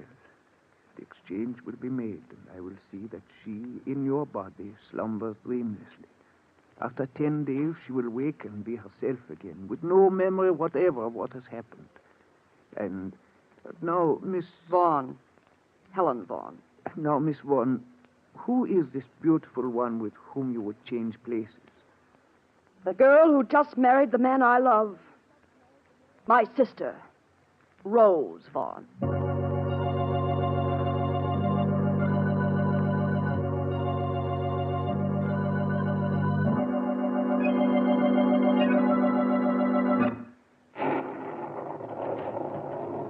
Good morning, Bessie. Good morning, Miss Helen. Where's Miss Rose? She's gone downstairs yet? Mrs. Tabor, you must learn to say now, Miss Helen. This is Tabor, then. She's in her room, Miss Helen. Is Mr. Tabor with her? Yes, he is. All right, Bessie, thank you. Helen, is that you? We thought we heard your voice. Come on in. Leonard's just leaving for the office. Good morning, Helen. How's the best sister-in-law I ever had? Hello, Rose. Leonard? Darling, what's the matter? I know. Did you hear what time this young lady got in last night? It must have been quite a party. Leonard, I hope you aren't keeping tabs on Helen. No, but I did hear the clock strike 3 just as her door closed. Well, me for the office. First, a goodbye kiss. Oh, gosh. I sure picked myself a beautiful wife. Oh, run along, you silly. Bye, Helen. Got a sisterly kiss for me? Leonard, don't put your arms around me, please. Well, there's sisterly affection for you. You'd think she hated me. Oh, run along, Leonard. They probably need you downtown to polish off a big deal. Yeah, they probably do at that. Okay, I'm on my way. Bye, you two. Bye, darling. Well, Helen, you are in a mood this morning. I just think you two carry this lovey-dovey business to a ridiculous extreme. Helen, it's as if you dislike seeing Leonard kiss me. You don't have to be constantly kissing him in front of other people, do you? Helen, oh, my dear, I didn't realize. Didn't realize what? Didn't realize it. Oh, Helen, darling, believe me. Someday the man will come along who'll mean just as much to you as Leonard does to me. You'll find him. I'll help you find him. Listen, I'll give some parties and invite a lot of new Stop men. it, Rose. Let go of me. Don't go gushing over me, you idiot. Helen, how can you be so cruel? Oh, stop sniveling like that. I'm sorry, Helen, but you're always so sharp when anybody tries to be nice to you. And you're always so nice to everybody, so soft, so sweet. Oh, I'm sorry, Rose. I always forget how the least quarrel upsets you. Well, here. Drink this, Rose. There's a sedative in it. Something quite harmless. It'll soothe your nerves. Oh, all right. Oh, nasty stuff. Now lie down in your bed. That's it. Just a few moments now, and you'll be drifting off to slumberland, my beautiful sister. Oh, it is quick, isn't it? Feel drowsy already. You do? Huh. And you must give in to the feeling, you hear? Don't fight it. I feel so queer. As though I were on a boat. A little boat. Rose? Can you hear me? Yes. Yes, Helen, I hear you. You seem such a long ways away. Such a long way. Rose? You're to come to me when I call you. Do you hear? You're to sleep for a while. Then when I call, no matter where I am, you're to come to me. Yes, I'll come to you. I'll... She's asleep. Chadwin's drug is working. The rain! Come. Well, let it rain. Yes, let the skies open and drench the earth. Let the rain fall like a curtain, like a cloak to hide the rebirth of Helen Vaughn.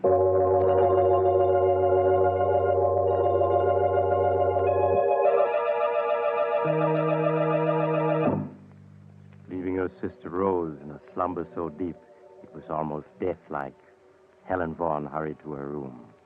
There she wrote a note addressed to Rose and Leonard, explaining that she had decided suddenly to go off by herself on a trip to Mexico, and that they would probably not hear from her for some time. Then she put on her hat and coat and slipped out. All day she waited in a hotel. Then when night came, she picked up Chadwin the Great in a rented car and drove him through the storm into a spot well outside the city, where she turned into an ancient cemetery. There she brought the car to a stop before a low building of white marble over which ivy and moss had grown for many years.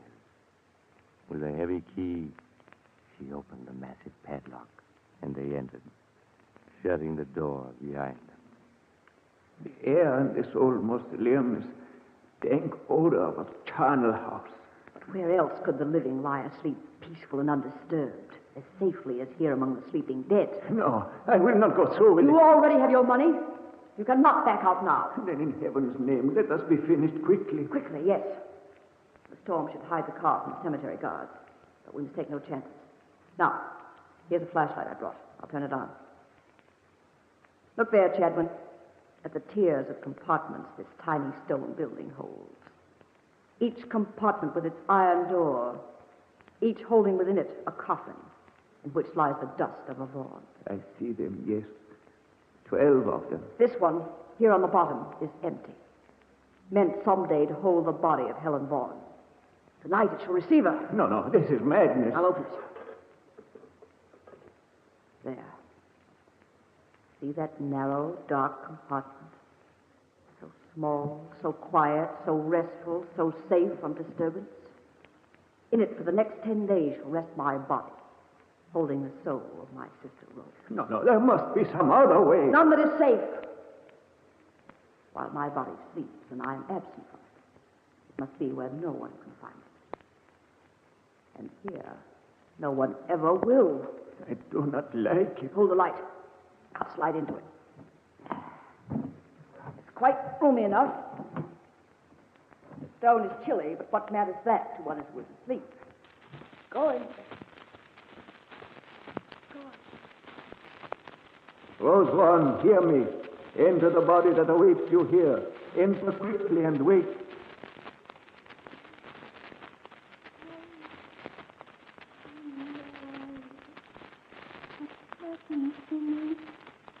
So cold, I'm lying on the stone. So cold and dark. Helen. There is nothing to fear. Sleep, my child. Yes, I see.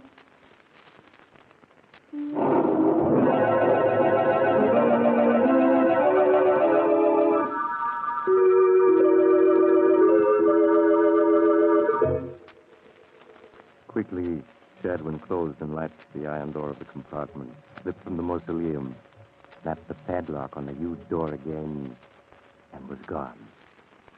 At the same time, back in the big house in the city, the frantic Leonard paced the floor, waiting for some change in the condition of his wife Rose, who all day had been in a strange stupor from which nothing could arouse her.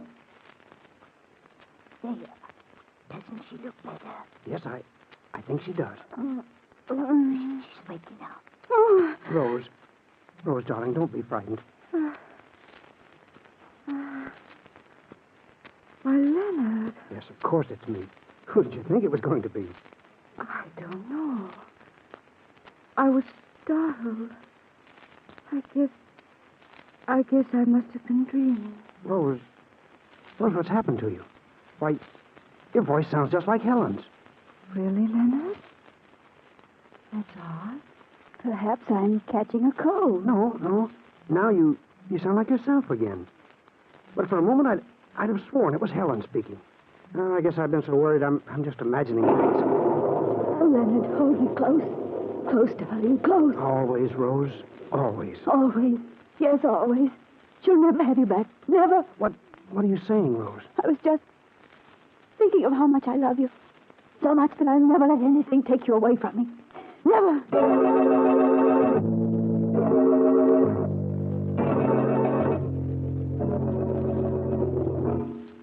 In the days that followed, Leonard found his beautiful wife, Rose, strangely changed.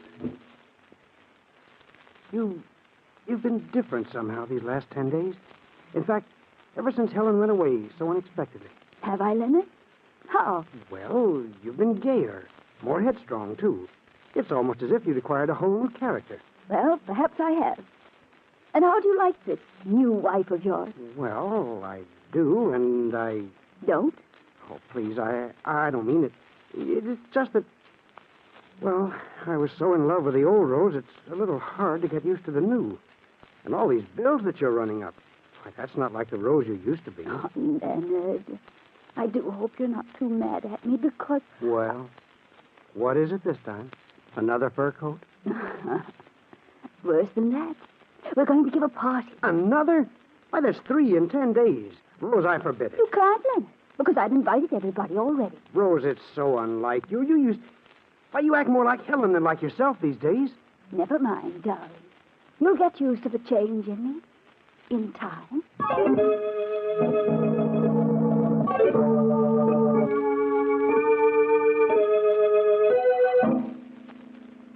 Ignoring her husband's displeasure, Rose, or should I say, Helen, went ahead with her plans for a party that night. And when early in the evening, a small gray-haired man presented himself at the door and asked for her, he sent word by Bessie that she would not see him.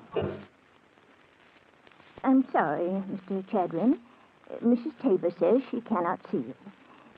She says she does not know anyone named Chadwin. But she does. 10 days ago I was here. I gave you an envelope for her. It had a key in it. Oh, surely you remember? Yes, but just the same, she says she doesn't know you. Now, please go, or I'll have to call an officer. Did you tell her what I said? This was the 10th day? Yes, and she said she had no idea what you were talking about. All right. I'm going. I must do what I can by myself.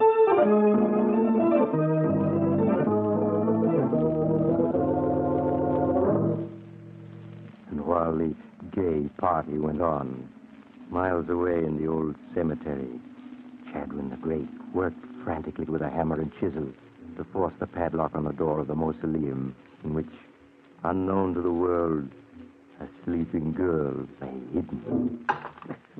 Look, got to get it open. She won't let me into her house. Won't even talk to me. Won't let me warn her. What is that? Dog's coming this way. There he is. Somebody trying to break into the Vaughan mausoleum. The guards. I must run for it. Look out, he's getting away. There, you great runner. Here for a little sympathy. They miss me. Got to get back to town. I must warn her. She's got to know.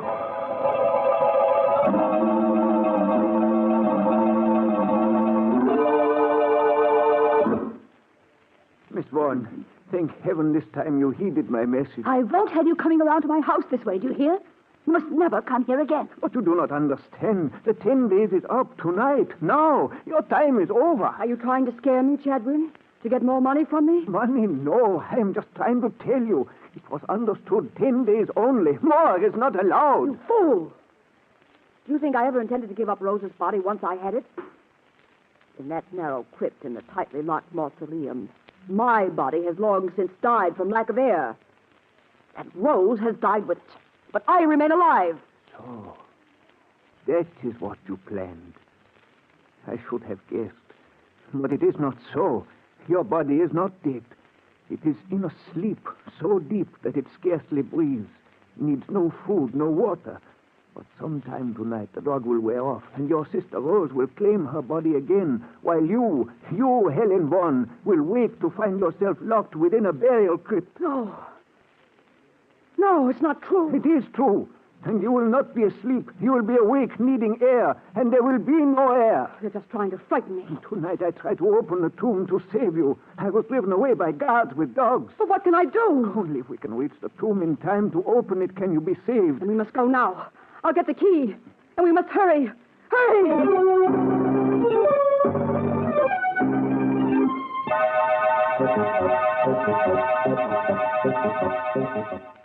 There's the mausoleum, Miss Vaughan. Pray heaven the guards are not waiting. They won't be. We fooled them by leaving the car outside and walking up this back path. Now hurry, Chip. What is it, Miss Vaughan? I don't know. For a moment, I felt so dizzy. So weak. It's Rose, trying to return to her body. We cannot waste an instant. Hold me up. Something is pulling at me. tugging at me. Helen, where are you? She's speaking through her own lips. No. No, not yet. Go back. You hear me, Rose? Go back. Here's the mausoleum. The key. Give me the key. Here it is. Quickly. She's pushing at me so hard. No. Helen, help me. Everything is so dark. Where are you? Go back. Go back, I say. Chadwin, have you got the lock out yet? It won't unlock. It must. They put a new padlock on. Oh, dear heavens, they've changed the lock. No. No. It's getting dark. Dark. It's hopeless. We cannot enter. Helen, where are you? No.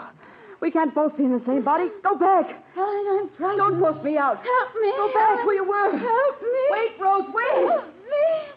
Helen. Helen. No. No, don't. Rose, you mustn't. You mustn't. The guards. They're coming back. Where am I? What's happened to me? Sleep, child. Sleep a little longer and wake without memories. Please. Yes. Please. For her within, I can do nothing now. And the guards, they must not catch me. They must not catch me. There he is. We got him this time. Holy cats. It's a girl. It's Mrs. Tabor. Asleep on the steps of her own family mausoleum. Say, we got to get her out of here. Help me lift her out. Hey, wait. Did you hear something then? Like somebody calling a long ways off? Listen. I can't breathe. Chadwin, help me. I'm not dead. Well, do you hear anything? Nah, I can't hear anything, just the wind. Come on, we got to phone Miss Tabor's husband. She may be sick. Come on now, no time to lose.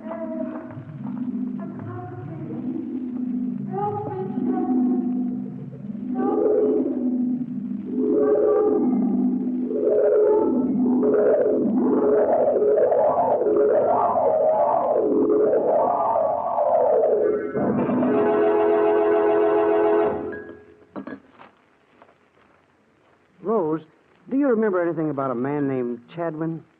Chadwin? No, I don't, Leonard. Well, Bessie says he called several times last week to see you. The last time was the night of the party. You're sure you don't remember him? No, Leonard. I'm sorry, Oh, but... it's all right, darling. I just thought maybe you might have begun to remember some of the things that happened during those 10 days when you, well, weren't yourself. It's so strange. As if my mind had been asleep the whole time. Is there something about Chadwin in the paper? He committed suicide last night. Oh. His body was found near the old family mausoleum. He left a mysterious note saying he was paying for some transgression. How strange. I wondered if he could have given us any clue as to how you came to leave the party so suddenly that night and drive to the cemetery. Oh, but it's all over now and not worth worrying about. I'd remember if I could, but when I try, I become suddenly frightened and feel as if I were locked in some dark, tiny space where I can't breathe. All right now, darling, all right. Let's forget the whole thing. Now, let's see what came in the morning mail. Maybe there's a letter from Helen. You know, it's high time we were hearing from her. She's really not acting much like a sister, being gone so long without even writing a letter to know where she is.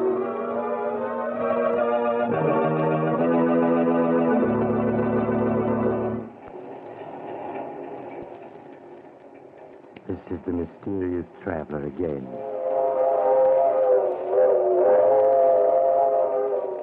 I'm afraid Leonard and Rose are going to have to wait a long time for a letter from Helen.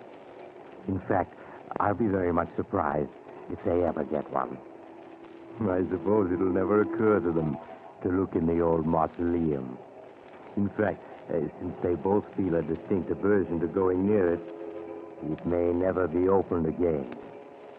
But I don't suppose that'll make much difference to Helen. Now, if you were wishing you could step into somebody else's shoes, maybe what happened to Helen will make you change your mind. You know, I knew a man once who he stole somebody else's body, only to discover when it was too late that he... Oh, you're getting off here? Well, perhaps we'll meet again soon. I take this same train every week at this same time.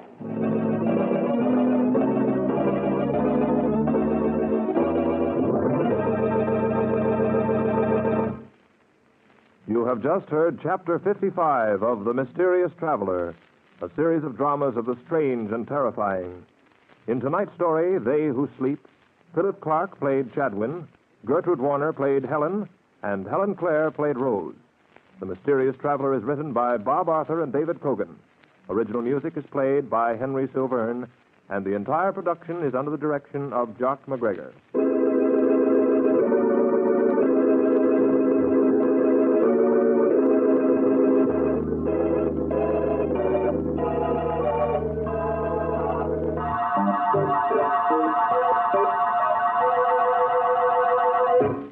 Listen next week to a tale titled Escape Through Time. Another Tale of the Mysterious Traveler.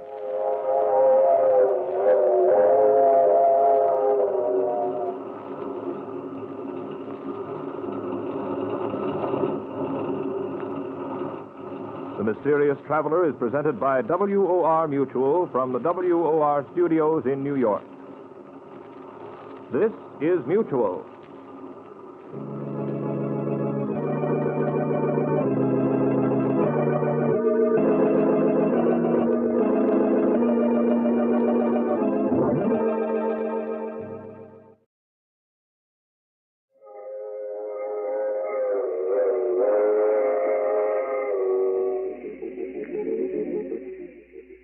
The Mysterious Traveler.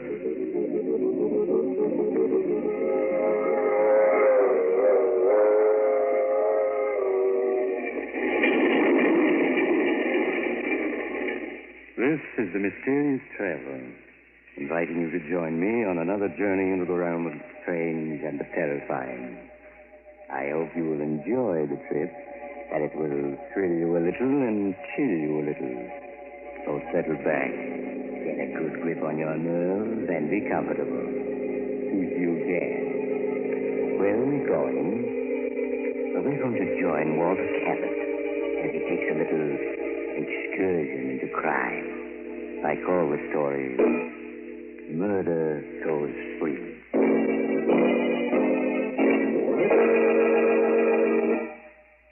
Late one foggy evening, several years ago, as I was walking along one of the main streets of a large city, I was stopped by an elderly man who seemed unusually agitated.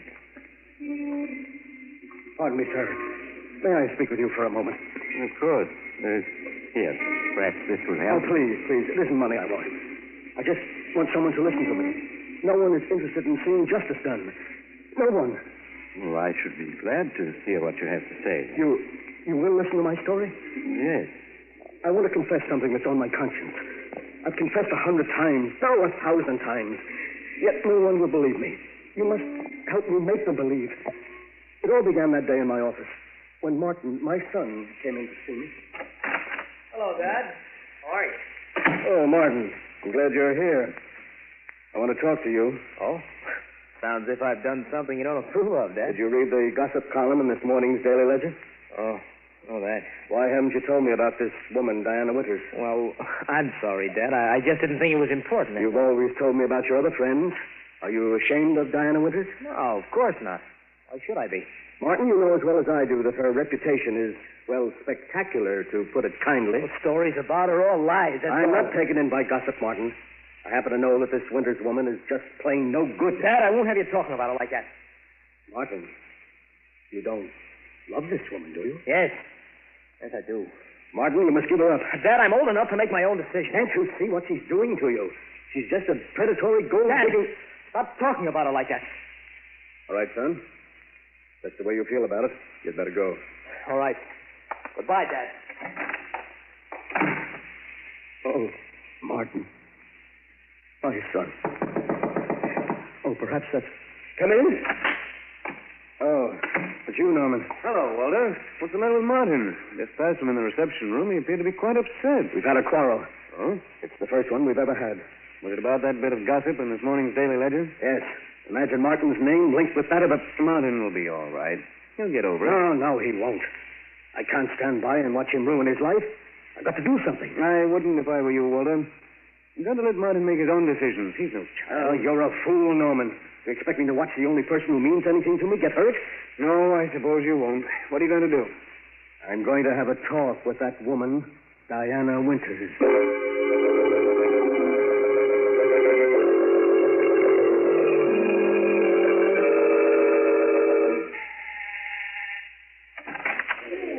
Hello. Oh, good evening. Are you Miss Winters? Yes. Won't you come in? Thank you. My name is Walter Cabot. Walter Cabot. I see. And I have a word in private with you. Really, I have guessed It Mr. Cabot. will only take a few minutes. Well, all right. Come this way. Thank you.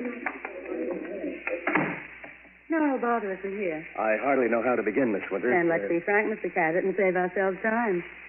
You've come here to ask me to give up your son, haven't you? Yes. Well, then you may as well know that you're wasting your time. I love Martin, and I won't give him up. I know better. Since we're being so frank, I'll get to the point. How much do you want to let Martin go? Are you insinuating that I now, just come, Miss Winters. There's no need to put on an act for me.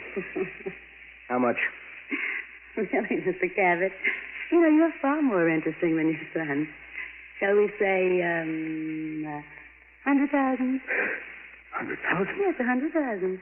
If you love your son, surely he's worth it. I haven't anything like that amount of money. Oh, I'm sorry. Do you believe for a moment that Martin has any money? Oh, no.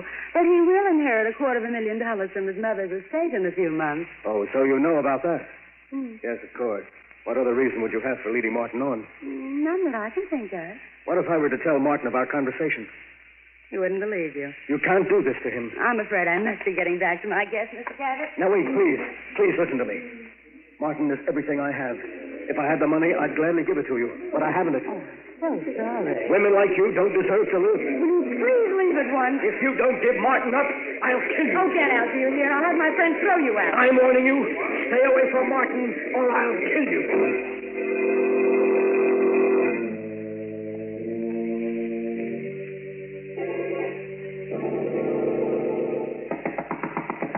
Come in. Dad, Diana told me you tried to bribe her to give me up. Is that true? Yes, Martin, it is. You did that after I told you I loved her? Yes, because I know she doesn't love you. And why weren't you able to buy her off? Because she wanted $100,000. You're lying. She never asked you for 1 cent. Have you ever known me to lie to you? Dad, I told you I was fully capable of making my own decisions, and I meant it. An hour ago, I asked Diana to marry me, and she accepted. You're going to marry her? Yes. Just a few days. So you're going to ruin your life for a cheap gold digger? Dad, I told you not to speak about her like that. If you feel differently, Diane and I will be happy to see you. Get out. Get out, do you hear? All right, I will. After all these years and everything I've tried to do for him. Well, Walter, were you able to do anything with No. I'm not going to let him ruin his life, do you hear? But what can you do? If there's no bride, there can be no wedding. If there's no bride? Walter, you don't mean you... Why not? You think of anyone who deserves less to live? You're mad. For years, my hobby has been the study of famous murders. I've studied hundreds of cases closely. In each case, I was able to pick out the flaw that prevented it from being a perfect crime. And then one day, I began to work out a perfect crime for myself. Walter, what are you saying? I was merely doing it for fun, just as some men do crossword puzzles. But, Norman, I did hit upon a way to commit a perfect murder. And now I have a motive. You must stop talking like that, Walter. There's no such thing as a perfect crime. You're wrong, Norman. And I'm going to prove it. Walter, can't you see that what you want to do is insane? It's far better that Martin marry that woman than for you to become a murderer. No. If Martin were to marry that woman, it would be the end for both of us. At least this way I can be certain that his life won't be ruined. And that's all that counts. As for the police, Norman, they'll never catch me. Never.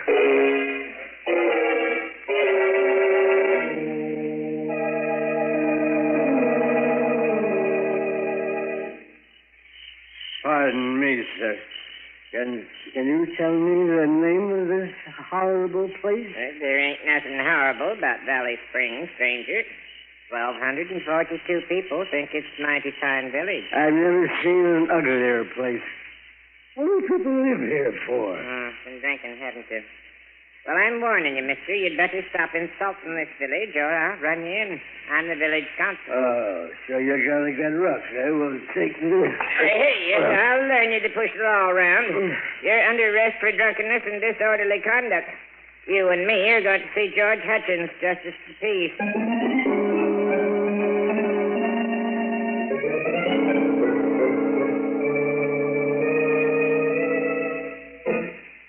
And after insulting our village half a dozen times, Your Honor, he attempted to attack me. And that's when I arrested him. Did right, Pete. What you got to say to the charges, mister... What's your name? You're not gonna tell it. He sure had a jug full, Your Honor. Charge is drunkenness, disorderly conduct. How'd you plead, stranger? Guilty, Your Honor, guilty. Yeah. Well, stranger, seeing you admit your guilt, I'll only fine you $20. Well, if I don't want to pay? Well, I'm afraid in that case you just spend the night in cash. I won't be intimidated. I'm not gonna pay my fine, and you can't make me. Oh, dear. Pete, looks like you'll have to lock him up tonight. Take him away.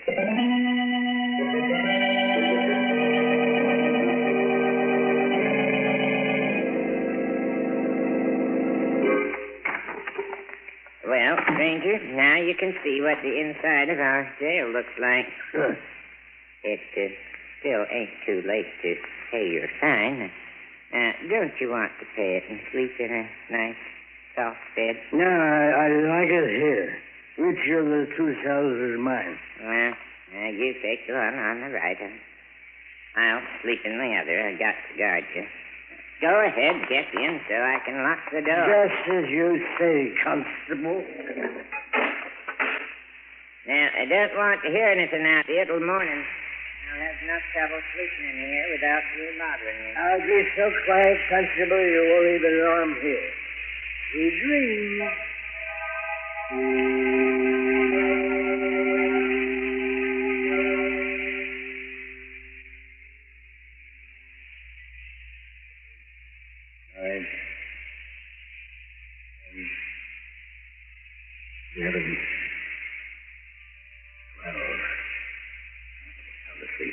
So far, everything is working out perfectly. Where did I hide that skeleton key? Oh, yes, here it is. Mustn't wake up the constable or it'll spoil everything. Easy now, easy. There, it's unlocked. I knew this old place would be perfect for my plan. Now, if only the door doesn't creak as I open it. Softly, softly. Oh, he's waking up. Oh, he's going back to sleep. There, I'm out. Now to get to the car and drive to the city for the most important part of the plan.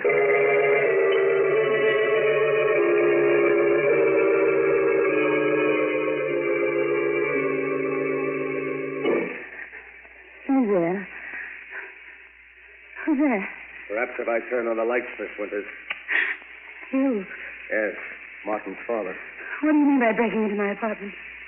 What do you want? What do I want? You remember what I said to you the other night? What you said? Oh, no, And I'll refresh your memory. I said I'd kill you if you didn't give Martin up. You wouldn't dare. Oh, but I would. Oh, my friends heard you threaten me. You get the chair. I don't think I will, Miss Winters. Why are you looking at me like that? You're just trying to frighten me, aren't you? I tried to reason with you, but you wouldn't listen. You should have. No, you can't kill me. Stay away from me. Stay away from me, you hear? It's no use trying the door. I locked it when I came in, and I have the key. Please. Please listen to me. I'll do anything you want. I'll give Martin up. I'll go away. You had your chance. You didn't take it. No. Don't keep away. Don't touch me. I'm free!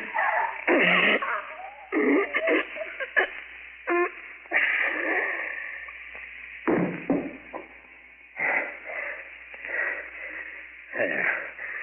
I'll just turn her wristwatch back to 12 and stop it. The exact time I was being arrested in Valley Spring, and my son is free. Free!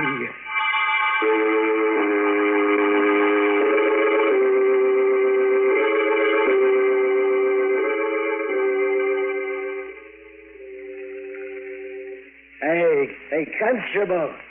Constable, wake up, wake up. I want another drink. Wake up, will you? Wake up. What's all this noise about? Oh, my back.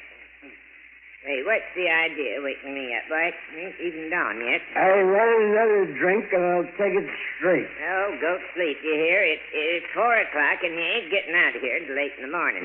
You got 4 hours yet. I don't want to hear any more out of you. Oh. Just say, Constable, anything to oblige your gentleman. 4 hours more.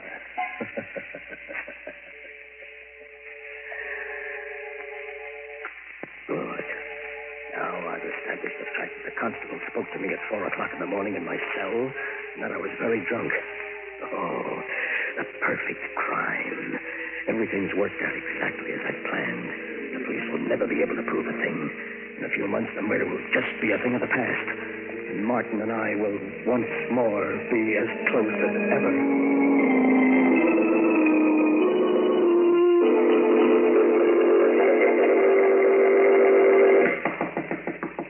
Come in. Oh, hello, Kelly. Well, how's the DA's office this morning? Well, so I finally caught up with you. My partner told me a few minutes ago that you've been looking for me. Looking What's on for your you? That's putting it mildly. There's been a 5-state alarm out for you for the past 24 hours. What? Where have you been the last few days? I've been vacationing at a small resort 100 miles upstate. Kind of sudden vacation, wasn't it? What? Even your partner didn't know where you were. Well, I went there on the spur of the moment. Oh, you did, huh? Yes. And where were you on the night of the 22nd? The night Diana Winters was murdered. Say, I read about that, Kelly. That's rather unusual. Stop stalling. Where were you? Frankly, Kelly, I don't recall where I was that night. I'm afraid I was a little drunk. You're going to have to do better than that for the DA. Oh? Well, I'm afraid I won't be able to.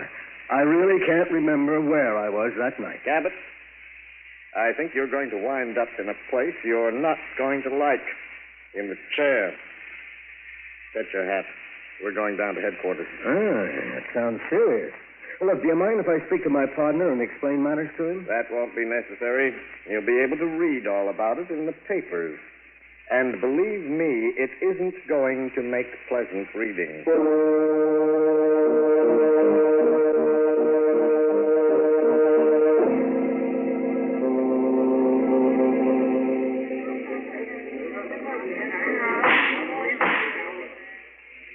A dozen witnesses have testified that the defendant, Walter Cabot, threatened to kill Diana Winters. And how has the defense replied to the charges of the state?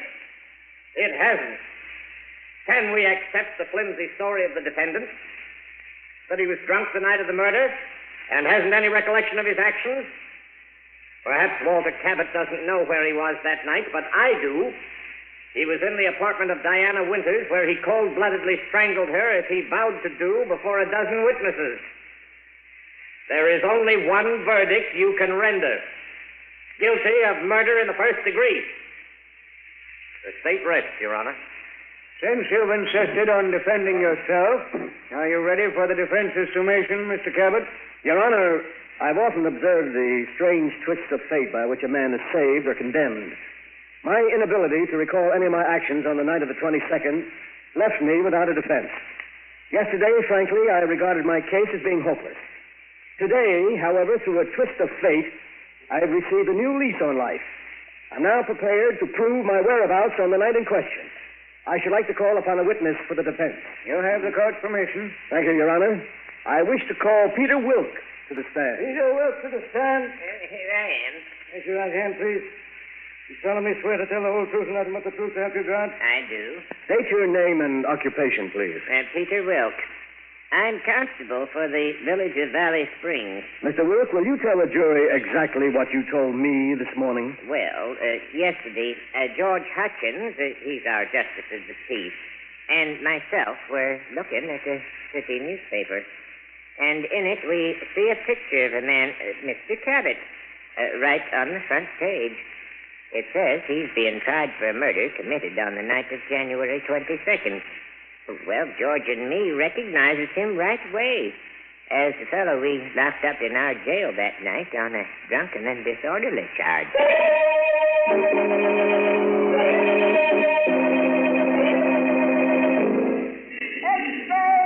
Extra get your evening papers. Walter Cabot acquitted. Read all about it. Read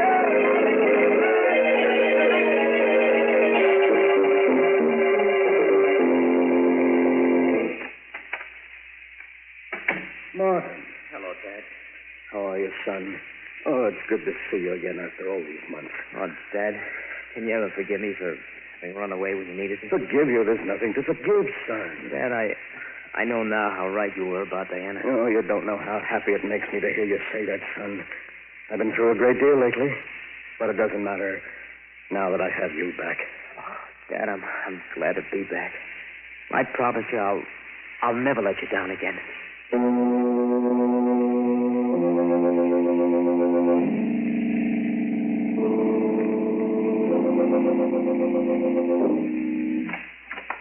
Oh, hello, Kelly.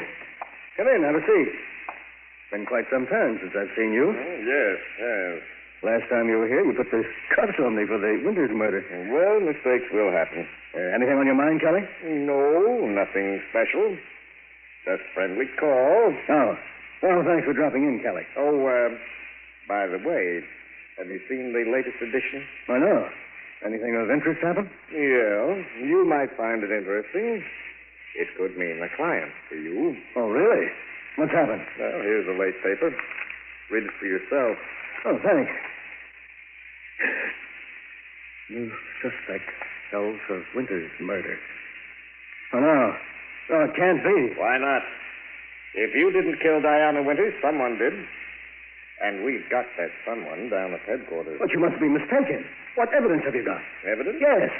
Oh, well, we can prove the guy we've got was at Diana Winters' apartment that night. What's that? But he was seen leaving just after midnight, after a whale of a quarrel with her. Quarrel? What about? Oh, usual thing. We both know what Diana was. Two-timing gold digger. Yes, of course. She had plenty other boyfriends than your son. Only none of them knew about the others. But yes, but that night, the guy who killed her found out a few things about her and bumped her off. No. I don't believe it. I told you he left right after midnight, didn't I? That's right. Well, her watch was found on the floor where she dropped it during that fatal struggle. Stopped just at 12. And that watch is going to hang the guy. We may have been wrong in your case, but this time we have the right man, and we'll make it stick, even though the evidence is circumstantial. Well, I'd better be running along. Good night. Good night. Keep the paper. You might want to read the whole story. New suspect held for Winters' murder. District Attorney uncovers apparently conclusive evidence of guilt. That can't be. I had it planned perfectly so that no one could be held for it. There's no such thing as a perfect crime, Walter. What? The murderer always overlooks something. No such thing as the perfect crime. Murderer always overlooks something. Norman said that. But I knew better. And now an innocent man has been arrested for my crime. Whoever he is, he's innocent. I must save him. Yes. I can't let him die.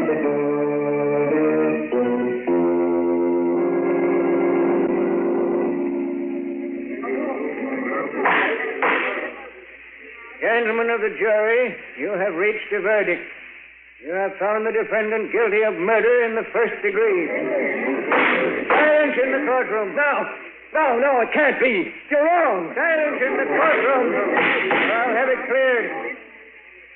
Mr. Cabot, you'll kindly refrain from such outbursts. But, Your Honor, I protest. The evidence submitted by the state was purely circumstantial. There was no real... May I remind Mr. Cabot that this case may be appealed.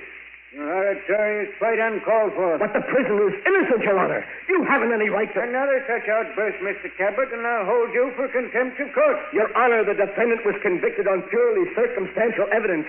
But I have positive proof of his innocence. Why did you wait until after the jury rendered a verdict to make this statement? I hoped, Your Honor, that the defendant would be acquitted and I wouldn't have to reveal my proof of his innocence, but I would like to do so now. Yeah, this is highly irregular, Mr. Cabot. But since the jury has already rendered its verdict and cannot be influenced, you may proceed. Thank you, Your Honor.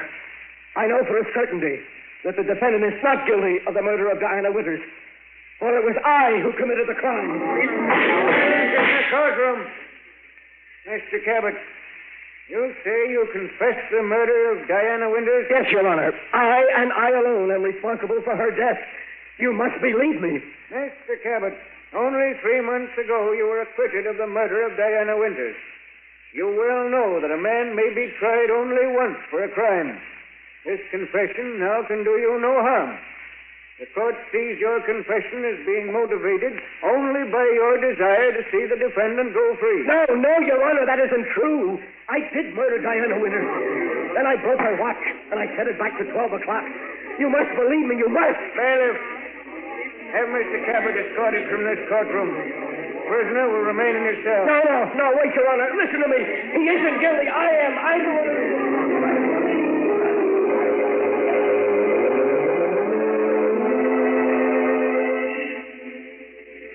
Since that day in court, I've confessed 1,000 times, and yet no one will believe me. No one. But you, sir, you will help me, won't you? We can't let an innocent man die for a murder I committed. No, of course not, but I hardly see how Every minute that passes brings him closer to the end. We must save him. We must. If you'll only help Hello, us. Cabot. Oh, Kelly, I was just telling this gentleman here my story. We can't let an innocent man go to the electric chair. Kelly, you're a smart man. You believe I murdered Diana Winters, don't you? Yes, I do. You do? Then you'll help me save him? People wouldn't believe me any more than they do you. But they would, Kelly, they would. Why should they believe your story? You can't be tried again for the murder of Diana Winters. And what man in your position wouldn't confess to save his own son? But he's innocent, Kelly. Martin, my son is innocent. He was convicted only because he was near her apartment that night. And now there's so little time to do anything. The execution is set for midnight, and it's already... It's 12 already. No. I'm sorry, Cabot. May his soul rest in peace. Oh, my son.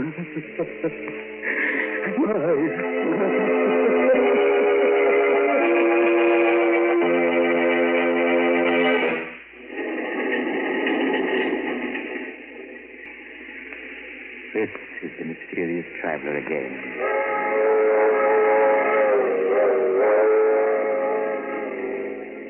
Did you enjoy our little trip? Too bad about poor Walter Cabot, wasn't it? Such a brilliant man. But his own intrigue sent the one person he loved to the electric chair. As the city hall clock tolled midnight, Walter Cabot must have heard his partner's warning. There is no such thing as the perfect crime. The murderer always overlooks something. So, if by any chance you're contemplating murder, I suggest that you stop and think it over. Lest you'll find to your sorrow that you... Oh, you're getting off here. I'm sorry. But perhaps we'll meet again soon.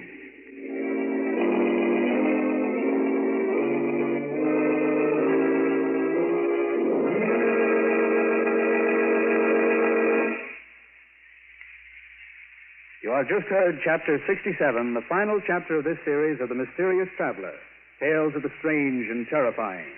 In tonight's story, Murder Goes Free, Ed Latimer played Walter Cabot, Tony Barrett played Martin, and Irene Winston played Diana. The Mysterious Traveler is written by Bob Arthur and David Cogan, and original music is played by Henry Silverne. The entire production is under the direction of Jock McGregor.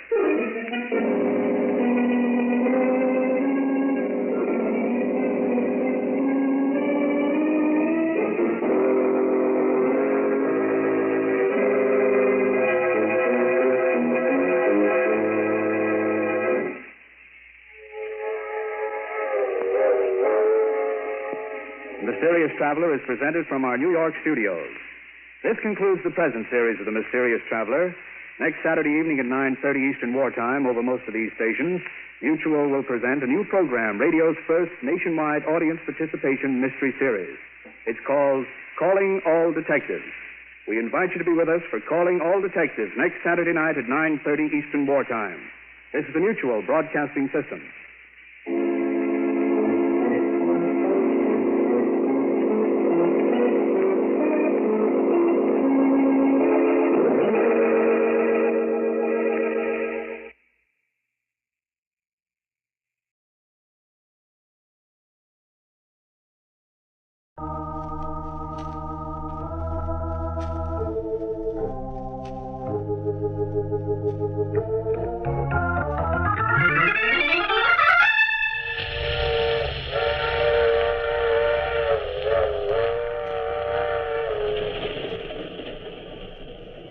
Mutual presents The Mysterious Traveler.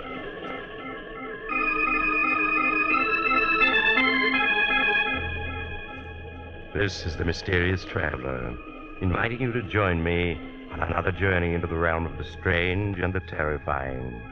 I hope you will enjoy the trip, that it will thrill you a little and chill you a little. So settle back, get a good grip on your nerves, and be comfortable, if you can, as you hear the story I call Murder in Jazz Time.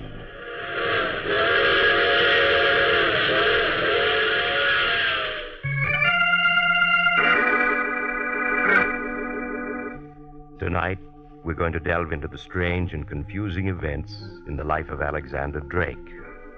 But what person can tell you of these events better than Alex Drake himself? As our story begins, Drake is seated at a small table, staring at several blank sheets of writing paper. Slowly, he picks up a pen, hesitates, and starts to write. I scarcely know at what point to begin telling of the things that have happened to me these past months. I suppose I should begin with Vicky. Vicky, who I have loved ever since we were children. If my love was never returned by her, I was content to wait, ever hopeful that someday she would reciprocate my feelings. We saw a great deal of each other after she graduated college, and I watched with interest as she embarked upon a singing career. Success came to Vicky quickly and smoothly, as all things did. She sang with several name bands and then became a star attraction at the swankier nightclubs.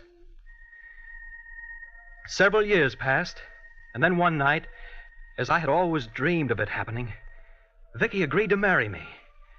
That was the happiest moment of my life. A week later, we were married and driving to New Orleans on our honeymoon. Happy, darling? Oh, yes, Alex, yes. No regrets about giving up your career? None at all. Oh, it's good of you to say that, Vicky. I'll try to make it up to you. Oh, no, really, Alex. Giving up my career isn't any sacrifice. For a long time now, I've known that I wasn't very good. Not very good? Why, you were getting $1,000 a week at the Casablanca. And look at the way your recordings are selling. Oh, let's face it, Alex. I have a nice voice. I'm fairly attractive. And thanks to fine publicity, I've come a long way. But I'm not really a very good singer. Oh, nonsense. I think you're a wonderful singer. That's because you're in love with me, darling. But I know better. Take, for example, that recording of Easy Living that I made. That was one of the best things you ever did. Yes, Alex, it was. But have you ever heard the recording that Billie Holiday made of that number? No, I don't think I have. Well, if you had heard it, you'd know the difference between good singing and really great singing. You mean she was so much better? Yes, Alex. And if I can't be a top blues singer, then I won't sing at all. Oh, Vicky, you're young yet. It takes time. No, Alex. You either have it or you don't. I see. Is that why you decided to give up your career? Marry me? Yes, darling. I'm glad you told me. Oh, look, Vicky, that sign. Only 37 miles to New Orleans. Oh, wonderful. At last I'm going to see New Orleans. You don't know how long I've waited for this. Why all this enthusiasm for New Orleans? Why, Alex, New Orleans is the birthplace of jazz. Think of all the great musicians and singers who've come from there and the wonderful jazz they created. People like Willie Johnson, Bertha Hill, and Jack Simmons. And just think, Jeff Becker is still in New Orleans, and we can hear him play. He's the fellow that owns the famous waterfront cafe, isn't he? Oh, Alex, Jeff Becker isn't famous because he owns a cafe. Why, he's one of the great names of jazz. Many critics think he's the finest jazz pianist who ever lived. Forgive my ignorance, darling. I'm afraid I'm just a long hair at heart. Tell me, if this fellow Jeff Becker is as great as you say, how come I haven't heard more about him? Because he's always refused to leave New Orleans. He's had some fabulous offers to play in New York, but he's turned them all down. That's why he isn't widely known. But real lovers of jazz come from all over the country to hear Jeff Becker play at his cafe. Well, then I guess there isn't any question as to where we're going tonight. Jeff Becker's it is.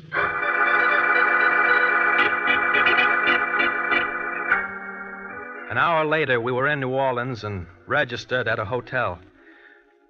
Early that evening, Vicky and I had supper at Antoine's, and then we left for Jeff Becker's cafe. As we drove, Vicky was unable to hide the excitement she felt. Jeff Becker's cafe turned out to be a long, rambling, shabby building with a balcony that ran the length of it and hung over the river. The inside of the cafe was as unpretentious as the outside. There were 40 ancient tables or so, a small bandstand, and an equally small dance floor. A mahogany bar ran the length of one wall with a long mirror behind it reflecting the shabbiness of the cafe. As we were seated, a few musicians began to drift in and take their places on the bandstand. Vicky whispered excitedly to me the names of the musicians, whom she seemed to know without ever having seen before. And suddenly Vicky clutched at my arm. Alex, look. There's Jeff Becker. Where? There he is, walking towards the piano. That little sandy-haired man? Yes. That's Jeff Becker. I stared at him and felt somewhat disappointed. For no good reason whatsoever, my imagination had led me to see Jeff Becker as an impressive-looking individual, whereas in reality he was a slight man, being no more than 5'5", with a plain, undistinguished-looking face. He looked a good deal younger than the 50 he was reputed to be. There were two very attractive-looking women with him, both of whom followed his every move as he sat down at his piano. The talk and the laughter in the cafe died out, and Jeff Becker and his men began to play.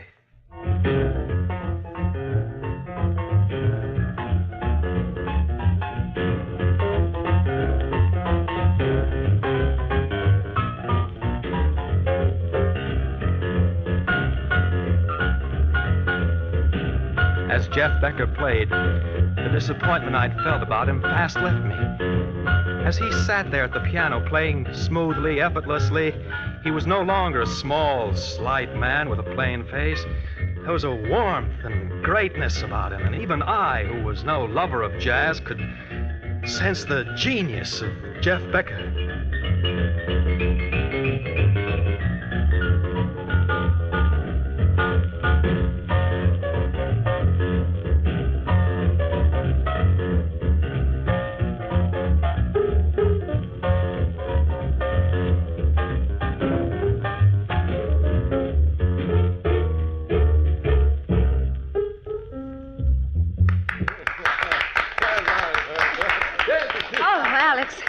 Isn't he wonderful? Yes, Vicky, he is. He really is. Alex, look. He's coming this way. Yes, he seems to be coming to our table. Good evening, Miss Saunders. Welcome to New Orleans. Why, thank you, Mr. Becker. Thank you very much. Just call me Jeff. Only tourists call me Mr. Becker. All right, Jeff. Oh, this is my husband, Alex Drake. Glad to meet you. How do you do? Won't you join us? Sorry, no. I only have a minute. The boys and me got some playing to do. I've heard Brown B. Boogie played before, but never as wonderfully as you do it. Thanks very much, Vicky. How did you know who I was? I've seen pictures of you. Have you ever heard my wife sing, Jeff? Yes, I have. Well, I got to be getting back to work. It's been nice meeting you folks. See you around. Yes, of course. Huh. An abrupt sort of fellow, isn't he? He was being tactful, darling, not abrupt. He was afraid you might ask him what he thought of my singing. Well, what's wrong with my asking him that? Oh, nothing. Only it would have made Jeff Becker unhappy to have told you the truth about my singing. Well, anyway, I still think you're great. Thank you, darling. Oh, look. They're going to play now.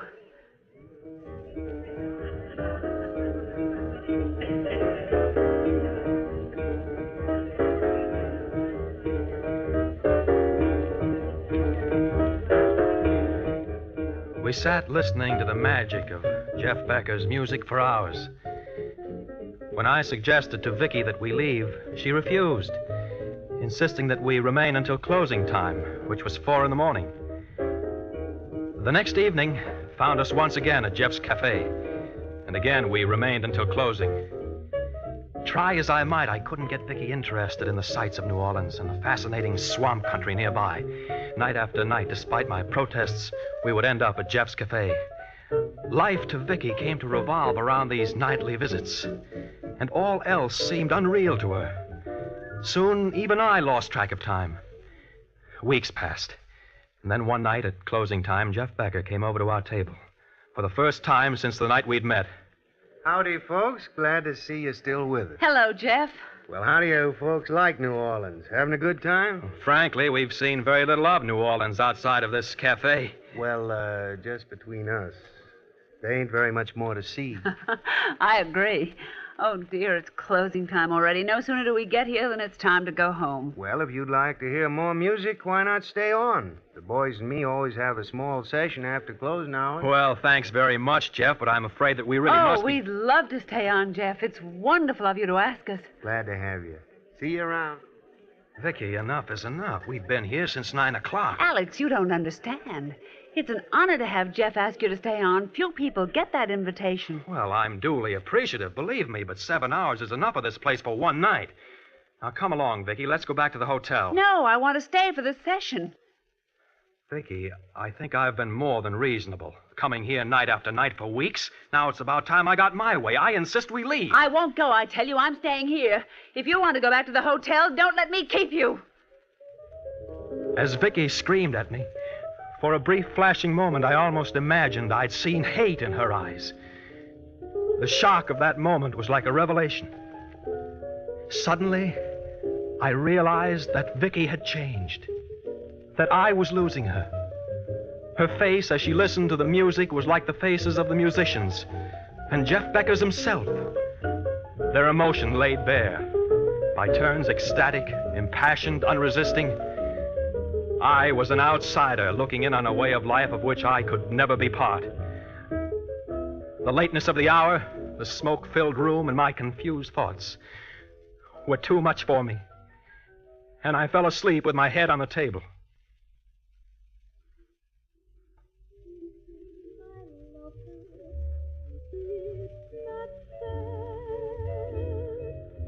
I have no idea how long I slept, but when I awoke, it was daylight. I became aware of a woman singing. I looked up. I saw it was Vicky. Vicky standing by the piano, singing to Jeff Becker. Since it is a dancing floor just for my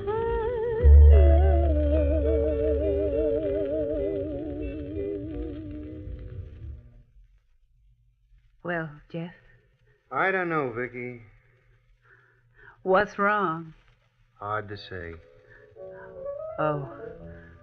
Vicky, jazz was born in these parts.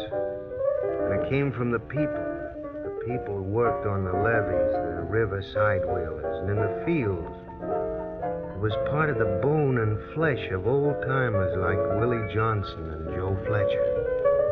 They played jazz the way it was in their hearts. A singer like Chippy Hill just stepped up, clapped her hands, and gave out with the blues.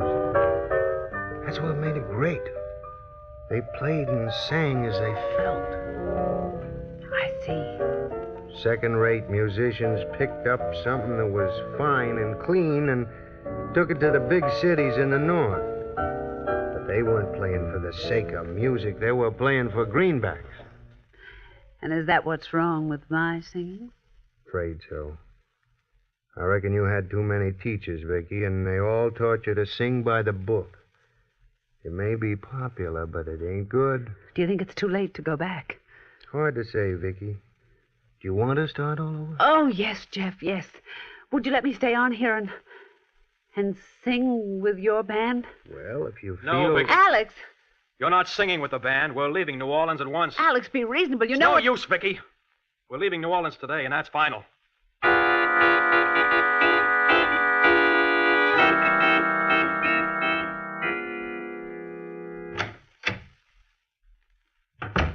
I'll get your suitcases from the closet, Vicky, so that you can start packing. I tell you, Alex, I'm not leaving New Orleans. Not only am I staying, but I'm going to sing with Jeff Becker's band. Vicky, are you blind? Can't you see what's happening? You're losing all sense of perception, of values. Life to you has come to mean only Jeff Becker's cafe. I don't care. That's where I belong, where I really feel alive. If you loved jazz, felt about it the way I do, you'd understand. I do understand, but there are other things besides Jeff Becker and his music. Not for me, there aren't.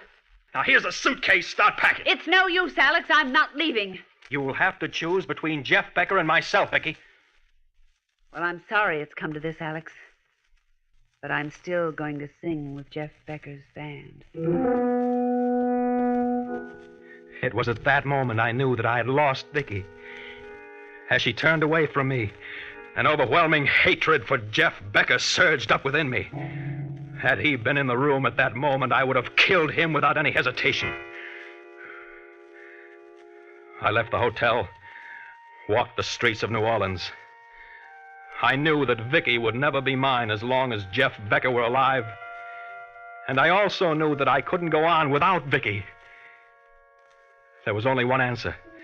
I returned to the hotel, told Vicky I would remain in New Orleans with her. Night after night, we continued going to that waterfront cafe.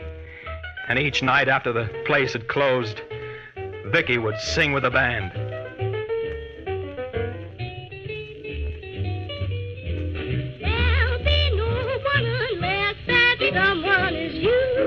As I listened to Vicky sing, even I, who knew very little of music, could sense that her singing was superb. The musicians in the band looked at her approvingly and accepted her as one of themselves. Under Jeff Becker's almost hypnotic guidance, she sang with warmth and feeling. And as much as I hated Jeff Becker, I couldn't help but admire his genius for bringing out talent. The music ended, and Jeff rose from the piano and patted Vicky on the shoulder encouragingly. He left the bandstand and started walking through the cafe towards his office in the back. This was the moment I had long waited for. I quickly eased out of my chair, which was in a darkened part of the cafe, and slipped out into the balcony. I then ran quietly along the balcony until I reached the French door that opened into Jeff Becker's office. I got there just as Jeff sat down at his desk. He was alone. I opened the door and stepped into his office. Oh. Hello, Alex. What can I do for you? I've come for my wife. Your wife? But Vicky isn't in here. Vicky is wherever you are. And I can't have that, Jeff. She's got to be mine. She is yours. You know that. No. She belongs to you now. She said as much. As long as you're alive, Vicky will never be mine. I know that. You're wrong, Alex. Believe me. It's music. She's got to be mine. She's got to be. Alex, no.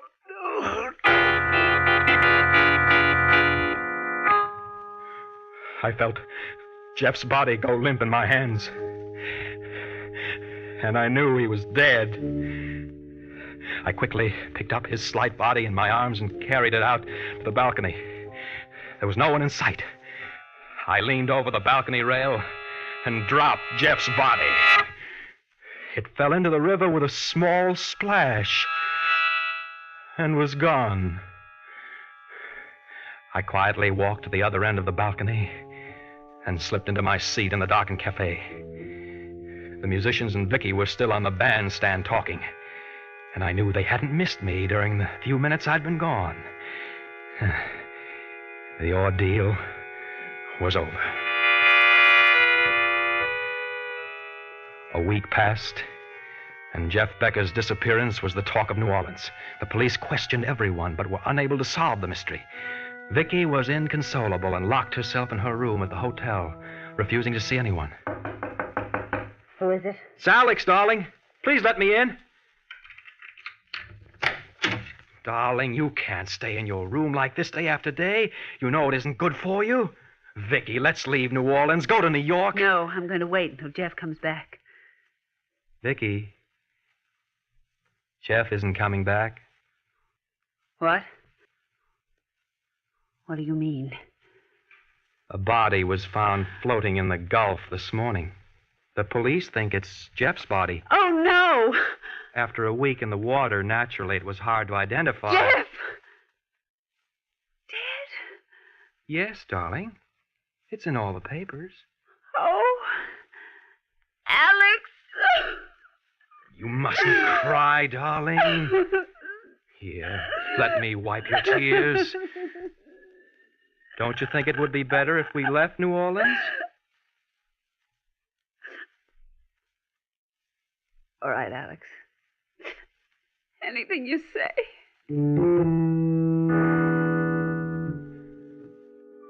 A few days later, we were back in New York.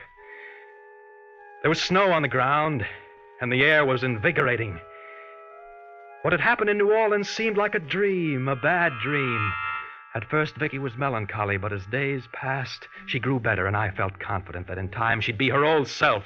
We saw all the shows in town and dined at the finest restaurants. And then one night I took her to Carnegie Hall to hear the Philharmonic Orchestra.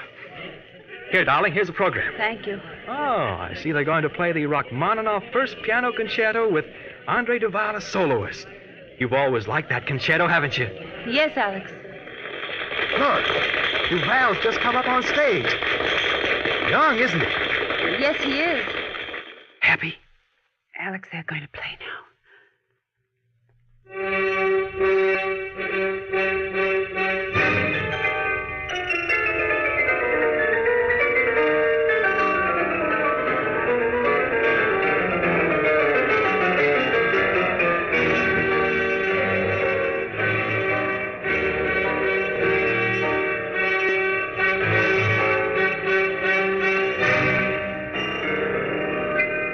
As I sat there in that great concert hall listening to the orchestra, I became aware of discordant playing. I looked at Vicky, at other concert goers, but none seemed aware of it. The discordancy grew. And then suddenly I realized it wasn't the music of Rachmaninoff I was hearing. It was the music of Jeff Beckett, being played faster and faster, louder and louder. I fought the impulse to scream out. As I put my hands to my ears, I became aware of my arm being shaken. It was Vicky. Alex, what's the matter with you? Vicky, the music. Listen to it. Alex, be quiet. Everyone is looking at us. I can't stand it anymore. Let's get out of here. All right, Alex, but please be quiet. Everybody's looking at us. Hurry, Vicky, hurry.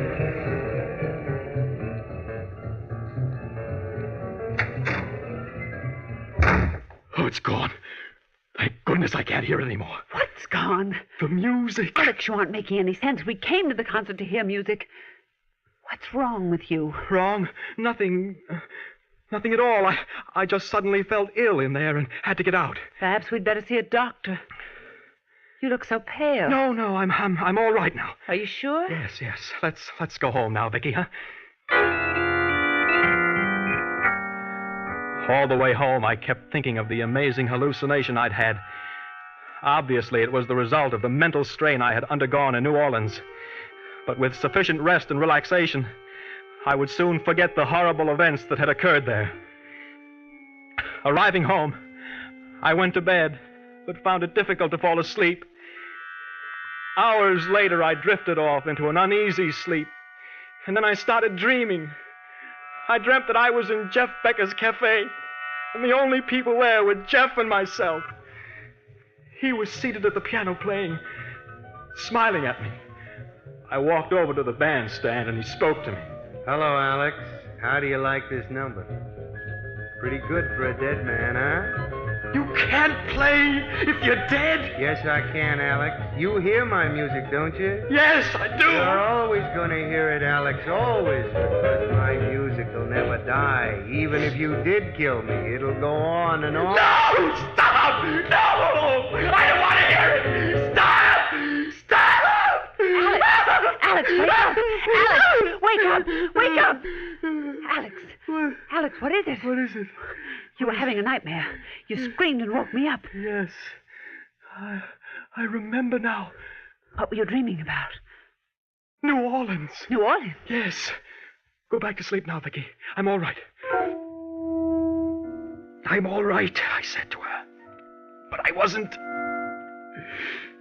That was the beginning of a series of nightmares and hallucinations in which I heard Jeff Becker playing that accursed music of his.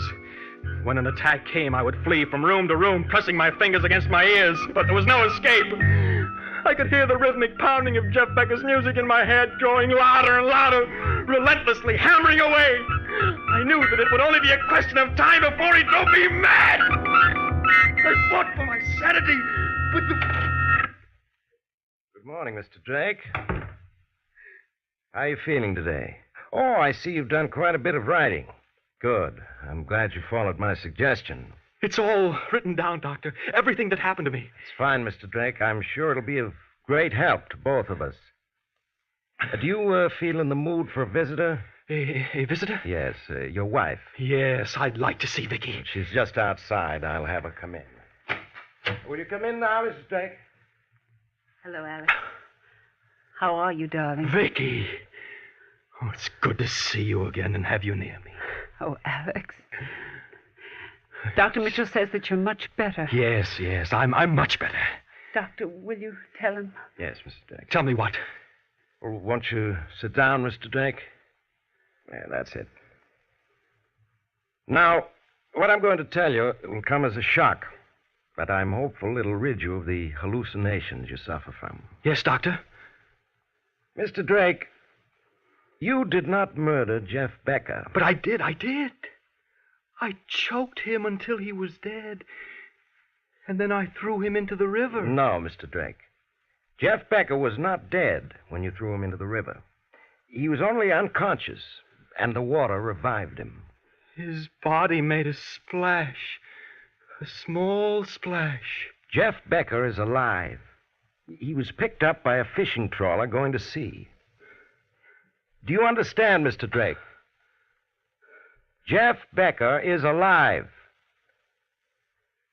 Will you come in, please? I didn't want to do it, but he made me. Hello, Alex. How are you? No! You're dead! You're dead, do you hear? But your music, it goes on and on. I can't get away from your music. It follows me everywhere. Doctor, can't you do something? I'm afraid we failed again. This feeling of guilt is overwhelming. However, we shan't give up. It's getting louder and louder, and I can't escape from it. Stop it! Stop it!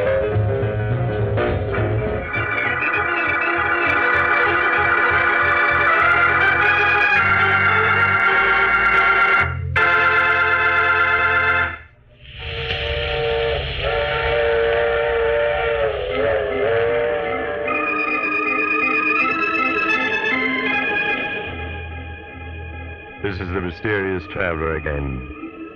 Too bad about poor Alex, wasn't it? It just goes to prove you may be able to escape the law, but there's always your conscience to reckon with. What happened to Alex? Oh, he finally responded to medical treatment, and today he and Vicky are a very happy couple. However, there are still two things Alex can't stand: jazz and the sight of rivers. He's strictly a long hair these days. Now, I recall another young man once who decided that two murders are better than one, and so... Oh, you have to get off here. I'm sorry. But I'm sure we'll meet again. I take this same train every week at the same time.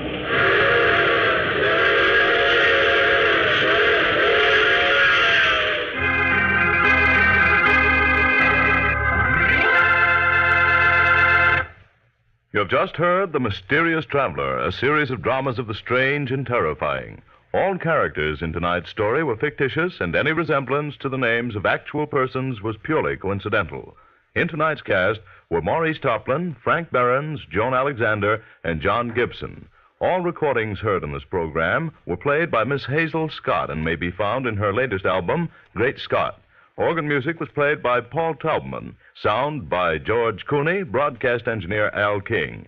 The Mysterious Traveler is written, produced, and directed by Robert J. Arthur and David Cogan. Listen next week to a tale titled The Little Man Who Wasn't There. Another strange and suspenseful tale of the Mysterious Traveler. This program has come to you from our New York studios. Another program of tense and dramatic action will follow in just a minute. Stay tuned to the station for Official Detective. Carl Caruso speaking. This is the Mutual Broadcasting System.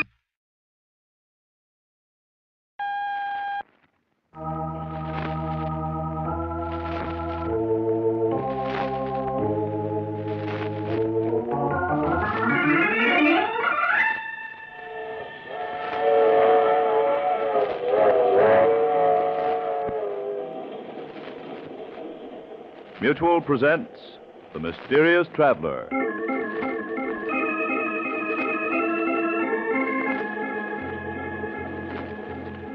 This is The Mysterious Traveler, inviting you to join me on another journey into the realm of the strange and the terrifying. I hope you will enjoy the trip, that it will thrill you a little and chill you a little.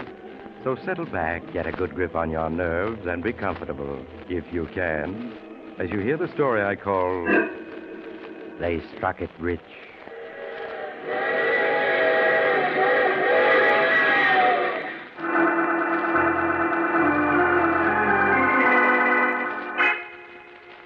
Our story tonight begins behind the high gray walls of a state penitentiary. It is early Monday morning, and Dr. Richard Worth has just taken up his duties as a newly appointed staff psychiatrist at the prison. As he sits in his office studying the medical records that have been turned over to him, there's a knock on his door. Oh, come in.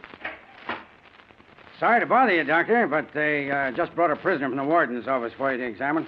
Case of hysteria. Hysteria? That's what they said. Very well, Cook. Show him in. Okay, in here, fellow. That's a hot one, really a hot one. Me, Frankie Williams, on top at last. I'm a big shot. Here's his medical record, Doc. Well, thanks, Cook. That'll be all. Yes, sir. All right, sit down, Williams.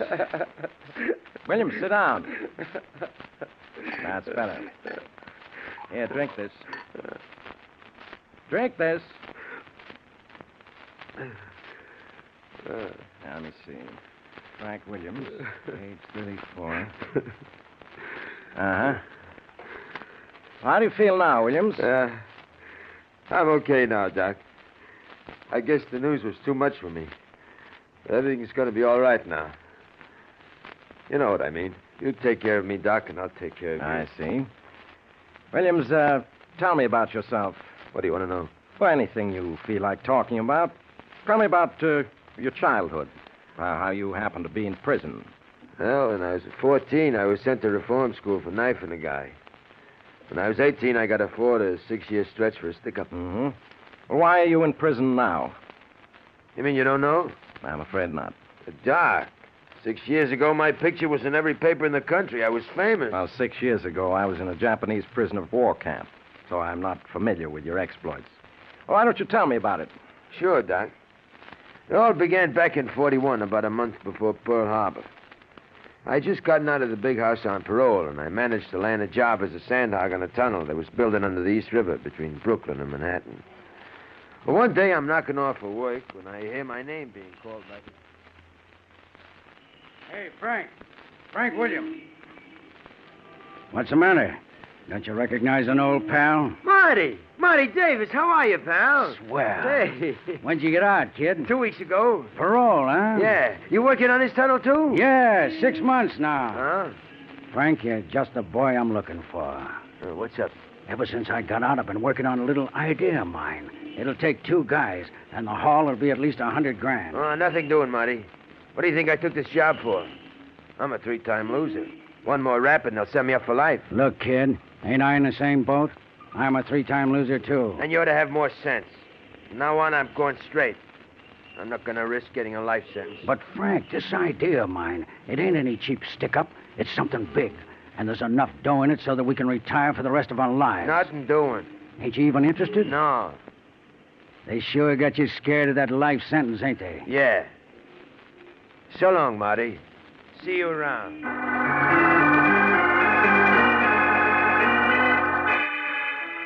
I left Marty standing there, Doc, and walked away. There's one thing you got to say for Marty. He don't discourage easy. Day after day, he'd be waiting for me when I knocked off work. We'd have a few drinks together, and then Marty would go to work on me, trying to suck me into this big job he kept hinting about. Got so I took to avoiding him.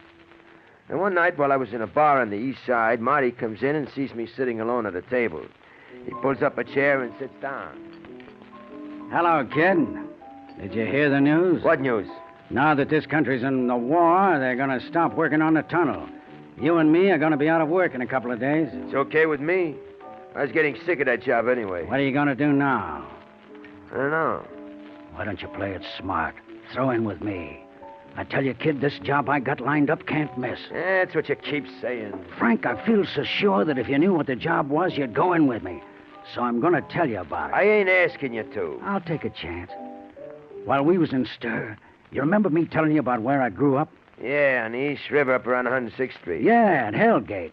I also told you about the way I was a sewerage pipe inspector for the city when I was a kid. Yeah, I remember. Frank, not many people know what the island of Manhattan is like underground. It's more than just a couple of subways. Why, underneath the streets are big gas mains, water pipes, electric lines, phone cables, and tunnels. And sewerage pipes big enough to drive a car through. What are you getting at? Kid, there's hardly a square foot underground this island that ain't honeycombed with pipes and sewers. And when it comes to sewerage systems up in my old neighborhood, I'm what you might call an expert. Okay, so what? Come on over to my room. I want to show you something. Yeah, what? You'll see. Come on. Let's go.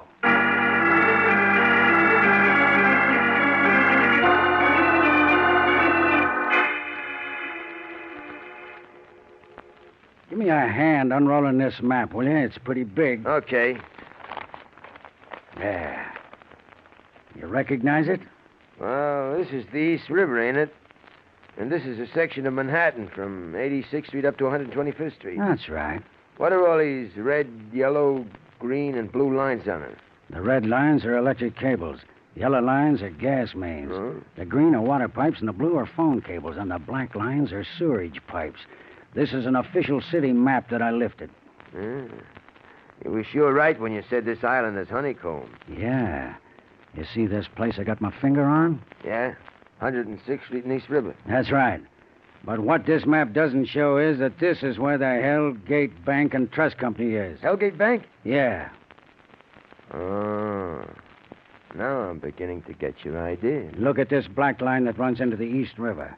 That's a big 10-foot sewerage pipe, and it runs past the bank, only 60 feet away. Uh-huh.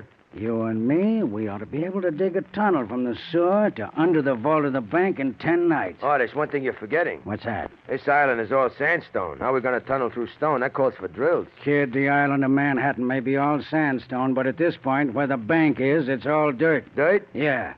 You see, the riverbed has been shifting these past hundreds of years, and during all that time, mud's been accumulating along this stretch at 106th Street. Today, all that mud is part of the island, with buildings on it. And one of the buildings on it is the Hellgate Bank. Yeah, I sure gotta hand it to you, Marty. You got all the answers. I spent enough time casing this job to make me an expert. Wouldn't be too tough to tunnel through 60 foot of dirt. Of course it wouldn't. And think of what the jackpot would be, kid. I'll guarantee you there'll be at least $100,000 in the vault. What do you say? 100 G's. And a two-way split. Okay, Marty. You can count me in.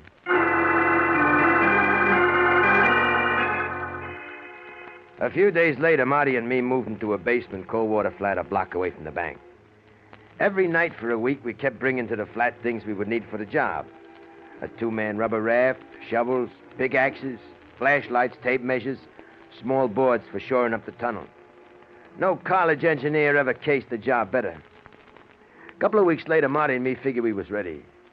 We waited until a dark night, then we took the rubber raft, shovel, and a pickaxe and left the flat. We went to the rear of the old tenement house where there was a manhole that led down into the sewerage pipe. We eased the manhole cover off, and Marty started down the ladder. I handed him the stuff, and then I followed, after pulling the cover back on the manhole. 15 foot down, Marty was standing on a small ledge. The water swirled past a little below the ledge. Frank, hold the raft while I fill it with air. Okay, Marty. Now, where'd I put that tube? Ah, here it is. It shouldn't take more than a minute to fill it up. Hey, is there any danger of gas down here, Marty? Not in winter. Boy, that water's sure running fast. Yeah. We'll have to be careful or we're liable to be swept out to the river.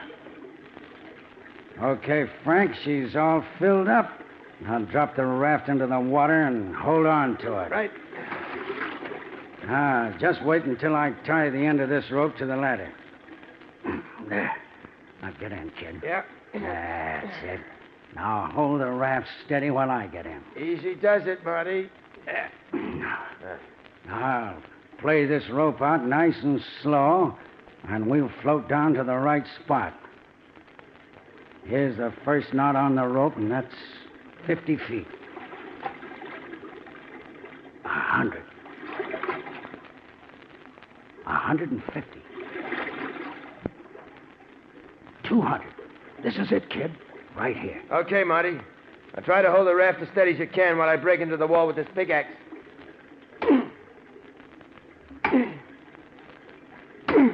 This is gonna be a tough job. Yeah. I feel as though my arms are being pulled off, trying to hold this raft steady in this current. I only hope that this rope I'm hanging on to don't give. We shoot out to the river. If it did. Are you coming? I'm getting there.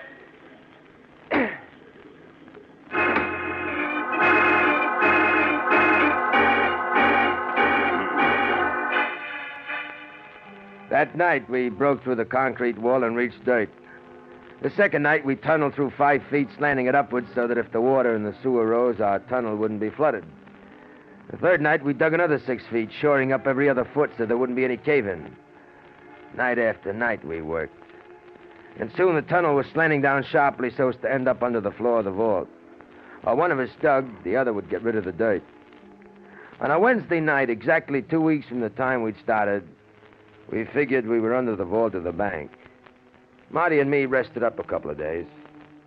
Then on Saturday afternoon, we went over our plans for the last time. Well, this is it, Frank. Tonight's the payoff. At about 9 o'clock, we'll leave. Yeah, it shouldn't take us more than an hour to burn through the floor of the vault. You know what those old bank vaults are like. The sides and top are a couple of feet thick, but the floors are always thin. Sure. We won't have much trouble. We should have the vault cleaned out by midnight. We'll spend the rest of the night getting rid of the equipment. The river, huh? Yeah. Then we'll go over this flat with a fine-tooth comb. Make sure we ain't leaving anything behind. And we'll wipe down the whole place so the cops won't find any prints. By tomorrow morning, we should be ready to travel. That's right. When the bank opens Monday morning, we'll be in the hideout upstate. A few months there, the heat'll be off. And then you and me, kid, are gonna have ourselves a time. We sure are, Marty. Okay.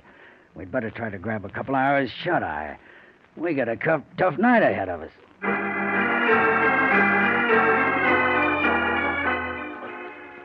I hit the sack and tried to get some shut-eye, but I was too keyed up to fall asleep. The hours dragged by, and soon it got dark. At 9 o'clock, we left the flat. A few minutes later, we were going down the ladder into the sewer. We filled the raft with air, loaded our equipment on it, then floated down the sewer to the tunnel we built. Each of us grabbed a suitcase and started snaking our way through the tunnel. First, there was a gradual climb of 15 feet. Then the tunnel sloped sharply for 50 feet, with us ending up under the vault. Marty got out the tools and scraped away the last foot of dirt, exposing the floor of the vault. Then I got to work with the acetylene torch. It was tough working in a 3x4 hole. A half hour passed, and I was still burning my way through. How's it coming, Frank? Won't be long now, Marty. The air is sure foul in here. Yeah, it's hard to breathe. I think that does it. Hand me the pickaxe, Marty. Here you are, kid. Just a couple of taps, and this piece of floor should give...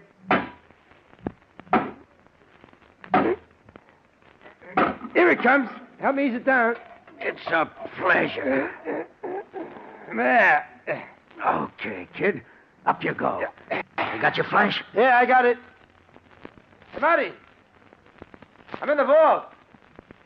It came up dead center. You sure had it figured out to the inch. Not bad for a guy who never finished the 5th grade. Come on, kid. Let's take a look at the cash drawer. Yeah. Hey, Marty. Look at it. The whole drawer is full of bundles of bills. There must be 100 G's here. That's only part of it. Now remember, no new bills and nothing smaller than 20. Okay, Marty. I'll get the suitcases.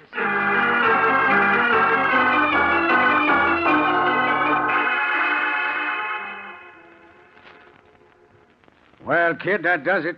120 G's. We couldn't cram another bill into these suitcases if we tried. Gee, Marty, look at all the dough we're leaving behind. Yeah, I know how you feel. But this is as much as we can carry. Come on, Frank.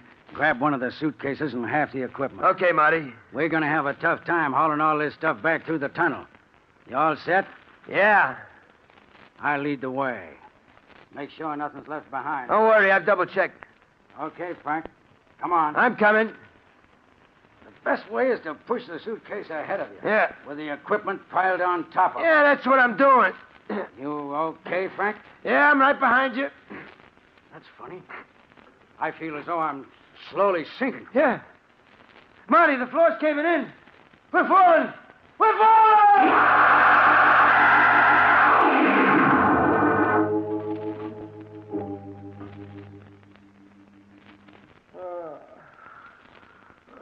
Marty.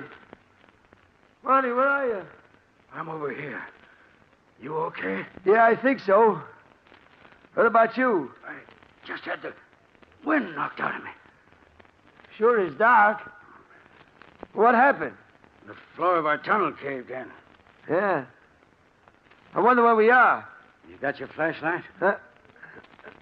No, I dropped it when I fell. Yeah, so did I. Feel around, Frank. Should be near you. Okay, Marty.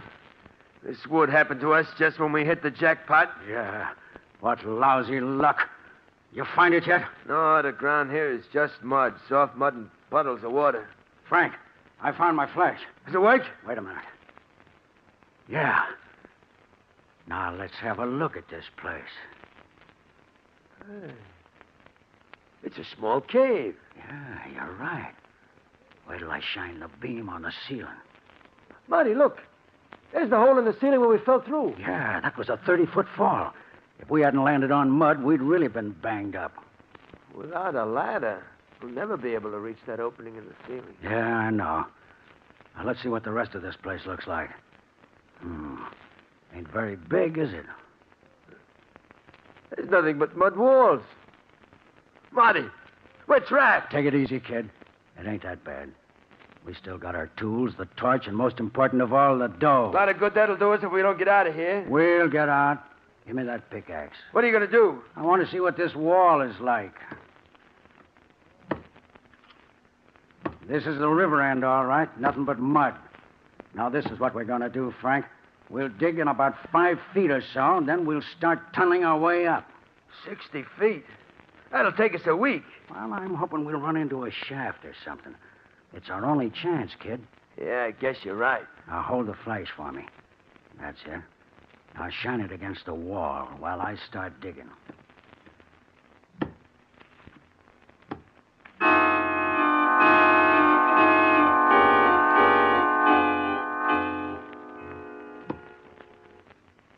I guess you dug about 3 feet, Marty. Yeah, just about. Want me to take over? I ain't tired yet. Frank, I struck wood. Heavy wood. What do you think it is? I don't know. Maybe it's the wall of an old cellar. A cellar? This deep? Could be. Hold the flash closer while I scrape away the mud from the wood. Look, it's a solid wall of heavy timber. It must be at least 100 years old. See how rotten that wood is? Sounds hollow. I'll bet it's a cellar. You think it might lead up to some old building? Could be. Get the torch, Frank. Let's burn our way through. Okay, Marty. It feels about 8 or 9 inches thick. Well, here's the torch, but it ain't gonna last long, Marty. It's almost all used up. Yeah, I figured as much. Well, go ahead, kid. See what you can do.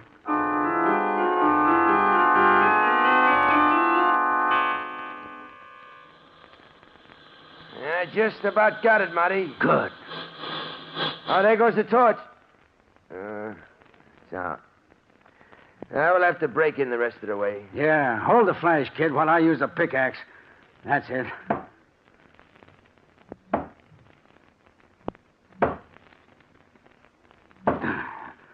A couple more and it should give. We got an opening. Give me the flash, Frank. Here you are. What do you see, Marty? Looks like a room of some sort. The floor's about 3 feet down, covered with mud. I'm going to climb in. Come on in, Frank. I'm coming. Hold the flash this way. The air in here is sure musty. I'll shoot the beam around so we can see what this place looks like. What's the matter with you? Marty, didn't you see it? Over there in the corner. Something white. It looked like a skeleton. A skeleton? Yeah, you're right. Let's take a look at it. Marty, I want to get out of here. I don't like this. Get hold of yourself, will you? Well, look at this. A sword. A sword? Yeah, and an old one, too. And the skeleton, it has the remains of a uniform on it. Frank. This ain't no cellar. We're on a ship. A ship? Yeah. This is a cabin we're in. But what would a ship be doing here? Back in the old times, the East River at this point was dangerous to sailing ships. That's how it became known as Hellgate. So many ships used to sink at this part of the river. And this is one of the ships that sank in Hellgate? Yeah. It probably sank over 100 years ago. And the tide swept it along the bottom of the river to this bank. As the years passed, the wreck became covered with mud. The riverbed changed, leaving it behind. You mean this wreck is buried under the East River shore? Yeah, that's what I figure. There ought to be a door somewhere in this cabin, leading to a passageway. You see it? No. Then the walls are so covered with mud, it's hard to tell. Yeah. Wait a minute. There may be a door here. Hand me the pickaxe. Here you are. It's a door, all right. And here's the handle. Is it a passageway, Marty? No. No, it's a small room. Look, there's a half a dozen chests in here. Chests? Yeah. They have locks on them, too. Wait till I break the lock on this one. That does it. The lid seems stuck. Help me lift it. Okay. Now lift.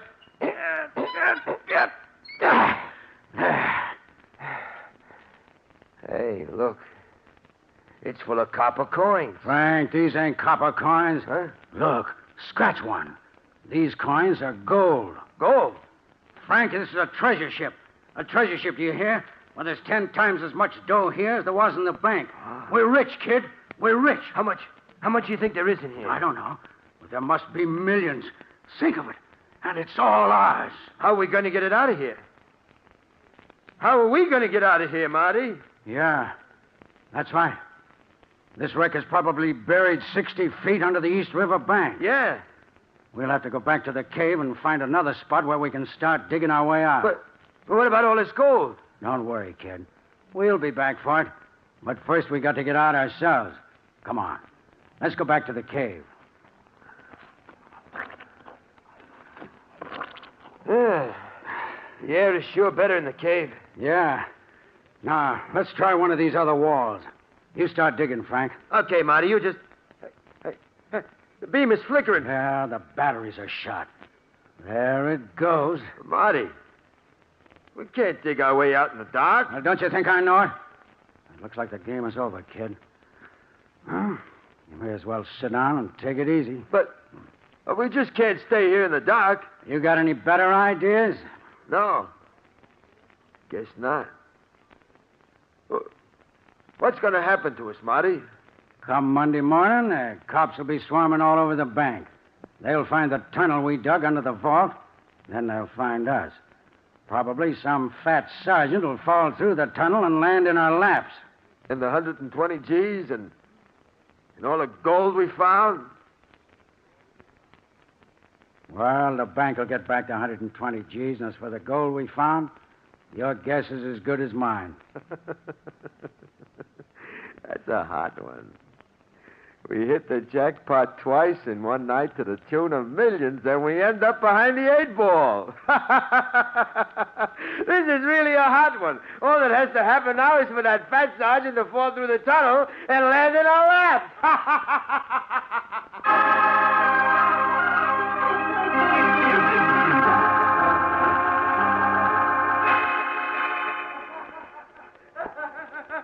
Hey, you know, Doc, that's just what happened. A fat cop fell through the floor of the tunnel and landed right on our laps. Ain't that hard one? Williams, get hold of yourself. Get hold of yourself. Yeah. I'm okay, Doc. I'm okay. Right. What happened after the police found you in the cave? Well, Marty and me led the cops to the wreck. You should have seen their faces, Doc, when they saw the gold. And the wreck you discovered, what ship was it? You mean you didn't read about it in the papers, Doc? Back in January of 42? Oh, it was in all the headlines. I told you that at the time I was in a Japanese prisoner of war camp. Oh. Well, Doc, that wreck that Marty and me found buried in the mud was the British treasure ship Hussar, which sank in the East River at Hellgate on September 13, 1780. British treasure ship, huh? How much gold was it carrying? £1 million in gold, Doc. That's over $4 million. $4 million? Yeah. The gold was sent over here to pay off the British soldiers who was fighting the Americans during the Revolution. I see. Marty and me heard all about it while we was waiting to go on trial for robbing the Hellgate Bank. Ah. I see by your record here you were found guilty and received a life sentence. Yeah, me and Marty both. The Hellgate Bank robbery made us 4-time losers. It's been 6 years, Doc, since we found the wreck. 6 years. Tell me, who got the $4 million in gold that you found? Ain't you heard, Doc? Heard what? Well, I just come from the warden's office. The warden, he tells me that after 5 years of legal scrapping by my mouthpiece, Marty and me are going to get $2 million of that gold. Think of it, Doc. $1 million apiece. $1 million?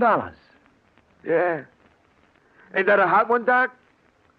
The court gives me $1 million. You know what that means? I'm a millionaire. The richest guy in this prison. Only, Doc, how am I going to spend it?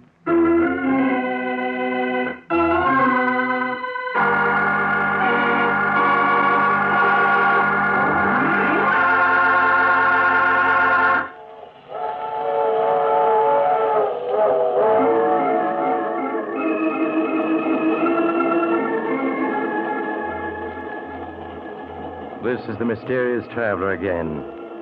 Did you enjoy our little trip? What happened to Frank Williams? Oh, the rich fellow is still serving his life sentence. All of his fellow prisoners have nicknamed him the millionaire. But the problem of spending the money is driving Frank crazy. However, he hasn't given up yet.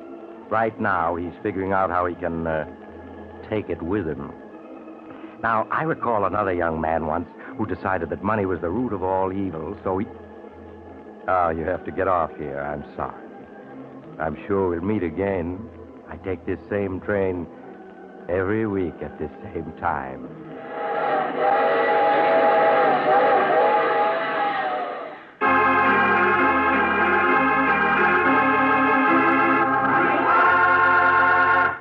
You have just heard The Mysterious Traveler, a series of dramas of the strange and terrifying. All characters in tonight's story were fictitious, and any resemblance to the names of actual persons was purely coincidental. In tonight's cast were Maurice Tarplin, Joe DeSantis, and Frank Thomas. Original music by Paul Taubman. The Mysterious Traveler is written, produced, and directed by Bob Arthur and David Kogan. Listen next week to a tale titled 7 Years to Wait. Another strange and suspenseful tale of the mysterious traveler. This program has come to you from our New York studios. Another program of tense and dramatic action will follow in just a minute. Stay tuned to the station for Official Detective. Carl Caruso speaking. This is the Mutual Broadcasting System.